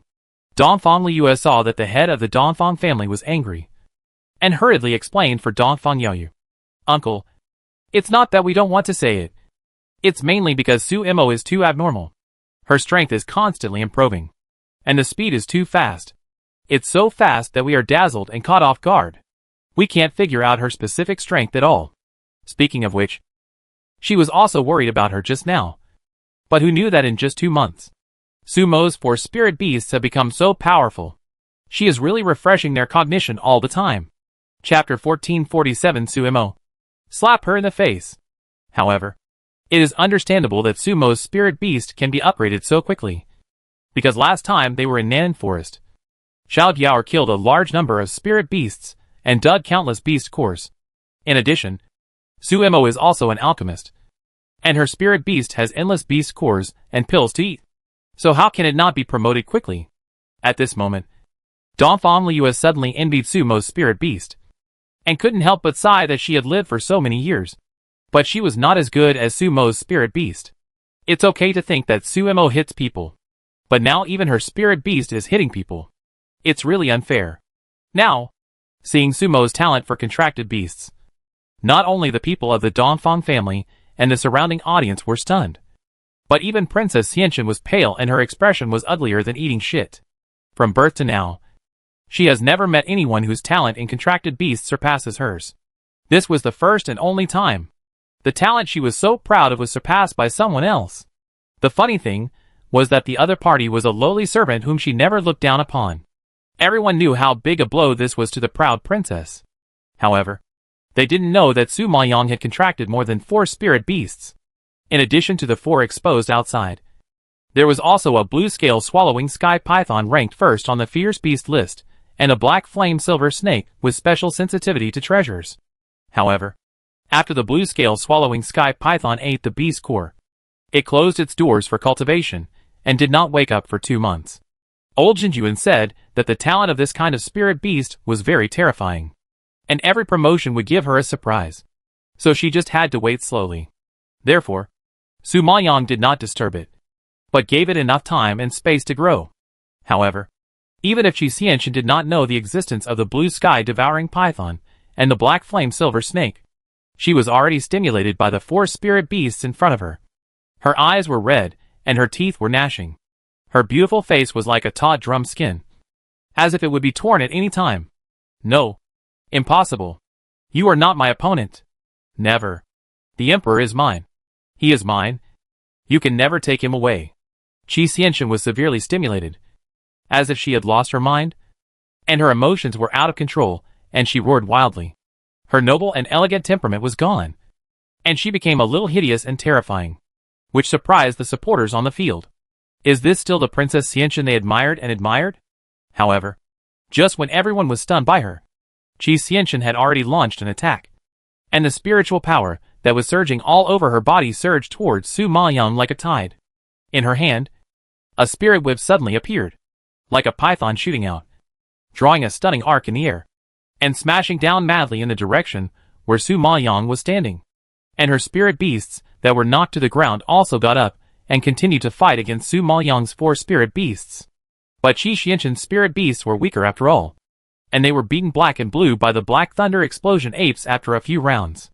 At this time, Su Maoyang saw Qi Xianxin's spirit power as a mid-stage post-heavenly monarch spirit master fluttering at him. But his footsteps trembled slightly, and he dodged and avoided the attack. There was a loud bang, and the spirit whip fell on the arena and smashed a gully. Seeing Su Maoyang avoid it, Qi Xianxin was unwilling to give up, and continued to stick to him. This time, the power was even more terrible than before. His arms kept swinging down, and countless whip marks were instantly smashed on the ground. Unfortunately, all of them were dodged by Su Maoyang one by one. Seeing that her attack could not do anything to Sumo, Qi Xianxin gritted her teeth in anger, raised her head and roared, Tianqian sword. Then, everyone saw the spiritual power on her body gather and form countless sharp swords, like a storm, bursting out in the direction of Su Maoyang. At this time, Su Maoyang looked normal, with a faint sneer at the corner of her mouth, and a cold tone revealed the cruel truth. Princess Xianxin, you must remember that the Emperor has never belonged to you. Not before, and not in the future, because with your strength, you don't even have the qualifications to look at him, let alone be his woman, thinking that he has been tainted by your eyes. I feel sick for him, Su Maoyang said, while lightly waving away the stabbing sword, and leisurely strolled towards her. Su Maoyang's strength in cross-level combat naturally did not take Qi Xianqun, who is also a mid-stage post-heavenly monarch spiritualist, seriously. Therefore, at this moment, she only needed to wave her hand gently to dissolve the power that was about to fall on her. Therefore, everyone only saw Su Maoyang shuttled through the violent spiritual power without getting hurt, leisurely as if taking a walk, and slowly walked in front of Qi Xianqun. It was as if Princess Xianqun did not burst out a sharp sword formed by the gathering of spiritual power, but a ball of cotton that melted at the touch, without any lethality. Qi Xianqun saw that Su Mo could ignore her attack and walk towards her safely, as if she saw a ghost. Her face turned pale as paper in an instant, and her body could not withstand the pressure that was coming towards her, and she kept retreating. Her spirit beast had been beaten and fled away, and she herself could not hurt Su Mo at all. This realization made her panic. At this moment, facing the pair of black eyes and the ordinary face that seemed to be covered with a layer of frost, feeling the cold air that seemed to float out of hell, Qi Xianqun felt fear from the soul for the first time. She didn't know why Su Mo in front of her became so terrifying, like a demon from hell. That kind of momentum is very much like a person. Emperor Yunlu. Yes, very much like Emperor Yunlu. Realizing this, Qi Xianqun's heart suddenly felt cold, and she shuddered uncontrollably.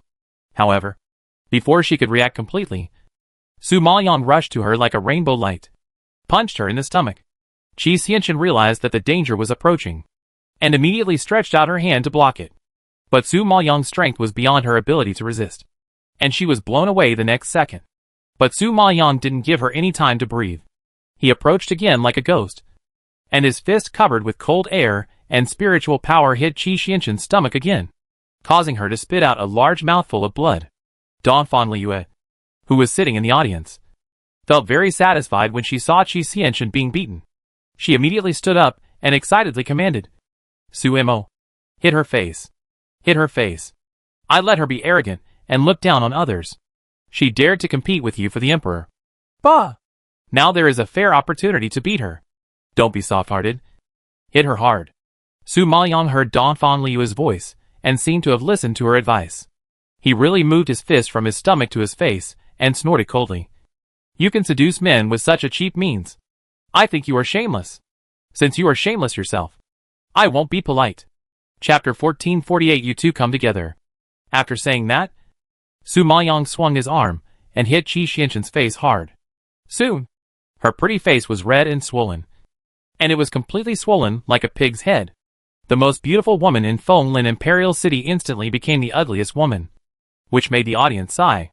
Many supporters who were obsessed with her beauty covered their eyes and couldn't bear to look directly at her.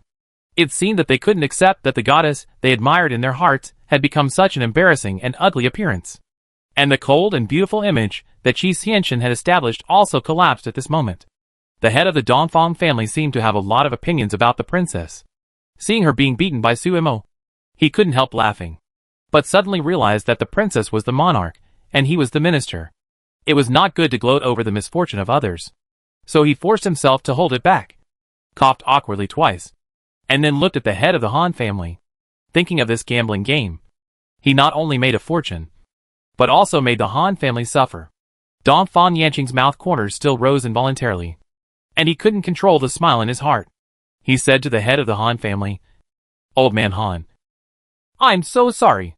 I won so much money and pills from you this time, and I feel sorry for letting your Han family spend so much money."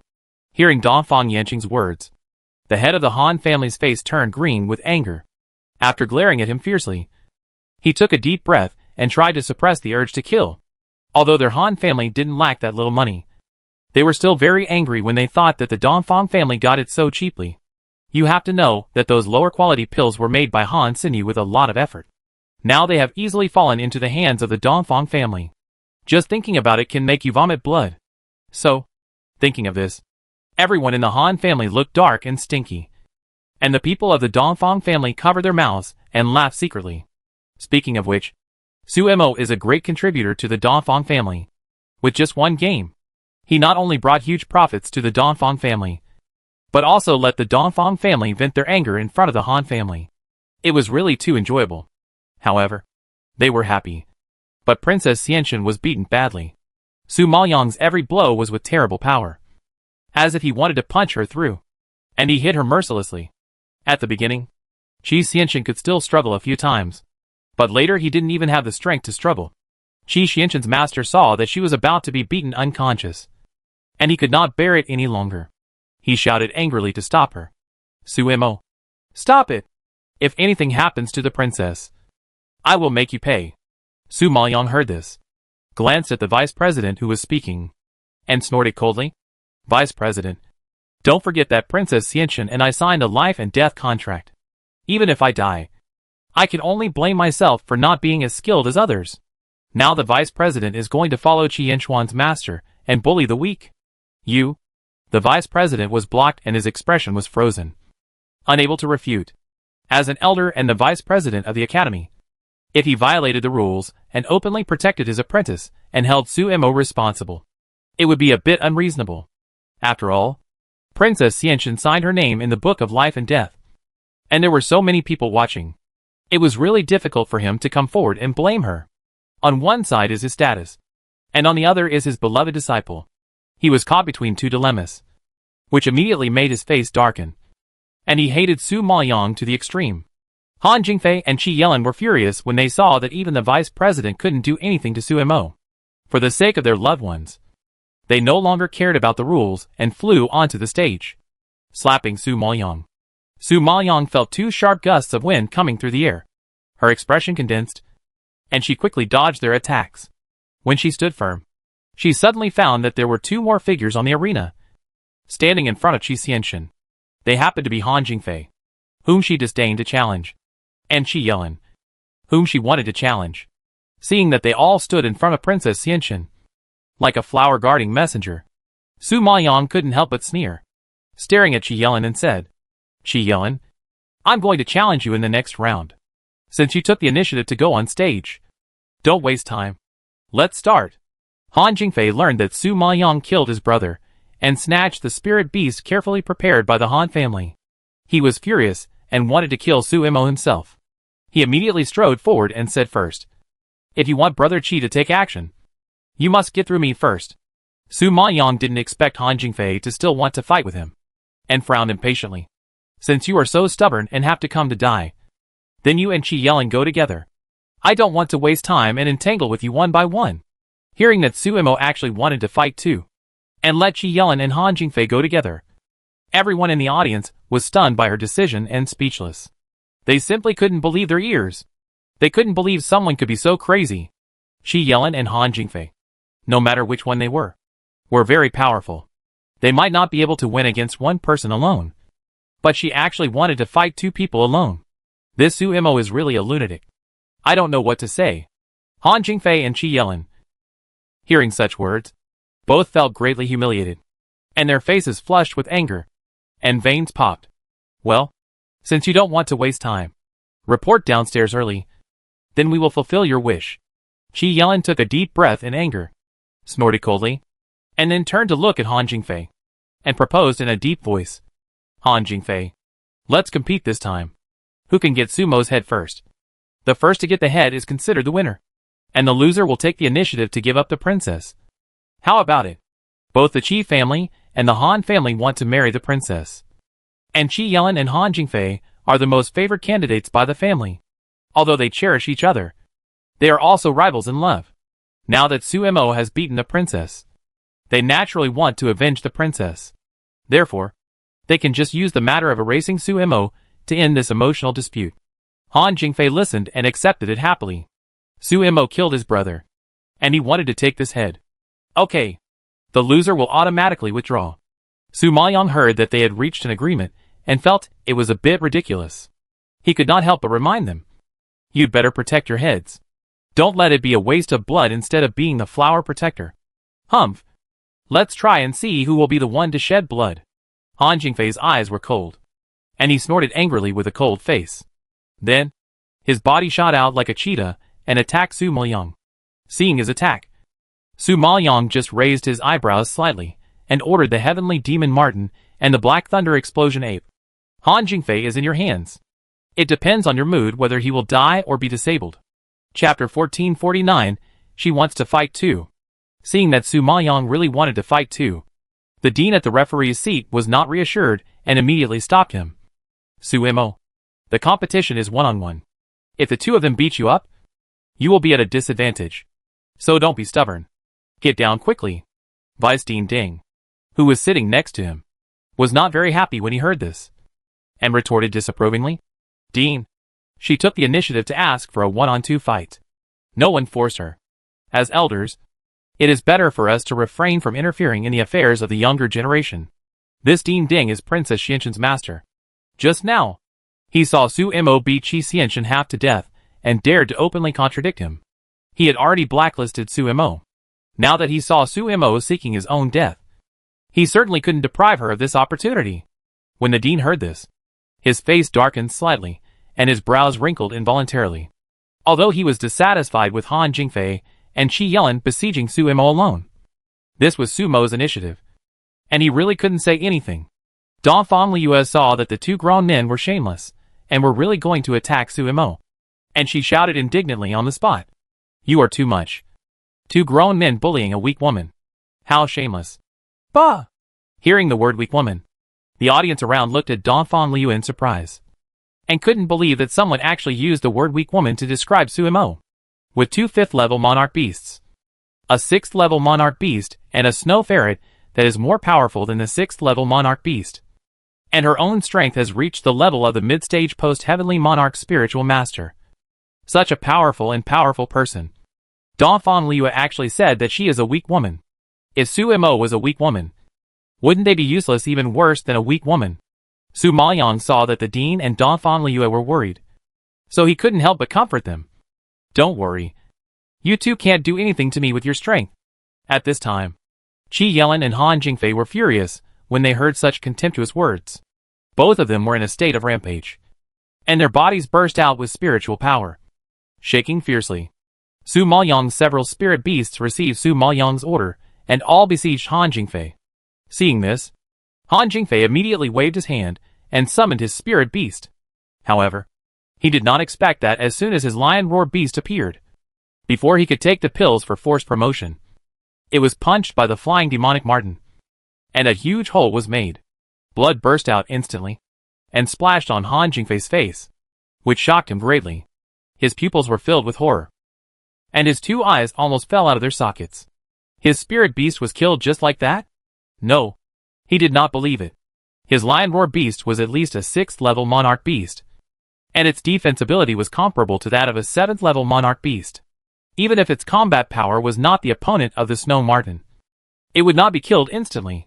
When did his lion roar beast become so fragile? Is this still the lion roar beast he knew? The reason why he agreed to the agreement with Qi Yelin was because he had the help of the lion roar beast, which would give him a better advantage than Qi Yelin fighting alone. Therefore, he originally planned to let the lion roar beast temporarily hold the snow ferret, giving him time to kill Su Mo. Because as long as the lion roar beast entangled the snow ferret, he didn't care about other spirit beasts at all. According to his strength as a peak post-heavenly monarch spirit master, it would only take 10 breaths to kill Su Mo. However, who knew that the lion roar beast would be killed in seconds as soon as it appeared? How could he fight it later? Seeing this scene, Su Maoyang's eyes were filled with coldness, and he snorted lightly. You don't even have the qualifications to let me take action. Mr. Han, you really disappoint me. I will kill you today. Han Jingfei was stimulated by her, and trembled all over. His handsome face turned purple. He roared with his teeth bared, and rushed to where Su Maoyang was standing. He had finally encountered that lion roar beast, and bought it at a high price. In the end, it died like this. Such a blow undoubtedly took his life. However, the Black Thunder Explosion Ape and the Golden Flame Demon Lion were not willing to let him go. Before he could get close to Su Maoyang, he blocked him outside and fell into a terrible spiritual power storm. Qi Yelin saw that Han Jingfei was restrained, and he did not dare to delay. He roared suddenly, 1,000 miles flowing cloud leopard, dust for unicorn rhino, come out! After the roar fell, two huge figures appeared on the arena again. Everyone only saw an orange leopard with black spots, and a rhinoceros with a sharp horn standing next to Qi Yelin. Feeling the aura emanating from them, everyone gasped in shock and exclaimed in disbelief. Oh my god! Shi Yelin actually has 2 level 6 king beasts. Oh my god. I didn't expect that Shi Yelin hit it too deeply. In addition to his own strong strength, the talent of this contracted beast is not weak. Yes, I have never seen him summon a spirit beast before. And I didn't know he had such a talent. Although the talent of the contracted beast is not as good as the princess, the level of the 2 spirit beasts is not low. He has not revealed the existence of his spirit beasts. He probably regards these 2 spirit beasts as his trump card. He will not summon them easily unless he has no other choice. However, it is understandable. Among the top 10 in the battle list, no one except the prince is his opponent. He does not even have the opportunity to summon spirit beasts to fight. So there is no need to use them. So, I have to admit that Su Imo is really powerful. He actually forced Shi Yelin to this point. It is incredible. Hee. In fact, Su Imo is only powerful in those spirit beasts. In terms of her own strength, she is 2 levels lower than Shi Yelin. Therefore, as long as Shi Yelin trips up her spirit beasts and finds the right time, it is still easy to take her life. Shi Yelin's toughness has long been deeply rooted in the minds of many disciples. When I heard someone praising Su Imo, I actually rejected it from the bottom of my heart. Perhaps it was psychological. Everyone looked down on Su Mo's status as a maid. Now it was impossible for them to accept a maid who was not only better than the old disciples in the academy, but also better than the genius they admired. Even after seeing Su Mo's impressive strength, their hearts were still biased towards Shi Yelin. However, the fighting power of the demon Martin still shocked many disciples. So when they saw Shi Yelin's 2 6th level monarch beasts, they were somewhat worried. But the Snow Martin is too powerful. It's unlikely to be tripped by 2 6th level monarch beasts. Just when everyone was worried about Shi Yelin, Shi Yelin waved his hand and threw the elixir to his 2 spirit beasts. Qianli Luyan Leopard and Juechen Unicorn Rhino swallowed the elixir one after another. And in the shocked eyes of everyone, they were directly forced to upgrade to the 7th level monarch beast. Chapter 1450 Mental Attack. At this time, a terrifying aura suddenly shook the arena. Shi Yelin's 2 spirit beasts had improved their strength, and the spiritual power in their bodies was boiling like boiling water. They could only see the spiritual power around them spinning wildly, and wherever they passed, it seemed to tear the air apart, and their combat power soared to a higher level. The people in the audience were shocked when they saw this, and they smacked their lips and sighed. Oh my god! 2 7th level king beasts. With this combat power, Su Imo is afraid that he is in danger. Feeling the aura spreading from the arena, everyone was worried for Su Maoyong. Su Maoyong raised his eyebrows in surprise when he saw this, and couldn't help but murmured, "Forced to improve strength? In that case, I won't be polite.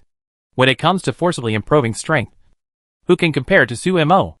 As a top alchemist in Danzong, what she lacks the most is elixirs." After that, Su Maoyong casually threw a few elixirs to Qianlei Explosion Ape and the others. Afterwards, everyone saw that Su Mo's several spirit beasts also upgraded to a higher level, and the power they burst out was even more powerful than before, and the combat power could be described as abnormal.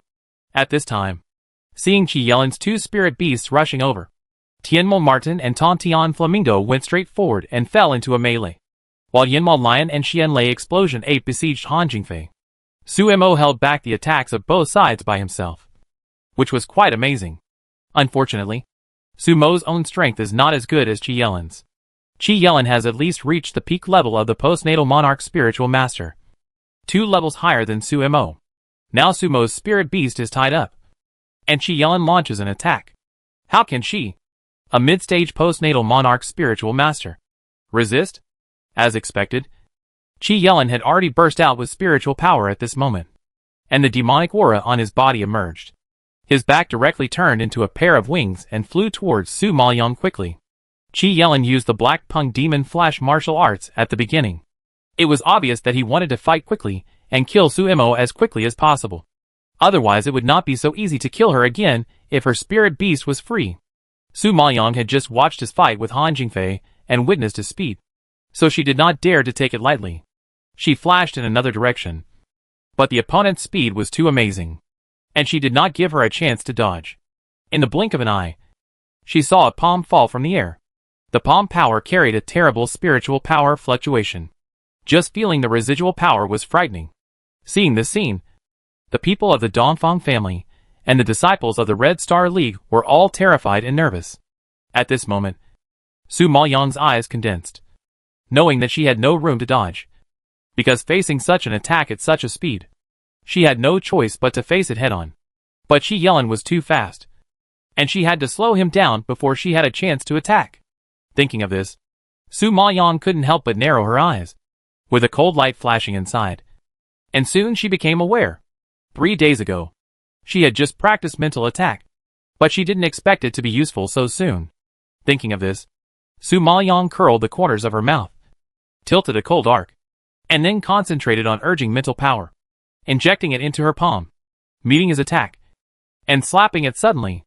The power of spiritual power, cold air and mental power intertwined together, suddenly burst into a dazzling brilliance, broke through the void, and directly hit Qi Yelin's palm that was slapped heavily. There was a loud rumbling sound, as if two mountains collided, and everyone's face turned pale. However, the most shocked person was Qi Yelin. He knew best how terrifying the power he had blasted out was. But he didn't know what was going on, seeing that his power was about to fall on Su Maoyang. But at that moment, a strange power rushed into his brain, as if it was going to crush his brain, and it was fiercely raging in his head.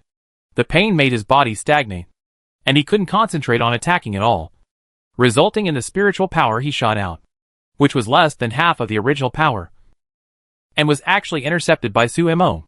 So, everyone saw the scene in front of them. Su Mo actually relied on her own strength to resist the spiritual power that was 2 realms higher than hers. Because this scene was too terrifying, everyone present was stunned, as if they were hit by thunder, and they were stupidly standing there, unable to recover for a long time. They really didn't understand how Su Mo, a mid-level postnatal master, could take on the power of a peak postnatal master. This was definitely the most incredible thing they had ever seen. Not to mention them, even Qi Yelin himself was shocked, and his eyes staring at Su Maoyang were filled with horror. It was just that outsiders didn't know that a strange power had rushed into Yelin's mind, causing them to not quite understand why Qi Yelin couldn't crush Su Mo, who was 2 levels lower than him. Only Qi Yelin himself knew what kind of horrible attack he had just encountered. Although it was only a few seconds, it weakened his combat power by half, which could be said to be a fatal blow to the battle. However, such an attack was too rare, and he couldn't judge what kind of power Su Maoyang used. Thinking that he couldn't even deal with an opponent 2 levels lower, Qi Yelin felt humiliated, and he raised his arms unwillingly, roared, and slapped again. This palm was even more terrifying than the last one, and it came with a devastating force.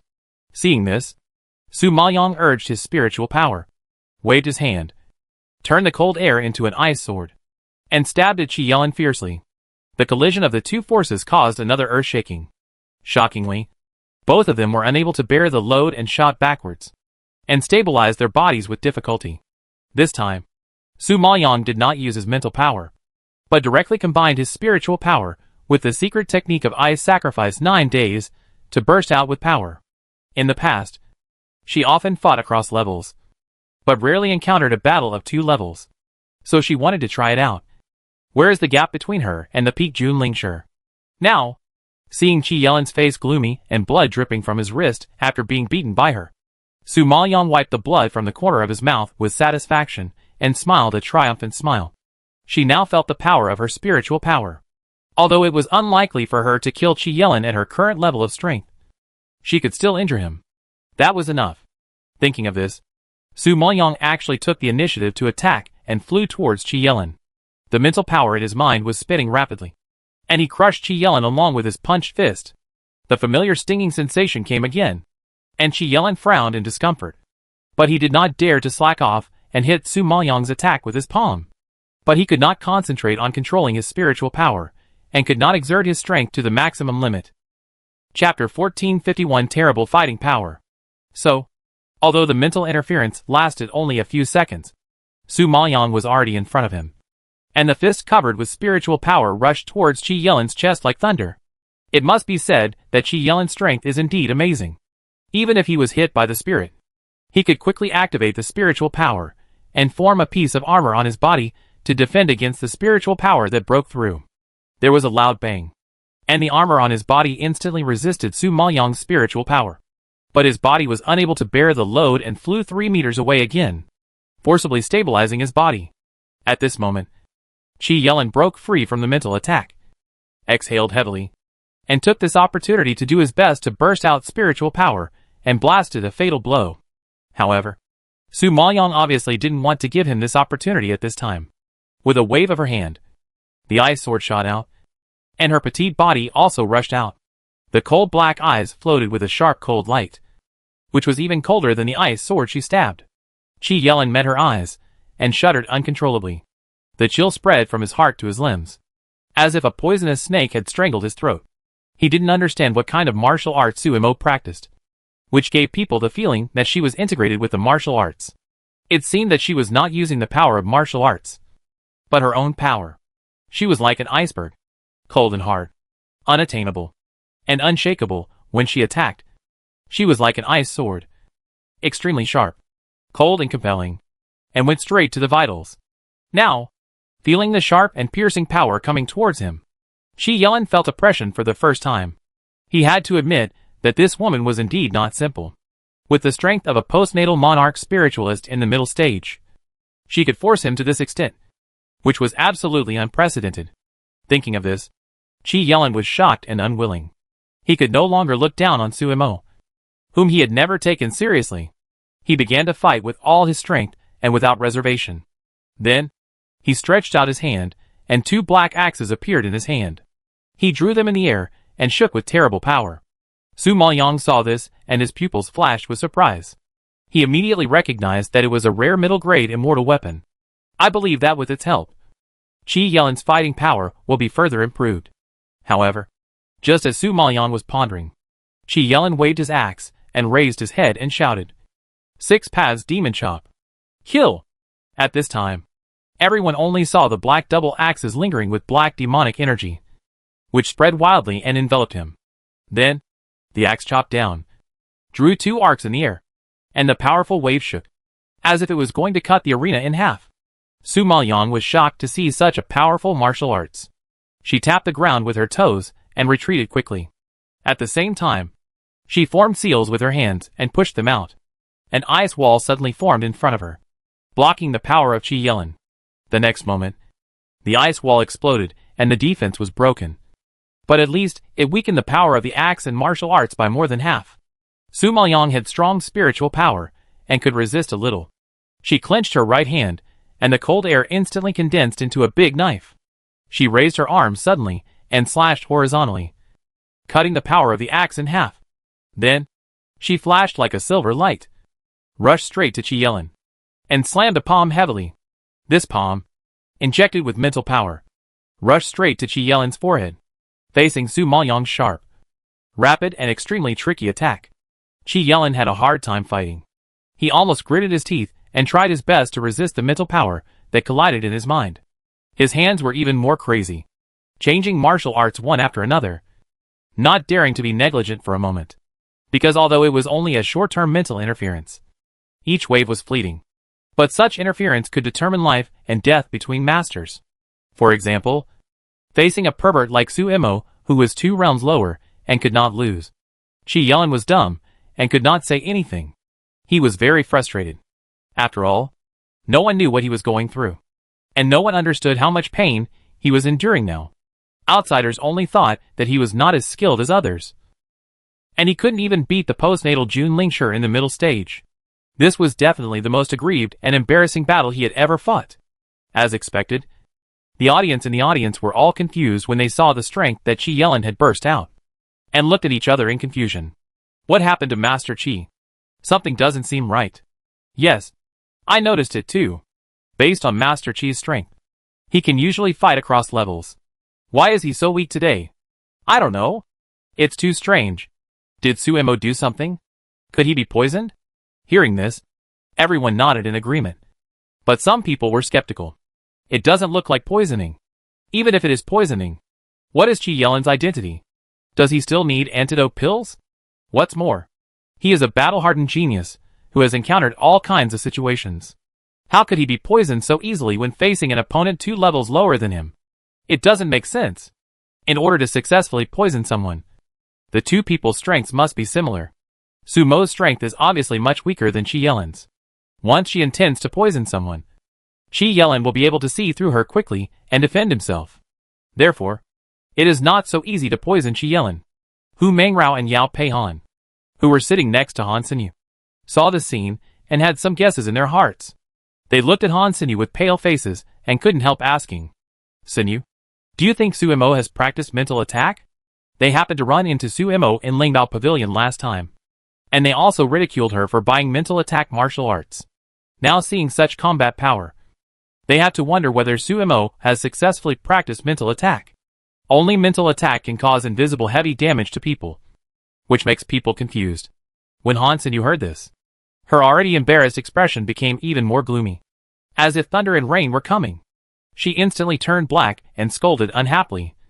"What nonsense are you talking about? Su Mo is not an alchemist. So where does his mental power come from? Even if he is an alchemist, can anyone practice mental attack? If mental attack is so easy to practice, wouldn't all the disciples of the Alchemy Palace know it?" She personally felt the power of mental martial arts at the beginning. The power is not only terrible, but also very dangerous. She has such a powerful mental talent, but she only practiced the beginning at that time and almost lost her life. Let alone Su Mo. Hu Mangrao and Yao Peihan's guess is simply ridiculous. Hearing Han Xinyu's anger, Hu Mangrao and Yao Peihan nodded quickly and said flatteringly, "Yes, yes, we think too much. Su Mo is naturally not as good as you." Chapter 1452 The First Person in History. Han Xinyu glared at them angrily and looked back at the competition arena. Now seeing Su Mo showing such a powerful spiritual power talent is also a big blow to Han Xinyu. Although she didn't say it, she was jealous and crazy in her heart. So, the only thing that can comfort her now is the identity of an alchemist. Because although Su Mo has extraordinary spiritual power, he is definitely not as good as herself in mental power. After all, even a super genius who cultivates both mental power and spiritual power can't balance the two, and must be weaker. In addition, Han Xinyu is still quite confident in her alchemy talent. She has reached the level of Danzong at such a young age. I think that in the entire Joyo realm, there are probably only 5 fingers that can have such a talent. So, although the spiritual power genius is powerful, no matter what, it is not as rare and noble as the alchemy genius. Thinking of this, Han Xinyu's expression eased a little, but she was still anxious about the next result, because this competition was a great opportunity to deal with Su Mo. If she missed such an opportunity, it would be difficult to move her in the future. But now even Qi Yelin was forced to retreat again and again by Su Mo, and he looked helpless in dealing with it, which was really worrying. Qi Yelin fought with Su Maoyang for several rounds, and was exhausted and angry at the same time, because the opponent's skills were as slippery as a loach, and it was not easy to catch her, and her coldness was more like thorns, and it was difficult to even get close to her. The power that raged in his mind was so weird that he was helpless. After the whole fight, he was already sweating profusely. However, just when Qi Yelin was still holding on, a scream suddenly came from the side. He was shocked and turned his head to see that his unique unicorn was torn in half. Seeing such a tragic scene, Qi Yelin was furious and screamed in pain. It was also because of his distraction that Su Maoyang got the opportunity to kill him. He rushed towards him fiercely like a whirlwind, and it seemed that he wanted to freeze the air into ice wherever he passed. In the blink of an eye, he was in front of him. The power that had been brewing in his hand for a long time suddenly turned into an ice spike and pierced Qi Yelin's chest fiercely. With a puff, blood spurted out, instantly dyeing the ice spike in his hand red. The next second, Qi Yelin was shocked by such a heavy blow, and his face changed drastically.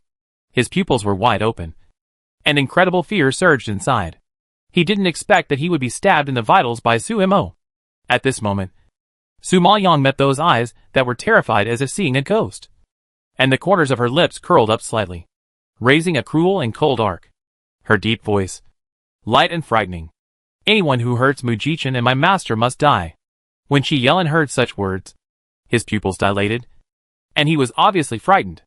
The low and cold voice fell, and before he could react, Su Maoyang suddenly pulled out all the ice spikes that had pierced her chest with force, and blood gushed out like a spring, splashing on her face, making her already cold face even colder and more murderous, which made everyone terrified. The Qi family members were so shocked that they all stood up and shouted in unison. Chi Yelin. The head of the Chi family flew directly to the ring, caught Chi Yelin's body, and immediately took out the elixir and fed it to him, thus saving Chi Yelin's life and time. The people of the Han family also immediately went to the ring and rescued Han Jingfei, who was beaten to the ground and covered with wounds from several spirit beasts. Su Mo's battle actually made all the elders of the Qi family and the Han family come out and stand on the competition stage. It can be said that they are extremely fierce. For so many years, they have never seen any younger generation who can make such a big fuss and make the elders of the two families intervene. You know, in the usual competition, the elders of the 6 major families disdain to intervene in the struggle of the younger generation, and try to let their disciples fight, and fight to show their true strength. Of course, some opponents will also be concerned about the relationship between the 6 major families, and dare not kill casually. If they kill someone on the competition stage, it is undoubtedly a blatant opposition to the 6 major families. Once they leave the academy, they will definitely die. I believe that no one will risk their lives to do such a thing that will destroy both sides. Therefore, the 6 major families are also very confident about the competition, knowing that no one dares to provoke them casually. However, they never expected that they would encounter a thorn this time, who did not take their 6 major families seriously at all. Even if they risked being hunted down by the 6 major families, they would put their people to death. This Su Mo is not only brave, but also crazy.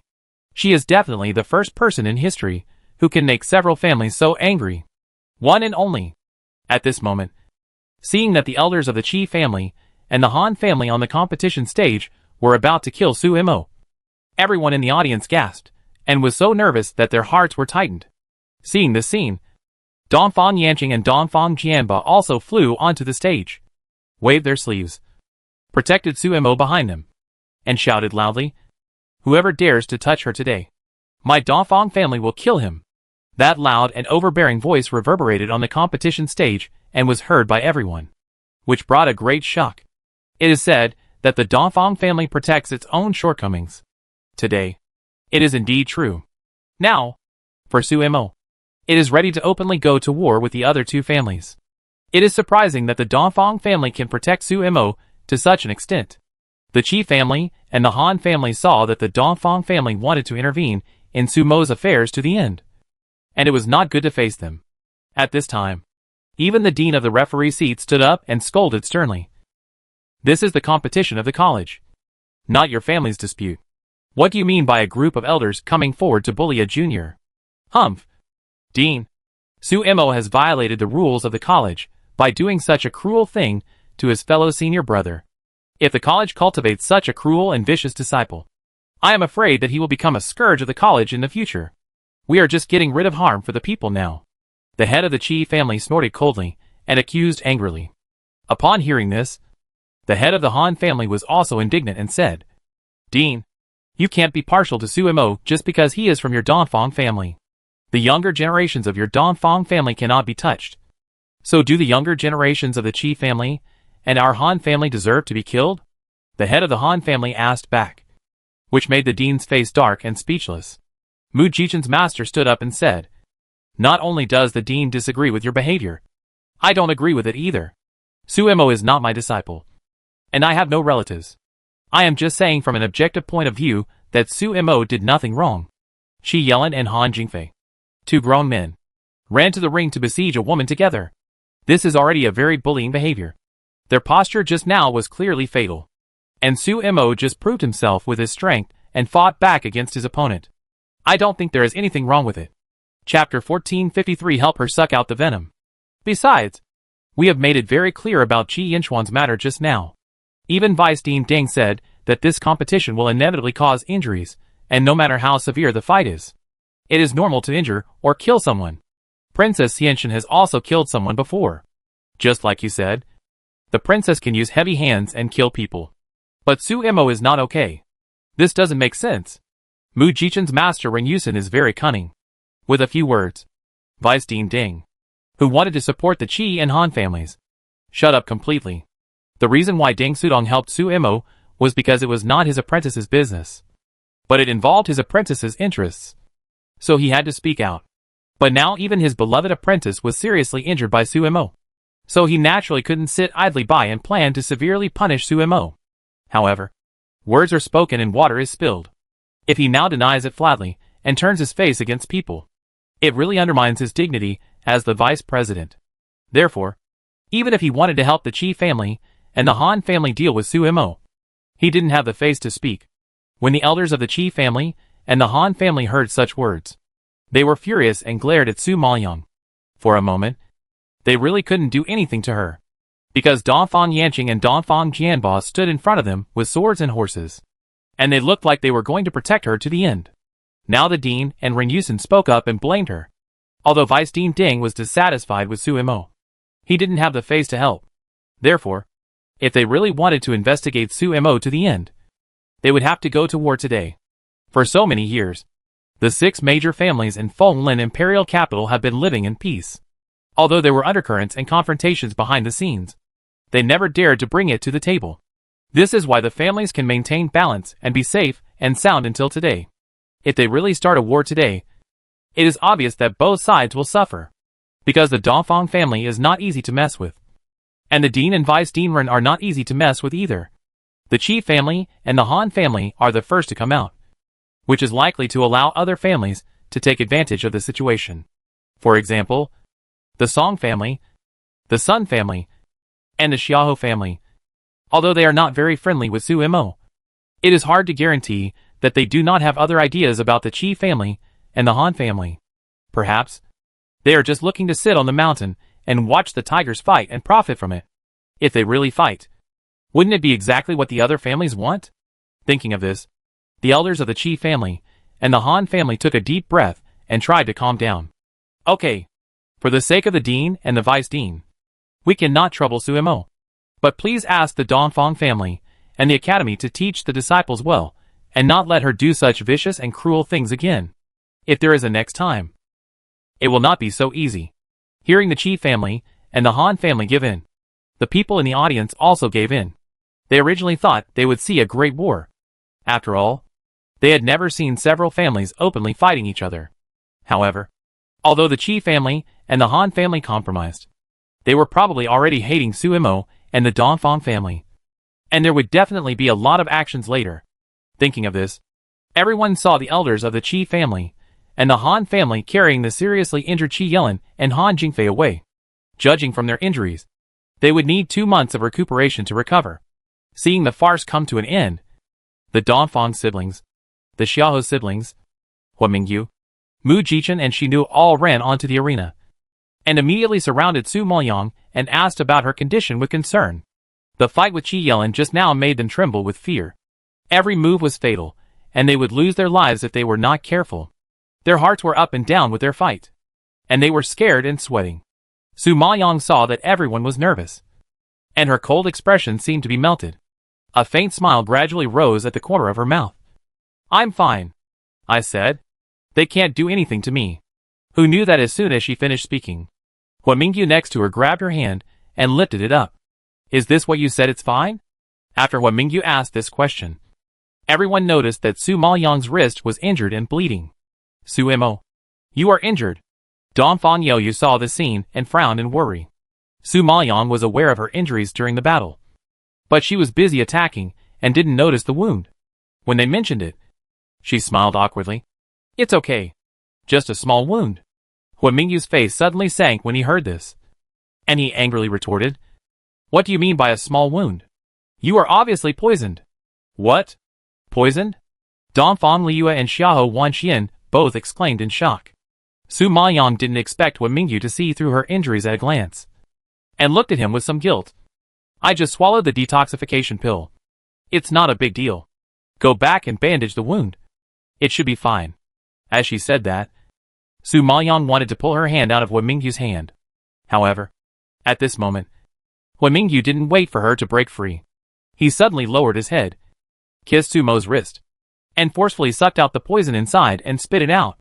Su Maoyang was frightened by his actions, struggling in a panic, growling, "Hua Mingyu, what are you doing?" Dongfang Youyu and the Xiao brothers and sisters were also stunned when they saw it.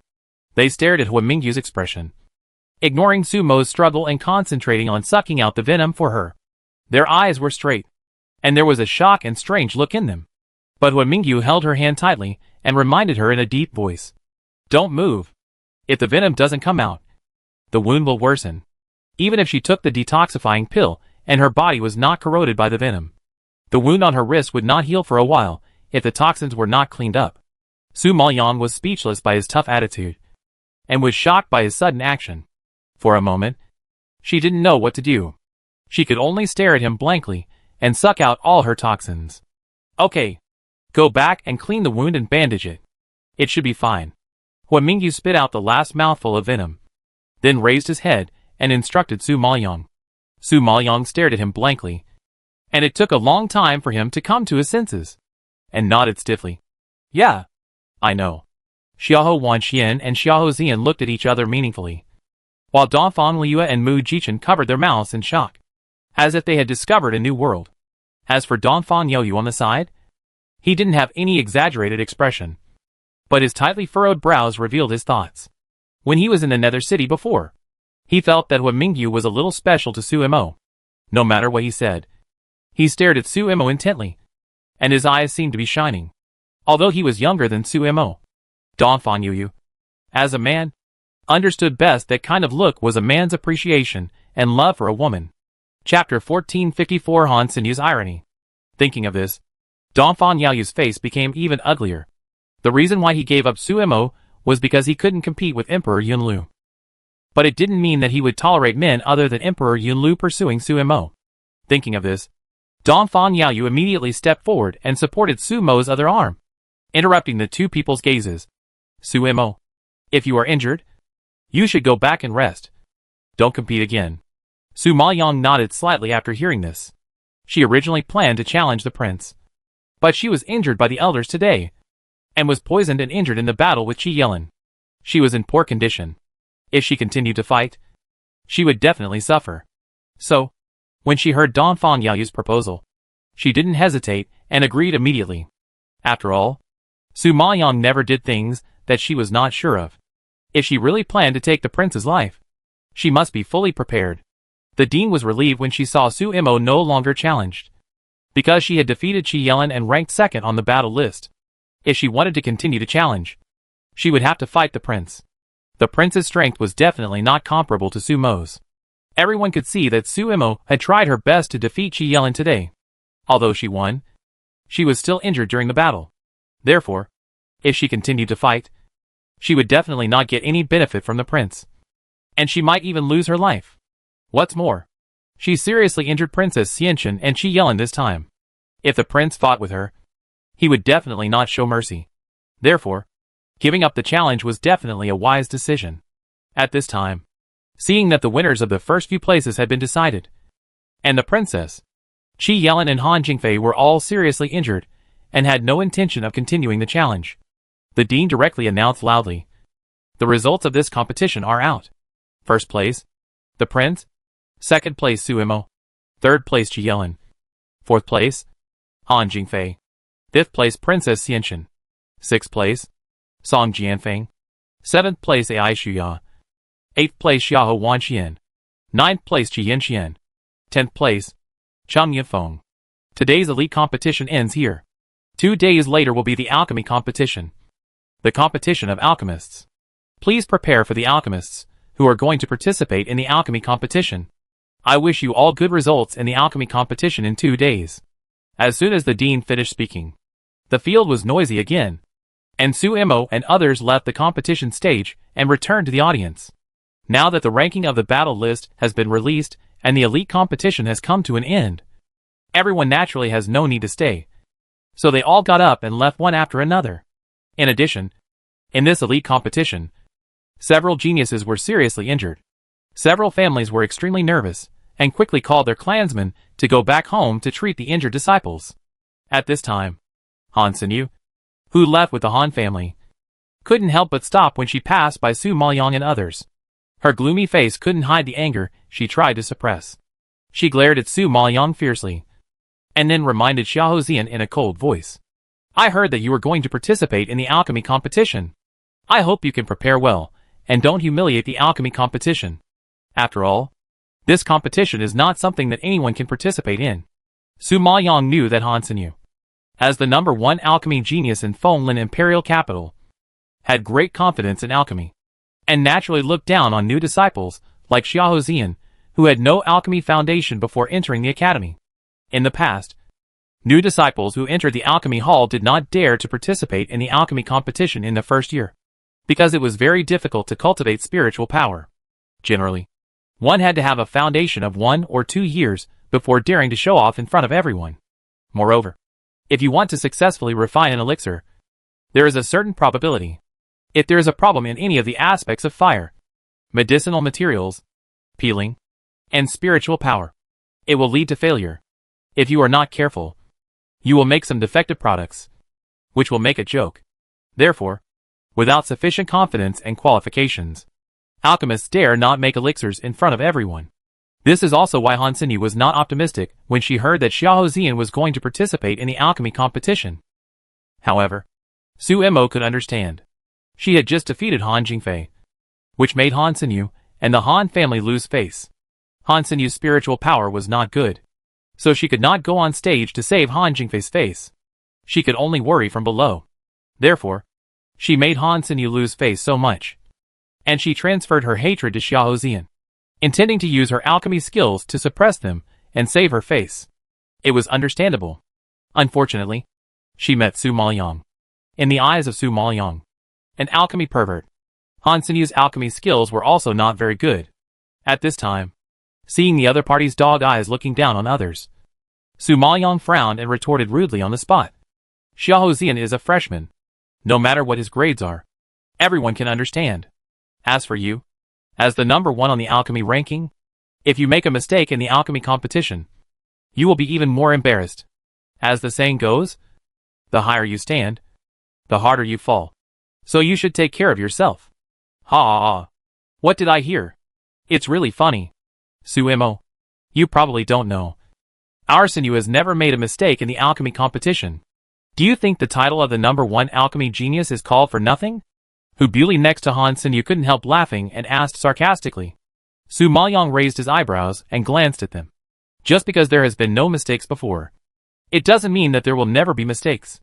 In alchemy, if you don't make progress, you will regress. It's better not to be too proud. If someone beats you one day, it will be very embarrassing. Being beaten? Embarrassing? Ha ha ha. This is the first time I heard someone say that Han Sinyu was beaten in the alchemy competition. This is definitely the funniest joke I heard today. Su Mo, you are too naive. Do you think anyone can become a Danzong alchemist? It is difficult to find a few alchemists who can reach the Danzong level at Han Sinyu's age, let alone the Maple Forest Empire, even in the entire Joyo realm. Do you think she will be beaten in the alchemy competition? Will you go? Hu Mengrao laughed and shook her head after hearing Su Maoyang's words, thinking that Su Maoyang's idea was extremely absurd. However, they didn't know that there was a genius who could reach the level of Danzong alchemist at Han Sinyu's age standing in front of them. However, the one in front of them was still different from Han Sinyu, because she was not in the early stage of Danzong, but at the peak of Danzong. But Su Maoyang saw that they trusted Han Sinyu so much, and was too lazy to argue with them, and just replied lightly, I hope Han Sinyu can keep you so confident. Chapter 1455. Don't go and embarrass yourself. Hearing Sumo's tone, Han Sinyu seemed to be not very optimistic about her alchemy ability. She was angry and snorted coldly. Su Mo, who do you think you are? Do you need to remind me to prepare for alchemy?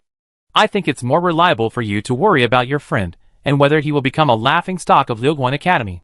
Whether he will become a laughingstock is our business and has nothing to do with you. Miss Han, please don't meddle in other people's business. Sumo's cold voice was also a little angry. Hello. I don't care. You are all a group of shameless people anyway. It doesn't matter whether you embarrass yourself or not. Han Sinyu was so angry that her breathing stagnated. She snorted coldly, then retracted her sight, and followed the large group away. Seeing them leave, Su Maoyang turned around and patted Xiahou Zian on the shoulder. Keep going. I believe in you. She didn't care whether Xiahou Zian would be embarrassed or not. In her opinion, as long as he worked hard and lived up to his efforts, it was more important than anything else. Dong Fanyayu also smiled and comforted. This time, prove to Han Sinyu and the Xiahou family that you can do it. Xiao Zian was much more confident than before. Facing their encouragement, he smiled and glanced at Dongfang Liu on the side, and nodded slightly. Well, don't worry. I will work hard to prove it, and won't let you down. He not only wanted to prove to Han Xinyu and the Xiao family, but also to Dongfang Liu that he was a trustworthy person, and someone who could protect her. Haha. Prove yourself to our Dongfang family? Aren't you thinking too much? Even if Xiao Qing's arm is broken, and she can't make pills, there is still Xiao Wanyan. Xiao Zian. Let's not talk about other things. Whether you can beat your eldest sister is a big question. It's better not to think about proving yourself. Just don't let yourself lose too badly. At this time, Xiao Yuanshan, who just came down from the audience, heard their conversation and couldn't help but pour a basin of cold water. Xiao Wanyan, who was standing by, didn't take Xiao Zian seriously, because she had lived with Xiao Zian for so many years and knew his strength too well. How could someone who didn't even have mental power at the beginning refine pills? Even if he wanted to develop into a poison master, he had to reach the level of a great poison master to refine poison pills. And everyone knows that it is more difficult to become a great poison master than to become a pill emperor level alchemist. After all, that requires dealing with poisons and having non-human perception of poisons. Poison masters with such talents are extremely rare. And Xiao Zian has only been in the academy for a short time. He is already amazing to learn the basics. How can he become a great poison master? Thinking of this, Xiao Wanyan also reminded him. Listen to your elder sister's advice. Don't embarrass yourself in the competition. It doesn't matter if you embarrass yourself. The key is that everyone knows our relationship. I hope you don't make me lose face with you and become a laughing stock. Bah. It has nothing to do with you. It will only be you who will become a laughing stock. Don't involve Zian. As long as you don't embarrass him, I will be thankful. Dongfang Liu heard Xiao Wanyan's harsh words and yelled on the spot. Xiao Zian saw that Dongfang Liu was so excited about his own affairs, and a smile flashed in his eyes. It seemed that he didn't take Xiao Wanyan's words to heart at all. He just replied calmly, Don't worry. We have no relationship for a long time. Even if you want to get close to me, you are not qualified. Humph. You're so stubborn. Since you won't listen to my advice, let's see who wins in the competition.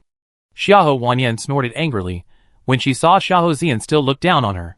Speaking of the alchemy competition, although Xiao Wanyan didn't dare to compare with the old disciples of the alchemy palace, she was still pretty good among the new disciples with her current strength, because she was promoted to a middle-level great alchemist some time ago. Of course, this was all thanks to the Xiao family. In order to get good results in the competition, the Xiao family spent a lot of money to cultivate her. Good elixirs, precious and rare medicinal materials, alchemy secrets, and high-quality alchemy furnaces were all stuffed into her, hoping that the Xiao family could produce another powerful alchemist to make up for Xiao Qing's regret. During this period, Xiao Wanyan knew that the Dongfang family had high hopes for her, and she also practiced hard and diligently. So she also made some achievements in alchemy technology. She may not rank high in the alchemy competition, but at least she will not be at the bottom. She still has this confidence. Okay. Don't waste time talking to them. In 2 days, let's speak with strength. Xiao Yuanshan glanced at Xiao Zian and others, and then called Xiao Wanyan and others to leave. Dongfang Yaoyu watched them leave and couldn't help but remind them. Su Imo is injured. Let's go back quickly. Su Maoyang and others nodded, said goodbye to Mu Jichen and the disciples of the Red Star League, and then followed the Dongfang family's large group back to the Dongfang mansion. Back at the Dongfang family, Su Maoyang casually ate something to replenish his energy, and then hurried into his room. Because she had a fight with Qi Yelin today, she had realized something, and had already touched the threshold of the late-stage post-heavenly monarch spiritual master. So she wanted to take advantage of the inspiration and intend to realize it. However, just as she was meditating and entering the state, she heard a knock on the door outside. Su Maoyang frowned slightly, then stood up and opened the door. Seeing the person clearly, a trace of surprise flashed across her pupils. Huan Mingyu, why are you here again? Why? From your tone, it seems that you don't welcome me? Huan Mingyu raised his eyebrows and asked back. Su Maoyang pulled the corner of his mouth and laughed dryly. No. You misunderstood. No. Then you welcome me. Huan Mingyu took over the conversation immediately. and he blocked Su Maoyang speechless as soon as he opened his mouth. What's the matter with you? I'm still in a hurry to practice here. Su Maoyang didn't beat around the bush with him. Hua Mingyu was a sharp-tongued person and couldn't make it clear to him. Hua Mingyu heard that she was still in a hurry to practice. His face darkened, and he glanced at her wrist. Is your wrist bandaged? Su Maoyang heard this, immediately covered her wrist, nodded, and covered up. Yes, it's bandaged. You have cleaned up all the toxins. It's no big deal. Hua Mingyu was a smart man. Obviously didn't believe her words. Grabbed her arm, pulled her hand out, saw the dried blood on the wound, and saw that it was not bandaged. And his face suddenly darkened. You call it bandaged? I was just about to bandage it. And you came? Su Maoyang hurriedly explained. Hua Mingyu glanced at her speechlessly. Since you are about to bandage it, let me help you. No, I can do it myself. Su Maoyang quickly pulled her hand away. But Hua Mingyu ignored her objection. Pulled her into the room. You injured your right hand. It's not convenient to bandage your left hand. Chapter 1456. Will you take care of me forever? In her heart, Su Maoyang always felt that she owed Hua Mingyu something. Because it was because of her that Hua Mingyu's family was broken up and he was homeless. Therefore, in many things, Su Maoyang couldn't bear to say harsh words to provoke him. Now that he was forcibly pulled to bandage, although she was repulsive and even dissatisfied in her heart, she couldn't say any words of blame. Because Su Maoyang was an orphan since childhood, she knew the pain of being alone without parents. Hua Mingyu had just lost his relatives, and his heart must be very sensitive. If she spoke harshly, he would definitely be hurt again and feel insecure. Thinking of this, Su Maoyang tried to refuse in a gentle tone. Hua Mingyu, I just have a minor injury. There's really no need to make such a fuss.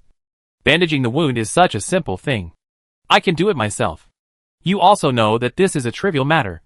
But you can't even do such a trivial matter. How can people feel at ease? Hua Mingyu didn't look up. As if he had been prepared, he took out the ointment and gauze from the space ring. And while muttering, he carefully applied the ointment to her.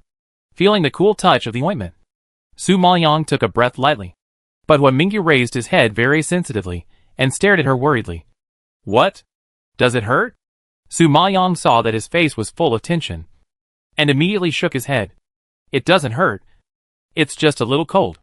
Hua Mingyu gradually relaxed his expression when he knew that it was not painful, and then lowered his head and blew on the wound where the ointment was applied, as if he wanted to use the hot air to dispel the coolness brought by the ointment.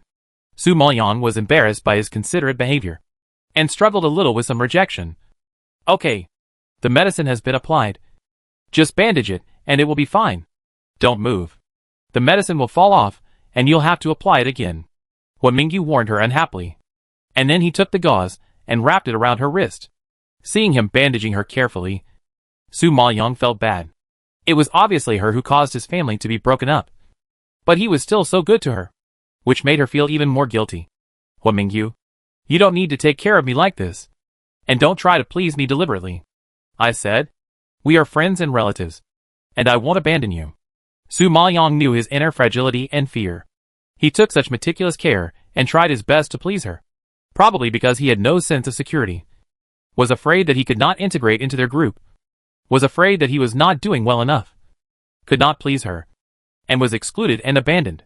After all, he had never left the Nether City, and had never been to the Maple Forest capital. He didn't know much about the people and things here, and he couldn't adapt to the environment here for a while. And she became his only support. Su Maoyang understood this feeling very well. When Hua Mingyu heard her suddenly say this, his hand bandaging the wound paused, and then he said in a deep voice, You think too much. I didn't try to please you. I just wanted to take care of you. Haven't you been taking care of me since I met you? Now I have no home and no relatives. Will you still take care of me? Su Maoyang was stunned by his question and nodded without hesitation. Of course. Since I promised to take you with me, I will naturally take care of you. Take care of me for the rest of my life? Hua Mingyu raised his head when he heard this, his eyes flashing with expectation. Staring at her intently, Su Maoyang nodded slightly. Silly child. You have no relatives. From now on, I will be your relative.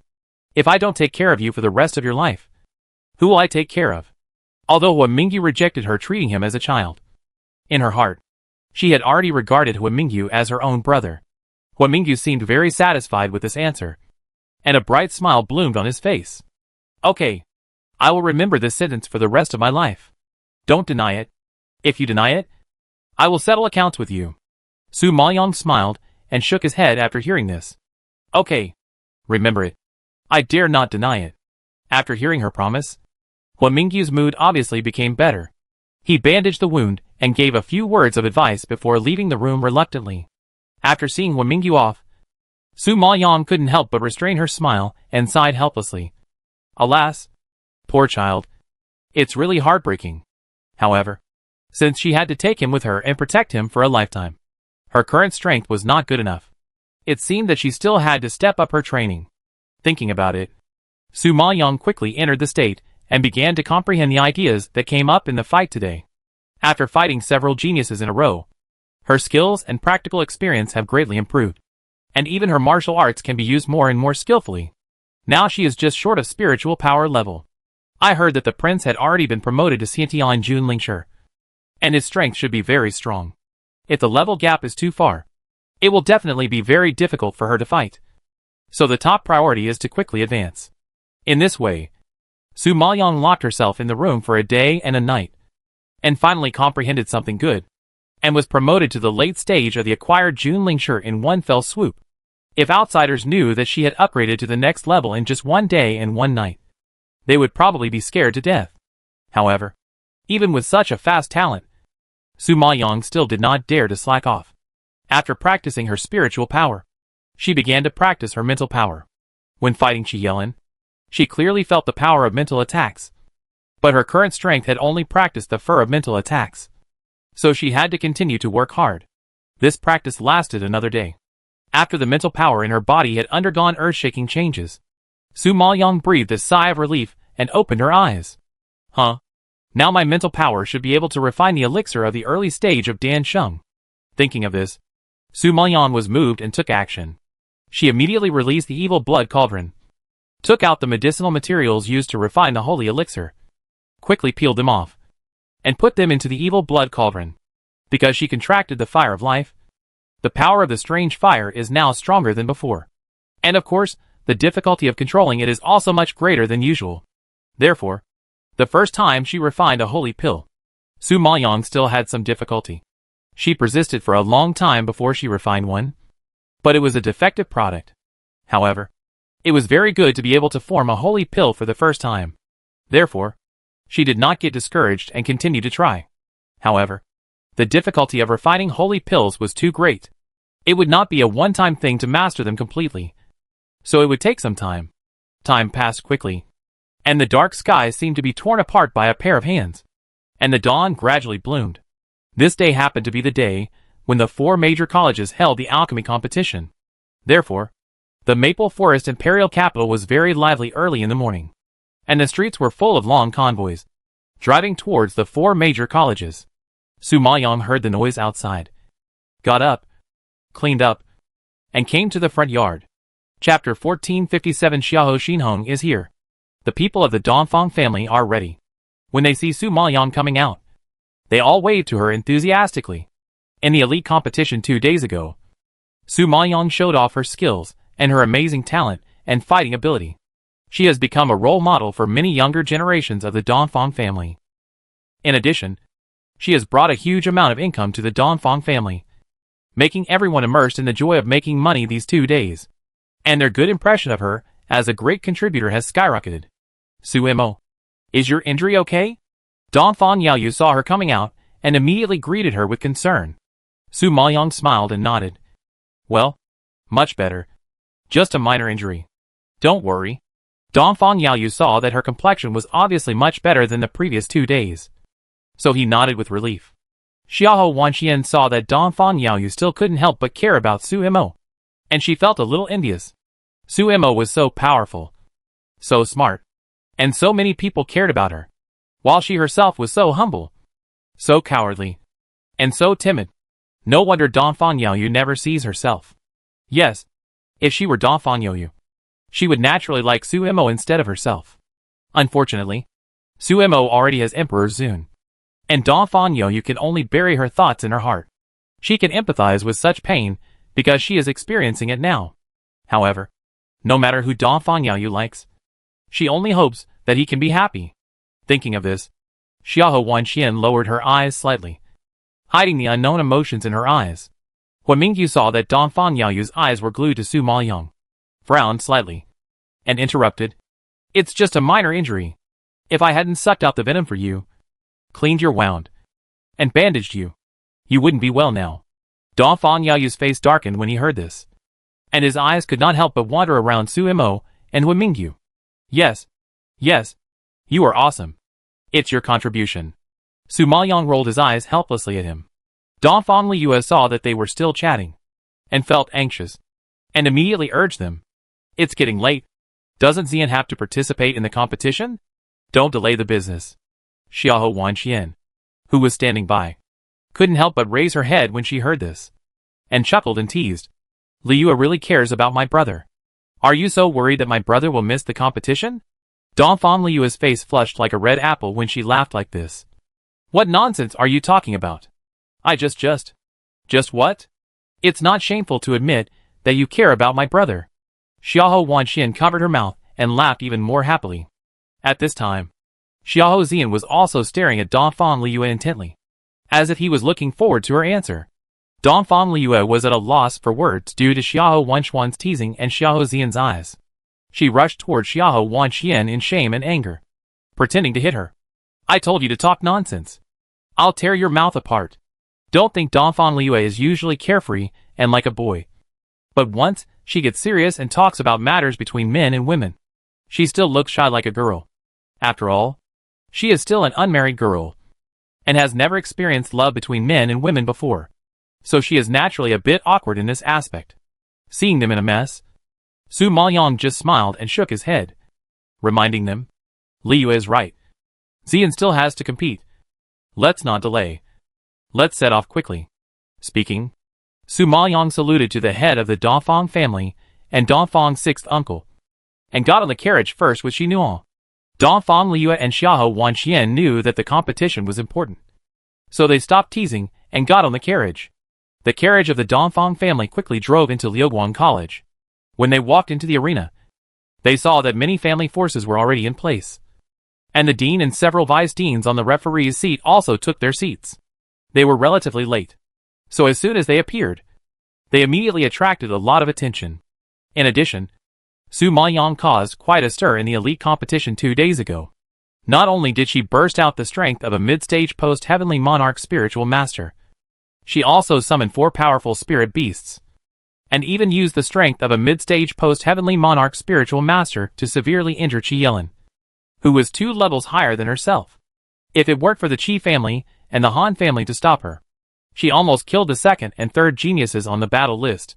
Such a fierce and brutal fighting power left an indelible impression in the hearts of many people, and even a shadow. Therefore, when everyone saw Su Maoyang's figure, they couldn't help but discuss it lively. Su Mo, didn't she just play in the elite competition 2 days ago? Why is she participating in the alchemy competition again? How could she participate? I heard that Xiahou Xian was going to participate. As his friend, Su Mo would naturally come to support him. Oh, so that's the case. I was wondering. Su Mo is not an alchemist. How could she participate in the alchemy competition? Haha.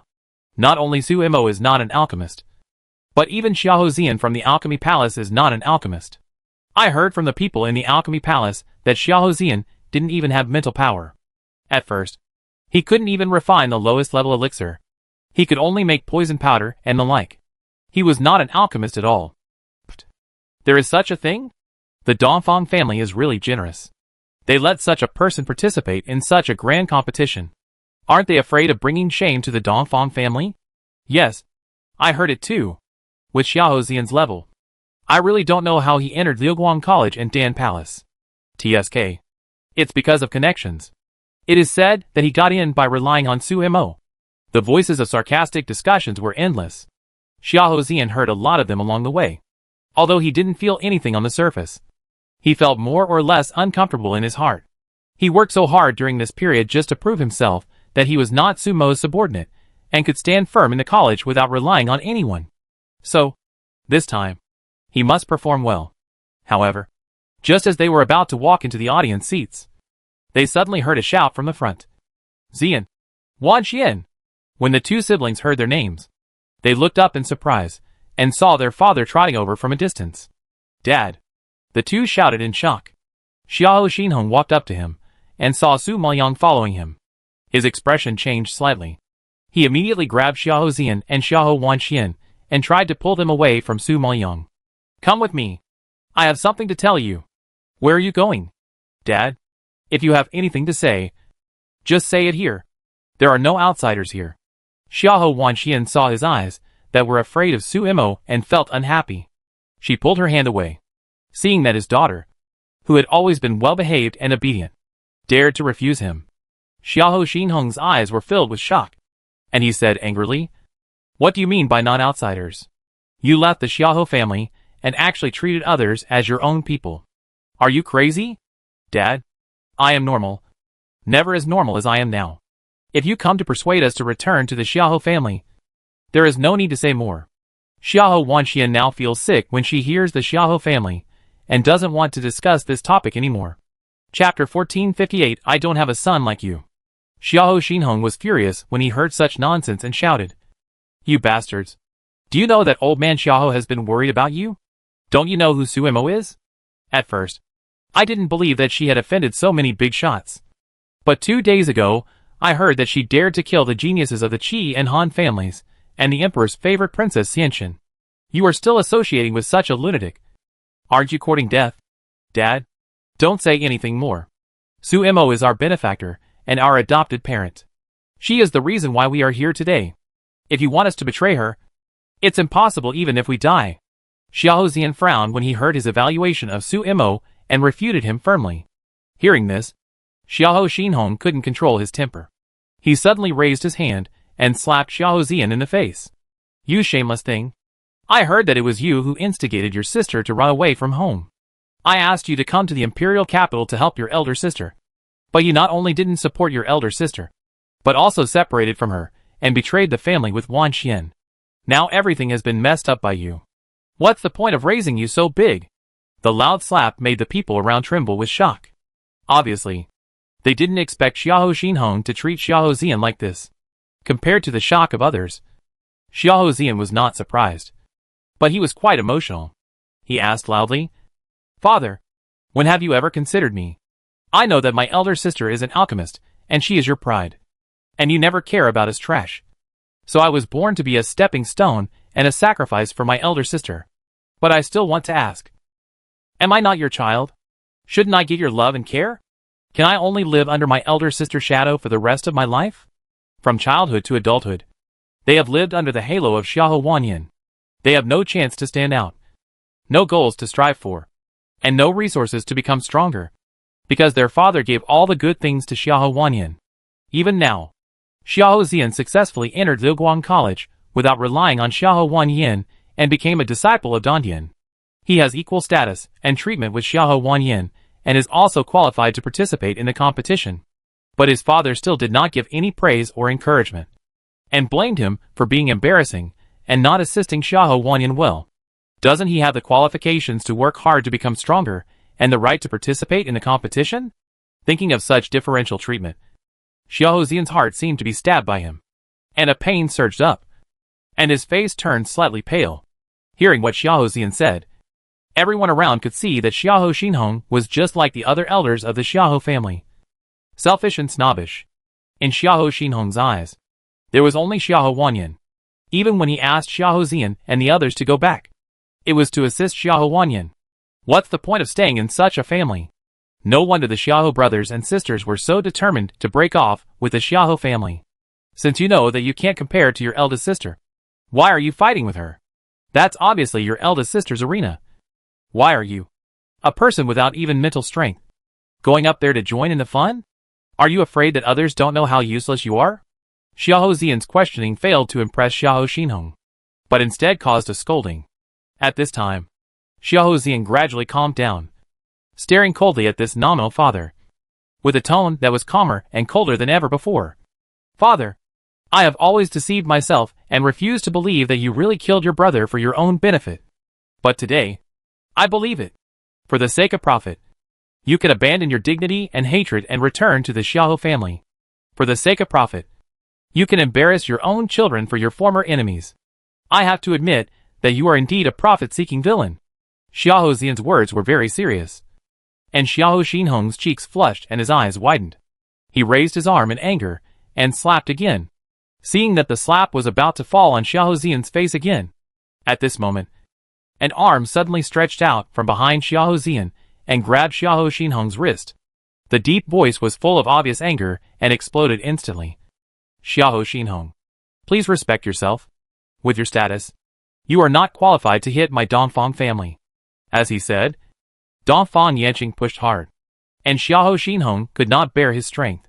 He staggered and fell to the ground, which immediately caused the people around him to laugh. Xiahou Xinhong was old after all, and he was considered old. It was really embarrassing to fall in front of so many young people. Hearing the mocking voices around him, his old face turned red and blue, and he was furious.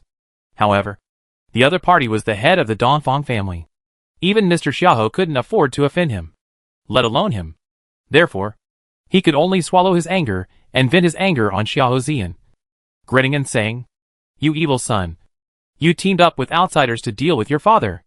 Well, you are awesome. From now on, I don't have a son like you.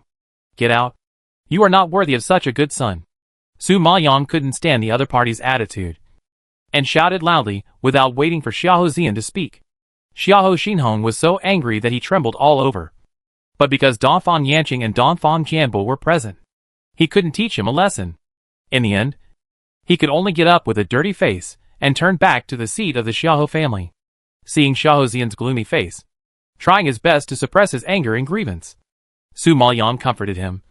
Don't take his words to heart, and don't feel burdened, because in our minds, you are already very good. So, in the competition later, just play at your usual level. Winning or losing is not important. What is important is to have the courage to try. The moment you decide to stand on the ring to compete, you are already stronger than many freshmen. At least this courage is not something that everyone can have. No matter what results you can achieve, we are proud of you. Remember, that ring does not only belong to Xiahou Wanyan, but also to you. Perhaps, you are more suitable for that ring than her. Hearing this encouragement, Xiahou Xian nodded gratefully. Although he didn't say a word, his firm eyes said it all. Okay, don't let a little man affect your mood. The competition is about to start. Let's take a seat quickly. Dongfang Yaoyu saw that everyone was depressed, and hurriedly spoke to ease the atmosphere. Then, he greeted everyone and walked to the Dongfang family's seat to sit down. Xiahou Xian said goodbye to everyone one by one, walked to the Ho competition area, and made all preparations. The host of the alchemy competition was Elder Wang of the Dan Palace. Su Maoyang was not unfamiliar with this person, because Han Sinyu framed Xiahou Wanxian for stealing the divine pattern elixir. Su Maoyang personally went to the Dan Palace to make a scene with several elders, and Elder Wang was the highest person in charge of the Dan Palace. Chapter 1459. Can you beat me? I heard earlier that he was the most senior elder in the alchemy hall, so it was natural that he would host the alchemy contest.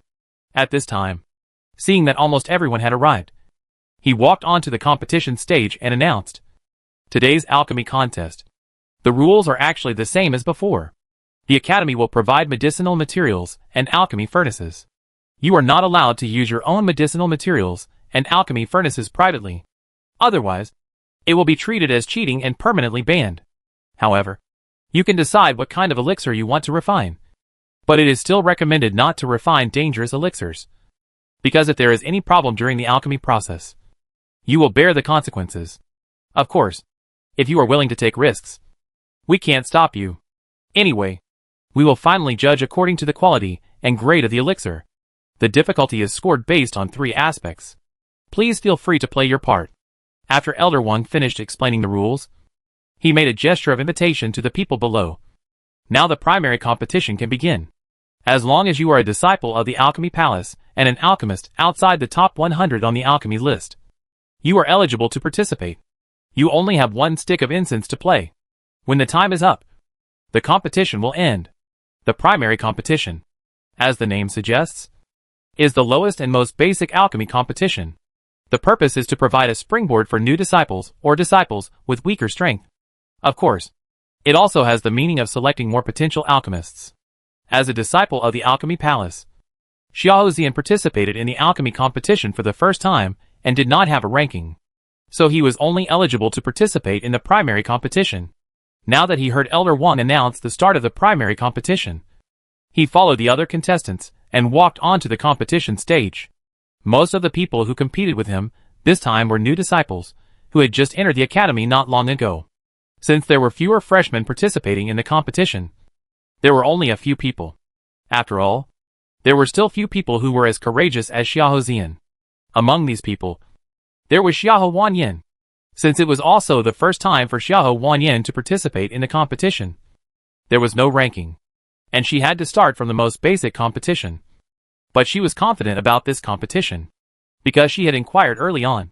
The disciples who participated in the primary competition had only reached the level of the initial great alchemist, and she was already a mid-level great alchemist. So as long as she could refine a mid-level elixir in this competition, she could smoothly advance without any pressure and continue to participate in the intermediate competition. Thinking of this, Xiao Wanyan's smile became even more intense, and she stared at Xiao Zian with a bit of disdain and ridicule, and asked coldly, "Xiao Zian, do you have to come to the stage to make trouble? You are the one who is making trouble." Xiao Zian glanced at her coldly. Hearing this, Xiao Wanyan sneered. "Xiao Zian, I'm reminding you kindly for the sake of our brother-sister relationship. No matter how bad you are still my brother. As a sister, I certainly don't want to see my brother lose so badly. But you don't appreciate it. And you insist on competing with me. With your talent for alchemy, can you beat me? You'll know whether you can beat me or not after the competition. You are now persuading me to give up the competition. Are you guilty and afraid that I will surpass you?" Xiao Zian asked sharply. Xiao Wanyan was irritated by his words and snorted unhappily. "I'm afraid of you? It's ridiculous. Well, I've given you a chance for the sake of our brother-sister relationship. But you didn't want it. Since you are not afraid of becoming a laughing stock, let's compete." Xiao Wanyan retracted her gaze and began to select medicinal materials. Xiao Zian did not dare to waste time. After all, time was short. The poison pill he was going to refine was much more dangerous, so he had to be more cautious. Thinking about it, he quickly selected the medicinal materials, but his peeling method was different from that of other alchemists. Others took the essence and picked the part that could produce the medicinal effect. He had to extract the toxins from the medicinal materials, and he had to think about the combination of various medicinal materials and mix them together to extract the toxins he wanted. Although the process was as complicated as peeling the medicinal materials, the risk factor was much higher than that of ordinary alchemists, because every step was life-threatening. This is why many people are unwilling to be poisoners. As the saying goes, if you often walk by the river, you will get your shoes wet. The same is true for poisoners. Dealing with poisons every day, it is inevitable that you will be poisoned. Su Maoyang and others, the people of the Dongfang family, and the disciples of the Red Star Alliance were all nervously paying attention to his progress, and every move made them nervous. Xiao Wanyan peeled the herbs smoothly and threw them into the alchemy furnace. At this time, she glanced at Xiao Zian and saw that he was still working hard and fighting with the herbs. A sneer flashed across her lips. Then, she raised her hand to control the flame and injected her mental power into the alchemy furnace. Old Master Xiao and several uncles saw that Xiao Wanyan was refining the elixir smoothly and easily without any effort. They all nodded with satisfaction and placed high hopes on her. They were still very confident in this primary competition, because among these alchemists, Xiao Wanyan was the strongest, and the result was almost without any suspense. Moreover, in the mind of Mr. Xiao, according to Xiao Wanyan's strength, she can definitely compete for the top 10 in the alchemy list, and letting her participate in the primary competition is already unfair to her. When Xiao Wanyan was halfway through refining, Xiao Zian finally raised his head and put the matched medicinal materials into the alchemy furnace. At this moment, he was also very calm, not slower than others in panicking, because his pills were more dangerous than others, so he had to concentrate 10 times more than others.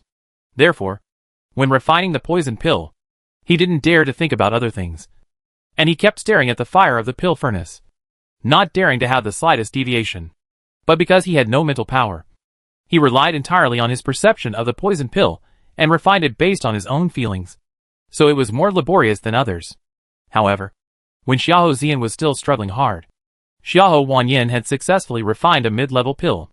It must be said that Xiahou Wanyan's progress is amazing. Although the level of the pill is not high, the quality has been unanimously praised by several judges and elders in the alchemy hall. Compared with the pills of other alchemists, Xiahou Wanyan's pills are indeed superior. Although there are still works completed one after another, the quality and level are uneven, and none of them have surpassed Xiahou Wanyan's pills. Everyone basically knows the first place in this primary competition. At this time, seeing that the incense stick was about to burn out, Xiahou Zian, who had been concentrating on refining pills, finally exhaled a breath of turbid air. Based on his usual memory, he estimated that the effect was almost there. So he raised his hand to raise the pill. Chapter 1460, When did he become a great poison master?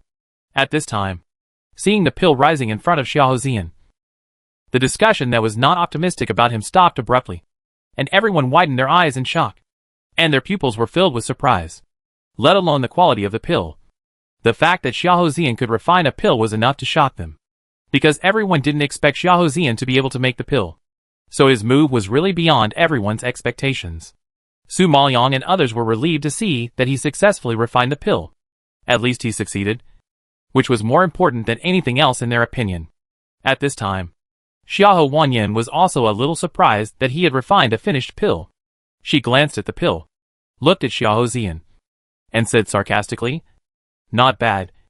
You have made great progress during this period of time. And you can refine pills now." "Yes. I took great pains to make you lose badly." Xiahou Zian curled his lips and chuckled. After receiving such an answer, Xiahou Wanyan didn't know whether to laugh or get angry. She sneered speechlessly. "Lose? Do you think you can defeat me by refining a finished pill? The pill I refine is a Zhongtian grade pill. Do you know what Zhongtian grade is?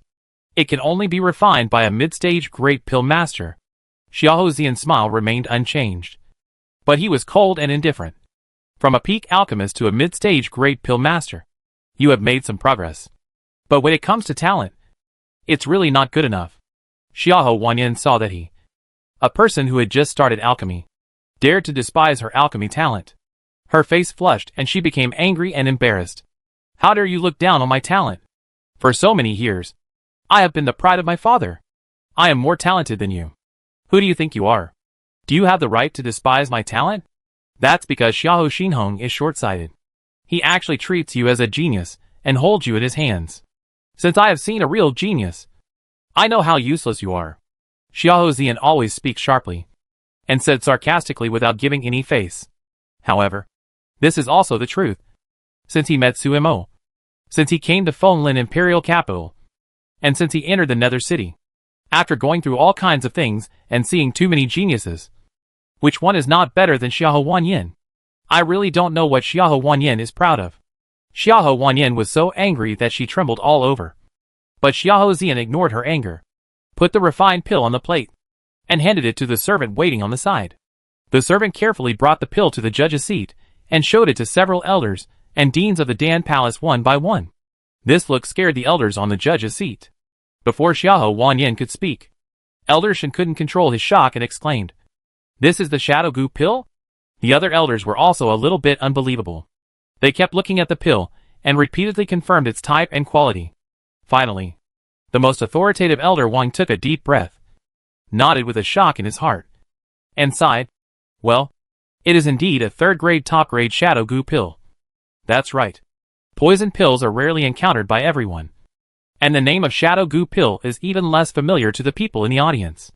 But when they heard Elder Wang say that it was a third-grade top-grade pill, everyone immediately reacted. The Shadow Goo pill is a poison pill, because only the poison pills or poisons refined by poison masters are divided into grades. A total of 1 to 12 grades, and each grade is further divided into 3 levels: low grade, medium grade and high grade.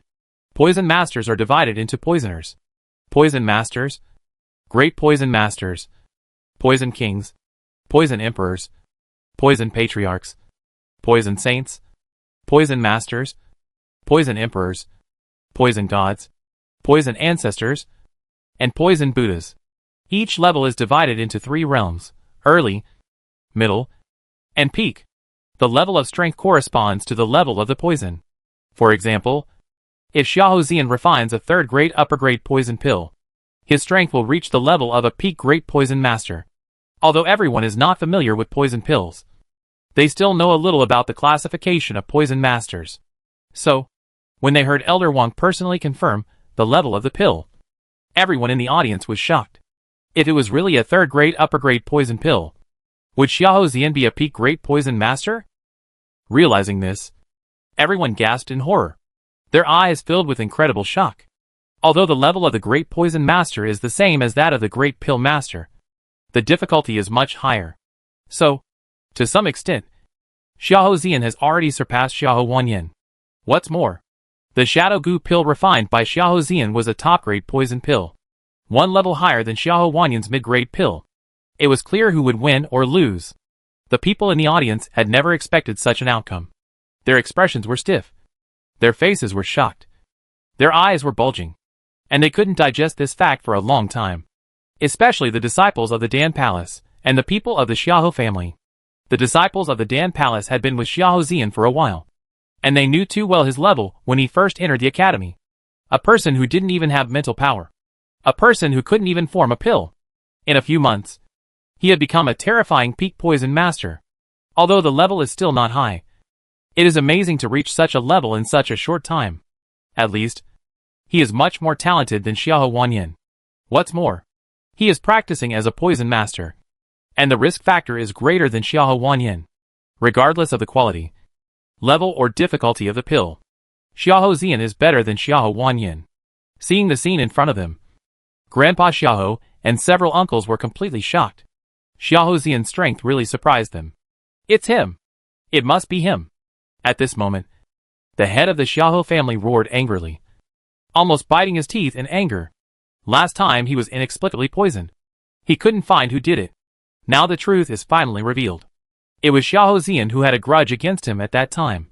And he was a great poison master. Poison masters are rare.